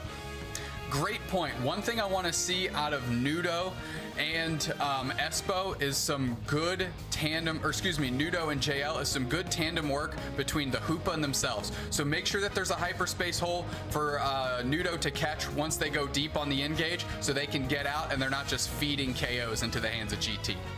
Here we are, GT, your purple team, Amaterasu, your orange team. If GT wins this thing, Doob Snacks, we are going to a bracket reset in our grand finals. Regrets heading into this central area here as the Gardevoir for GT. That's exactly where you want them, right? We've seen Regrets on Gardevoir. You said it before. They've been a demon. They're going to try and keep that streak going. A little bit of a split action in the middle because they really want Trainer to hit that Evo. Bang, Glaceon time. Yeah, Eevee, you know, any of the Eevees can get an early level, and it's a huge advantage if you're able to evolve right away here. They just get a massive power spike. They get their first big move, as it looks like Lakota looking to try to secure in the face of JL, able to do it, and because they had that Comfy with them, the scoring speed is increased, score an easy 10 points. So that Fletchender is stacking, right? So the fact that JL was able to hold it down in the face of 2 to let them stack and get that ball rolling for themselves is a great place to Comfy getting a KO on the Fletchender right there. It's Espo, just built different. The way their Comfy works is different from all the other Comfies. There are scientists still trying to figure it out. Dude, get out of here, dude. Get out of here, dude. What are we watching? Who is this person? What is this Pokemon? They're built different, Doob Snacks. That's why it was a first pick right here. Hopping onto Lucario, seeing if we can save them a little bit. It's getting pretty low. Espo, where are you? Is there any way they make it back to Lucario? I don't think so. Come on. Wow. Just barely not making it to that goal. That was going to be truly the straw that broke the camel's back. I might have had to walk away if they made it out of that one. Holy. Esposito on the Comfy. That skip it tripping everybody up, dude. Nudo now on the retreat a little bit, trying to get back to their side. JL going to give their support. Lakota got to be a little frustrated that they couldn't take down the Firebird. Got very, very close there, but breaking some ankles and breaking some hearts up in that top path as they were not able to secure that KO. We got a minute now until our bottom path objective. Well, it looks like Amaterasu is trying to clean that up with a nice Spirit Shackle here. JL in a lot of trouble, getting eaten up by the bird. Yeah, Air Slash coming through, keeping that reset from happening, and a good look by them. Kind of be able to use the predictive text there and get in front of that hyperspace hole so they couldn't catch a ride back for free. I try to use predictive text, but everything is just confusing. It's a lot of Q words. Yeah, you seem to just work Q into a lot of unique situations. Whatever. Such is life. Claydol getting taken down by Kratos. They're carrying their Comfy. That dangerous barbed wire hula hoop that they've got on as they're pushing forward. And we're just trying to make some action happen. Trainer kind of chugged. Kratos wants that action. They're getting in there. Yeet Fan willing to try and hold it down and see if they can stitch an arrow in. No, GT backing off. We got a level 8 Decidueye, level 8 Glaceon here. This is great. They have a Unite move on the side of Amaterasu. They can make something happen here, and like we've said, the Secure is unbelievable on the side of Amaterasu. So if they can start ripping this, get some damage onto Regice, it's going to be really difficult for GT to do anything about their Secure. Egnoob stitching in a good little wall, cutting them off, but they get KO'd by the Glaceon immediately. The engage is happening. The Unite move is out. Kratos is getting bit on. Espo is getting low as well. But look at Regrets just getting chipped up by rolling it. Decidueye seals up Regice, and now they can make a push. Regrets is getting tracked down. That fly fell just a little short, but they darted through for the KO anyways. Amaterasu looking to get their points in, and they're just trying to space off GT. Can Egnoob stop any of this action? It looks like they can't quite do it. Regrets here for the cutoff, and that's more stacks for Yeet Fan. We know this is the moment in the game where they like to get those in. Yeah, big moment for Yeet Fan to get really powerful. Those Spirit Shackles scale so well off of the attack stat of Decidueye. So being able to stack up that attack weight is a huge advantage for Amaterasu. Trainer heading back towards the center area, making sure to get their buffs right here as we see GT cleaning up this central spawn of these wild birds. Yeah, those Swablu and Altaria, not long for this world, but that allowed Nudo to get tons of stacks, and they didn't actually care about the birds because they're focused somewhere else. We see the Kramerite Unite comes out, and they can't get out in time. The Talonflame goes down to their bird counterpart. His trainer's looking for that action. Fairy Singularity gobbles up Yeet Fan too easy, and now Amaterasu's battling from their goal zone. They get the first KO, and we know when Comfy falls off, it's usually easy work after that. They're looking to cut off Comfy, but they hop a ride on the Lucario, who fires off their Unite move. The chase is on. They're seeing if they can catch Trainer. A little cutoff move from JL to try and keep Trainer alive. Here comes Yeet Fan with the Shadow Stitch, or not the Shadow Stitch, the Spirit Shackle to cut that off. So a decent look, and I cannot believe no one from Amaterasu went down right there. Yeah, incredible moves from Glaceon right there. I've never known Glaceon to have the movement, but it did in that fight as they secure this Regieleki, pushing towards the tier 1 goal of GT. We see Roland staying in this bottom path, continuing to get experience. As that walks in, only 2 points here, and Trainer says, yeah, I'll go ahead and break this. Nice big overcap of 38. Yeah, GT knew the writing was on the wall, so they were just looking for a clean KO on the Glaceon once it went in to put his points in. It was a done deal. It's how can you capitalize on what you know the other team's going to do. They got their crisp KO. Amaterasu bailed. They knew that was going to happen. So that's just top level play, just waiting for things to shake out as it's supposed to. But it's Registeel time. Here we have JL, the Hoopa, able to bring the whole team down here at any moment as GT starts to make their way to this bottom path. And look at that, 40 points from Talonflame into that top goal as Amaterasu makes their way down to this Registeel. And now, who was nowhere, Amaterasu is there. They're all over it, and the Unite moves are coming out. That's the Kramerite Unite right in the middle, Fairy Singularity on top of it. So is the Comfy Unite. Now they're all over the birds. I'm not even sure this Registeel is still there as the rest of the team is scampering around. Regrets is on the retreat. They're on the chase. They want the bird. Registeel finally taking about 25% HP down. Can Amaterasu catch a reset? Is this Registeel gonna leash? Spirit Shackle fires wide. Ray Finkel can't get it done today. JL playing 4 with the goal. They get dusted on the wall, smeared across the dashboard. Are you kidding me? That was nasty business. Eggnoob doing work out here with Regrets, keeping Regrets pinned. Another Decidueye Unite comes out, gets the Mr. Mime too easy. Look, Coding gets cashed in by the Glaceon, and now the Registeel finally has Amaterasu around it, and they're looking to take it down. Look at this here. Registeel just getting ripped down. Doomsnax needing a moment to breathe there as Amaterasu's not giving GT any air at all either. Pushing in towards this tier 1 goal. It's 201 to 40, and they want to extend this lead right here as they're trying to throw another 32 in. Talonflame up into the sky. This fight is still continuing. Kratos being pushed back. Talonflame being pushed back now as GT finally picks up a big KO on the bird, and it looks like for a minute maybe everyone can just reset. Hey, calm down. Break it up. Break it up. Break it up. Break it up. Break it up. Break it up. Ding, ding, ding. We're back at it. Here we go. As soon as Kratos sees Yeet Fan, they start diving in, trying to find and close the gap there. Take a look at the Talonflame rotating up top. Lakoden going to go try and meet them as Kratos is there for the cut off. Can they do any work on Nudo, who's just posturing right now? Comfy and Kratos looking to get some action done as Eggnoob is getting bullied out by the defender downstairs. Regrets pulling up for the smoke, and we are all over this map because there's so much action happening. Finally, GT commits to the Regieleki. Trainers bubbling out. They fire in on Espo. Espo just screened in, trying to get it done. Regieleki getting switched all over the place here. Fly comes in. Are they landing on the perfect timing? Nope. Sussed out, snuffed out. Now Amaterasu gets the Regieleki, and they're pushing in on this goal zone. Just a poor Comfy Espi. You ain't got it like that, son. They get KO'd. Regieleki going to a goal zone.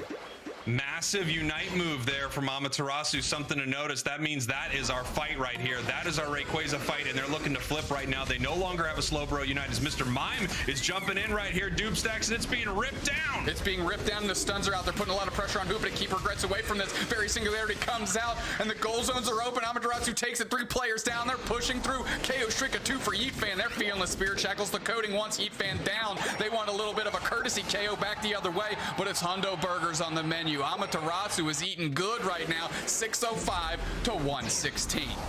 Like my solo queue teammates, Yeet Fan Unite moves the Rayquaza, secures it for the squad, picks up the KOs, and picks up a huge win right here. GT is not fully out of this. There's still a minute 20, but it's going to be extremely difficult for them to come back by about a 500-point deficit right here. Make it a little more than 500 points as more points rain into that goal. And you can see him just kind of celebrating a little bit, you know, spinning around with that Spirit Shackle. Yeet Fan knows they did well today.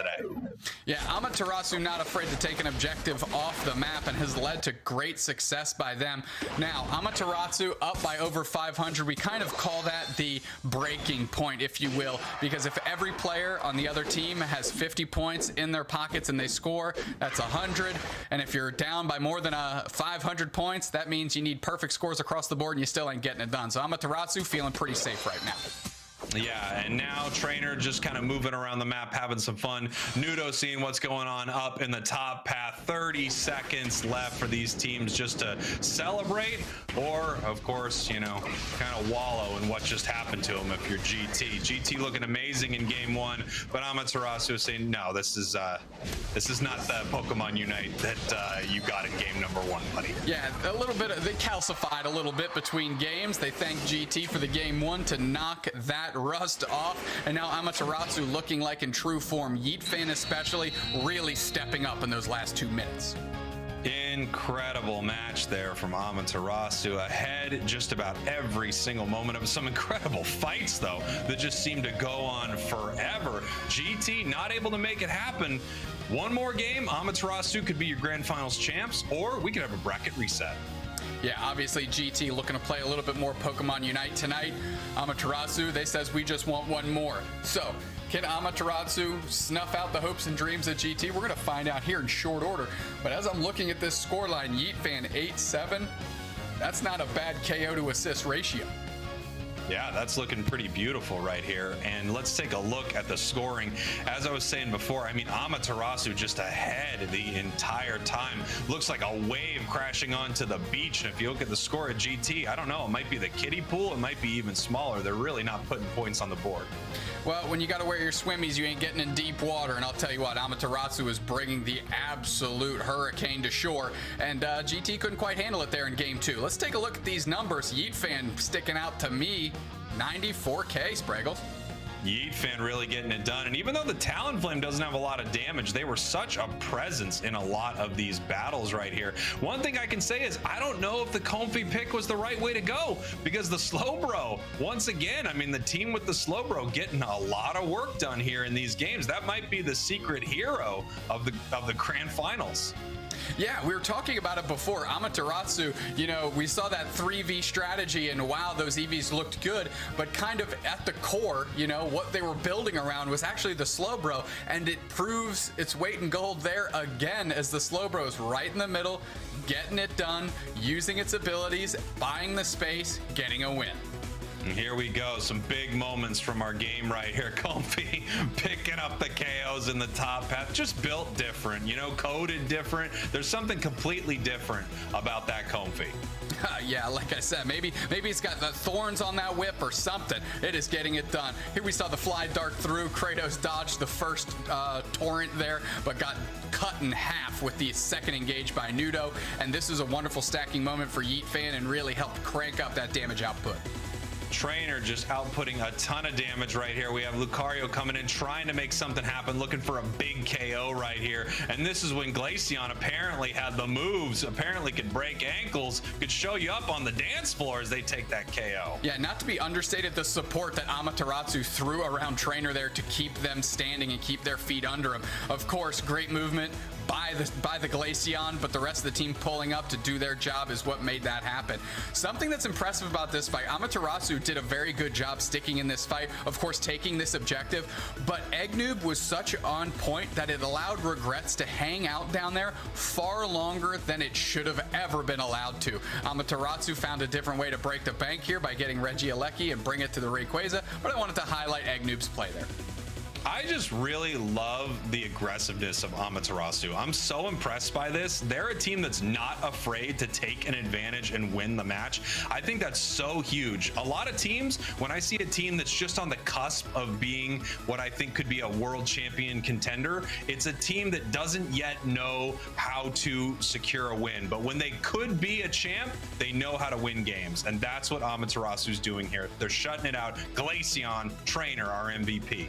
Trainer looked great on the Glaceon, really using that Unite move phenomenally to engage deep onto the other team, make sure the Icy Winds were hitting the target that they were expecting, and look at that. Like I said before, you can't eat and you can't cook without a spoon. The new held item coming through for the Glaceon. And we have to let them cook, Dubsnacks. It's extremely important that we have to let them cook as we are heading into the final game of this bracket. If GT wins, remember, they reset this thing. They have some life. They could still win this tournament. However, if Amaterasu wins right here, they are your March Finals champions. A lot of work ahead for GT. They've got at least 3 more games if they want to make this thing happen for themselves. Amaterasu has been on ice for a bit. Yeah, they were a little stiff, a little tough to get underway there for that game 1, but holy smokes, did they rally back in game 2 when they got some oil in the joints. And I can't imagine that they're looking to play any more Pokemon Unite today. They just want to be champions and they want to move on to tomorrow. Yeah, that's right. We are actually going to take a quick check-in before this match happens to what happened in our Brazil region. Let's take a look. True taking that first place over Double O Nation, who had it last month. I heard it was a wild series. That is wild indeed, because I don't know the former She's team that is now Double O Nation. I don't think they've dropped a monthly finals. So the fact that True was able to find their way to the finals and win that thing, great tip of the cap to them and a great shakeup for the Brazil region. And this is one of the most exciting things about Pokemon Unite right now, especially moving into year 2, is how much better a lot of the teams are getting that would, be the teams to challenge sort of our champs, right? It's so exciting to see so many teams challenge these big known quantities inside the community. The landscape is definitely looking different, and the air is for sure different as well. I'm interested to see what Pokemon these teams ban here. It kind of seemed to have been a tit for tat with the Dodrio and Espeon choices. We're going to see if they stick to that recipe here in Game 3 of the Grand Finals. Boom. Nothing has changed. Dodrio, Espeon, they are out. Amaterasu's thinking about that Flower Crown. Well, at the boosted win rate of NA compared to EU at the 87%, look, it's hard to shy away from something that has had such proven results. But if JL locks in that Comfy, then GT gets the Slowbro.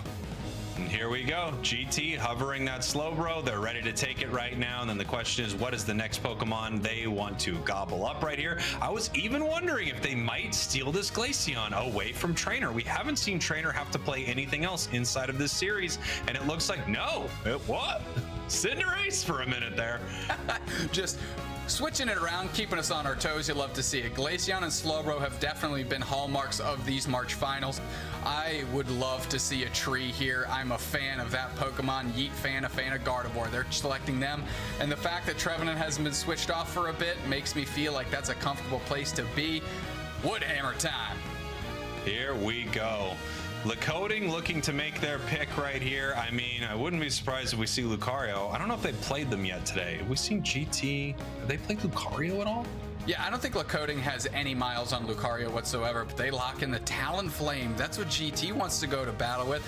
Espo taking the wonderful Hoopa, really going to allow them to rotate across the map quickly. Is Trainer going? Are we going to see? We have a Decidueye Greninja possibility here, Spraggles. We do have a Decidueye Greninja possibility. We might just be bringing out the Greninja. Bit of a throwback watching Trainer on Greninja, a Pokemon they are very familiar with. Yep, I was just hoping for shades of old. They lock in the Decidueye and we could see that tandem go to work again. But regrets locking in a Machamp. We've got some real Season 1 action going on the side of GT right now. Yeah, looking great too. You know, the thing that we have on the side of GT is we have a ton of dive. They can just jump in, and they're looking to jump in on this Venusaur, Greninja, Gardevoir. If they're able to get close to any of these Pokemon with the burst damage you can get out of Machamp and Talonflame, they really could start to wipe the squad. Kratos not unfamiliar with playing the Talonflame, and this is who they want to go to battle with their backs against the wall. GT needs to win this game to keep their tournament hopes alive. Of course, on the other side, Amaterasu, they need this one to call themselves champion. A lot on the line here for this game 3, Spraggles. Absolutely. For Amaterasu, they want to shut it down. For GT, they need to start it back up and reset this thing. I mean, I'm not gonna lie, selfishly, of course, I want to see the reset. I want to see these teams duke it out some more because this series has been amazing. But Amaterasu, except for one game today against GT, has been pretty flawless. Yeah, and they bounced back in a heck of a way. Normally, if you see a team lose, you can really get a good gauge of where their mental is on how they play that follow-up game. Amaterasu absolutely unfazed. They stuck with their game plan, bounced back in a big way, took a big game 2 win, and they're looking to close the door on this thing. Here we go, Amaterasu versus GT. What could be the last game of your North American Grand Finals? Get your popcorn, get your soda, get your dad from the other room. I mean, bring everybody in here to see this because Amaterasu might crown themselves the March Finals champs right now. Espo and Lakoting pushing in on JL. They see a Bulbasaur. They want some Bulbasaur. Nudo leashing out. They're carrying the hoop. They're moving forward. They're going to battle over a little ball toy action right there. As Roland's surely going to be stacking on the Trevenant, no? Take a look here. Lakoting just getting a lot of experience, holding it for a bit. They want that level 5 as quickly as they can. It's massive here for Machamp. If you can get the evolution to Machoke before these birds spawn, I mean, that is just huge. Look at Kratos squaring up for the dive. A lot of communication happening between Espo and Kratos. They're going to see what kind of magic they can make happen. And they're waiting for the Curlier. They dive on a Yeet fan. That's a huge KO. And there's your level 5 before the bird, Spraggles. You called it out. They made it happen. Kratos sussing out the other team and making moves. What a play right there. You could see both of them didn't know it was about to happen, and then the second it did, it was go, go, go, like a team of Marines moving in there, taking down Yeet Fan. Coming back, trying to push him back a little bit here and get a KO, but it looks like they're going to be able to make it out safely. Great play to start this from GT. GT looking good early. They have a slight level lead, and that's because of that amazing catch on the Curlia early. GT looking to engage again, and those hyperspace holes is really going to keep GT competitive all the way through this game with those resets, the big heals, and the possibility to re-engage, no doubt about it.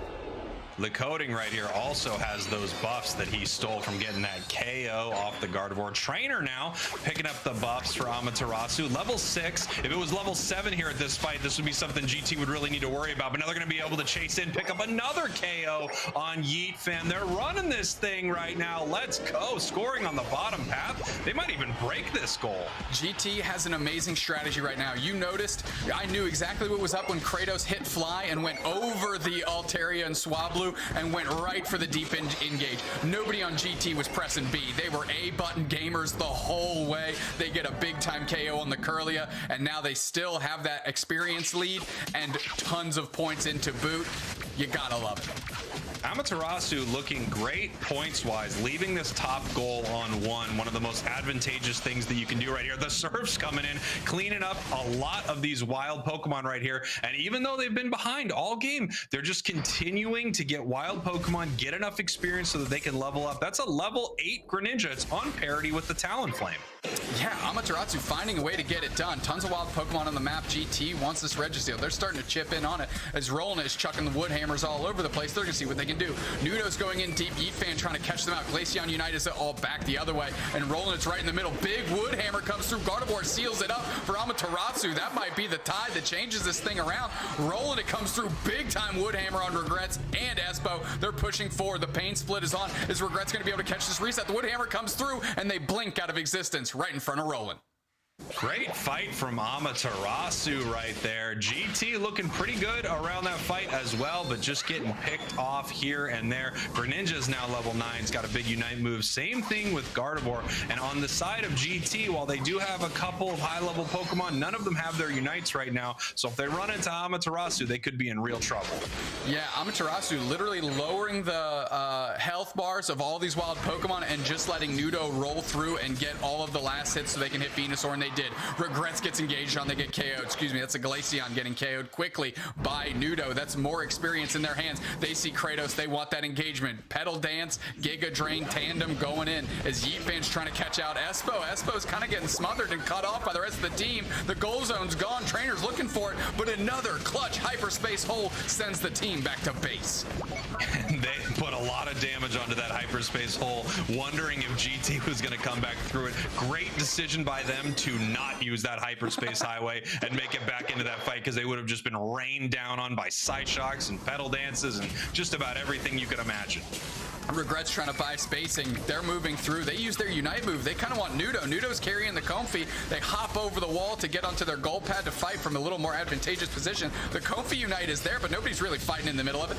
Coding looks to engage. Talonflame sweeps up the Gardevoir. Huge engagement by them. 2 players down for both sides. Is this push going to continue? The Regieleki's very low. Espo just shadow forces through to chip the Regieleki back, but the Hoopa is unbounded. Now they want the smoke. The Venusaur goes down. That's a big time KO for GT. They're finding their footing now, and they're pushing in the space of this Amaterasu squad that's been looking so formidable.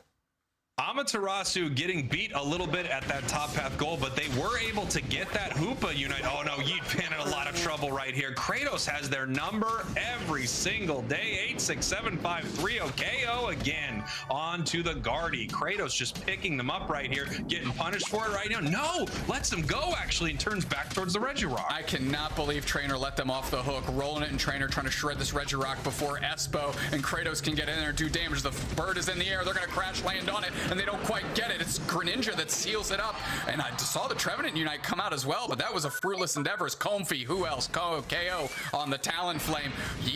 Regrets looking to engage with the Glaceon right now all over this goal pad, but Amaterasu is overstaying their welcome. Are they going to do anything? Trainer just with a quick reset. KO streak of 2 for the Glaceon. GT fends off that push. Trainer just kind of going, look, I understand that all of my friends are getting KO'd right now, but I have this really sweet way to get out of here. I'm taking the trap door and everyone else is going down. Amaterasu right now looking great at that bottom fight. Here comes a big Machamp Unite looking to pick something up, but no, Trainer with the jukes able to get out of there. A Unite move of their own, picking up a KO on Regrets. Massive Unite move. Shoryuken right on top, hits their target. Crisp, clean KO for the use of that. They're going to have it back in time for that Rayquaza fight, so don't even matter. Good use of it, get some experience, why not? Here we go. GT up 173 to 111. You know, no matter how this goes, this has been one amazing grand finals. Just an absolute slugfest between these two teams, throwing punches all match. They are not afraid to fight. Kratos darting into the tall grass, and Yeet fan just resetting in the nick of time. Taken to the skies. Are they going to get a KO? They're going to take that ball toy, no problem. But it's Amaterasu that's really spreading the love to this Regieleki. They're surrounding it right now. All 3 players engaging on it, 4 players, because you can't forget about Comfy, the last hit god coming through, and Regieleki flying in the face is GT with 2:30 on the clock. And we actually did see GT score in the top path with Talonflame, so they're putting points on the board while this is happening, and it looks like they might be letting this just walk into their top path goal. Maybe they didn't make it in time. No, they are up there to defend, which means Amaterasu has an opening right here to take this bottom Reggie, and it could be a huge advantage, especially depending on what hits the map. It is Reg Ice, so the question is, do they want it? And it looks like they say, no thank you, we're actually okay. Yeah, Yeet fan intelligently just leashing it out so it resets and no one has time to finish it, but we're going to see if this fight kicks off, Spraggles.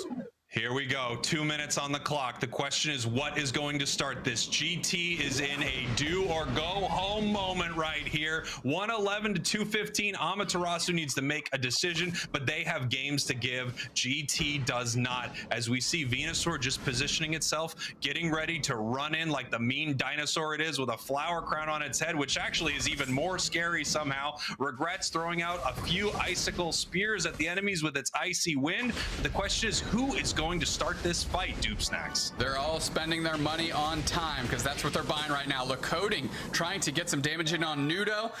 Chunks them a little bit, but nothing to write home about, as Amaterasu's feeling pretty comfortable. They are down. Big wood hammers. We saw those on the bottom half of your screen. Who is going to get impatient first? Who's going to engage first? Comfy's riding the Trevenant. We're going to see if this is it. Oh, the Hoopa comes in and chips up. The wood hammers are in. They're going deep. They're trying to push. Oh, the Trevenant Unite catches 3. They're trying to get the reset here, and they do. Eggnoob is low. They're about half HP. There's no hyperspace hold. Fairy Singularity on the backside. Slowbro get a KO on the Venusaur. That's huge. GT needs to pivot. There's 2 players down for Amaterasu, and it's their biggest damage dealers. Rolling, getting caught out. Let's see if GT can flood on top of them. The Comfy's detached. They're trying to chase down the Gardevoir. Oh, here we go. GT is all over this Rayquaza. It's a half HP. Can they get it done in the face of this Amaterasu squad? GT needs this one. They're melting it down. It's just on rolling. The the Gardevoir comes in. They try to side shock it down. They do. Amaterasu seals it up. Yeet fans on the scramble. They need to get their points in now. Who has the shields? Trevenant's carrying a ton of points. They got 100 in the bag, and that's because there's 2 Pokemon there. Hundo Burgers are open. They're splitting their way. They're trying to score. What can GT do? They're on the defense, but I think their time is running out. 13 seconds left. They are able to take the shield away from the Comfy, but they need to score right now, and it doesn't look like it's going to happen. Amaterasu wins this thing. Espo is saying, this is the bush that I go down in.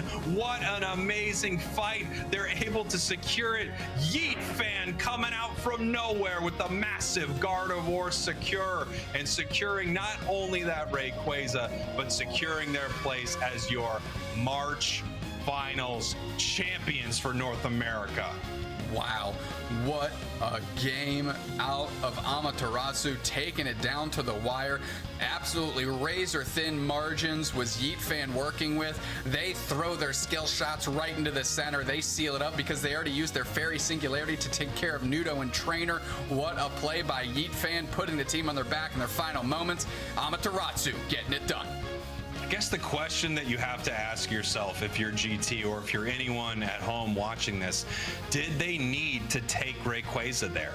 I mean, I love the aggression, but they were ahead, weren't they? They were ahead by quite a bit. So it feels like they actually opened up an opportunity for Amaterasu to win this game. Here's my thought on that real quick, Spraggles. GT was ahead, but they had both the Venusaur and the Greninja down on the other side. I think my concern isn't jumping on top of Rayquaza and trying to get it done. I think it's with how long it took them to make that decision.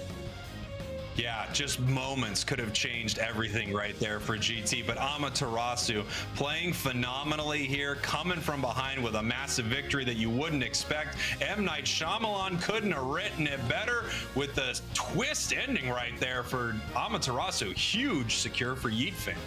Well, tell you what, GT's going to see ghosts all the time from that game in which they had those last 2 minutes back. That's without a doubt. We're looking at the stat lines and Amaterasu, and that damage is kind of at parity across the board. Regrets, a big-time standout on the side of GT.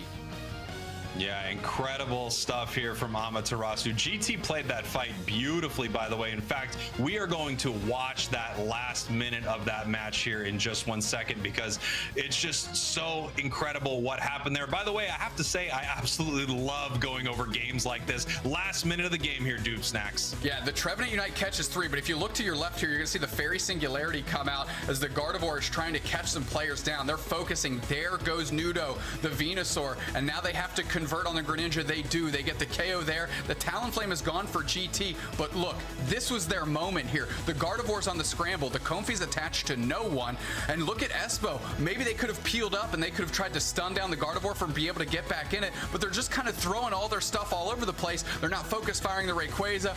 Bang! Here comes the Gardevoir with the big time clutch shot.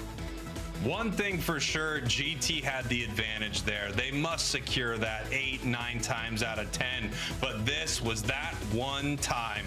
That time when Amaterasu was able to put it to bed. And to be fair to them, they are absolute monsters at securing objectives. Right now, you can see GT trying to stop more points from going in, but they recognize that there's no way to come back right here. There just aren't enough points. There just aren't enough players. And that is the game. Amaterasu takes this thing and becomes your March Finals champions. Roland getting credit for the player of the game in that final one, 30k damage, 4 assists, and of course the big time hundo burger in the end to put the team ahead. Woodhammer, Pain Split, we've been talking about it all day. Double stacking as well, looks good. Yeah, it does. Roland just playing such an incredible game of Pokemon Unite. Amaterasu in general, just absolutely crushing it here today. No bracket reset. If anyone was going to do it, though, it was GT. I haven't seen GT play better than they were playing in that grand finals. Now, look, their games against Unknown, by the way, were absolute massive games. But playing against Amaterasu right there, that's some of the best play from GT I've ever seen. Incredible stuff. Yeah, I mean, be on the lookout in the AOS Cup for GT. This is the type of finish that just makes teams hungrier. There's no resting on your laurels when you finish in second place and you kind of become the crazy upstart and the story of the event. And that's exactly what GT was. A lot of those players have been in the UCS scene from season 1 and season 2, this being one of their best finishes that they've been able to put together. So you know they're going to ride this high into the AOS Cup and see if they can just finish one place higher. Speaking of riding this high, Amaterasu right now taking down a huge win right here. First place or second place last month, first place this month. Next month, what are they going to be? 0th place? Does it go any higher than first? Listen, for this Amaterasu squad, a lot of those players made it qualified for Worlds last year with IX Gaming. A lot of those players from Nemesis that have been on the doorstep, finished 3rd, finished 2nd, finished 3rd, finished 3rd, but now finally they get that top spot, and you better believe they're gonna smother it and they're gonna bear hug it like beware, not let it go anywhere. Yeah, absolutely. And it's so amazing to see. I know what's coming up for Pokemon Unite is going to be even more exciting than what we've seen, because we're going to have teams really competing when we move towards the AOS Cup. We see what happens when the world champions re-enter this tournament. We're going to take a look at some of the top players today here in North America. Amaterasu, Yeet Fan doing 94k damage here. Esposito from GT with the most assists on that Comfy. And then Egnum, the most interrupts with 19. I think I had more interrupts, Doob Snacks. I interrupted you more than 19 times. Yeah, well, that's a record that'll never be touched, Spreggers. We're talking about today, not lifetime. Lifetime, you're like the Michael Jordan of interrupting old snacks. But we'll let it slide. Come on, that's so kind. Come on. But you have to look. There's 2 players in the top performers of the day on GT, which means that they were really elevating their game. They were on one, and I want to see them if they can find out what exactly was going on today that they can replicate and carry into the AOS Cup, into the April Open, April Finals, and keep this train rolling, because GT is a very exciting squad to watch. Yeah, they're really exciting. And I gotta say, something that maybe a lot of people have counted out, something that I've counted out, is this Talonflame. I mean, what a time to love Talonflame. I absolutely adore this Pokemon, and we're seeing it dominate here in the March Finals. I'm shocked. I mean, Talonflame trainers rejoice and unite in Pokemon Unite. But Spreggles, guess what? We got old Yeet Fan for an interview. So let's bring them in and kick this thing off with Amaterasu's Yeet Fan, your March Finals champion. All right, Yeet Fan, here we go. Yeet Fan, first of all, congratulations. Massive victory right here. A huge first place. How are you all feeling after that dominant performance today? Yeah, thank you, brother. Thank you. We're all feeling good. We're all feeling good. Glad to be on top. Yeah, I mean, it's such an exciting time for your team. I have to wonder, when you look towards the future, what are you most concerned with as a squad? I don't think we're really concerned with anything except ourselves. Just gotta keep on working on ourselves, be the best we can. I think we got good chances this year. Love it. Listen, Yeet fan, first place is a long time coming for you. We've gotten to watch you a lot in season 1, of course, a lot in season 2. How does this big win feel? Finally kind of breaking through that barrier. Yeah, man. First place. I've been gotten a lot of thirds. It feels good to finally win one, for sure. Absolutely. I have to ask you, now that we have you here... Oh, sorry, go ahead. I'm good. I just said I gotta win the ones for money, though. Right. Well, now that we have you here and you're on the world stage, I want to hear what you have to say to all of your fans out there, maybe old fans, maybe new fans after watching you become the March Finals champions. Oh, man. I've actually gotten so much support on this game from the community, everybody, the Twitch viewers, everybody, man. Yeah, I love everybody. Especially all my Twitch viewers. Congratulations. Yeet loves everybody, and that includes me, Doob Snacks. I don't know if you noticed that, but when Yeet said that they love everybody, he was definitely also talking about me. Well, coincidentally, Spraggle's talking about me too, so there you go. When old Yeet fan says everybody, he means everybody. Yeet fan, go enjoy this win, celebrate with your team. We're gonna wrap up the NA March Finals. So let's bring back in Kanashi, Kellosaurus, the K&K Connection. Come on and join us. Let's close the door on this thing. What an absolute amazing day of Pokemon Unite here. Kello, why don't you tell us a little bit about this bracket and how everything played out today? It was quite the showdown indeed. We'll go have a squiz at the bracket and see how it turned out. But you can see Amaterasu, they did not falter, obviously taking those 2-0 up until the grand final. GT, possibly a formidable foe, but they were able to overcome them. But that is not to discourage them. They fought their way back up into that winner's bracket. And Kanashi, tell us a little bit about the championship points earned today. Yeah, and the championship points goes to Amaterasu with that 1,500. GT going to be following that up, and the rest of the teams also getting bits and pieces here. But the overall road to Unite is going to be one of those big things to keep an eye out for. Absolutely. Doob Snacks, tell us where we're going, buddy. Well, let's take a look at this season. February finals done, March finals now complete. So right around the corner, Yeet fan mentioned a tournament for some money. Well, AOS Cup is the place to do it. Those finals kick off the start of April. EU AOS Cup finals going to be played in London in person. April finals, May, light month for Pokemon Uniters at home. Just the May finals, but we're back into that action. Regional finals in June. The NA regional finals played at NAIC in Columbus, Ohio. And of course, I've said it before, I'll say it again, I'll keep saying it. This road leads to Yokohama, Japan for the Pokemon Unite World Championships.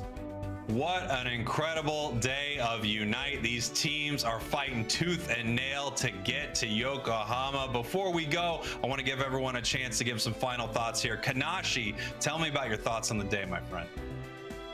Although it would have been nice to see Luminosity here, this was a grab for the crown. We were all here excited to see all these teams scrap, claw their way to take March as their own and claim March as their own. But I feel like the big story here with the champs sitting on the sidelines, what are they going to be cooking up next month? What are they going to be coming out with? And who has the target on their back for the AOS Cup? What are they cooking up? And are they bringing some slick spoons, Doob Snacks? Some final thoughts on the day. Listen, EU, wonderful tournament. Tali Bobo believers cementing themselves the best team going on that side of the planet. In NA, wow, do things seem up in the air right now. Luminosity on the side. The opportunities came a-knocking for all these 8 other teams, and it's Amaterasu finally able to break that barrier and get that first place finish. So shout out to Amaterasu. Shout out to Tali Bobo believers. We're all believers out here. But lastly, thanks everybody at home for letting me be your eye in the sky on AOS Out. And Kellosaurus, some final thoughts. Look, it's always a pleasure when we unite together to watch some Pokemon Unite, and the games were absolutely amazing. They were entertaining. They were nail-biting. I was clenching onto my seat. But you know what? There is still quite the road ahead, as we have discussed. So I am really, really looking forward to seeing next month's matches. Absolutely. I 100% echo that sentiment. It's only going to get more exciting. It's only going to get better. There's more on the line as we go. I cannot wait to see it. I want to thank you all for joining us here for the March finals for North America and EU. If you've been hanging out the whole time, huge congratulations to Amaterasu. They fought through the gauntlet of upsets to win this month's final. We've got the AOS Cup right around the corner with registration opening tomorrow, March 12th at battlefy.com/Pokemon Unite. Be sure to check out at Unite on esports, at Unite Esports on Twitter. Come on, Spriggles, to stay up to date with all the UCS action. We'll see you on April 1st for day one of the AOS Cup. Yeehaw to you and yours. I love you and good night.